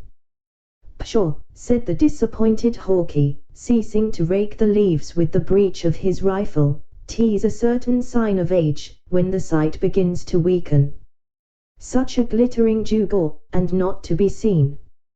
Well, well, I can squint along a clouded barrel yet, and that is enough to settle all disputes between me and the Mingoes. I should like to find the thing, too, if it were only to carry it to the right owner, and that would be bringing the two ends of what I call a long trail together, for by this time the broad St. Lawrence, or perhaps, the Great Lakes themselves, are between us. So much the more reason why we should not delay our march," returned Hayward. "Let us proceed. Young blood and hot blood, they say, are much the same thing. We are not about to start on a squirrel hunt, or to drive a deer into the hurricane, but to outlay 4 days and nights, and to stretch across a wilderness where the feet of men seldom go, and where no bookish knowledge would carry you through harmless.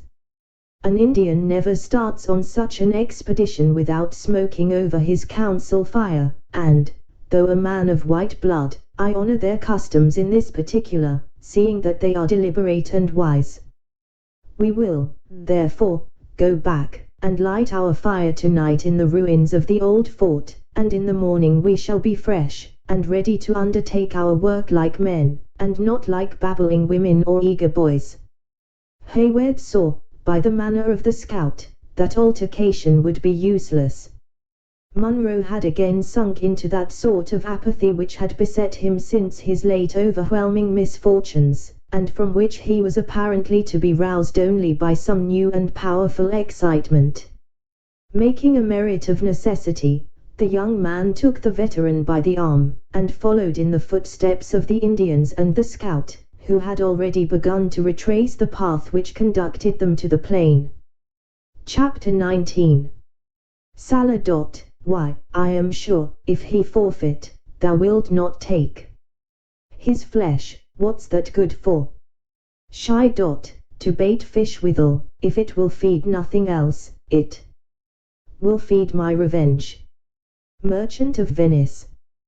The shades of evening had come to increase the dreariness of the place, when the party entered the ruins of William Henry. The scout and his companions immediately made their preparations to pass the night there, but with an earnestness and sobriety of demeanor that betrayed how much the unusual horrors they had just witnessed worked on even their practiced feelings. A few fragments of rafters were reared against a blackened wall, and when Uncas had covered them slightly with brush, the temporary accommodations were deemed sufficient. The young Indian pointed toward his rude hut when his labor was ended, and Hayward, who understood the meaning of the silent gestures, gently urged Munro to enter. Leaving the bereaved old man alone with his sorrows, Duncan immediately returned into the open air, too much excited himself to seek the repose he had recommended to his veteran friend. While Hawke and the Indians lighted their fire and took their evening's repast, a frugal meal of dried bear's meat, the young man paid a visit to that curtain of the dilapidated fort which looked out on the sheet of the hurricane. The wind had fallen, and the waves were already rolling on the sandy beach beneath him, in a more regular and tempered succession. The clouds, as if tired of their furious chase, were breaking asunder, the heavier volumes, gathering in black masses about the horizon, while the lighter scuds still hurried above the water, or eddied among the tops of the mountains, like broken flights of birds, hovering around their roosts. Here and there, a red and fiery star struggled through the drifting vapor, furnishing a lurid gleam of brightness to the dull aspect of the heavens. Within the bosom of the encircling hills, an impenetrable darkness had already settled, and the plain lay like a vast and deserted charnel house, without omen or whisper to disturb the slumbers of its numerous and hapless tenants. Of this scene, so chillingly in accordance with the past, Duncan stood for many minutes a rapt observer. His eyes wandered from the bosom of the mound, where the foresters were seated around their glimmering fire, to the fainter light which still lingered in the skies, and then rested long and anxiously on the embodied gloom, which lay like a dreary void on that side of him where the dead reposed. He soon fancied that inexplicable sounds arose from the place, though so indistinct and stolen, as to render not only their nature but even their existence uncertain. Ashamed of his apprehensions, the young man turned toward the water, and strove to divert his attention to the mimic stars that dimly glimmered on its moving surface. Still, his too conscious ears performed their ungrateful duty, as if to warn him of some lurking danger. At length, a swift trampling seemed, quite audibly, to rush athwart the darkness. Unable any longer to quiet his uneasiness, Duncan spoke in a low voice to the scout, requesting him to ascend the mound to the place where he stood. Hawkeye threw his rifle across an arm and complied, but with an air so unmoved and calm, as to prove how much he counted on the security of their position. "Listen," said Duncan, when the other placed himself deliberately at his elbow. "There are suppressed noises on the plain which may show Montcalm has not yet entirely deserted his conquest." "Then ears are better than eyes," said the undisturbed scout, who, having just deposited a portion of a bear between his grinders, spoke thick and slow, like one whose mouth was doubly occupied. "I myself saw him caged in tie, with all his host, for your Frenchers, when they have done a clever thing, like to get back, and have a dance, or a merrymaking, with the women over their success. I know not. An Indian seldom sleeps in war, and plunder may keep a Huron here after his tribe has departed. It would be well to extinguish the fire, and have a watch. Listen. You hear the noise I mean. An Indian more rarely lurks about the graves. Though ready to slay, and not over-regardful of the means, he is commonly content with the scalp, unless when blood is hot, and temper up, but after spirit is once fairly gone, he forgets his enmity, and is willing to let the dead find their natural rest. Speaking of spirits, Major, are you of opinion that the heaven of a redskin and of us whites will be of one and the same?" "No doubt, no doubt. I thought I heard it again. Or was it the rustling of the leaves in the top of the beech?" "For my own part," continued Hawkeye, turning his face for a moment in the direction indicated by Hayward, but with a vacant and careless manner, "I believe that paradise is ordained for happiness, and that men will be indulged in it according to their dispositions and gifts. I, therefore, judge that a redskin is not far from the truth when he believes he is to find them glorious hunting grounds of which his traditions tell, nor, for that matter, do I think it would be any disparagement to a man without a cross to pass his time." "You hear it again," interrupted Duncan. When food is scarce, and when food is plenty, a wolf grows bold," said the unmoved scout. "There would be picking, too, among the skins of the devils, if there was light and time for the sport. But, concerning the life that is to come, Major, I have heard preachers say, in the settlements, that heaven was a place of rest. Now, men's minds differ as to their ideas of enjoyment. for myself, and I say it with reverence to the ordering of Providence, it would be no great indulgence to be kept shut up in those mansions of which they preach, having a natural longing for motion and the chase. Duncan, who was now made to understand the nature of the noise he had heard, answered, with more attention to the subject which the humor of the scout had chosen for discussion, by saying, "It is difficult to account for the feelings that may attend the last great change. It would be a change, indeed, for a man who has passed his days in the open air," returned the single-minded scout, "and who has so often broken his fast on the headwaters of the Hudson, to sleep within sound of the roaring Mohawk. But it is a comfort to know we serve a merciful Master, though we do it each after his fashion, and with great tracts of wilderness atween us. What goes there? Is it not the rushing of the wolves you have mentioned?" Hawkeye slowly shook his head, and beckoned for Duncan to follow him to a spot to which the glare from the fire did not extend. When he had taken this precaution, the scout placed himself in an attitude of intense attention and listened long and keenly for a repetition of the low sound that had so unexpectedly startled him. His vigilance, however, seemed exercised in vain, for after a fruitless pause, he whispered to Duncan, "We must give a call to Uncas. The boy has Indian senses, and he may hear what is hid from us, for, being a white-skin, I will not deny my nature." The young Mohican, who was conversing in a low voice with his father, started as he heard the moaning of an owl, and, springing on his feet, he looked toward the black mounds, as if seeking the place whence the sounds proceeded. The scout repeated the call, and in a few moments, Duncan saw the figure of Uncas stealing cautiously along the rampart, to the spot where they stood.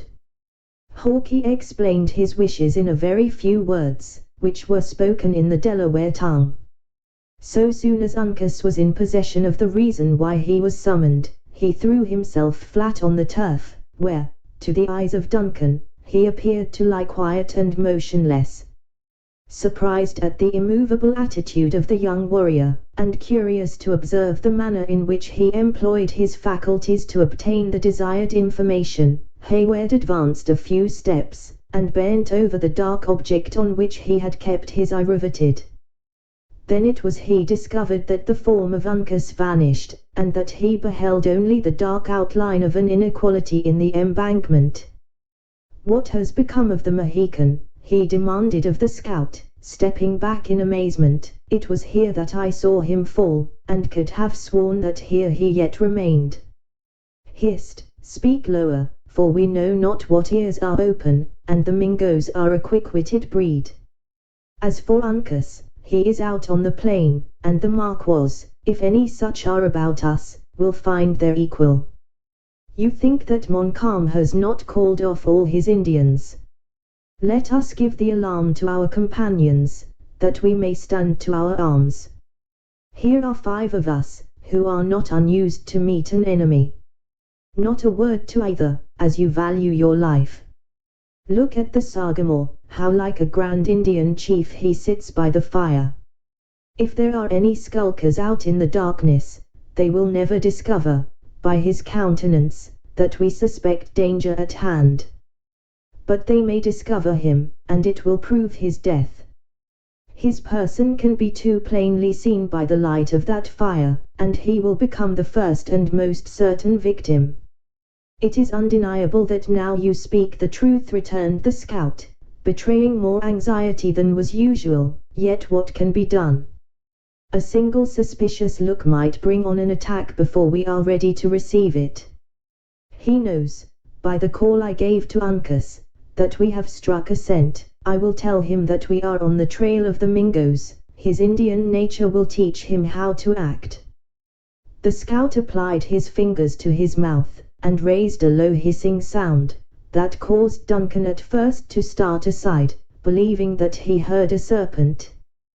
The head of Chingachgook was resting on a hand, as he sat musing by himself, but the moment he had heard the warning of the animal whose name he bore, he arose to an upright position, and his dark eyes glanced swiftly and keenly on every side of him. With his sudden and, perhaps, involuntary movement, every appearance of surprise or alarm ended. His rifle lay untouched, and apparently unnoticed, within reach of his hand. The tomahawk that he had loosened in his belt for the sake of ease, was even suffered to fall from its usual situation to the ground, and his form seemed to sink, like that of a man whose nerves and sinews were suffered to relax for the purpose of rest. Cunningly resuming his former position, though with a change of hands, as if the movement had been made merely to relieve the limb, the native awaited the result with a calmness and fortitude that none but an Indian warrior would have known how to exercise. But Hayward saw that while to a less instructed eye the Mohican chief appeared to slumber, his nostrils were expanded, his head was turned a little to one side, as if to assist the organs of hearing, and that his quick and rapid glances ran incessantly over every object within the power of his vision. "See the noble fellow," whispered Hawkeye, pressing the arm of Hayward. "He knows that a look or a motion might disconcert our schemes, and put us at the mercy of the imps." He was interrupted by the flash and report of a rifle. The air was filled with sparks of fire, around that spot where the eyes of Hayward were still fastened, with admiration and wonder. A second look told him that Chingachgook had disappeared in the confusion. In the meantime, the scout had thrown forward his rifle, like one prepared for service, and awaited impatiently the moment when an enemy might rise to view. But with the solitary and fruitless attempt made on the life of Chingachgook, the attack appeared to have terminated. Once or twice the listeners thought they could distinguish the distant rustling of bushes, as bodies of some unknown description rushed through them, nor was it long before Hawkeye pointed out the scampering of the wolves as they fled precipitately before the passage of some intruder on their proper domains. After an impatient and breathless pause, a plunge was heard in the water, and it was immediately followed by the report of another rifle. "There goes Uncas," said the scout. "The boy bears a smart piece. I know its crack, as well as a father knows the language of his child, for I carried the gun myself until a better offered." "What can this mean?" demanded Duncan. "We are watched, and, as it would seem, marked for destruction. Yonder scattered brand can witness that no good was intended, and this Indian will testify that no harm has been done," returned the scout, dropping his rifle across his arm again, and following Chingachgook, who just then reappeared within the circle of light, into the bosom of the work. "How is it, Sagamore? Are the Mingoes upon us in earnest, or is it only one of those reptiles who hang upon the skirts of a war party, to scalp the dead, go in, and make their boast among the squaws of the valiant deeds done on the pale faces?" Chingachgook very quietly resumed his seat, nor did he make any reply, until after he had examined the firebrand which had been struck by the bullet that had nearly proved fatal to himself. After which he was content to reply, holding a single finger up to view, with the English monosyllable, "1. "I thought as much," returned Hawkeye, seating himself, and as he had got the cover of the lake afore Uncas pulled upon him, "it is more than probable the knave will sing his lies about some great ambushment, in which he was outlying on the trail of 2 Mohicans and a white hunter, for the officers can be considered as little better than idlers in such a scrimmage. Well, let him. There are always some honest men in every nation, though heaven knows, too, that they are scarce among the Marquas, to look down an upstart when he brags ag in the face of reason. The varlet sent his lead within whistle of your ears, Sagamore." Chingachgook turned a calm and incurious eye toward the place where the ball had struck, and then resumed his former attitude, with a composure that could not be disturbed by so trifling an incident. Just then Uncas glided into the circle, and seated himself at the fire, with the same appearance of indifference as was maintained by his father. Of these several moments Hayward was a deeply interested and wondering observer. It appeared to him as though the foresters had some secret means of intelligence, which had escaped the vigilance of his own faculties. In place of that eager and garrulous narration with which a white youth would have endeavored to communicate, and perhaps exaggerate, that which had passed out in the darkness of the plain, the young warrior was seemingly content to let his deeds speak for themselves. It was, in fact, neither the moment nor the occasion for an Indian to boast of his exploits, and it is probably that, had Hayward neglected to inquire, not another syllable would, just then, have been uttered on the subject. "What has become of our enemy, Uncas?" demanded Duncan. "We heard your rifle, and hoped you had not fired in vain." The young chief removed a fold of his hunting skirt, and quietly exposed the fatal tuft of hair, which he bore as the symbol of victory. Chingachgook laid his hand on the scalp, and considered it for a moment with deep attention. Then dropping it, with disgust depicted in his strong features, he ejaculated, "Oneida! Oneida!" repeated the scout, who was fast losing his interest in the scene, in an apathy nearly assimilated to that of his red associates, but who now advanced in uncommon earnestness to regard the bloody badge. "By the Lord, if the Oneidas are out lying upon the trail, we shall be flanked by devils on every side of us. Now, to white eyes there is no difference between this bit of skin and that of any other Indian, and yet the Sagamore declares it came from the pole of a Mingo, nay, he even names the tribe of the poor devil, with as much ease as if the scalp was the leaf of a book, and each hair a letter. What right have Christian whites to boast of their learning, when a savage can read a language that would prove too much for the wisest of them all?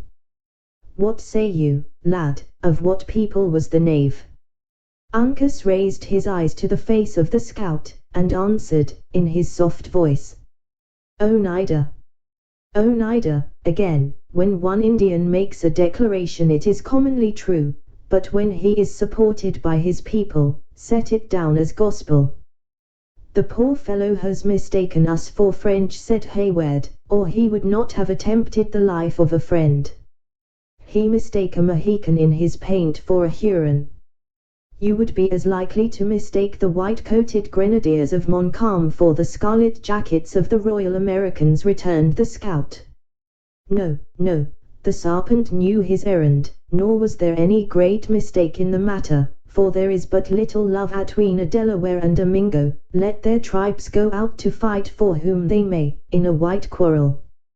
For that matter, though the Oneidas do serve his sacred majesty, who is my sovereign lord and master, I should not have deliberated long about letting off Killdeer at the imp myself, had luck thrown him in my way. That would have been an abuse of our treaties, and unworthy of your character. When a man consort much with a people," continued Hawkeye, "if they were honest and he no knave, love will grow up atwixt them. It is true that white cunning has managed to throw the tribes into great confusion, as respects friends and enemies, so that the Hurons and the Oneidas, who speak the same tongue, or what may be called the same, take each other's scalps, and the Delawares are divided among themselves, a few hanging about their great council fire on their own river, and fighting on the same side with the Mingos, while the greater part are in the Canadas, out of natural enmity to the Marquas, thus throwing everything into disorder, and destroying all the harmony of warfare. Yet a red nature is not likely to alter with every shift of policy, so that the love atwixt a Mohican and a Mingo is much like the regard between a white man and a serpent. I regret to hear it, for I had believed those natives who dwelt within our boundaries had found us too just and liberal, not to identify themselves fully with our quarrels. Why, I believe it is nature to give a preference to one's own quarrels before those of strangers. Now, for myself, I do love justice, and, therefore, I will not say I hate a Mingo, for that may be unsuitable to my color and my religion, though I will just repeat, it may have been owing to the night that Killdeer had no hand in the death of this skulking Oneida." Then, as if satisfied with the force of his own reasons, whatever might be their effect on the opinions of the other disputant, the honest but implacable woodsman turned from the fire, content to let the controversy slumber. Hayward withdrew to the rampart, too uneasy and too little accustomed to the warfare of the woods to remain at ease under the possibility of such insidious attacks. Not so, however, with the scout and the Mohicans. Those acute and long-practiced senses, whose powers so often exceed the limits of all ordinary credulity, after having detected the danger, had enabled them to ascertain its magnitude and duration. Not one of the three appeared in the least to doubt their perfect security, as was indicated by the preparations that were soon made to sit in council over their future proceedings. The confusion of nations, and even of tribes, to which Hawke alluded, existed at that period in the fullest force. The great tie of language, and, of course, of a common origin, was severed in many places, and it was one of its consequences, that the Delaware and the Mingo, as the people of the Six Nations were called, were found fighting in the same ranks, while the latter sought the scalp of the Huron, though believed to be the root of his own stock. The Delawares were even divided among themselves. The love for the soil which had belonged to his ancestors kept the Sagamore of the Mohicans with a small band of followers who were serving at Edward, under the banners of the English king. By far the largest portion of his nation were known to be in the field as allies of Montcalm. The reader probably knows, if enough has not already been gleaned from this narrative, that the Delaware, or Lenape, claimed to be the progenitors of that numerous people, who once were masters of most of the eastern and northern states of America, of whom the community of the Mohicans was an ancient and highly honored member.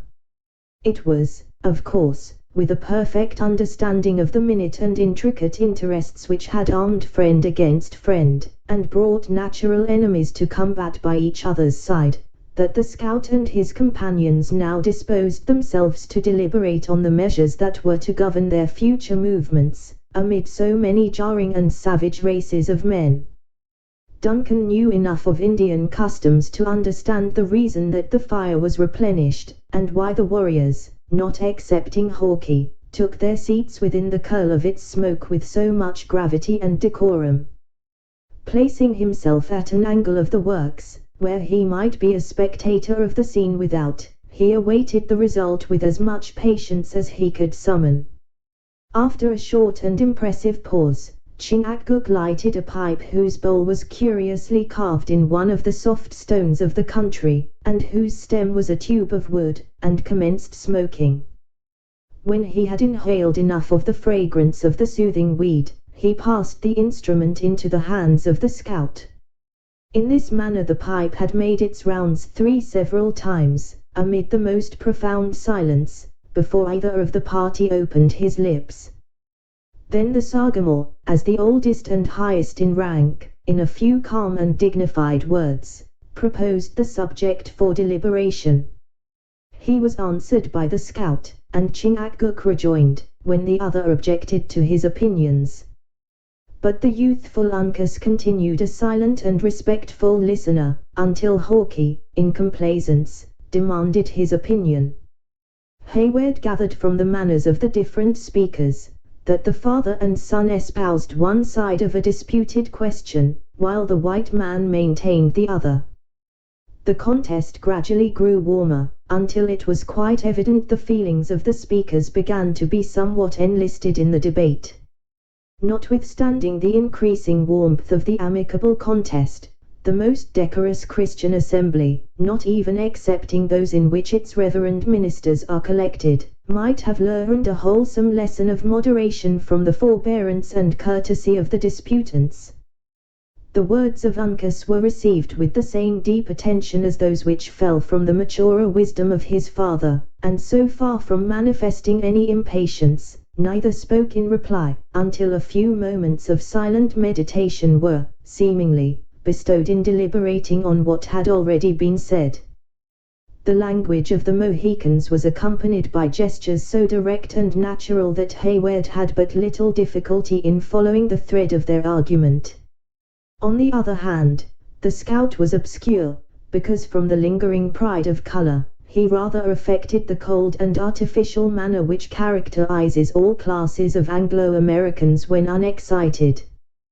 By the frequency with which the Indians described the marks of a forest trail, it was evident they urged a pursuit by land, while the repeated sweep of Hawke's arm toward the hurricane denoted that he was for a passage across its waters.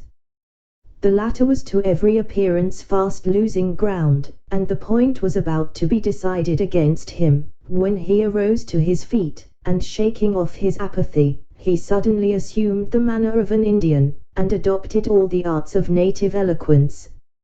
Elevating an arm, he pointed out the track of the sun, repeating the gesture for every day that was necessary to accomplish their objects. Then he delineated a long and painful path, amid rocks and watercourses. The age and weakness of the slumbering and unconscious Munro were indicated by signs too palpable to be mistaken. Duncan perceived that even his own powers were spoken lightly of, as the scout extended his palm, and mentioned him by the appellation of the Open Hand, a name his liberality had purchased of all the friendly tribes. Then came a representation of the light and graceful movements of a canoe, set in forcible contrast to the tottering steps of one enfeebled and tired. He concluded by pointing to the scalp of the Oneida, and apparently urging the necessity of their departing speedily, and in a manner that should leave no trail. 5015. The Mohicans listened gravely, and with countenances that reflected the sentiments of the speaker. Conviction gradually wrought its influence, and toward the close of Hawke's speech, his sentences were accompanied by the customary exclamation of commendation. In short, Uncas and his father became converts to his way of thinking, abandoning their own previously expressed opinions with a liberality and candor that, had they been the representatives of some great and civilized people, would have infallibly worked their political ruin, by destroying forever their reputation for consistency. The instant the matter in discussion was decided, the debate, and everything connected with it, except the result, appeared to be forgotten. Hawke, without looking round to read his triumph in applauding eyes, very composedly stretched his tall frame before the dying embers, and closed his own organs in sleep. Left now in a measure to themselves, the Mohicans, whose time had been so much devoted to the interests of others, seized the moment to devote some attention to themselves. Casting off at once the grave and austere demeanor of an Indian chief, Chingachgook commenced speaking to his son in the soft and playful tones of affection. Uncas gladly met the familiar air of his father, and before the hard breathing of the scout announced that he slept, a complete change was effected in the manner of his two associates. It is impossible to describe the music of their language, while thus engaged in laughter and endearments, in such a way as to render it intelligible to those whose ears have never listened to its melody. The compass of their voices, particularly that of the youth, was wonderful, extending from the deepest bass to tones that were even feminine in softness. The eyes of the father followed the plastic and ingenious movements of the son with open delight, and he never failed to smile in reply to the other's contagious but low laughter. While under the influence of these gentle and natural feelings, no trace of ferocity was to be seen in the softened features of the Sagamore. His figured panoply of death looked more like a disguise assumed in mockery than a fierce enunciation of a desire to carry destruction in his footsteps. After an hour had passed in the indulgence of their better feelings, Chingachgook abruptly announced his desire to sleep, by wrapping his head in his blanket and stretching his form on the naked earth. The merriment of Uncas instantly ceased, and carefully raking the coals in such a manner that they should impart their warmth to his father's feet, the youth sought his own pillow among the ruins of the place. Imbibing renewed confidence from the security of these experienced foresters, Hayward soon imitated their example, and long before the night had turned, they who lay in the bosom of the ruined work, seemed to slumber as heavily as the unconscious multitude whose bones were already beginning to bleach on the surrounding plain. Chapter 20. Land of Albania, let me bend mine eyes on thee, the rugged nurse of savage men. Childe Harold. The heavens were still studded with stars, when Hawke came to arouse the sleepers. Casting aside their cloaks, Munro and Hayward were on their feet while the woodsman was still making his low calls, at the entrance of the rude shelter where they had passed the night. When they issued from beneath its concealment, they found the scout awaiting their appearance nigh by, and the only salutation between them was the significant gesture for silence, made by their sagacious leader. "Think over your prayers," he whispered, as they approached him, "for he to whom you make them, knows all tongues, that of the heart, as well as those of the mouth. But speak not a syllable, it is rare for a white voice to pitch itself properly in the woods, as we have seen by the example of that miserable devil, the singer. Come," he continued, turning toward a curtain of the works, "let us get into the ditch on this side, and be regardful to step on the stones and fragments of wood as you go." His companions complied, though to two of them the reasons of this extraordinary precaution were yet a mystery. When they were in the low cavity that surrounded the earthen fort on three sides, they found that passage nearly choked by the ruins. With care and patience, however, they succeeded in clambering after the scout, until they reached the sandy shore of the Hurricane. "That's a trail that nothing but a nose can follow," said the satisfied scout, looking back along their difficult way. "Grass is a treacherous carpet for a flying party to tread on, but wood and stone take no print from a moccasin. Had you worn your armed boots, there might, indeed, have been something to fear, but with the deerskin suitably prepared, a man may trust himself, generally, on rocks with safety. Shove in the canoe nigher to the land, Uncas, this sand will take a stamp as easily as the butter of the Germans on the Mohawk. Softly, lad, softly, it must not touch the beach, or the knaves will know by what road we have left the place." The young man observed the precaution, and the scout, laying a board from the ruins to the canoe, made a sign for the two officers to enter. When this was done, everything was studiously restored to its former disorder, and then Hawke succeeded in reaching his little birchen vessel, without leaving behind him any of those marks which he appeared so much to dread. Hayward was silent until the Indians had cautiously paddled the canoe some distance from the fort, and within the broad and dark shadows that fell from the eastern mountain on the glassy surface of the lake. Then he demanded, "What need have we for this stolen and hurried departure? If the blood of an Oneida could stain such a sheet of pure water as this we float on," returned the scout, "your two eyes would answer your own question. Have you forgotten the skulking reptile Uncas slew?" "By no means. But he was said to be alone, and dead men give no cause for fear." He was alone in his deviltry, but an Indian whose tribe counts so many warriors, need seldom fear his blood will run without the death shriek coming speedily from some of his enemies. But our presence, the authority of Colonel Munro, would prove sufficient protection against the anger of our allies, especially in a case where the wretch so well merited his fate. I trust in heaven you have not deviated a single foot from the direct line of our course with so slight a reason. Do you think the bullet of that varlet's rifle would have turned aside, though his sacred majesty the king had stood in its path?" returned the stubborn scout. "Why did not the Grand Frencher, he who is Captain General of the Canadas, bury the tomahawks of the Hurons, if a word from a white can work so strongly on the nature of an Indian?" The reply of Hayward was interrupted by a groan from Munro, but after he had paused a moment, in deference to the sorrow of his aged friend, he resumed the subject.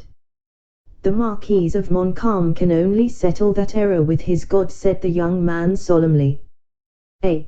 Now there is reason in your words, for they are bottomed on religion and honesty. There is a vast difference between throwing a regiment of white coats atwixt the tribes and the prisoners, and coaxing an angry savage to forget he carries a knife and rifle, with words that must begin with calling him your son.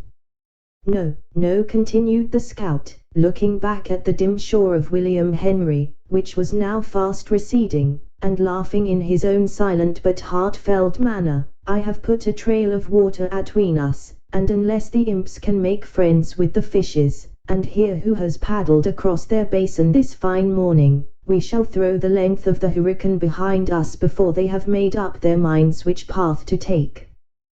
With foes in front, and foes in our rear, our journey is like to be one of danger. Danger, repeated Hawkeye, calmly. No, not absolutely of danger, for, with vigilant ears and quick eyes, we can manage to keep a few hours ahead of the knaves, or, if we must try the rifle, there are 3 of us who understand its gifts as well as any you can name on the borders.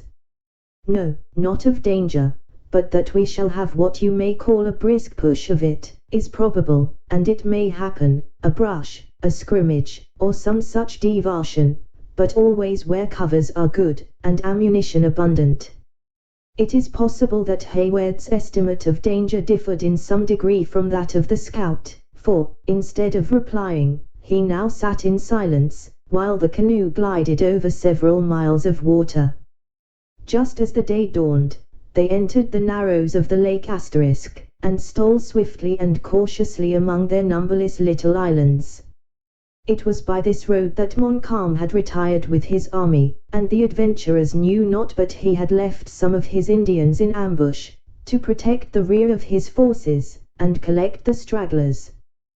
They, therefore, approached the passage with the customary silence of their guarded habits. The beauties of Lake George are well known to every American tourist. In the height of the mountains which surround it, and in artificial accessories, it is inferior to the finest of the Swiss and Italian lakes, while in outline and purity of water it is fully their equal, and in the number and disposition of its isles and islets much superior to them altogether. There are said to be some hundreds of islands in a sheet of water less than 30 miles long. The narrows, which connect what may be called, in truth, 2 lakes, are crowded with islands to such a degree as to leave passages between them frequently of only a few feet in width. The lake itself varies in breadth from 1 to 3 miles. Chingachgook laid aside his paddle, while Uncas and the scout urged the light vessel through crooked and intricate channels, where every foot that they advanced exposed them to the danger of some sudden rising on their progress. The eyes of the Sagamore moved warily from islet to islet, and copse to copse, as the canoe proceeded, and, when a clearer sheet of water permitted, his keen vision was bent along the bald rocks and impending forests that frowned upon the narrow strait. Hayward, who was a doubly interested spectator, as well from the beauties of the place as from the apprehension natural to his situation, was just believing that he had permitted the latter to be excited without sufficient reason, when the paddle ceased moving, in obedience to a signal from Chingachgook. "Hugh," exclaimed Uncas, nearly at the moment that the light tap his father had made on the side of the canoe notified them of the vicinity of danger. "What now?" asked the scout.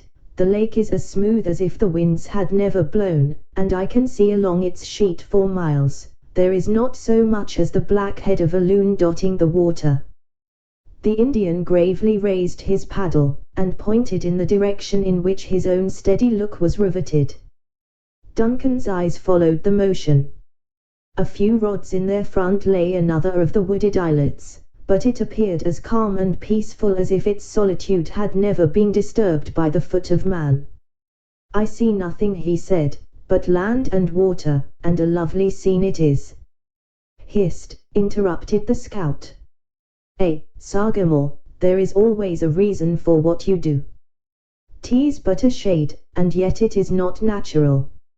You see the mist, Major, that is rising above the island. You can't call it a fog, for it is more like a streak of thin cloud. It is vapor from the water. That a child could tell. But what is the edging of blacker smoke that hangs along its lower side, and which you may trace down into the thicket of hazel? 'Tis from a fire, but one that, in my judgment, has been suffered to burn low. Let us, then, push for the place, and relieve our doubts, said the impatient Duncan. The party must be small that can lie on such a bit of land. If you judge of Indian cunning by the rules you find in books, or by white sagacity, they will lead you astray, if not to your death, returned Hawkeye, examining the signs of the place with that acuteness which distinguished him. If I may be permitted to speak in this matter, it will be to say, that we have but two things to choose between. The one is, to return, and give up all thoughts of following the Hurons. Never, exclaimed Hayward, in a voice far too loud for their circumstances. Well, well, continued Hawkeye, making a hasty sign to repress his impatience, I am much of your mind myself, though I thought it becoming my experience to tell the whole. We must, then, make a push, and if the Indians or Frenchers are in the Narrows, run the gauntlet through these toppling mountains.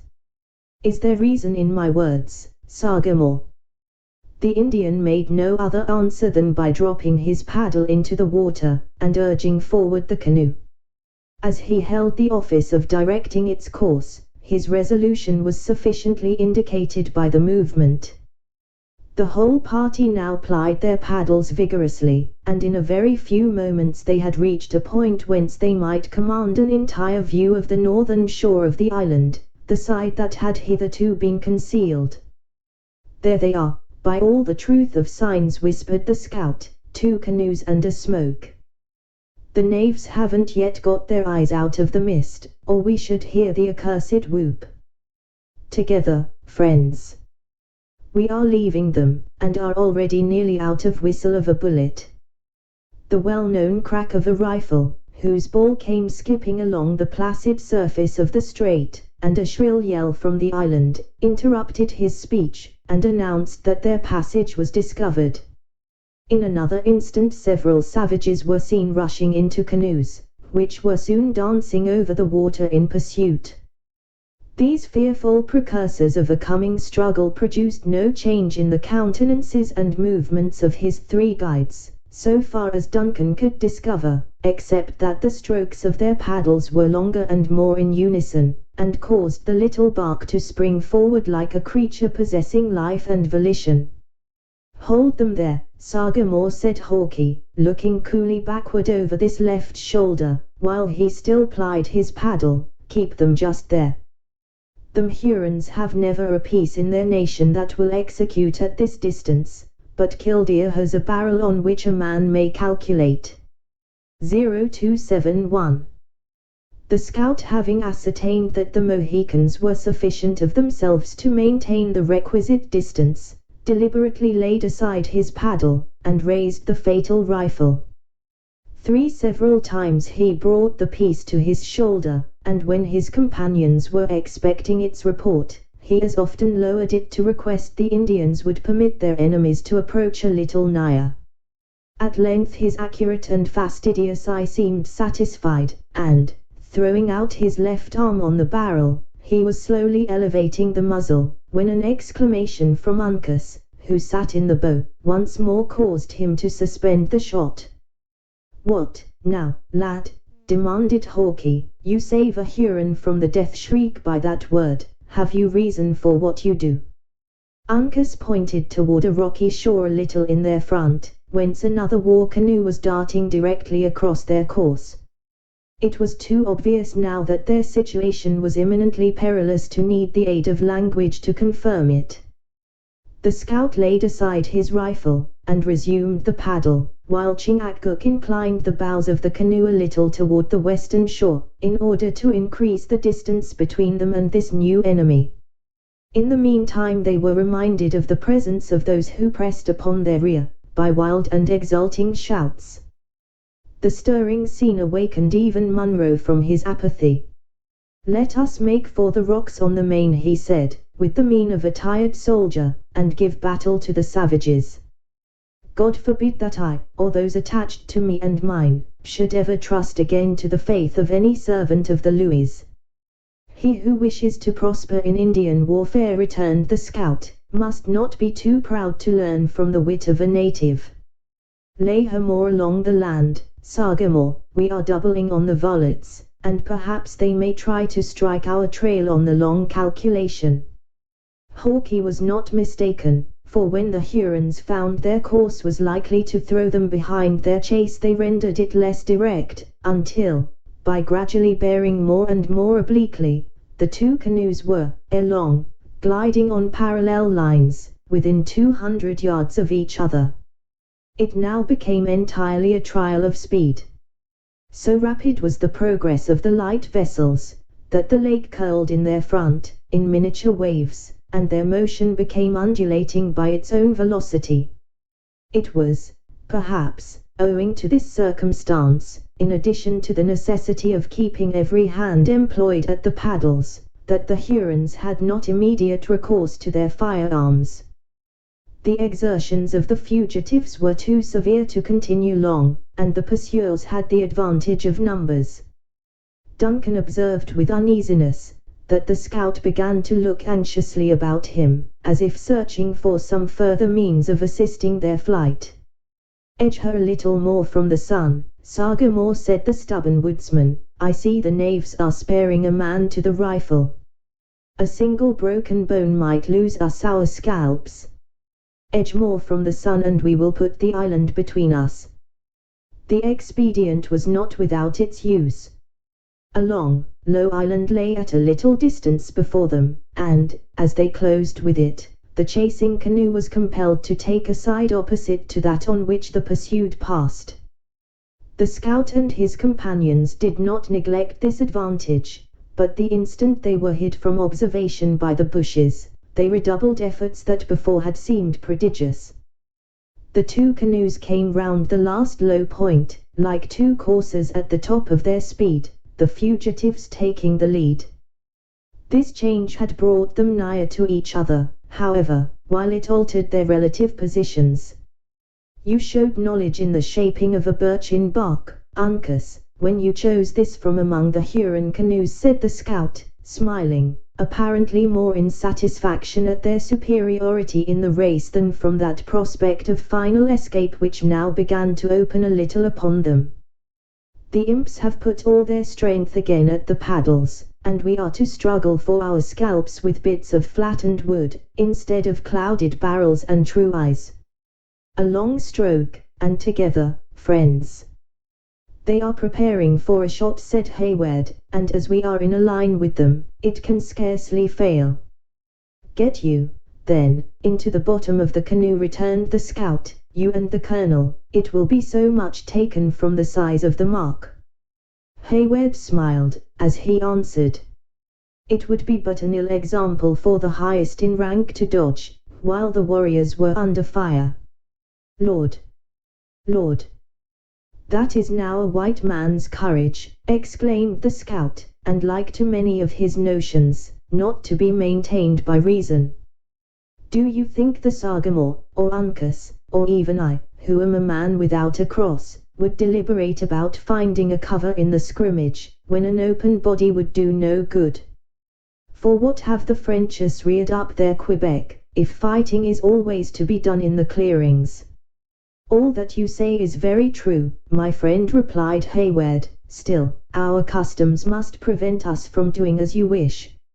A volley from the Hurons interrupted the discourse, and as the bullets whistled about them, Duncan saw the head of Uncas turned, looking back at himself and Munro. Notwithstanding the nearness of the enemy, and his own great personal danger, the countenance of the young warrior expressed no other emotion, as the former was compelled to think, than amazement at finding men willing to encounter so useless an exposure. Chingachgook was probably better acquainted with the notions of white men, for he did not even cast a glance aside from the riveted look his eye maintained on the object by which he governed their course. A ball soon struck the light and polished paddle from the hands of the chief, and drove it through the air, far in the advance. A shout arose from the Hurons, who seized the opportunity to fire another volley. Uncas described an arc in the water with his own blade, and as the canoe passed swiftly on, Chingachgook recovered his paddle, and flourishing it on high, he gave the war whoop of the Mohicans, and then lent his strength and skill again to the important task. The clamorous sounds of Le Gros Serpent, La Longue Carabine, Le Cerf Agile, burst at once from the canoes behind, and seemed to give new zeal to the pursuers. The scout seized Killdeer in his left hand, and elevating it about his head, he shook it in triumph at his enemies. The savages answered the insult with a yell, and immediately another volley succeeded. The bullets pattered along the lake, and one even pierced the bark of their little vessel. No perceptible emotion could be discovered in the Mohicans during this critical moment, their rigid features expressing neither hope nor alarm, but the scout again turned his head, and, laughing in his own silent manner, he said to Hayward, "The knaves love to hear the sounds of their pieces, but the eye is not to be found among the Mingoes that can calculate a true range in a dancing canoe.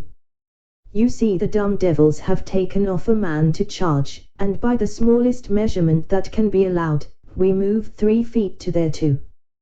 Duncan, who was not altogether as easy under this nice estimate of distances as his companions, was glad to find, however, that owing to their superior dexterity, and the diversion among their enemies, they were very sensibly obtaining the advantage.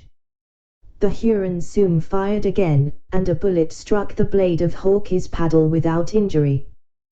"That will do," said the scout, examining the slight indentation with a curious eye. "It would not have cut the skin of an infant, much less of men, who, like us, have been blown upon by the heavens in their anger. Now, Major, if you will try to use this piece of flattened wood, I'll let Killdeer take a part in the conversation."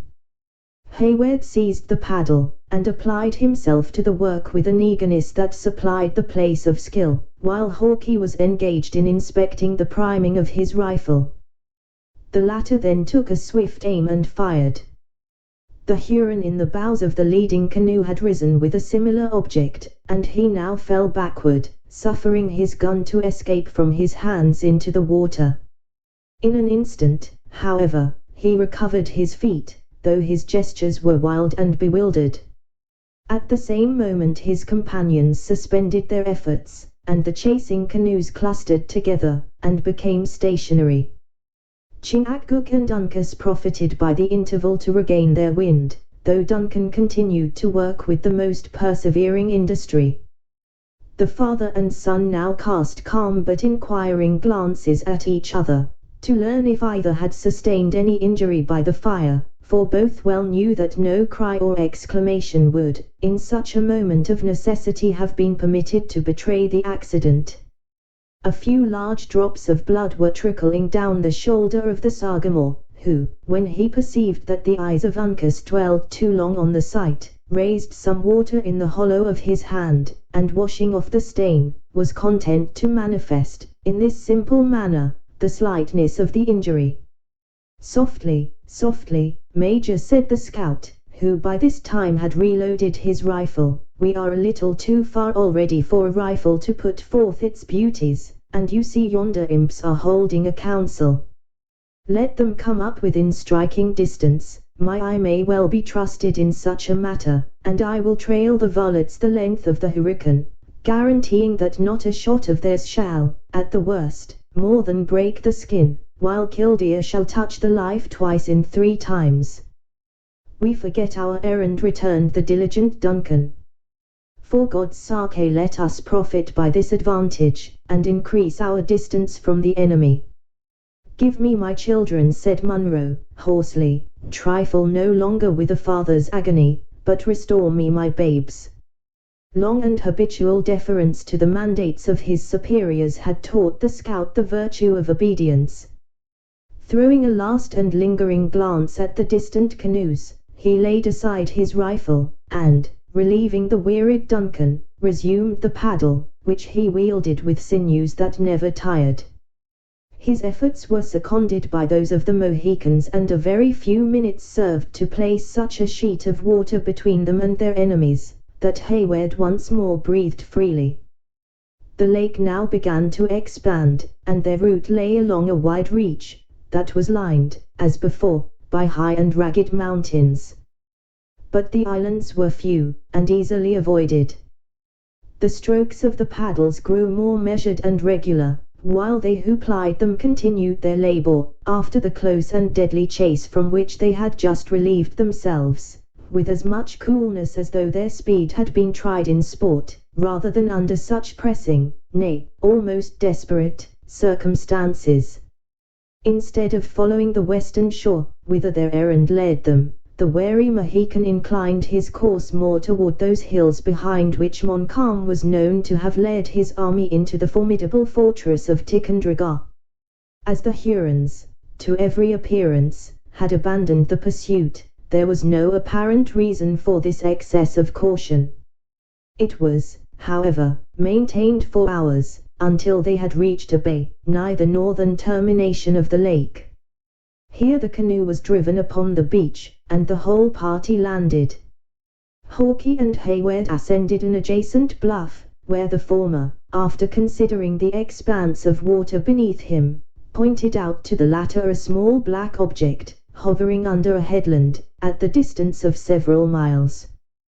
"Do you see it?" demanded the scout.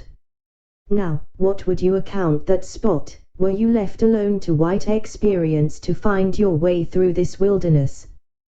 But for its distance and its magnitude, I should suppose it a bird. Can it be a living object? 'Tis a canoe of good birchen bark, and paddled by fierce and crafty Mingoes. Though Providence has lent to those who inhabit the woods eyes that would be needless to men in the settlements, where there are inventions to assist the sight, yet no human organs can see all the dangers which at this moment circumvent us. These varlets pretend to be bent chiefly on their sundown meal, but the moment it is dark they will be on our trail, as true as hounds on the scent. We must throw them off, or our pursuit of La Renard Subtil may be given up. These lakes are useful at times, especially when the game take the water," continued the scout, gazing about him with a countenance of concern, "but they give no cover, except it be to the fishes. God knows what the country would be, if the settlements should ever spread far from the two rivers. Both hunting and war would lose their beauty. Let us not delay a moment, without some good and obvious cause. I little like that smoke, which you may see worming up along the rock above the canoe," interrupted the abstracted scout. "My life on it, other eyes than ours see it, and know its meaning. Well, words will not mend the matter, and it is time that we were doing." Hawkeye moved away from the lookout, and descended, musing profoundly, to the shore. He communicated the result of his observations to his companions in Delaware, and a short and earnest consultation succeeded. When it terminated, the three instantly set about executing their new resolutions. The canoe was lifted from the water, and borne on the shoulders of the party, they proceeded into the wood, making as broad and obvious a trail as possible. They soon reached the water course, which they crossed, and, continuing onward, until they came to an extensive and naked rock. At this point, where their footsteps might be expected to be no longer visible, they retraced their route to the brook, walking backward, with the utmost care. They now followed the bed of the little stream to the lake, into which they immediately launched their canoe again. A low point concealed them from the headland, and the margin of the lake was fringed for some distance with dense and overhanging bushes. Under the cover of these natural advantages, They toiled their way, with patient industry, until the scout pronounced that he believed it would be safe once more to land. The halt continued until evening rendered objects indistinct and uncertain to the eye. Then they resumed their route, and, favored by the darkness, pushed silently and vigorously toward the western shore. Although the rugged outline of mountain, to which they were steering, presented no distinctive marks to the eyes of Duncan, the Mohican entered the little haven he had selected with the confidence and accuracy of an experienced pilot.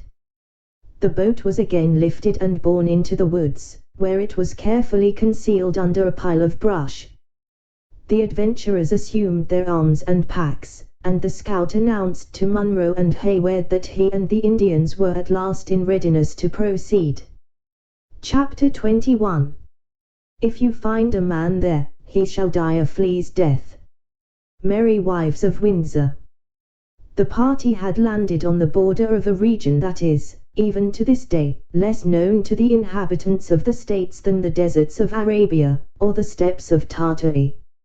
It was the sterile and rugged district which separates the tributaries of Champlain from those of the Hudson, the Mohawk, and the St. Lawrence. Since the period of our tale, the active spirit of the country has surrounded it with a belt of rich and thriving settlements, though none but the hunter or the savage is ever known even now to penetrate its wild recesses. As Hawkeye and the Mohicans had, however, often traversed the mountains and valleys of this vast wilderness, they did not hesitate to plunge into its depth, with the freedom of men accustomed to its privations and difficulties. For many hours the travelers toiled on their laborious way, guided by a star, or following the direction of some watercourse, until the scout called a halt, and holding a short consultation with the Indians, they lighted their fire, and made the usual preparations to pass the remainder of the night where they then were. Imitating the example, and emulating the confidence of their more experienced associates, Munro and Duncan slept without fear, if not without uneasiness. The dews were suffered to exhale, and the sun had dispersed the mists, and was shedding a strong and clear light in the forest, when the travelers resumed their journey. After proceeding a few miles, the progress of Hawkeye, who led the advance, became more deliberate and watchful. He often stopped to examine the trees, nor did he cross a rivulet without attentively considering the quantity, the velocity, and the color of its waters. Distrusting his own judgment, his appeals to the opinion of Chingachgook were frequent and earnest. During one of these conferences Hayward observed that Uncas stood a patient and silent, though, as he imagined, an interested listener. He was strongly tempted to address the young chief, and demand his opinion of their progress, but the calm and dignified demeanor of the native induced him to believe that, like himself, the other was wholly dependent on the sagacity and intelligence of the seniors of the party. At last the scout spoke in English, and at once explained the embarrassment of their situation. When I found that the home path of the Hurons ran north, he said, it did not need the judgment of many long years to tell that they would follow the valleys, and keep atween the waters of the Hudson and the Hurricane, until they might strike the springs of the Canada streams, which would lead them into the heart of the country of the Frenches. Yet here are we, within a short range of the Scaroons, and not a sign of a trail have we crossed. Human nature is weak, and it is possible we may not have taken the proper scent. Heaven protect us from such an error, exclaimed Duncan. Let us retrace our steps, and examine as we go, with keener eyes. Has Uncas no counsel to offer in such a strait? The young Mohican cast a glance at his father, but, maintaining his quiet and reserved mien, he continued silent. Chingachgook had caught the look, and motioning with his hand, he bade him speak. The moment this permission was accorded, the countenance of Uncas changed from its grave composure to a gleam of intelligence and joy. Bounding forward like a deer, he sprang up the side of a little acclivity, a few rods in advance, and stood, exultingly, over a spot of fresh earth, that looked as though it had been recently upturned by the passage of some heavy animal. The eyes of the whole party followed the unexpected movement, and read their success in the air of triumph that the youth assumed. "Tease the trail," exclaimed the scout, advancing to the spot. "The lad is quick of sight and keen of wit for his years. 'Tis extraordinary that he should have withheld his knowledge so long," muttered Duncan, at his elbow. "It would have been more wonderful had he spoken without a bidding. No, no, your young wight, who gathers his learning from books and can measure what he knows by the page, may concede that his knowledge, like his legs, outruns that of his fathers, but, where experience is the master, the scholar is made to know the value of years, and respects them accordingly. See," said Uncas, pointing north and south, at the evident marks of the broad trail on either side of him, "the dark hare has gone toward the forest." "Hound never ran on a more beautiful scent," responded the scout, dashing forward, at once, on the indicated route. "We are favored, greatly favored, and can follow with high noses. Here are both your waddling beasts. This Huron travels like a white general. The fellow is stricken with a judgment, and is mad. Look sharp for wheels, Sagamore," he continued, looking back, and laughing in his newly awakened satisfaction. "We shall soon have the fool journeying in a coach, and that with 3 of the best pair of eyes on the borders in his rear." The spirits of the scout, and the astonishing success of the chase, in which a circuitous distance of more than 40 miles had been passed, did not fail to impart a portion of hope to the whole party. Their advance was rapid, and made with as much confidence as a traveler would proceed along a wide highway. If a rock, or a rivulet, or a bit of earth harder than common, severed the links of the clue they followed, the true eye of the scout recovered them at a distance, and seldom rendered the delay of a single moment necessary. Their progress was much facilitated by the certainty that Magua had found it necessary to journey through the valleys, a circumstance which rendered the general direction of the route sure. Nor had the Huron entirely neglected the arts uniformly practiced by the natives when retiring in front of an enemy. False trails and sudden turnings were frequent, wherever a brook or the formation of the ground rendered them feasible, but his pursuers were rarely deceived, and never failed to detect their error, before they had lost either time or distance on the deceptive track. By the middle of the afternoon they had passed the Skaroons, and were following the route of the declining sun. After descending an eminence to a low bottom, through which a swift stream glided, they suddenly came to a place where the party of La Renaud had made a halt. Extinguished brands were lying around a spring, the offals of a deer were scattered about the place, and the trees bore evident marks of having been browsed by the horses. At a little distance, Hayward discovered, and contemplated with tender emotion, the small bower under which he was fain to believe that Cora and Alice had reposed.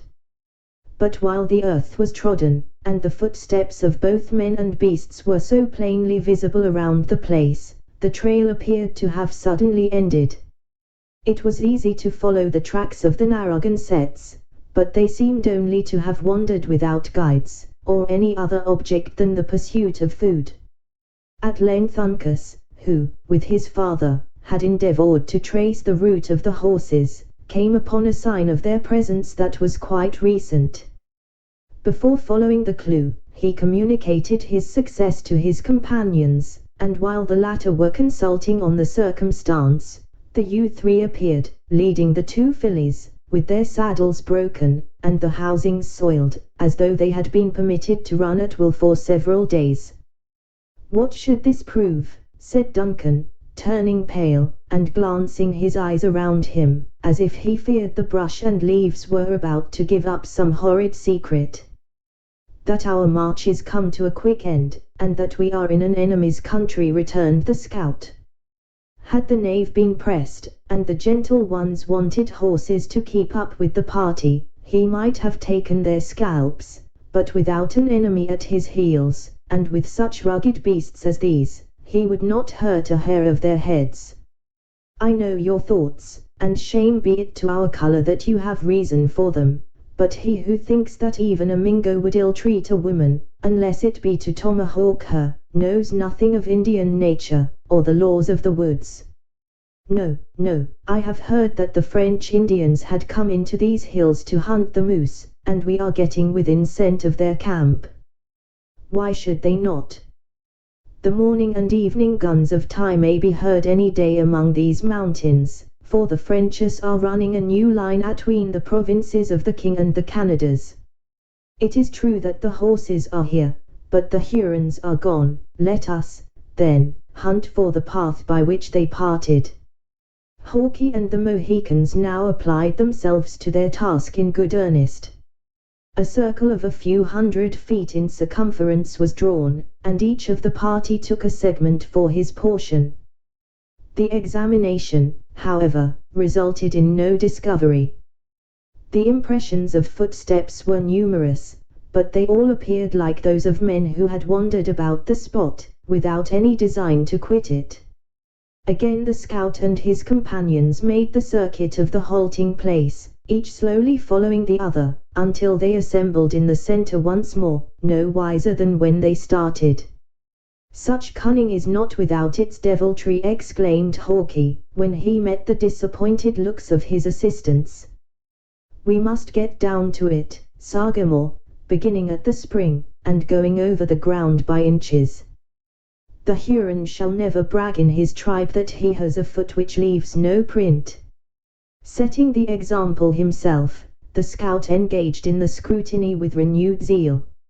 Not a leaf was left unturned. The sticks were removed, and the stones lifted, for Indian cunning was known frequently to adopt these objects as covers, laboring with the utmost patience and industry, to conceal each footstep as they proceeded. Still no discovery was made. At length Uncas, whose activity had enabled him to achieve his portion of the task the soonest, raked the earth across the turbid little rill which ran from the spring, and diverted its course into another channel. So soon as its narrow bed below the dam was dry, he stooped over it with keen and curious eyes. A cry of exultation immediately announced the success of the young warrior. The whole party crowded to the spot where Uncas pointed out the impression of a moccasin in the moist alluvion. This lad will be an honor to his people, said Hawkeye, regarding the trail with as much admiration as a naturalist would expend on the tusk of a mammoth or the rib of a mastodon, and a thorn in the sides of the Hurons. Yet that is not the footstep of an Indian. The weight is too much on the heel, and the toes are squared, as though one of the French dancers had been in, pigeon-winging his tribe. Run back, Uncas, and bring me the size of the singer's foot. You will find a beautiful print of it just opposite yon rock, agin the hillside. While the youth was engaged in this commission, the scout and Chingachgook were attentively considering the impressions. The measurements agreed, and the former unhesitatingly pronounced that the footstep was that of David, who had once more been made to exchange his shoes for moccasins. I can now read the whole of it, as plainly as if I had seen the arts of Le Subtil, he added. The singer, being a man whose gifts lay chiefly in his throat and feet, was made to go first, and the others have trod in his steps, imitating their formation.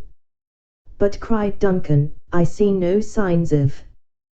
The gentle ones, interrupted the scout. The varlet has found a way to carry them, until he supposed he had thrown any followers off the scent. My life on it, we see their pretty little feet again, before many rods go by. The whole party now proceeded, following the course of the rill, keeping anxious eyes on the regular impressions. The water soon flowed into its bed again, but watching the ground on either side, the foresters pursued their way, content with knowing that the trail lay beneath.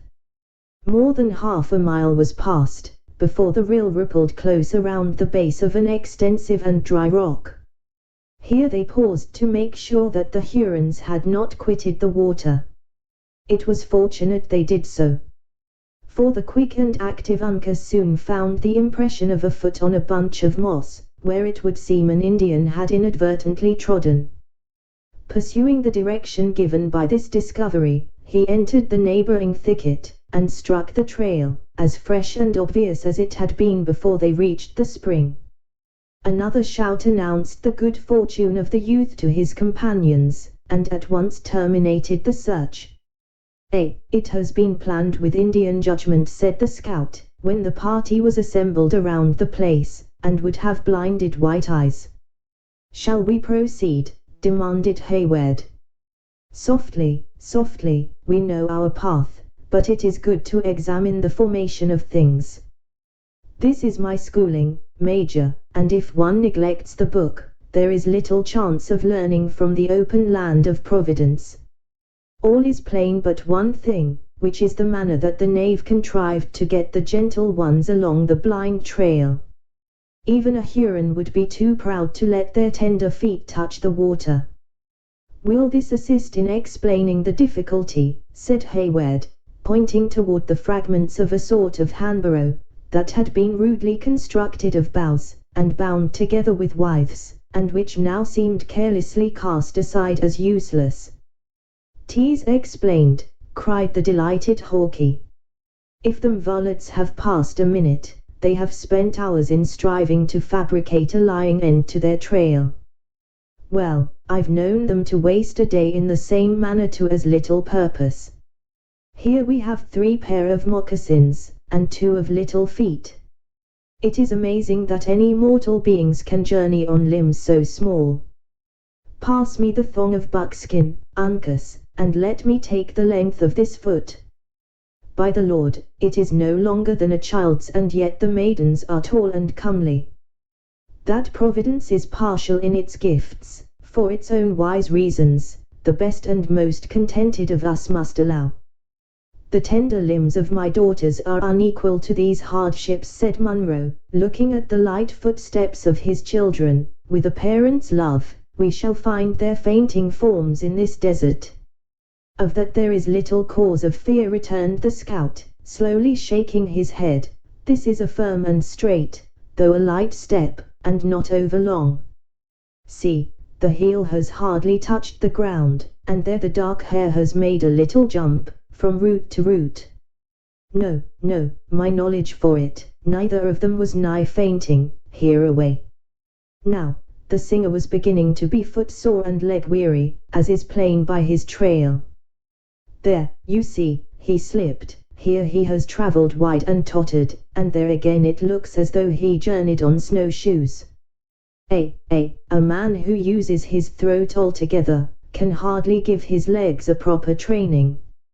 From such undeniable testimony did the practised woodsman arrive at the truth, with nearly as much certainty and precision as if he had been a witness of all those events which his ingenuity so easily elucidated. Cheered by these assurances, and satisfied by a reasoning that was so obvious, while it was so simple, the party resumed its course, after making a short halt, to take a hurried repast.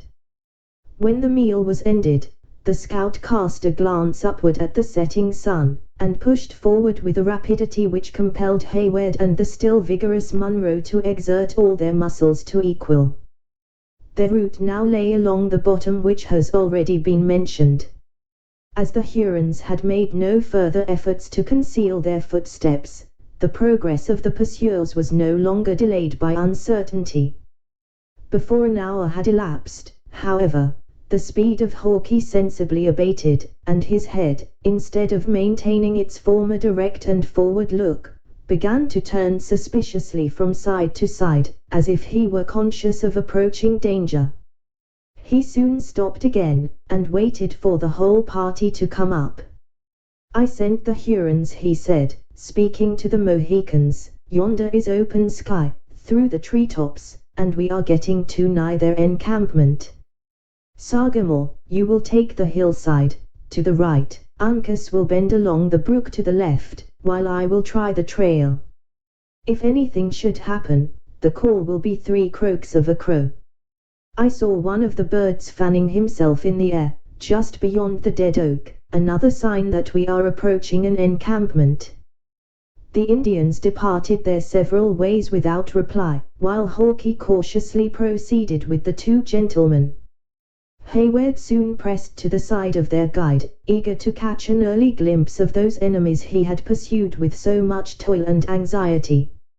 His companion told him to steal to the edge of the wood, which, as usual, was fringed with a thicket, and wait his coming, for he wished to examine certain suspicious signs a little on one side. Duncan obeyed, and soon found himself in a situation to command a view which he found as extraordinary as it was novel. The trees of many acres had been felled, and the glow of a mild summer's evening had fallen on the clearing, in beautiful contrast to the grey light of the forest.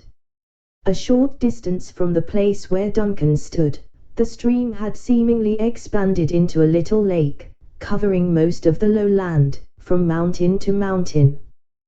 The water fell out of this wide basin, in a cataract so regular and gentle, that it appeared rather to be the work of human hands than fashioned by nature. 100 earthen dwellings stood on the margin of the lake, and even in its waters, as though the latter had overflowed its usual banks. Their rounded roofs, admirably moulded for defense against the weather, denoted more of industry and foresight than the natives were wont to bestow on their regular habitations, much less on those they occupied for the temporary purposes of hunting and war. In short, the whole village or town, whichever it might be termed, possessed more of method and neatness of execution than the white men had been accustomed to believe belonged, ordinarily, to the Indian habits. It appeared, however, to be deserted. At least, so thought Duncan for many minutes, but, at length, he fancied he discovered several human forms advancing toward him on all fours, and apparently dragging in the train some heavy, and as he was quick to apprehend, some formidable engine. Just then a few dark-looking heads gleamed out of the dwellings, and the place seemed suddenly alive with beings, which, however, glided from cover to cover so swiftly, as to allow no opportunity of examining their humours or pursuits. Alarmed at these suspicious and inexplicable movements, he was about to attempt the signal of the crows, when the rustling of leaves at hand drew his eyes in another direction. The young man started, and recoiled a few paces instinctively, when he found himself within 100 yards of a stranger Indian. Recovering his recollection on the instant, instead of sounding an alarm, which might prove fatal to himself, he remained stationary, an attentive observer of the other's motions. An instant of calm observation served to assure Duncan that he was undiscovered.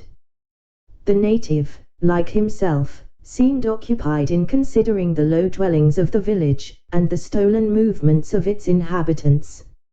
It was impossible to discover the expression of his features through the grotesque mask of paint under which they were concealed, though Duncan fancied it was rather melancholy than savage. His head was shaved, as usual, with the exception of the crown, from whose tuft 3 or 4 faded feathers from a hawk's wing were loosely dangling. A ragged calico mantle half encircled his body, while his nether garment was composed of an ordinary shirt, the sleeves of which were made to perform the office that is usually executed by a much more commodious arrangement. His legs were, however, covered with a pair of good deerskin moccasins. Altogether, the appearance of the individual was forlorn and miserable. Duncan was still curiously observing the person of his neighbor when the scout stole silently and cautiously to his side. "You see, we have reached their settlement or encampment," whispered the young man, "and here is one of the savages himself, in a very embarrassing position for our further movements." Hawkeye started, and dropped his rifle, when, directed by the finger of his companion, the stranger came under his view. Then lowering the dangerous muzzle he stretched forward his long neck, as if to assist a scrutiny that was already intensely keen. "The imp is not a Huron," he said, nor of any of the Canada tribes, and yet you see, by his clothes, the knave has been plundering a white. Montcalm has raked the woods for his inroad, and a whooping, murdering set of varlets has he gathered together. Can you see where he has put his rifle or his bow? He appears to have no arms, nor does he seem to be viciously inclined. Unless he communicate the alarm to his fellows, who, as you see, are dodging about the water, we have but little to fear from him." The scout turned to Hayward, and regarded him a moment with unconcealed amazement. Then opening wide his mouth, he indulged in unrestrained and heartfelt laughter, though in that silent and peculiar manner which danger had so long taught him to practice. Repeating the words, "fellows who are dodging about the water," he added, "so much for schooling and passing a boyhood in the settlements. The knave has long legs, though, and shall not be trusted. Do you keep him under your rifle while I creep in behind, through the bush, and take him alive. Fire on no account." Hayward had already permitted his companion to bury part of his person in the thicket, when, stretching forth his arm, he arrested him, in order to ask, "If I see you in danger, may I not risk a shot?" Hawkeye regarded him a moment, like one who knew not how to take the question, then, nodding his head, he answered, still laughing, though inaudibly, "Fire a whole platoon, Major." In the next moment he was concealed by the leaves. Duncan waited several minutes in feverish impatience, before he caught another glimpse of the scout. Then he reappeared, creeping along the earth, from which his dress was hardly distinguishable, directly in the rear of his intended captive. Having reached within a few yards of the latter, he arose to his feet, silently and slowly. At that instant, several loud blows were struck on the water, and Duncan turned his eyes just in time to perceive that 100 dark forms were plunging, in a body, into the troubled little sheet. Grasping his rifle, his looks were again bent on the Indian near him. Instead of taking the alarm, the unconscious savage stretched forward his neck, as if he also watched the movements about the gloomy lake, with a sort of silly curiosity. In the meantime, the uplifted hand of Hawkeye was above him. But, without any apparent reason, it was withdrawn, and its owner indulged in another long, though still silent, fit of merriment. When the peculiar and hearty laughter of Hawkeye was ended, instead of grasping his victim by the throat, he tapped him lightly on the shoulder, and exclaimed aloud, "How now, friend, have you a mind to teach the beavers to sing?" "Even so," was the ready answer. It would seem that the being that gave them power to improve his gifts so well, would not deny them voices to proclaim his praise. Chapter 22. A Bible we all met. Key. Pat, pat, and here's a marvelous convenient place for our rehearsal. Midsummer Night's Dream. The reader may better imagine, than we describe the surprise of Hayward. His lurking Indians were suddenly converted into four-footed beasts, his lake into a beaver pond, his cataract into a dam, constructed by those industrious and ingenious quadrupeds, and a suspected enemy into his tried friend, David Gamut, the master of psalmody. The presence of the latter created so many unexpected hopes relative to the sisters that, without a moment's hesitation, the young man broke out of his ambush, and sprang forward to join the two principal actors in the scene. The merriment of Hawkeye was not easily appeased. Without ceremony, and with a rough hand, he twirled the supple Gamut around on his heel, and more than once affirmed that the Hurons had done themselves great credit in the fashion of his costume. Then, seizing the hand of the other, he squeezed it with a grip that brought tears into the eyes of the placid David, and wished him joy of his new condition. "You were about opening your throat practicings among the beavers, were ye?" he said. The cunning devils know half the trade already, for they beat the time with their tails, as you heard just now, and in good time it was, too, or Kildare might have sounded the first note among them. I have known greater fools, who could read and write, than an experienced old beaver, but as for squalling, the animals are born dumb. What think you of such a song as this? David shut his sensitive ears, and even Hayward, apprised as he was of the nature of the cry, looked upward in quest of the bird, as the cawing of a crow rang in the air about them. See, continued the laughing scout, as he pointed toward the remainder of the party, who, in obedience to the signal, were already approaching, this is music which has its natural virtues. It brings 2 good rifles to my elbow, to say nothing of the knives and tomahawks. But we see that you are safe. Now tell us what has become of the maidens. They are captives to the heathen, said David, and, though greatly troubled in spirit, enjoying comfort and safety in the body. Both, demanded the breathless Hayward. Even so. Though our wayfaring has been sore and our sustenance scanty, we have had little other cause for complaint, except the violence done our feelings, by being thus led in captivity into a far land. Bless ye for these very words, exclaimed the trembling Munro. I shall then receive my babes, spotless and angel-like, as I lost them. I know not that their delivery is at hand, returned the doubting David. The leader of these savages is possessed of an evil spirit that no power short of omnipotence can tame. I have tried him sleeping and waking, but neither sounds nor language seem to touch his soul. Where is the knave? Bluntly interrupted the scout. He hunts the moose today, with his young men, and tomorrow, as I hear, they pass further into the forests, and nigher to the borders of Canada.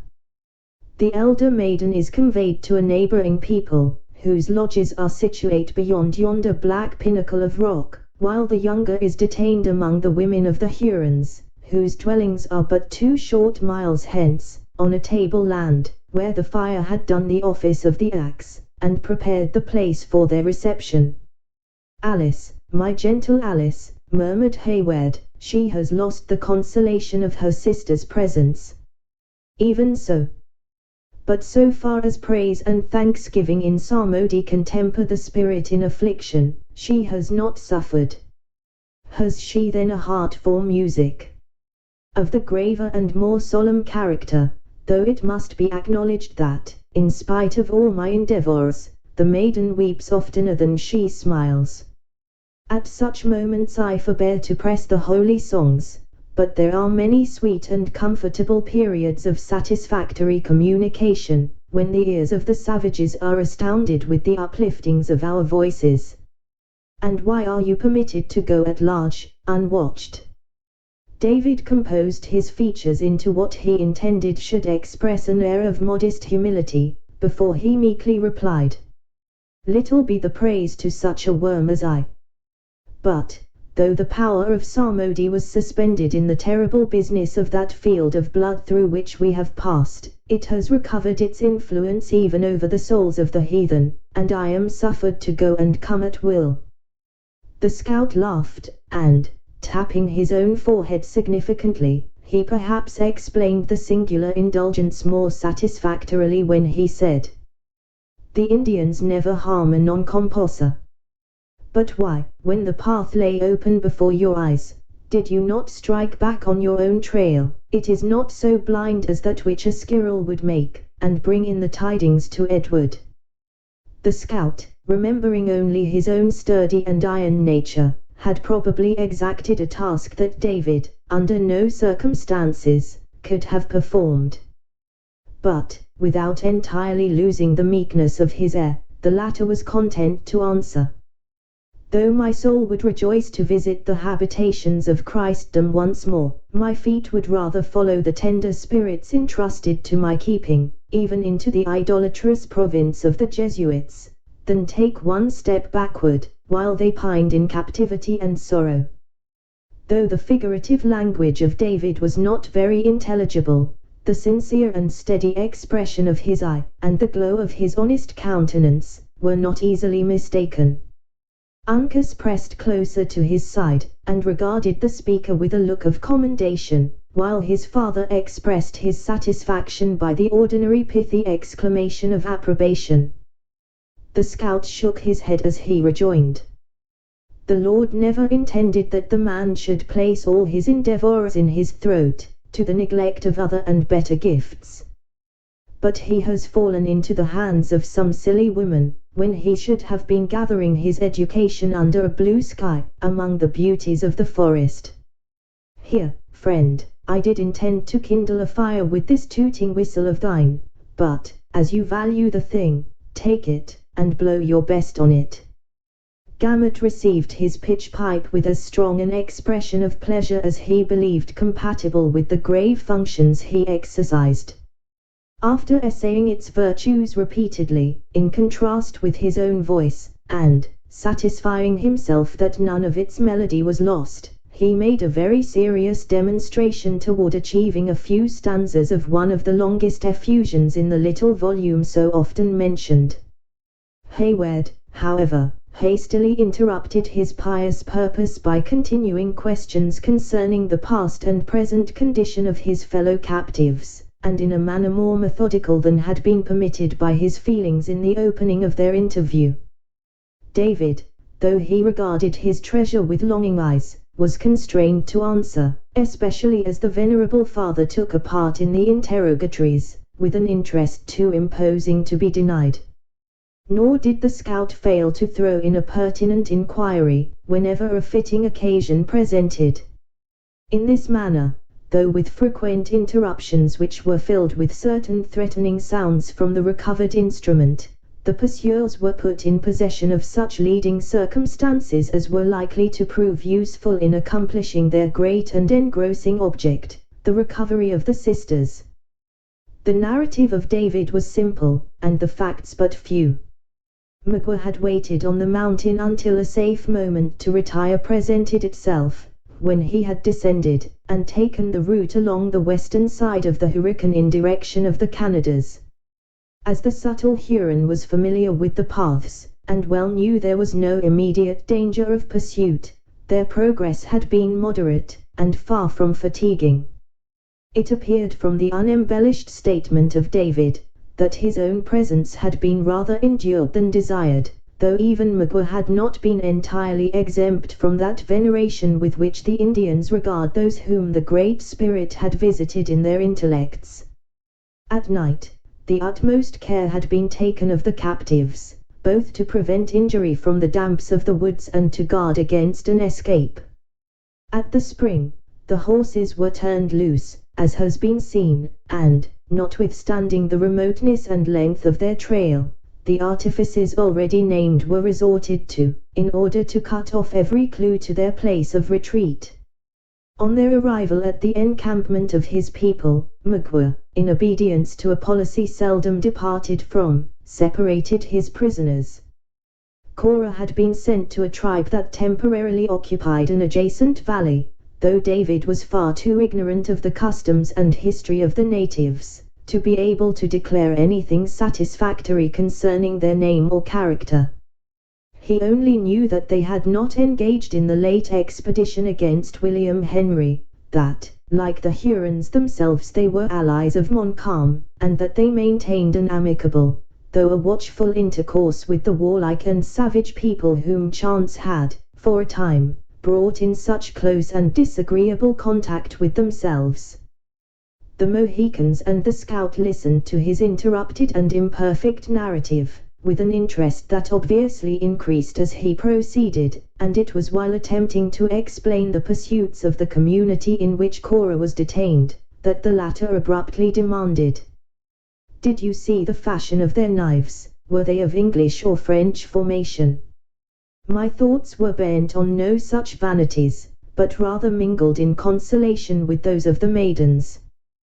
The time may come when you will not consider the knife of a savage such a despicable vanity, returned the scout, with a strong expression of contempt for the other's dullness. Had they held their corn feast, or can you say anything of the totems of the tribe? Of corn, we had many and plentiful feasts, for the grain, being in the milk, is both sweet to the mouth and comfortable to the stomach. Of totem, I know not the meaning, but if it appertaineth in any wise to the art of Indian music, it need not be inquired after at their hands. They never join their voices in praise, and it would seem that they are among the profanest of the idolatrous. Therein you belie the nature of an Indian. Even the Mingo adores but the true and loving God. 'Tis wicked fabrication of the whites, and I say it to the shame of my color, that would make the warrior bow down before images of his own creation. It is true, they endeavor to make truces to the wicked one, as who would not with an enemy he cannot conquer. But they look up for favor and assistance to the great and good Spirit only.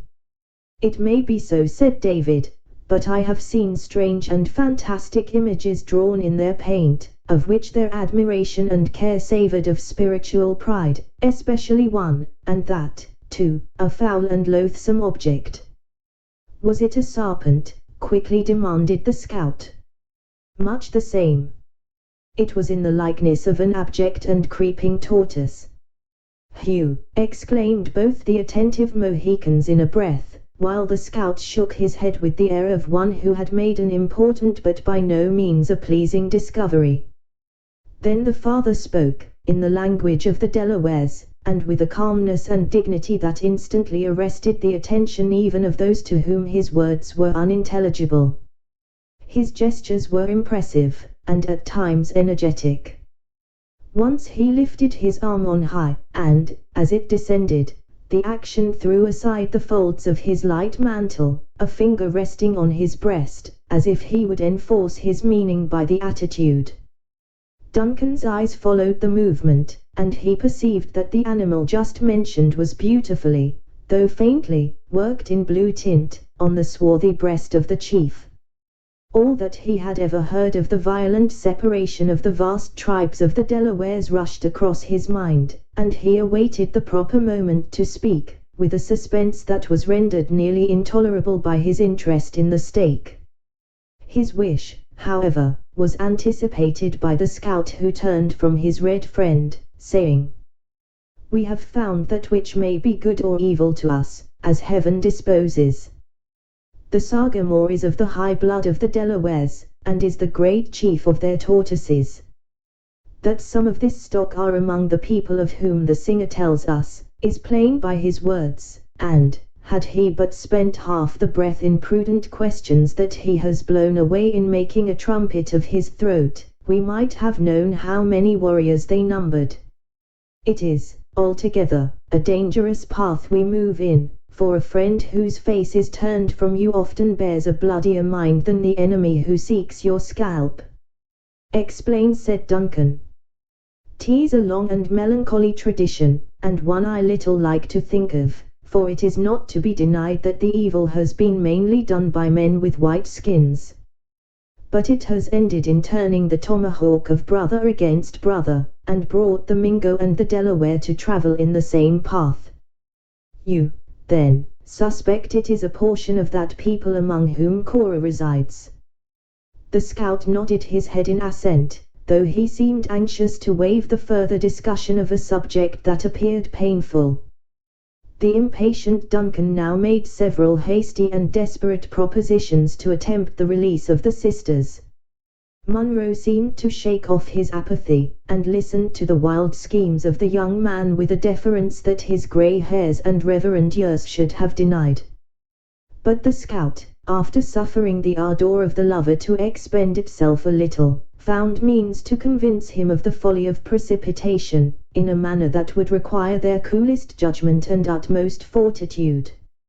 It would be well, he added, to let this man go in again, as usual, and for him to tarry in the lodges, giving notice to the gentle ones of our approach, until we call him out, by signal, to consult. You know the cry of a crow, friend, from the whistle of the whippoorwill.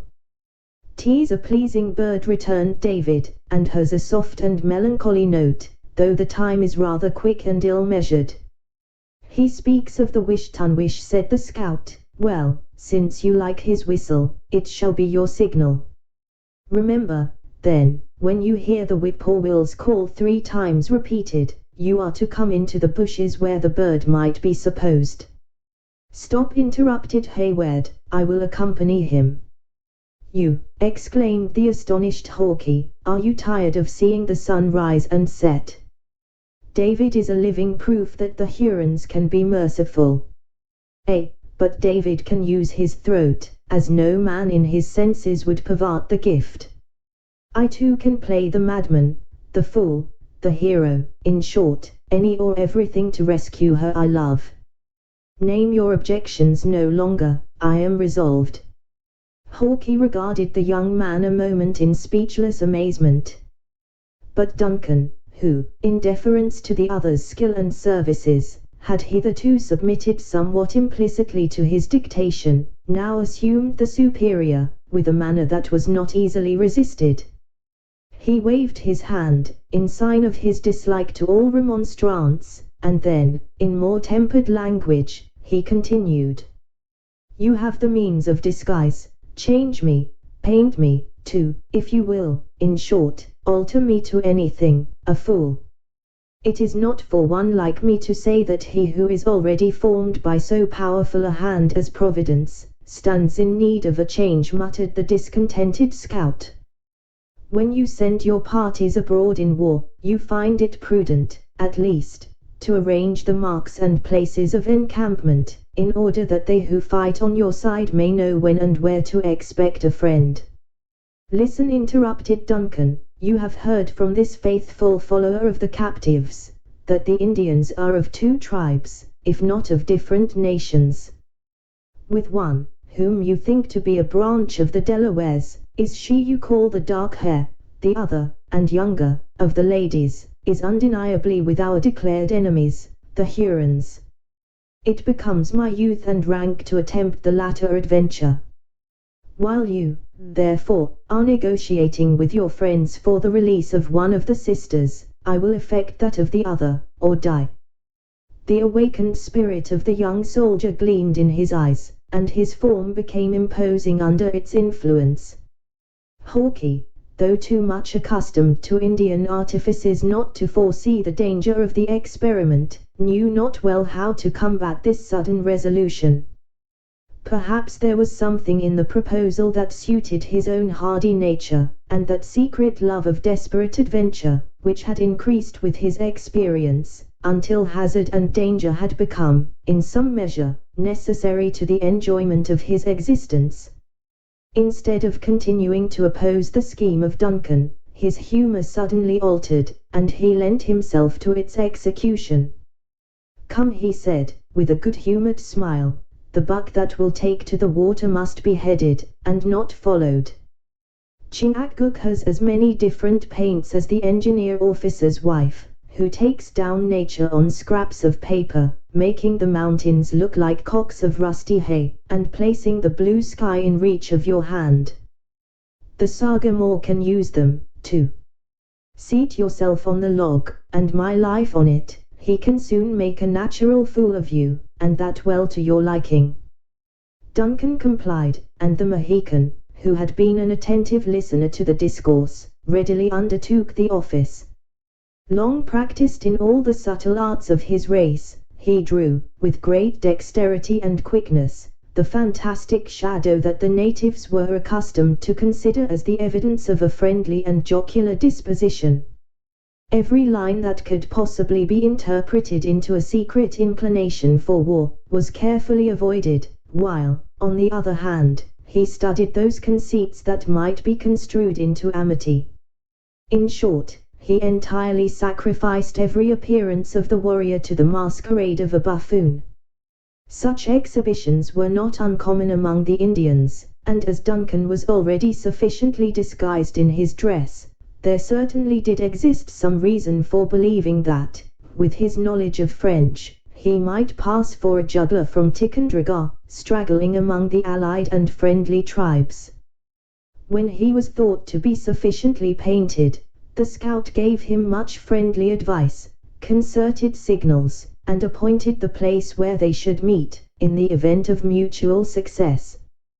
The parting between Munro and his young friend was more melancholy still. The former submitted to the separation with an indifference that his warm and honest nature would never have permitted in a more healthful state of mind. The scout led Hayward aside, and acquainted him with his intention to leave the veteran in some safe encampment, in charge of Chingachgook, while he and Uncas pursued their inquiries among the people they had reason to believe were Delawares.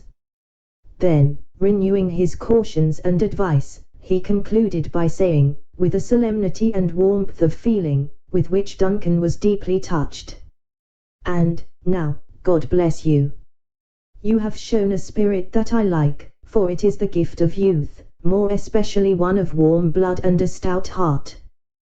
But believe the warning of a man who has reason to know all he says to be true. You will have occasion for your best manhood, and for a sharper wit than what is to be gathered in books, afore you outdo the cunning or get the better of the courage of a Mingo. God bless you. If the Hurons master your scalp, rely on the promise of one who has 2 stout warriors to back him. They shall pay for their victory, with a life for every hair it holds. I say, young gentlemen, may Providence bless your undertaking, which is altogether for good, and, remember, that to outwit the knaves it is lawful to practice things that may not be naturally the gift of a white skin." Duncan shook his worthy and reluctant associate warmly by the hand, once more recommended his aged friend to his care, and returning his good wishes, he motioned to David to proceed.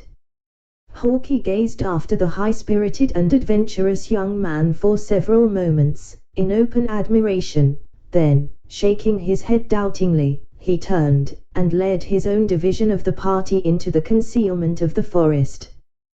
The route taken by Duncan and David lay directly across the clearing of the beavers, and along the margin of their pond. When the former found himself alone with one so simple, and so little qualified to render any assistance in desperate emergencies, he first began to be sensible of the difficulties of the task he had undertaken. The fading light increased the gloominess of the bleak and savage wilderness that stretched so far on every side of him, and there was even a fearful character in the stillness of those little huts, that he knew were so abundantly peopled. It struck him, as he gazed at the admirable structures and the wonderful precautions of their sagacious inmates, that even the brutes of these vast wilds were possessed of an instinct nearly commensurate with his own reason, and he could not reflect, without anxiety, on the unequal contest that he had so rashly courted. Then came the glowing image of Alice, her distress, her actual danger, and all the peril of his situation was forgotten. Cheering David, he moved on with the light and vigorous step of youth and enterprise. After making nearly a semicircle around the pond, they diverged from the watercourse, and began to ascend to the level of a slight elevation in that bottom land, over which they journeyed. Within half an hour they gained the margin of another opening that bore all the signs of having been also made by the beavers, and which those sagacious animals had probably been induced, by some accident, to abandon, for the more eligible position they now occupied. A very natural sensation caused Duncan to hesitate a moment, unwilling to leave the cover of their bushy path, as a man pauses to collect his energies before he essays any hazardous experiment, in which he is secretly conscious they will all be needed. He profited by the halt, to gather such information as might be obtained from his short and hasty glances. On the opposite side of the clearing, and near the point where the brook tumbled over some rocks, from a still higher level, some 50 or 60 lodges, rudely fabricated of logs, brush, and earth intermingled, were to be discovered. They were arranged without any order, and seemed to be constructed with very little attention to neatness or beauty. Indeed, so very inferior were they in the 2 latter particulars to the village Duncan had just seen, that he began to expect a second surprise, no less astonishing than the former. This expectation was in no degree diminished, when, by the doubtful twilight, he beheld 20 or 30 forms rising alternately from the cover of the tall, coarse grass, in front of the lodges, and then sinking again from the sight, as it were to burrow in the earth. By the sudden and hasty glimpses that he caught of these figures, they seemed more like dark, glancing spectres, or some other unearthly beings, than creatures fashioned with the ordinary and vulgar materials of flesh and blood. A gaunt, naked form was seen, for a single instant, tossing its arms wildly in the air, and then the spot it had filled was vacant, the figure appearing suddenly in some other and distant place, or being succeeded by another, possessing the same mysterious character. David, observing that his companion lingered, pursued the direction of his gaze, and in some measure recalled the recollection of Hayward, by speaking. "There is much fruitful soil uncultivated here," he said, "and, I may add, without the sinful leaven of self-commendation, that, since my short sojourn in these heathenish abodes, much good seed has been scattered by the wayside." "The tribes are fonder of the chase than of the arts of men of labor," returned the unconscious Duncan, still gazing at the objects of his wonder. "It is rather joy than labor to the spirit, to lift up the voice in praise, but sadly do these boys abuse their gifts. Rarely have I found any of their age, on whom nature has so freely bestowed the elements of psalmody, and surely, there are none who neglect them more.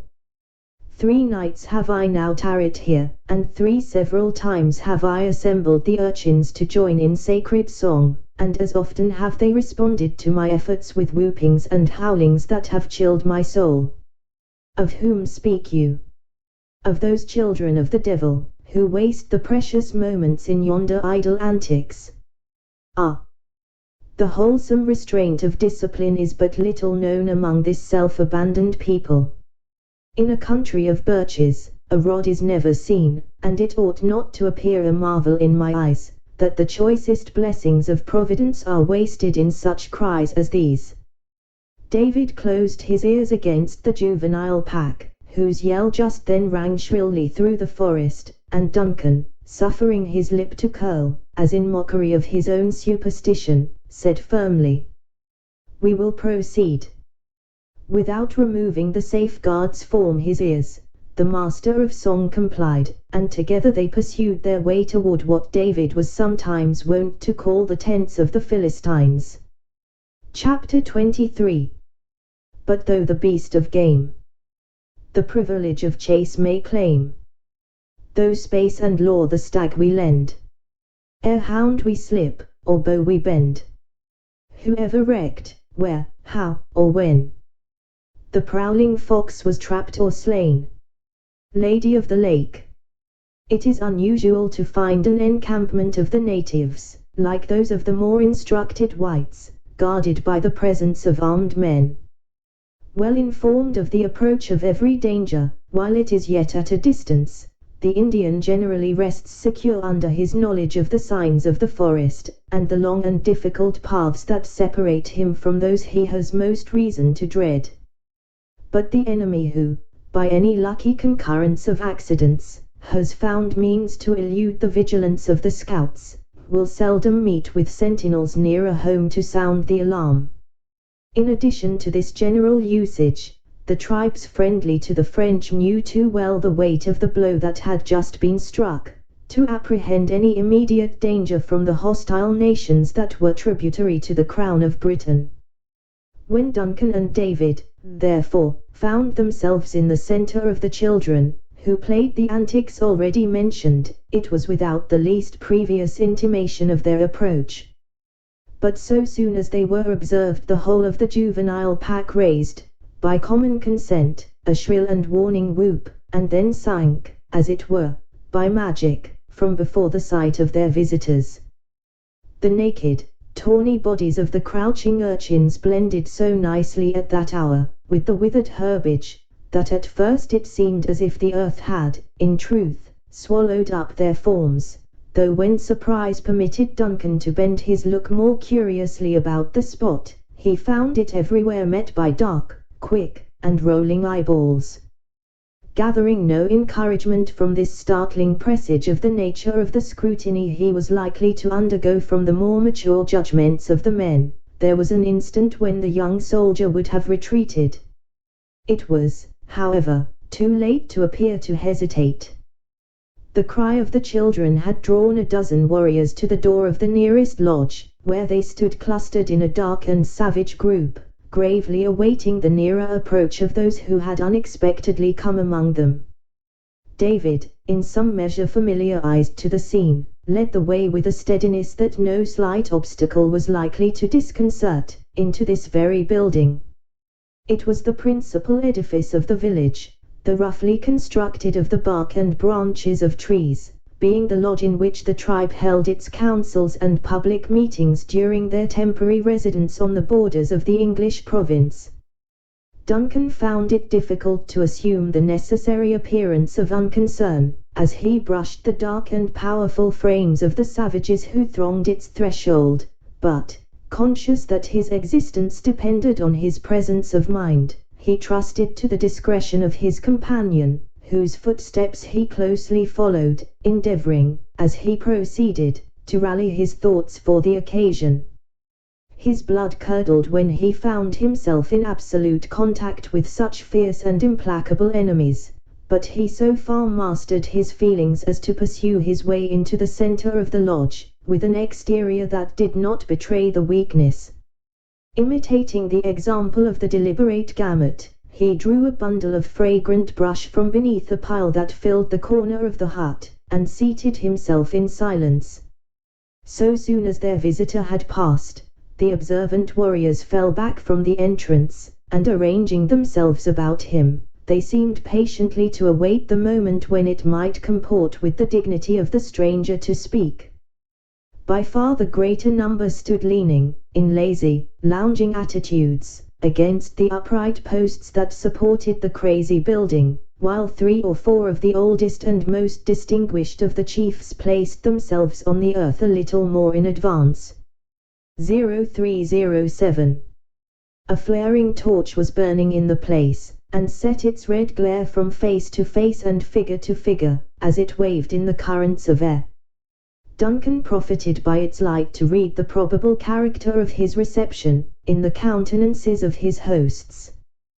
But his ingenuity availed him little, against the cold artifices of the people he had encountered. The chiefs in front scarce cast a glance at his person, keeping their eyes on the ground, with an air that might have been intended for respect, but which it was quite easy to construe into distrust. The men in the shadow were less reserved. Duncan soon detected their searching, but stolen, looks which, in truth, scanned his person and attire inch by inch, leaving no emotion of the countenance, no gesture, no line of the paint, nor even the fashion of a garment, unheeded, and without comment. At length one whose hair was beginning to be sprinkled with grey, but whose sinewy limbs and firm tread announced that he was still equal to the duties of manhood, advanced out of the gloom of a corner, whither he had probably posted himself to make his observations unseen, and spoke. He used the language of the Wyandots, or Hurons. His words were, consequently, unintelligible to Hayward, though they seemed, by the gestures that accompanied them, to be uttered more in courtesy than anger. The latter shook his head, and made a gesture indicative of his inability to reply. "Do none of my brothers speak the French or the English?" he said, in the former language, looking about him from countenance to countenance, in hopes of finding a nod of assent. Though more than one had turned, as if to catch the meaning of his words, they remained unanswered. "I should be grieved to think," continued Duncan, speaking slowly, and using the simplest French of which he was the master, "to believe that none of this wise and brave nation understand the language that the Grand Monarch uses when he talks to his children." His heart would be heavy did he believe his red warriors paid him so little respect. A long and grave pause succeeded, during which no movement of a limb, nor any expression of an eye, betrayed the expression produced by his remark. Duncan, who knew that silence was a virtue among his hosts, gladly had recourse to the custom, in order to arrange his ideas. At length the same warrior who had before addressed him replied, by dryly demanding, in the language of the Canadas, "When our great father speaks to his people, is it with the tongue of a Huron? He knows no difference in his children, whether the color of the skin be red, or black, or white," returned Duncan, evasively, "though chiefly is he satisfied with the brave Hurons." "In what manner will he speak?" demanded the wary chief, "when the runners count to him the scalps which 5 nights ago grew on the heads of the Yengis?"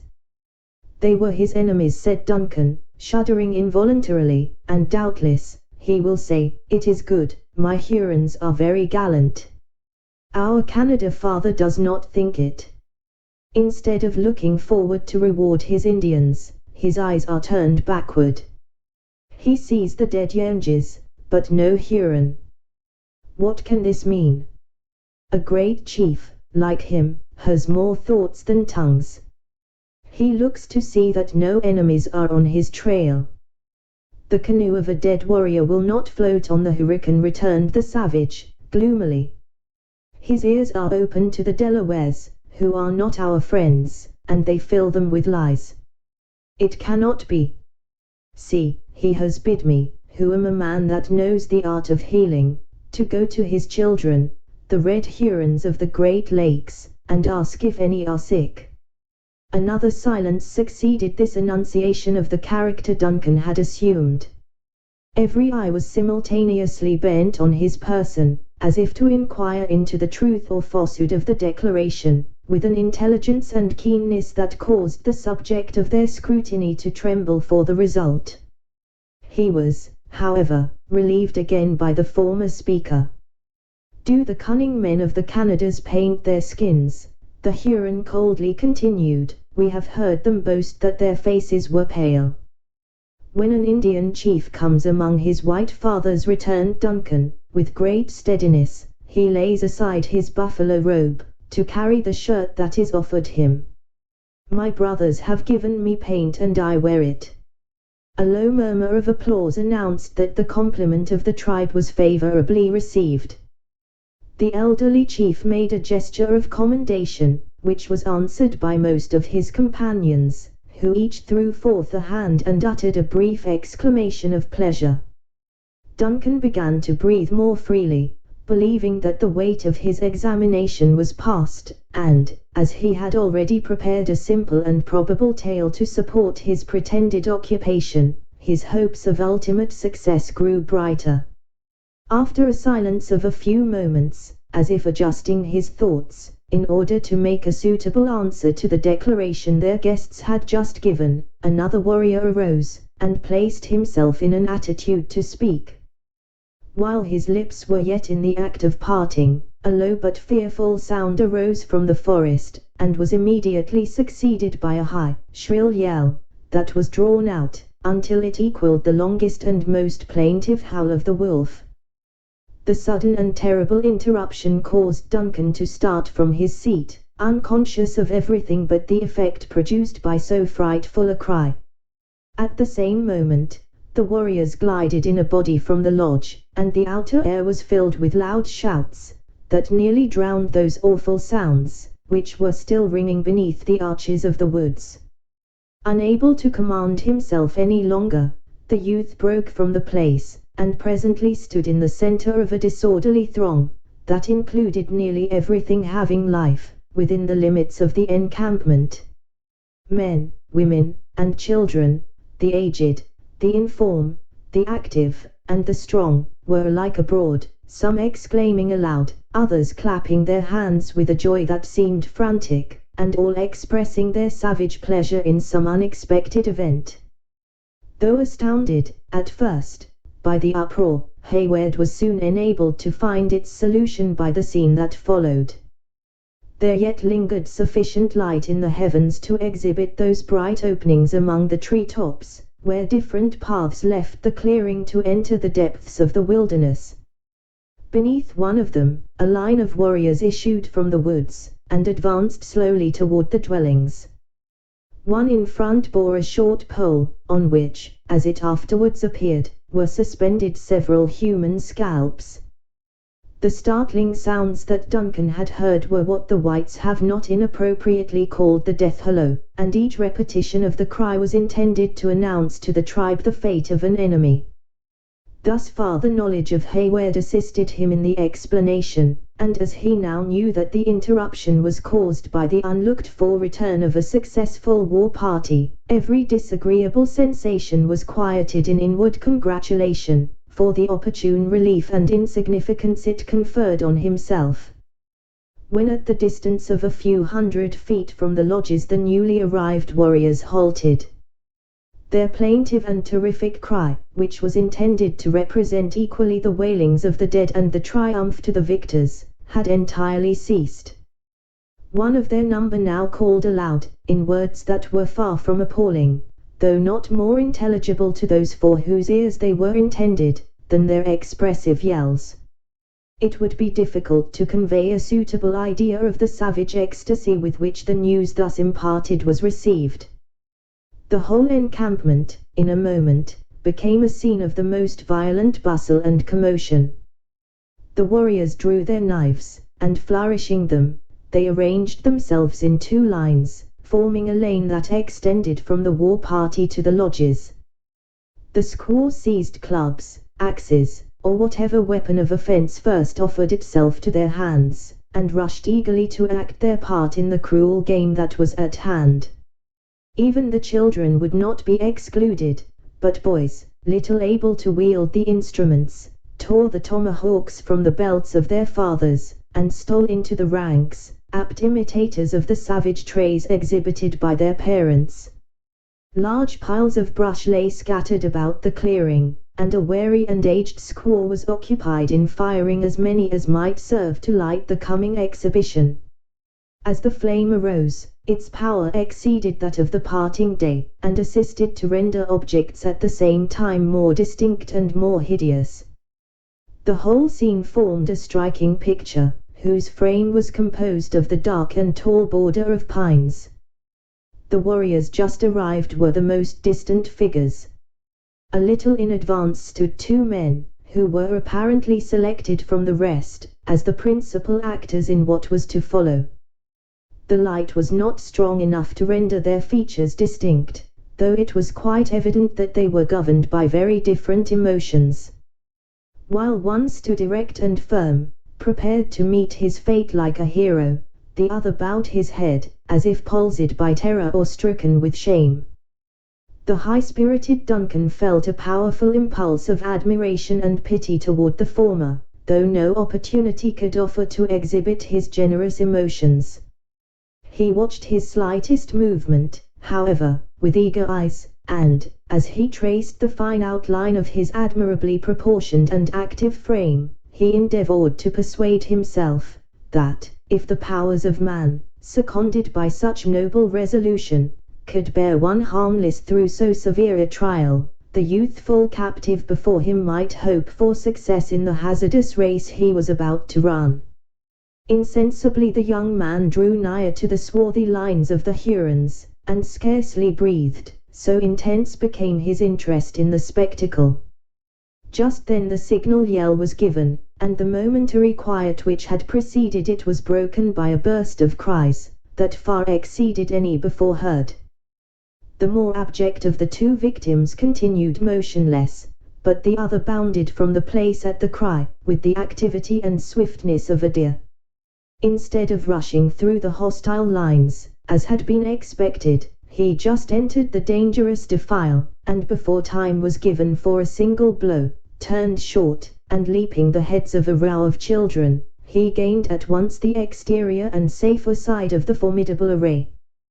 The artifice was answered by 100 voices raised in imprecations, and the whole of the excited multitude broke from their order, and spread themselves about the place in wild confusion. A dozen blazing piles now shed their lurid brightness on the place, which resembled some unhallowed and supernatural arena, in which malicious demons had assembled to act their bloody and lawless rites. The forms in the background looked like unearthly beings, gliding before the eye, and cleaving the air with frantic and unmeaning gestures, while the savage passions of such as passed the flames were rendered fearfully distinct by the gleams that shot athwart their inflamed visages. It will easily be understood that, amid such a concourse of vindictive enemies, no breathing time was allowed the fugitive. There was a single moment when it seemed as if he would have reached the forest, but the whole body of his captors threw themselves before him, and drove him back into the center of his relentless persecutors. Turning like a headed deer, he shot, with the swiftness of an arrow, through a pillar of forked flame, and passing the whole multitude harmless, he appeared on the opposite side of the clearing. Here, too, he was met and turned by a few of the older and more subtle of the Hurons. Once more he tried the throng, as if seeking safety in its blindness, and then several moments succeeded, during which Duncan believed the active and courageous young stranger was lost. Nothing could be distinguished but a dark mass of human forms tossed and involved in inexplicable confusion. Arms, gleaming knives, and formidable clubs, appeared above them, but the blows were evidently given at random. The awful effect was heightened by the piercing shrieks of the women and the fierce yells of the warriors. Now and then Duncan caught a glimpse of a light form cleaving the air in some desperate bound, and he rather hoped than believed that the captive yet retained the command of his astonishing powers of activity. Suddenly the multitude rolled backward, and approached the spot where he himself stood. The heavy body in the rear pressed upon the women and children in front, and bore them to the earth. The stranger reappeared in the confusion. Human power could not, however, much longer endure so severe a trial. Of this the captive seemed conscious. Profiting by the momentary opening, he darted from among the warriors, and made a desperate, and what seemed to Duncan a final effort to gain the wood. As if aware that no danger was to be apprehended from the young soldier, the fugitive nearly brushed his person in his flight. A tall and powerful Huron, who had husbanded his forces, pressed close upon his heels, and with an uplifted arm menaced a fatal blow. Duncan thrust forth a foot, and the shock precipitated the eager savage headlong, many feet in advance of his intended victim. Thought itself is not quicker than was the motion with which the latter profited by the advantage. He turned, gleamed like a meteor again before the eyes of Duncan, and, at the next moment, when the latter recovered his recollection, and gazed around in quest of the captive, he saw him quietly leaning against a small painted post, which stood before the door of the principal lodge. Apprehensive that the part he had taken in the escape might prove fatal to himself, Duncan left the place without delay. He followed the crowd, which drew nigh the lodges, gloomy and sullen, like any other multitude that had been disappointed in an execution. Curiosity, or perhaps a better feeling, induced him to approach the stranger. He found him, standing with one arm cast about the protecting post, and breathing thick and hard, after his exertions, but disdaining to permit a single sign of suffering to escape. His person was now protected by immemorial and sacred usage, until the tribe in council had deliberated and determined on his fate. It was not difficult, however, to foretell the result, if any presage could be drawn from the feelings of those who crowded the place. There was no term of abuse known to the Huron vocabulary that the disappointed women did not lavishly expend on the successful stranger. They flouted at his efforts, and told him, with bitter scoffs, that his feet were better than his hands, and that he merited wings, while he knew not the use of an arrow or a knife. To all this the captive made no reply, but was content to preserve an attitude in which dignity was singularly blended with disdain. Exasperated as much by his composure as by his good fortune, their words became unintelligible, and were succeeded by shrill, piercing yells. Just then the crafty squaw, who had taken the necessary precaution to fire the piles, made her way through the throng, and cleared a place for herself in front of the captive. The squalid and withered person of this hag might well have obtained for her the character of possessing more than human cunning. Throwing back her light vestment, she stretched forth her long, skinny arm, in derision, and using the language of the Lenape, as more intelligible to the subject of her gibes, she commenced aloud. 0319. Look you, Delaware, she said, snapping her fingers in his face, your nation is a race of women, and the hoe is better fitted to your hands than the gun. Your squaws are the mothers of deer, but if a bear, or a wildcat, or a serpent were born among you, ye would flee. The Huron girls shall make you petticoats, and we will find you a husband. A burst of savage laughter succeeded this attack, during which the soft and musical merriment of the younger females strangely chimed with the cracked voice of their older and more malignant companion. But the stranger was superior to all their efforts. His head was immovable, nor did he betray the slightest consciousness that any were present, except when his haughty eye rolled toward the dusky forms of the warriors, who stalked in the background, silent and sullen observers of the scene. Infuriated at the self-command of the captive, the woman placed her arms akimbo, and, throwing herself into a posture of defiance, she broke out anew, in a torrent of words that no art of ours could commit successfully to paper. Her breath was, however, expended in vain, for, although distinguished in her nation as a proficient in the art of abuse, she was permitted to work herself into such a fury as actually to foam at the mouth, without causing a muscle to vibrate in the motionless figure of the stranger. The effect of his indifference began to extend itself to the other spectators, and a youngster, who was just quitting the condition of a boy to enter the state of manhood, attempted to assist the termagant, by flourishing his tomahawk before their victim, and adding his empty boasts to the taunts of the women. Then, indeed, the captive turned his face toward the light, and looked down on the stripling with an expression that was superior to contempt. At the next moment he resumed his quiet and reclining attitude against the post. But the change of posture had permitted Duncan to exchange glances with the firm and piercing eyes of Uncas. Breathless with amazement, and heavily oppressed with the critical situation of his friend, Hayward recoiled before the look, trembling lest its meaning might, in some unknown manner, hasten the prisoner's fate. There was not, however, any instant cause for such an apprehension. Just then a warrior forced his way into the exasperated crowd. Motioning the women and children aside with a stern gesture, he took Uncas by the arm, and led him toward the door of the council lodge. Thither all the chiefs, and most of the distinguished warriors, followed, among whom the anxious Hayward found means to enter without attracting any dangerous attention to himself. A few minutes were consumed in disposing of those present in a manner suitable to their rank and influence in the tribe.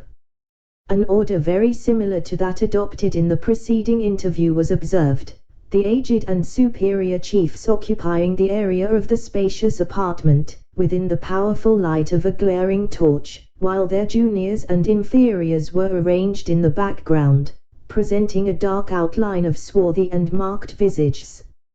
In the very center of the lodge, immediately under an opening that admitted the twinkling light of 1 or 2 stars, stood Uncas, calm, elevated, and collected. His high and haughty carriage was not lost on his captors, who often bent their looks on his person, with eyes which, while they lost none of their inflexibility of purpose, plainly betrayed their admiration of the stranger's daring. The case was different with the individual whom Duncan had observed to stand forth with his friend, previously to the desperate trial of speed, and who, instead of joining in the chase, had remained, throughout its turbulent uproar, like a cringing statue, expressive of shame and disgrace. Though not a hand had been extended to greet him, nor yet an eye had condescended to watch his movements, he had also entered the lodge, as though impelled by a fate to whose decrees he submitted, seemingly, without a struggle. Hayward profited by the first opportunity to gaze in his face, secretly apprehensive he might find the features of another acquaintance, but they proved to be those of a stranger, and, what was still more inexplicable, of one who bore all the distinctive marks of a Huron warrior. Instead of mingling with his tribe, however, he sat apart, a solitary being in a multitude, his form shrinking into a crouching and abject attitude, as if anxious to fill as little space as possible. When each individual had taken his proper station, and silence reigned in the place, the grey-haired chief already introduced to the reader, spoke aloud, in the language of the Lenni Lenape. "Delaware," he said, "though one of a nation of women, you have proved yourself a man. I would give you food, but he who eats with a Huron should become his friend. Rest in peace till the morning sun, when our last words shall be spoken. 7 nights, and as many summer days, have I fasted on the trail of the Hurons." Uncas coldly replied, "The children of the Lenape know how to travel the path of the just without lingering to eat." "2 of my young men are in pursuit of your companion," resumed the other, without appearing to regard the boast of his captive. "When they get back, then will our wise man say to you, live or die." "Has a Huron no ears?" scornfully exclaimed Uncas. "Twice, since he has been your prisoner, has the Delaware heard a gun that he knows. Your young men will never come back." A short and sullen pause succeeded this bold assertion. Duncan, who understood the Mohican to allude to the fatal rifle of the scout, bent forward in earnest observation of the effect it might produce on the conquerors, but the chief was content with simply retorting, "If the Lenape are so skillful, why is one of their bravest warriors here?" He followed in the steps of a flying coward, and fell into a snare. "The cunning beaver may be caught." As Uncas thus replied, he pointed with his finger toward the solitary Huron, but without deigning to bestow any other notice on so unworthy an object. The words of the answer and the air of the speaker produced a strong sensation among his auditors. Every eye rolled sullenly toward the individual indicated by the simple gesture, and a low, threatening murmur passed through the crowd. The ominous sounds reached the outer door, and the women and children pressing into the throng, no gap had been left, between shoulder and shoulder, that was not now filled with the dark lineaments of some eager and curious human countenance. In the meantime, the more aged chiefs, in the center, communed with each other in short and broken sentences. Not a word was uttered that did not convey the meaning of the speaker, in the simplest and most energetic form. Again, a long and deeply solemn pause took place. It was known, by all present, to be the brave precursor of a weighty and important judgment. They who composed the outer circle of faces were on tiptoe to gaze, and even the culprit for an instant forgot his shame in a deeper emotion, and exposed his abject features, in order to cast an anxious and troubled glance at the dark assemblage of chiefs. The silence was finally broken by the aged warrior so often named. He arose from the earth, and moving past the immovable form of Uncas, placed himself in a dignified attitude before the offender. At that moment, the withered squaw already mentioned moved into the circle, in a slow, sidling sort of a dance, holding the torch, and muttering the indistinct words of what might have been a species of incantation. Though her presence was altogether an intrusion, it was unheeded. Approaching Uncas, she held the blazing brand in such a manner as to cast its red glare on his person, and to expose the slightest emotion of his countenance. The Mohican maintained his firm and haughty attitude, and his eyes, so far from deigning to meet her inquisitive look, dwelled steadily on the distance, as though it penetrated the obstacles which impeded the view and looked into futurity. Satisfied with her examination, she left him, with a slight expression of pleasure, and proceeded to practice the same trying experiment on her delinquent countryman. The young Huron was in his war paint, and very little of a finely moulded form was concealed by his attire. The light rendered every limb and joint discernible, and Duncan turned away in horror when he saw they were writhing in irrepressible agony. The woman was commencing a low and plaintive howl at the sad and shameful spectacle, when the chief put forth his hand and gently pushed her aside.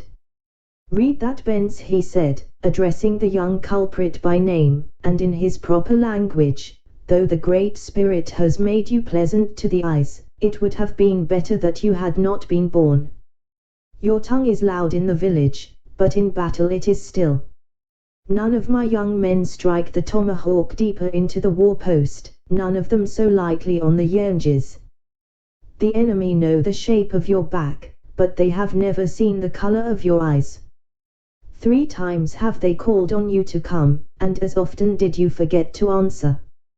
Your name will never be mentioned again in your tribe, it is already forgotten." As the chief slowly uttered these words, pausing impressively between each sentence, the culprit raised his face, in deference to the other's rank and years. Shame, horror, and pride struggled in its lineaments. His eye, which was contracted with inward anguish, gleamed on the persons of those whose breath was his fame, and the latter emotion for an instant predominated. He arose to his feet, and baring his bosom, looked steadily on the keen, glittering knife, that was already upheld by his inexorable judge. As the weapon passed slowly into his heart he even smiled, as if in joy at having found death less dreadful than he had anticipated, and fell heavily on his face, at the feet of the rigid and unyielding form of Uncas. The squaw gave a loud and plaintive yell, dashed the torch to the earth, and buried everything in darkness. The whole shuddering group of spectators glided from the lodge like troubled sprites, and Duncan thought that he and the yet throbbing body of the victim of an Indian judgment had now become its only tenants. Chapter 24. Thus spoke the sage, the kings without delay dissolve the council, and their chief obey. Pope's Iliad. A single moment served to convince the youth that he was mistaken. A hand was laid, with a powerful pressure, on his arm, and the low voice of Uncas muttered in his ear. "The Hurons are dogs. The sight of a coward's blood can never make a warrior tremble. The Greyhead and the Sagamore are safe, and the rifle of Hawkeye is not asleep. Go, Uncas and the Open Hand are now strangers. It is enough." Hayward would gladly have heard more, but a gentle push from his friend urged him toward the door, and admonished him of the danger that might attend the discovery of their intercourse. Slowly and reluctantly yielding to the necessity, he quitted the place, and mingled with the throng that hovered nigh. The dying fires in the clearing cast a dim and uncertain light on the dusky figures that were silently stalking to and fro, and occasionally a brighter gleam than common glanced into the lodge, and exhibited the figure of Uncas still maintaining its upright attitude near the dead body of the Huron. A knot of warriors soon entered the place again, and reissuing, they bore the senseless remains into the adjacent woods. After this termination of the scene, Duncan wandered among the lodges, unquestioned and unnoticed, endeavoring to find some trace of her in whose behalf he incurred the risk he ran. In the present temper of the tribe it would have been easy to have fled and rejoined his companions, had such a wish crossed his mind. But, in addition to the never-ceasing anxiety on account of Alice, a fresher though feebler interest in the fate of Uncas assisted to chain him to the spot. He continued, therefore, to stray from hut to hut, looking into each only to encounter additional disappointment, until he had made the entire circuit of the village. Abandoning a species of inquiry that proved so fruitless, he retraced his steps to the council lodge, resolved to seek and question David, in order to put an end to his doubts. On reaching the building, which had proved alike the seat of judgment and the place of execution, the young man found that the excitement had already subsided. The warriors had reassembled, and were now calmly smoking, while they conversed gravely on the chief incidents of their recent expedition to the head of the hurricane. Though the return of Duncan was likely to remind them of his character, and the suspicious circumstances of his visit, it produced no visible sensation. So far, the terrible scene that had just occurred proved favorable to his views, and he required no other prompter than his own feelings to convince him of the expediency of profiting by so unexpected an advantage. Without seeming to hesitate, he walked into the lodge, and took his seat with a gravity that accorded admirably with the deportment of his hosts. A hasty but searching glance sufficed to tell him that, though Uncas still remained where he had left him, David had not reappeared. No other restraint was imposed on the former than the watchful looks of a young Huron, who had placed himself at hand, though an armed warrior leaned against the post that formed one side of the narrow doorway. In every other respect, the captive seemed at liberty, still he was excluded from all participation in the discourse, and possessed much more of the air of some finely molded statue than a man having life and volition. Hayward had too recently witnessed a frightful instance of the prompt punishments of the people into whose hands he had fallen to hazard an exposure by any officious boldness. He would greatly have preferred silence and meditation to speech, when a discovery of his real condition might prove so instantly fatal. Unfortunately for this prudent resolution, his entertainers appeared otherwise disposed. He had not long occupied the seat wisely taken a little in the shade, when another of the elder warriors, who spoke the French language, addressed him. "My Canada father does not forget his children," said the chief. "I thank him. An evil spirit lives in the wife of one of my young men. Can the cunning stranger frighten him away?" Hayward possessed some knowledge of the mummery practiced among the Indians, in the cases of such supposed visitations. He saw, at a glance, that the circumstance might possibly be improved to further his own ends. It would, therefore, have been difficult, just then to have uttered a proposal that would have given him more satisfaction. Aware of the necessity of preserving the dignity of his imaginary character, however, he repressed his feelings, and answered with suitable mystery. "Spirits differ, some yield to the power of wisdom, while others are too strong. My brother is a great medicine," said the cunning savage. "He will try." A gesture of assent was the answer. The Huron was content with the assurance, and, resuming his pipe, he awaited the proper moment to move. The impatient Hayward, inwardly execrating the cold customs of the savages, which required such sacrifices to appearance, was fain to assume an air of indifference, equal to that maintained by the chief, who was, in truth, a near relative of the afflicted woman. The minutes lingered, and the delay had seemed an hour to the adventurer in empiricism, when the Huron laid aside his pipe and drew his robe across his breast, as if about to lead the way to the lodge of the invalid. Just then, a warrior of powerful frame, darkened the door, and stalking silently among the attentive group, he seated himself on one end of the low pile of brush which sustained Duncan. The latter cast an impatient look at his neighbor, and felt his flesh creep with uncontrollable horror when he found himself in actual contact with Magua. The sudden return of this artful and dreaded chief caused a delay in the departure of the Huron.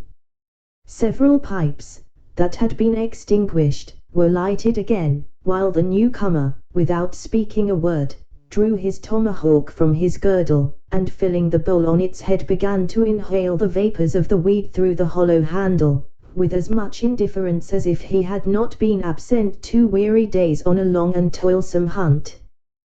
10 minutes, which appeared so many ages to Duncan, might have passed in this manner, and the warriors were fairly enveloped in a cloud of white smoke before any of them spoke. "Welcome," one at length uttered. "Has my friend found the moose?" "The young men stagger under their burdens," returned Magua. "Let Reed that bends go on the hunting path, he will meet them."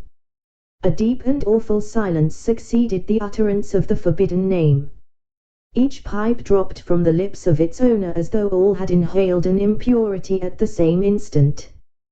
The smoke wreathed above their heads in little eddies, and curling in a spiral form it ascended swiftly through the opening in the roof of the lodge, leaving the place beneath clear of its fumes, and each dark visage distinctly visible. The looks of most of the warriors were riveted on the earth, though a few of the younger and less gifted of the party suffered their wild and glaring eyeballs to roll in the direction of a white-headed savage, who sat between two of the most venerated chiefs of the tribe. There was nothing in the air or attire of this Indian that would seem to entitle him to such a distinction. The former was rather depressed, than remarkable for the bearing of the natives, and the latter was such as was commonly worn by the ordinary men of the nation. Like most around him for more than a minute his look, too, was on the ground, but, trusting his eyes at length to steal a glance aside, he perceived that he was becoming an object of general attention. Then he arose and lifted his voice in the general silence. "It was a lie," he said, "I had no son. He who was called by that name is forgotten, his blood was pale, and it came not from the veins of a Huron, the wicked Chippewas cheated my squaw. The Great Spirit has said, that the family of Wisentush should end. He is happy who knows that the evil of his race dies with himself. I have done." The speaker, who was the father of the recreant young Indian, looked round and about him, as if seeking commendation of his stoicism in the eyes of the auditors. But the stern customs of his people had made too severe an exaction of the feeble old man. The expression of his eye contradicted his figurative and boastful language, while every muscle in his wrinkled visage was working with anguish. Standing a single minute to enjoy his bitter triumph, he turned away, as if sickening at the gaze of men, and, veiling his face in his blanket, he walked from the lodge with the noiseless step of an Indian seeking, in the privacy of his own abode, the sympathy of one like himself, aged, forlorn and childless. The Indians, who believe in the hereditary transmission of virtues and defects in character, suffered him to depart in silence.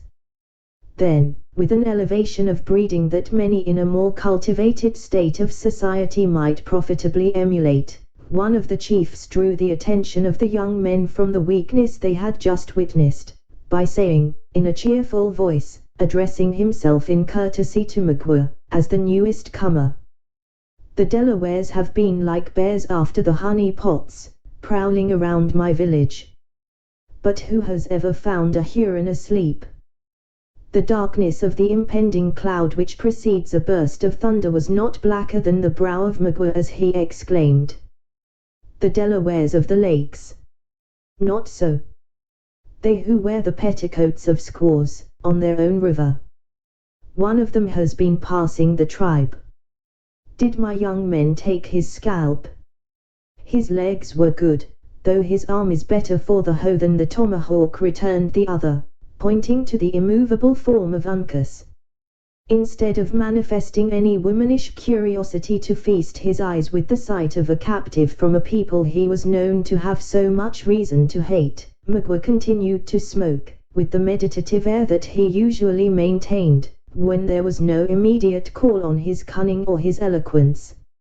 Although secretly amazed at the facts communicated by the speech of the aged father, he permitted himself to ask no questions, reserving his inquiries for a more suitable moment.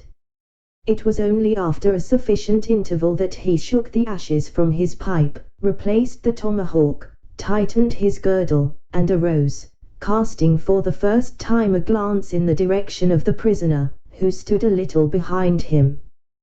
The wary, though seemingly abstracted Uncas, caught a glimpse of the movement, and turning suddenly to the light, their looks met. Near a minute these two bold and untamed spirits stood regarding one another steadily in the eye, neither quailing in the least before the fierce gaze he encountered. The form of Uncas dilated, and his nostrils opened like those of a tiger at bay, but so rigid and unyielding was his posture, that he might easily have been converted by the imagination into an exquisite and faultless representation of the warlike deity of his tribe. The lineaments of the quivering features of Magua proved more ductile. His countenance gradually lost its character of defiance in an expression of ferocious joy, and heaving a breath from the very bottom of his chest, he pronounced aloud the formidable name of Le Cerf Agile. Each warrior sprang upon his feet at the utterance of the well-known appellation, and there was a short period during which the stoical constancy of the natives was completely conquered by surprise. The hated and yet respected name was repeated as by one voice, carrying the sound even beyond the limits of the lodge. The women and children, who lingered around the entrance, took up the words in an echo, which was succeeded by another shrill and plaintive howl. The latter was not yet ended, when the sensation among the men had entirely abated. Each one in presence seated himself, as though ashamed of his precipitation, but it was many minutes before their meaning eyes ceased to roll toward their captive, in curious examination of a warrior who had so often proved his prowess on the best and proudest of their nation. Uncas enjoyed his victory, but was content with merely exhibiting his triumph by a quiet smile, an emblem of scorn which belongs to all time and every nation.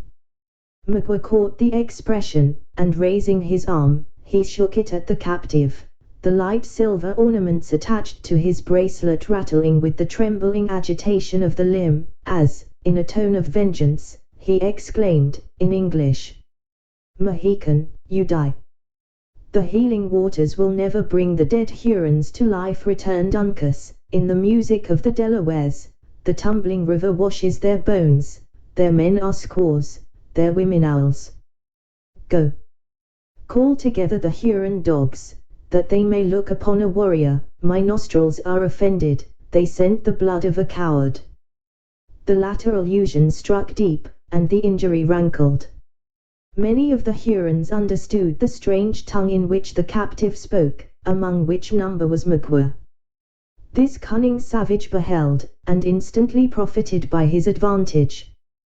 Dropping the light rope of skin from his shoulder, he stretched forth his arm, and commenced a burst of his dangerous and artful eloquence. However much his influence among his people had been impaired by his occasional and besetting weakness, as well as by his desertion of the tribe, his courage and his fame as an orator were undeniable. He never spoke without auditors, and rarely without making converts to his opinions. On the present occasion, his native powers were stimulated by the thirst of revenge. He again recounted the events of the attack on the island at Glenn's, the death of his associates and the escape of their most formidable enemies. Then he described the nature and position of the mount whither he had led such captives as had fallen into their hands. Of his own bloody intentions toward the maidens, and of his baffled malice he made no mention, but passed rapidly on to the surprise of the party by La Longue Carabine and its fatal termination. Here he paused, and looked about him, in affected veneration for the departed, but, in truth, to note the effect of his opening narrative. As usual, every eye was riveted on his face. Each dusky figure seemed a breathing statue, so motionless was the posture, so intense the attention of the individual. Then Magua dropped his voice, which had hitherto been clear, strong and elevated, and touched upon the merits of the dead. No quality that was likely to command the sympathy of an Indian escaped his notice. One had never been known to follow the chase in vain, another had been indefatigable on the trail of their enemies. This was brave, that generous. In short, he so managed his allusions, that in a nation which was composed of so few families, he contrived to strike every chord that might find, in its turn, some breast in which to vibrate. "Are the bones of my young men," he concluded, "in the burial place of the Hurons? You know they are not. Their spirits are gone toward the setting sun, and are already crossing the great waters, to the happy hunting grounds. But they departed without food, without guns or knives, without moccasins, naked and poor as they were born. Shall this be? Are their souls to enter the land of the just like hungry Iroquois or unmanly Delawares, or shall they meet their friends with arms in their hands and robes on their backs? What will our fathers think the tribes of the Wyandots have become? They will look on their children with a dark eye, and say, Go! A Chippewa has come hither with the name of a Huron. Brothers, we must not forget the dead, a redskin never ceases to remember. We will load the back of this Mohican until he staggers under our bounty, and dispatch him after my young men. They call to us for aid, though our ears are not open, they say, Forget us not. When they see the spirit of this Mohican toiling after them with his burden, they will know we are of that mind. Then will they go on happy, and our children will say, So did our fathers to their friends, so must we do to them. What is a Yanji? We have slain many, but the earth is still pale. A stain on the name of Huron can only be hid by blood that comes from the veins of an Indian. Let this Delaware die. The effect of such an harangue, delivered in the nervous language and with the emphatic manner of a Huron orator, could scarcely be mistaken. Magua had so artfully blended the natural sympathies with the religious superstition of his auditors, that their minds, already prepared by custom to sacrifice a victim to the manes of their countrymen, lost every vestige of humanity in a wish for revenge. One warrior in particular, a man of wild and ferocious mien, had been conspicuous for the attention he had given to the words of the speaker. His countenance had changed with each passing emotion, until it settled into a look of deadly malice. As Magua ended he arose and, uttering the yell of a demon, his polished little axe was seen glancing in the torchlight as he whirled it above his head. The motion and the cry were too sudden for words to interrupt his bloody intention. It appeared as if a bright gleam shot from his hand, which was crossed at the same moment by a dark and powerful line. The former was the tomahawk in its passage, the latter the arm that Magua darted forward to divert its aim. The quick and ready motion of the chief was not entirely too late. The keen weapon cut the war plume from the scalping tuft of Uncas, and passed through the frail wall of the lodge as though it were hurled from some formidable engine.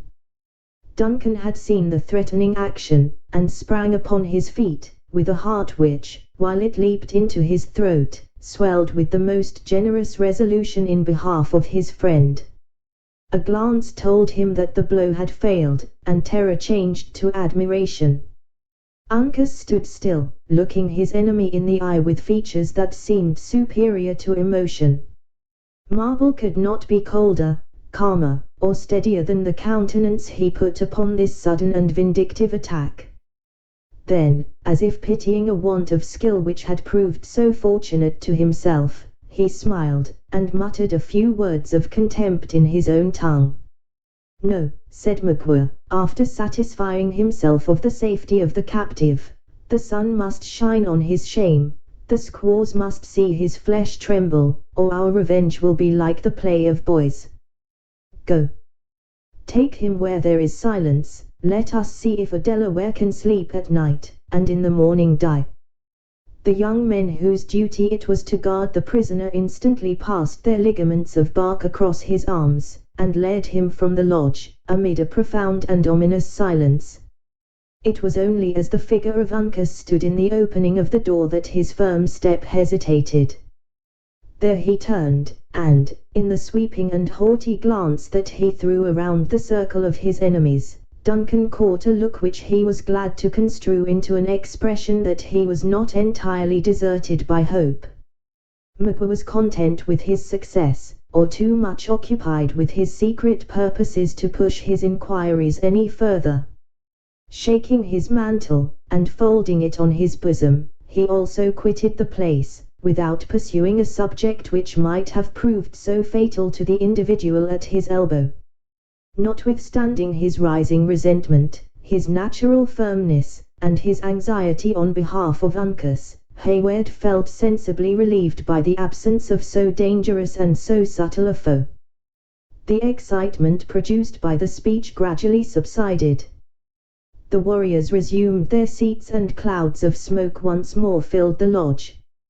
For near half an hour, not a syllable was uttered, or scarcely a look cast aside, a grave and meditative silence being the ordinary succession to every scene of violence and commotion among these beings, who were alike so impetuous and yet so self-restrained. When the chief, who had solicited the aid of Duncan, finished his pipe, he made a final and successful movement toward departing. A motion of a finger was the intimation he gave the supposed physician to follow, and passing through the clouds of smoke, Duncan was glad, on more accounts than one, to be able at last to breathe the pure air of a cool and refreshing summer evening. Instead of pursuing his way among those lodges where Hayward had already made his unsuccessful search, his companion turned aside, and proceeded directly toward the base of an adjacent mountain, which overhung the temporary village. A thicket of brush skirted its foot, and it became necessary to proceed through a crooked and narrow path. The boys had resumed their sports in the clearing, and were enacting a mimic chase to the post among themselves. In order to render their games as like the reality as possible, one of the boldest of their number had conveyed a few brands into some piles of treetops that had hitherto escaped the burning. The blaze of one of these fires lighted the way of the chief and Duncan, and gave a character of additional wildness to the rude scenery. At a little distance from a bald rock, and directly in its front, they entered a grassy opening, which they prepared to cross. Just then fresh fuel was added to the fire, and a powerful light penetrated even to that distant spot. It fell upon the white surface of the mountain, and was reflected downward upon a dark and mysterious-looking being that arose, unexpectedly, in their path. The Indian paused, as if doubtful whether to proceed, and permitted his companion to approach his side. A large black ball, which at first seemed stationary, now began to move in a manner that to the latter was inexplicable. Again the fire brightened and its glare fell more distinctly on the object. Then even Duncan knew it, by its restless and sidling attitudes, which kept the upper part of its form in constant motion, while the animal itself appeared seated, to be a bear. Though it growled loudly and fiercely, and there were instants when its glistening eyeballs might be seen, it gave no other indications of hostility. The Huron, at least, seemed assured that the intentions of this singular intruder were peaceable, for after giving it an attentive examination, he quietly pursued his course. Duncan, who knew that the animal was often domesticated among the Indians, followed the example of his companion, believing that some favorite of the tribe had found its way into the thicket, in search of food. They passed it unmolested. Though obliged to come nearly in contact with the monster, the Huron, who had at first so warily determined the character of his strange visitor, was now content with proceeding without wasting a moment in further examination. But Hayward was unable to prevent his eyes from looking backward, in salutary watchfulness against attacks in the rear. His uneasiness was in no degree diminished when he perceived the beast rolling along their path, and following their footsteps. He would have spoken, but the Indian at that moment shoved aside a door of bark, and entered a cavern in the bosom of the mountain. Profiting by so easy a method of retreat, Duncan stepped after him, and was gladly closing the slight cover to the opening, when he felt it drawn from his hand by the beast, whose shaggy form immediately darkened the passage. They were now in a straight and long gallery, in a chasm of the rocks, where retreat without encountering the animal was impossible. Making the best of the circumstances, the young man pressed forward, keeping as close as possible to his conductor. The bear growled frequently at his heels, and once or twice its enormous paws were laid on his person, as if disposed to prevent his further passage into the den. How long the nerves of Hayward would have sustained him in this extraordinary situation, it might be difficult to decide, for, happily, he soon found relief. A glimmer of light had constantly been in their front, and they now arrived at the place whence it proceeded. A large cavity in the rock had been rudely fitted to answer the purposes of many apartments. The subdivisions were simple but ingenious, being composed of stone, sticks, and bark, intermingled. Openings above admitted the light by day, and at night fires and torches supplied the place of the sun. Hither the Hurons had brought most of their valuables, especially those which more particularly pertained to the nation, and hither, as it now appeared, the sick woman, who was believed to be the victim of supernatural power, had been transported also, under an impression that her tormentor would find more difficulty in making his assaults through walls of stone than through the leafy coverings of the lodges. The apartment into which Duncan and his guide first entered had been exclusively devoted to her accommodation. The latter approached her bedside, which was surrounded by females, in the center of whom Hayward was surprised to find his missing friend David. A single look was sufficient to apprise the pretended leech that the invalid was far beyond his powers of healing. She lay in a sort of paralysis, indifferent to the objects which crowded before her sight, and happily unconscious of suffering. Hayward was far from regretting that his mummeries were to be performed on one who was much too ill to take an interest in their failure or success. The slight qualm of conscience which had been excited by the intended deception was instantly appeased, and he began to collect his thoughts, in order to enact his part with suitable spirit, when he found he was about to be anticipated in his skill by an attempt to prove the power of music. Gamut, who had stood prepared to pour forth his spirit in song when the visitors entered, after delaying a moment, drew a strain from his pipe, and commenced a hymn that might have worked a miracle, had faith in its efficacy been of much avail. He was allowed to proceed to the close, the Indians respecting his imaginary infirmity, and Duncan too glad of the delay to hazard the slightest interruption. As the dying cadence of his strains was falling on the ears of the latter, he started aside at hearing them repeated behind him, in a voice half human and half sepulchral.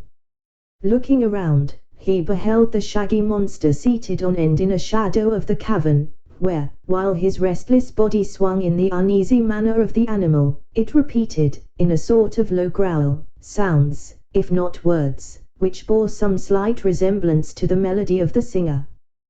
The effect of so strange an echo on David may better be imagined than described. His eyes opened as if he doubted their truth, and his voice became instantly mute in excess of wonder. A deep-laid scheme, of communicating some important intelligence to Hayward, was driven from his recollection by an emotion which very nearly resembled fear, but which he was fain to believe was admiration. Under its influence, he exclaimed aloud, "She expects you, and is at hand," and precipitately left the cavern. Chapter 25. Snug. Have you the lion's part written? Pray you, if it be, give it to me, for I am slow of study. Quince. You may do it extempore, for it is nothing but roaring. Midsummer Night's Dream. There was a strange blending of the ridiculous with that which was solemn in this scene. The beast still continued its rolling, and apparently untiring movements, though its ludicrous attempt to imitate the melody of David ceased the instant the latter abandoned the field. The words of Gamut were, as has been seen, in his native tongue, and to Duncan they seem pregnant with some hidden meaning, though nothing present assisted him in discovering the object of their illusion. A speedy end was, however, put to every conjecture on the subject, by the manner of the chief, who advanced to the bedside of the invalid, and beckoned away the whole group of female attendants that had clustered there to witness the skill of the stranger.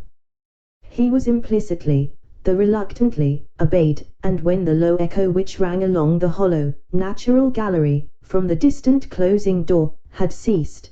Pointing toward his insensible daughter, he said, "Now let my brother show his power." Thus unequivocally called on to exercise the functions of his assumed character, Hayward was apprehensive that the smallest delay might prove dangerous. Endeavoring, then, to collect his ideas, he prepared to perform that species of incantation, and those uncouth rites, under which the Indian conjurers are accustomed to conceal their ignorance and impotency. It is more than probable that, in the disordered state of his thoughts, he would soon have fallen into some suspicious, if not fatal, error had not his incipient attempts been interrupted by a fierce growl from the quadruped.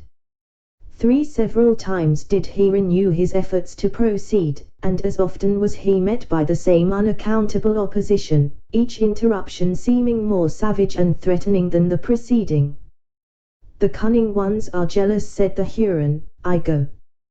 Brother, the woman is the wife of one of my bravest young men, deal justly by her. Peace," he added, beckoning to the discontented beast to be quiet, "I go." The chief was as good as his word, and Duncan now found himself alone in that wild and desolate abode with the helpless invalid and the fierce and dangerous brute. The latter listened to the movements of the Indian with that air of sagacity that a bear is known to possess, until another echo announced that he had also left the cavern, when it turned and came waddling up to Duncan, before whom it seated itself in its natural attitude, erect like a man. The youth looked anxiously about him for some weapon, with which he might make a resistance against the attack he now seriously expected. It seemed, however, as if the humor of the animal had suddenly changed. Instead of continuing its discontented growls, or manifesting any further signs of anger, the whole of its shaggy body shook violently, as if agitated by some strange internal convulsion. The huge and unwieldy talons pawed stupidly about the grinning muzzle, and while Hayward kept his eyes riveted on its movements with jealous watchfulness, the grim head fell on one side and in its place appeared the honest sturdy countenance of the scout, who was indulging from the bottom of his soul in his own peculiar expression of merriment. 0343. "Hist," said the wary woodsman, interrupting Hayward's exclamation of surprise. "The varlets are about the place, and any sounds that are not natural to witchcraft would bring them back upon us in a body. Tell me the meaning of this masquerade, and why you have attempted so desperate an adventure." "Ah, reason and calculation are often outdone by accident," returned the scout. "But, as a story should always commence at the beginning, I will tell you the whole in order. After we parted I placed the commandant and the Sagamore in an old beaver lodge, where they are safer from the Hurons than they would be in the garrison of Edward, for your high Northwest Indians, not having as yet got the traders among them, continued to venerate the beaver. After which Uncas and I pushed for the other encampment as was agreed. Have you seen the lad?" "To my great grief. He is captive, and condemned to die at the rising of the sun." "I had misgivings that such would be his fate," resumed the scout, in a less confident and joyous tone. But soon regaining his naturally firm voice, he continued, "His bad fortune is the true reason of my being here, for it would never do to abandon such a boy to the Hurons. A rare time the knaves would have of it, could they tie the bounding elk and the long carabine, as they call me, to the same stake. Though why they have given me such a name I never knew, there being as little likeness between the gifts of Killdeer and the performance of one of your real Canada carabines, as there is between the nature of a pipestone and a flint." "Keep to your tale," said the impatient Hayward, "we know not at what moment the Hurons may return." "No fear of them. A conjurer must have his time, like a straggling priest in the settlements. We are as safe from interruption as a missionary would be at the beginning of a 2 hours' discourse." Well, Uncas and I fell in with a return party of the varlets. The lad was much too forward for a scout, nay, for that matter, being of hot blood, he was not so much to blame, and, after all, one of the Hurons proved a coward, and in fleeing led him into an ambushment. And dearly has he paid for the weakness. The scout significantly passed his hand across his own throat, and nodded, as if he said, "I comprehend your meaning." After which he continued, in a more audible though scarcely more intelligible language. "After the loss of the boy I turned upon the Hurons, as you may judge. There have been scrimmages atween one or two of their outliers and myself, but that is neither here nor there. So, after I had shot the imps, I got in pretty nigh to the lodges without further commotion. Then what should luck do in my favor but lead me to the very spot where one of the most famous conjurers of the tribe was dressing himself, as I well knew, for some great battle with Satan, though why should I call that luck, which it now seems was an especial ordering of Providence?"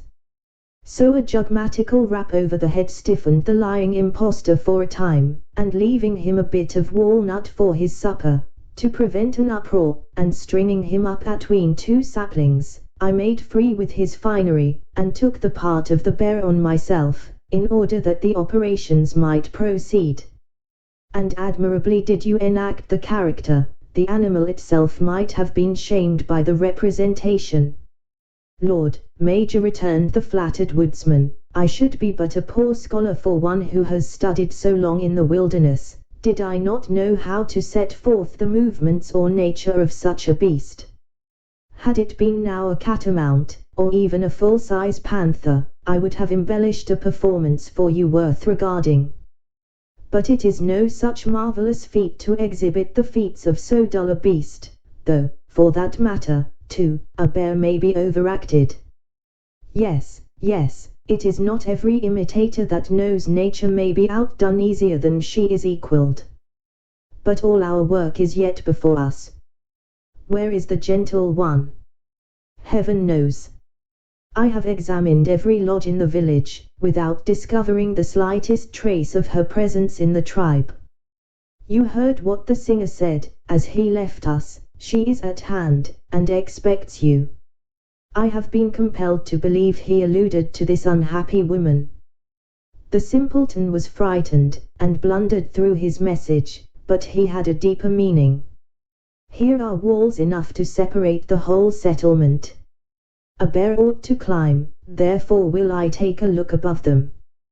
There may be honeypots hid in these rocks, and I am a beast, you know, that has a hankering for the sweets." The scout looked behind him, laughing at his own conceit, while he clambered up the partition, imitating, as he went, the clumsy motions of the beast he represented, but the instant the summit was gained he made a gesture for silence, and slid down with the utmost precipitation. "She is here," he whispered, "and by that door you will find her." I would have spoken a word of comfort to the afflicted soul, but the sight of such a monster might upset her reason. Though for that matter, Major, you are none of the most inviting yourself in your paint.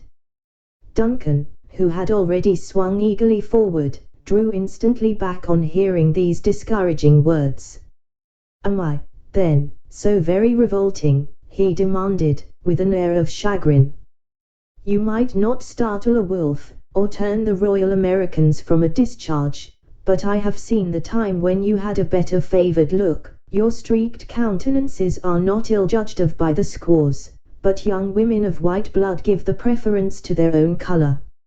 See," he added, pointing to a place where the water trickled from a rock, forming a little crystal spring, before it found an issue through the adjacent crevices. "You may easily get rid of the Sagamore's daub, and when you come back I will try my hand at a new embellishment. It's as common for a conjurer to alter his paint as for a buck in the settlements to change his finery." The deliberate woodsman had little occasion to hunt for arguments to enforce his advice. He was yet speaking when Duncan availed himself of the water. In a moment every frightful or offensive mark was obliterated, and the youth appeared again in the lineaments with which he had been gifted by nature. Thus prepared for an interview with his mistress, he took a hasty leave of his companion, and disappeared through the indicated passage. The scout witnessed his departure with complacency, nodding his head after him, and muttering his good wishes, after which he very coolly set about an examination of the state of the larder, among the Hurons, the cavern, among other purposes, being used as a receptacle for the fruits of their hunts. Duncan had no other guide than a distant glimmering light, which served, however, the office of a polar star to the lover.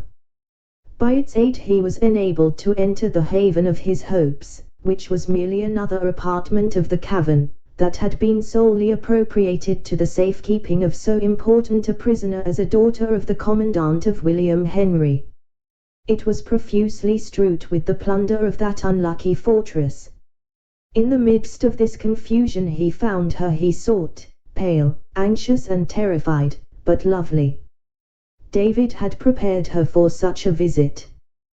"Duncan," she exclaimed, in a voice that seemed to tremble at the sounds created by itself. "Alice," he answered, leaping carelessly among trunks, boxes, arms, and furniture, until he stood at her side. "I knew that you would never desert me," she said, looking up with a momentary glow on her otherwise dejected countenance. "But you are alone." "Grateful as it is to be thus remembered, I could wish to think you are not entirely alone." Duncan, observing that she trembled in a manner which betrayed her inability to stand, gently induced her to be seated, while he recounted those leading incidents which it has been our task to accord. Alice listened with breathless interest, and though the young man touched lightly on the sorrows of the stricken father, taking care, however, not to wound the self-love of his auditor, the tears ran as freely down the cheeks of the daughter as though she had never wept before. The soothing tenderness of Duncan, however, soon quieted the first burst of her emotions, and she then heard him to the close with undivided attention, if not with composure. "And now, Alice," he added, "you will see how much is still expected of you. By the assistance of our experienced and invaluable friend, the scout, we may find our way from this savage people, but you will have to exert your utmost fortitude. Remember that you fly to the arms of your venerable parent, and how much his happiness, as well as your own, depends on those exertions. Can I do otherwise for a father who has done so much for me?" "And for me, too," continued the youth, gently pressing the hand he held in both his own. The look of innocence and surprise which he received in return convinced Duncan of the necessity of being more explicit. "This is neither the place nor the occasion to detain you with selfish wishes," he added, "but what heart loaded like mine would not wish to cast its burden? They say misery is the closest of all ties. Our common suffering in your behalf left but little to be explained between your father and myself. And, dearest Cora," Duncan, surely Cora was not forgotten. "Not forgotten, no, regretted, as woman was seldom mourned before. Your venerable father knew no difference between his children, but I, Alice, you will not be offended when I say, that to me her worth was in a degree obscured." "Then you knew not the merit of my sister," said Alice, withdrawing her hand. "Of you she ever speaks as of one who is her dearest friend." "I would gladly believe her such," returned Duncan, hastily. "I could wish her to be even more, but with you, Alice, I have the permission of your father to aspire to a still nearer and dearer tie." Alice trembled violently, and there was an instant during which she bent her face aside, yielding to the emotions common to her sex, but they quickly passed away, leaving her mistress of her deportment, if not of her affections. "Hayward," she said, looking him full in the face with a touching expression of innocence and dependency, "give me the sacred presence and the holy sanction of that parent before you urge me further." "Though more I should not, less I could not say," the youth was about to answer, when he was interrupted by a light tap on his shoulder. Starting to his feet, he turned, and, confronting the intruder, his looks fell on the dark form and malignant visage of Magua. The deep guttural laugh of the savage sounded, at such a moment, to Duncan, like the hellish taunt of a demon. Had he pursued the sudden and fierce impulse of the instant, he would have cast himself on the Huron, and committed their fortunes to the issue of a deadly struggle. But, without arms of any description, ignorant of what succor his subtle enemy could command, and charged with the safety of one who was just then dearer than ever to his heart, he no sooner entertained than he abandoned the desperate intention. "What is your purpose?" said Alice, meekly folding her arms on her bosom, and struggling to conceal an agony of apprehension in behalf of Hayward, in the usual cold and distant manner with which she received the visits of her captor. The exulting Indian had resumed his austere countenance, though he drew warily back before the menacing glance of the young man's fiery eye. He regarded both his captives for a moment with a steady look, and then, stepping aside, he dropped a log of wood across a door different from that by which Duncan had entered. The latter now comprehended the manner of his surprise, and, believing himself irretrievably lost, he drew Alice to his bosom, and stood prepared to meet a fate which he hardly regretted, since it was to be suffered in such company. But Magua meditated no immediate violence. His first measures were very evidently taken to secure his new captive, nor did he even bestow a second glance at the motionless forms in the center of the cavern, until he had completely cut off every hope of retreat through the private outlet he had himself used. He was watched in all his movements by Hayward, who, however, remained firm, still folding the fragile form of Alice to his heart, at once too proud and too hopeless to ask favor of an enemy so often foiled. When Magua had effected his object, he approached his prisoners, and said in English, "The pale faces trap the cunning beavers, but the redskins know how to take the Yanges." "Huron, do your worst," exclaimed the excited Hayward, forgetful that a double stake was involved in his life. "You and your vengeance are alike despised." "Will the white man speak these words at the stake?" asked Magua, manifesting, at the same time, how little faith he had in the other's resolution by the sneer that accompanied his words. "Here, singly to your face, or in the presence of your nation." "Le Renard Subtil is a great chief," returned the Indian. "He will go and bring his young men, to see how bravely a pale face can laugh at tortures." He turned away while speaking, and was about to leave the place through the avenue by which Duncan had approached, when a growl caught his ear, and caused him to hesitate. The figure of the bear appeared in the door, where it sat, rolling from side to side in its customary restlessness. Magua, like the father of the sick woman, eyed it keenly for a moment, as if to ascertain its character. He was far above the more vulgar superstitions of his tribe, and so soon as he recognized the well-known attire of the conjurer, he prepared to pass it in cool contempt. But a louder and more threatening growl caused him again to pause. Then he seemed as if suddenly resolved to trifle no longer, and moved resolutely forward. The mimic animal, which had advanced a little, retired slowly in his front, until it arrived again at the pass, when, rearing on his hinder legs, it beat the air with its paws, in the manner practiced by its brutal prototype. "Fool!" exclaimed the chief, in Huron, "go play with the children and squaws, leave men to their wisdom."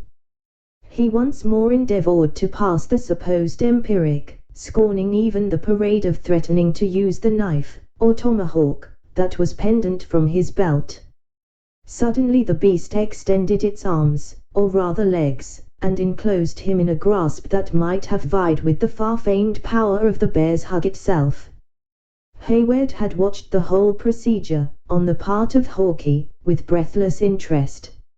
At first he relinquished his hold of Alice, then he caught up a thong of buckskin, which had been used around some bundle, and when he beheld his enemy with his two arms pinned to his side by the iron muscles of the scout, he rushed upon him, and effectually secured them there. Arms, legs, and feet were encircled in 20 folds of the throng, in less time than we have taken to record the circumstance. When the formidable Huron was completely pinioned, the scout released his hold, and Duncan laid his enemy on his back, utterly helpless.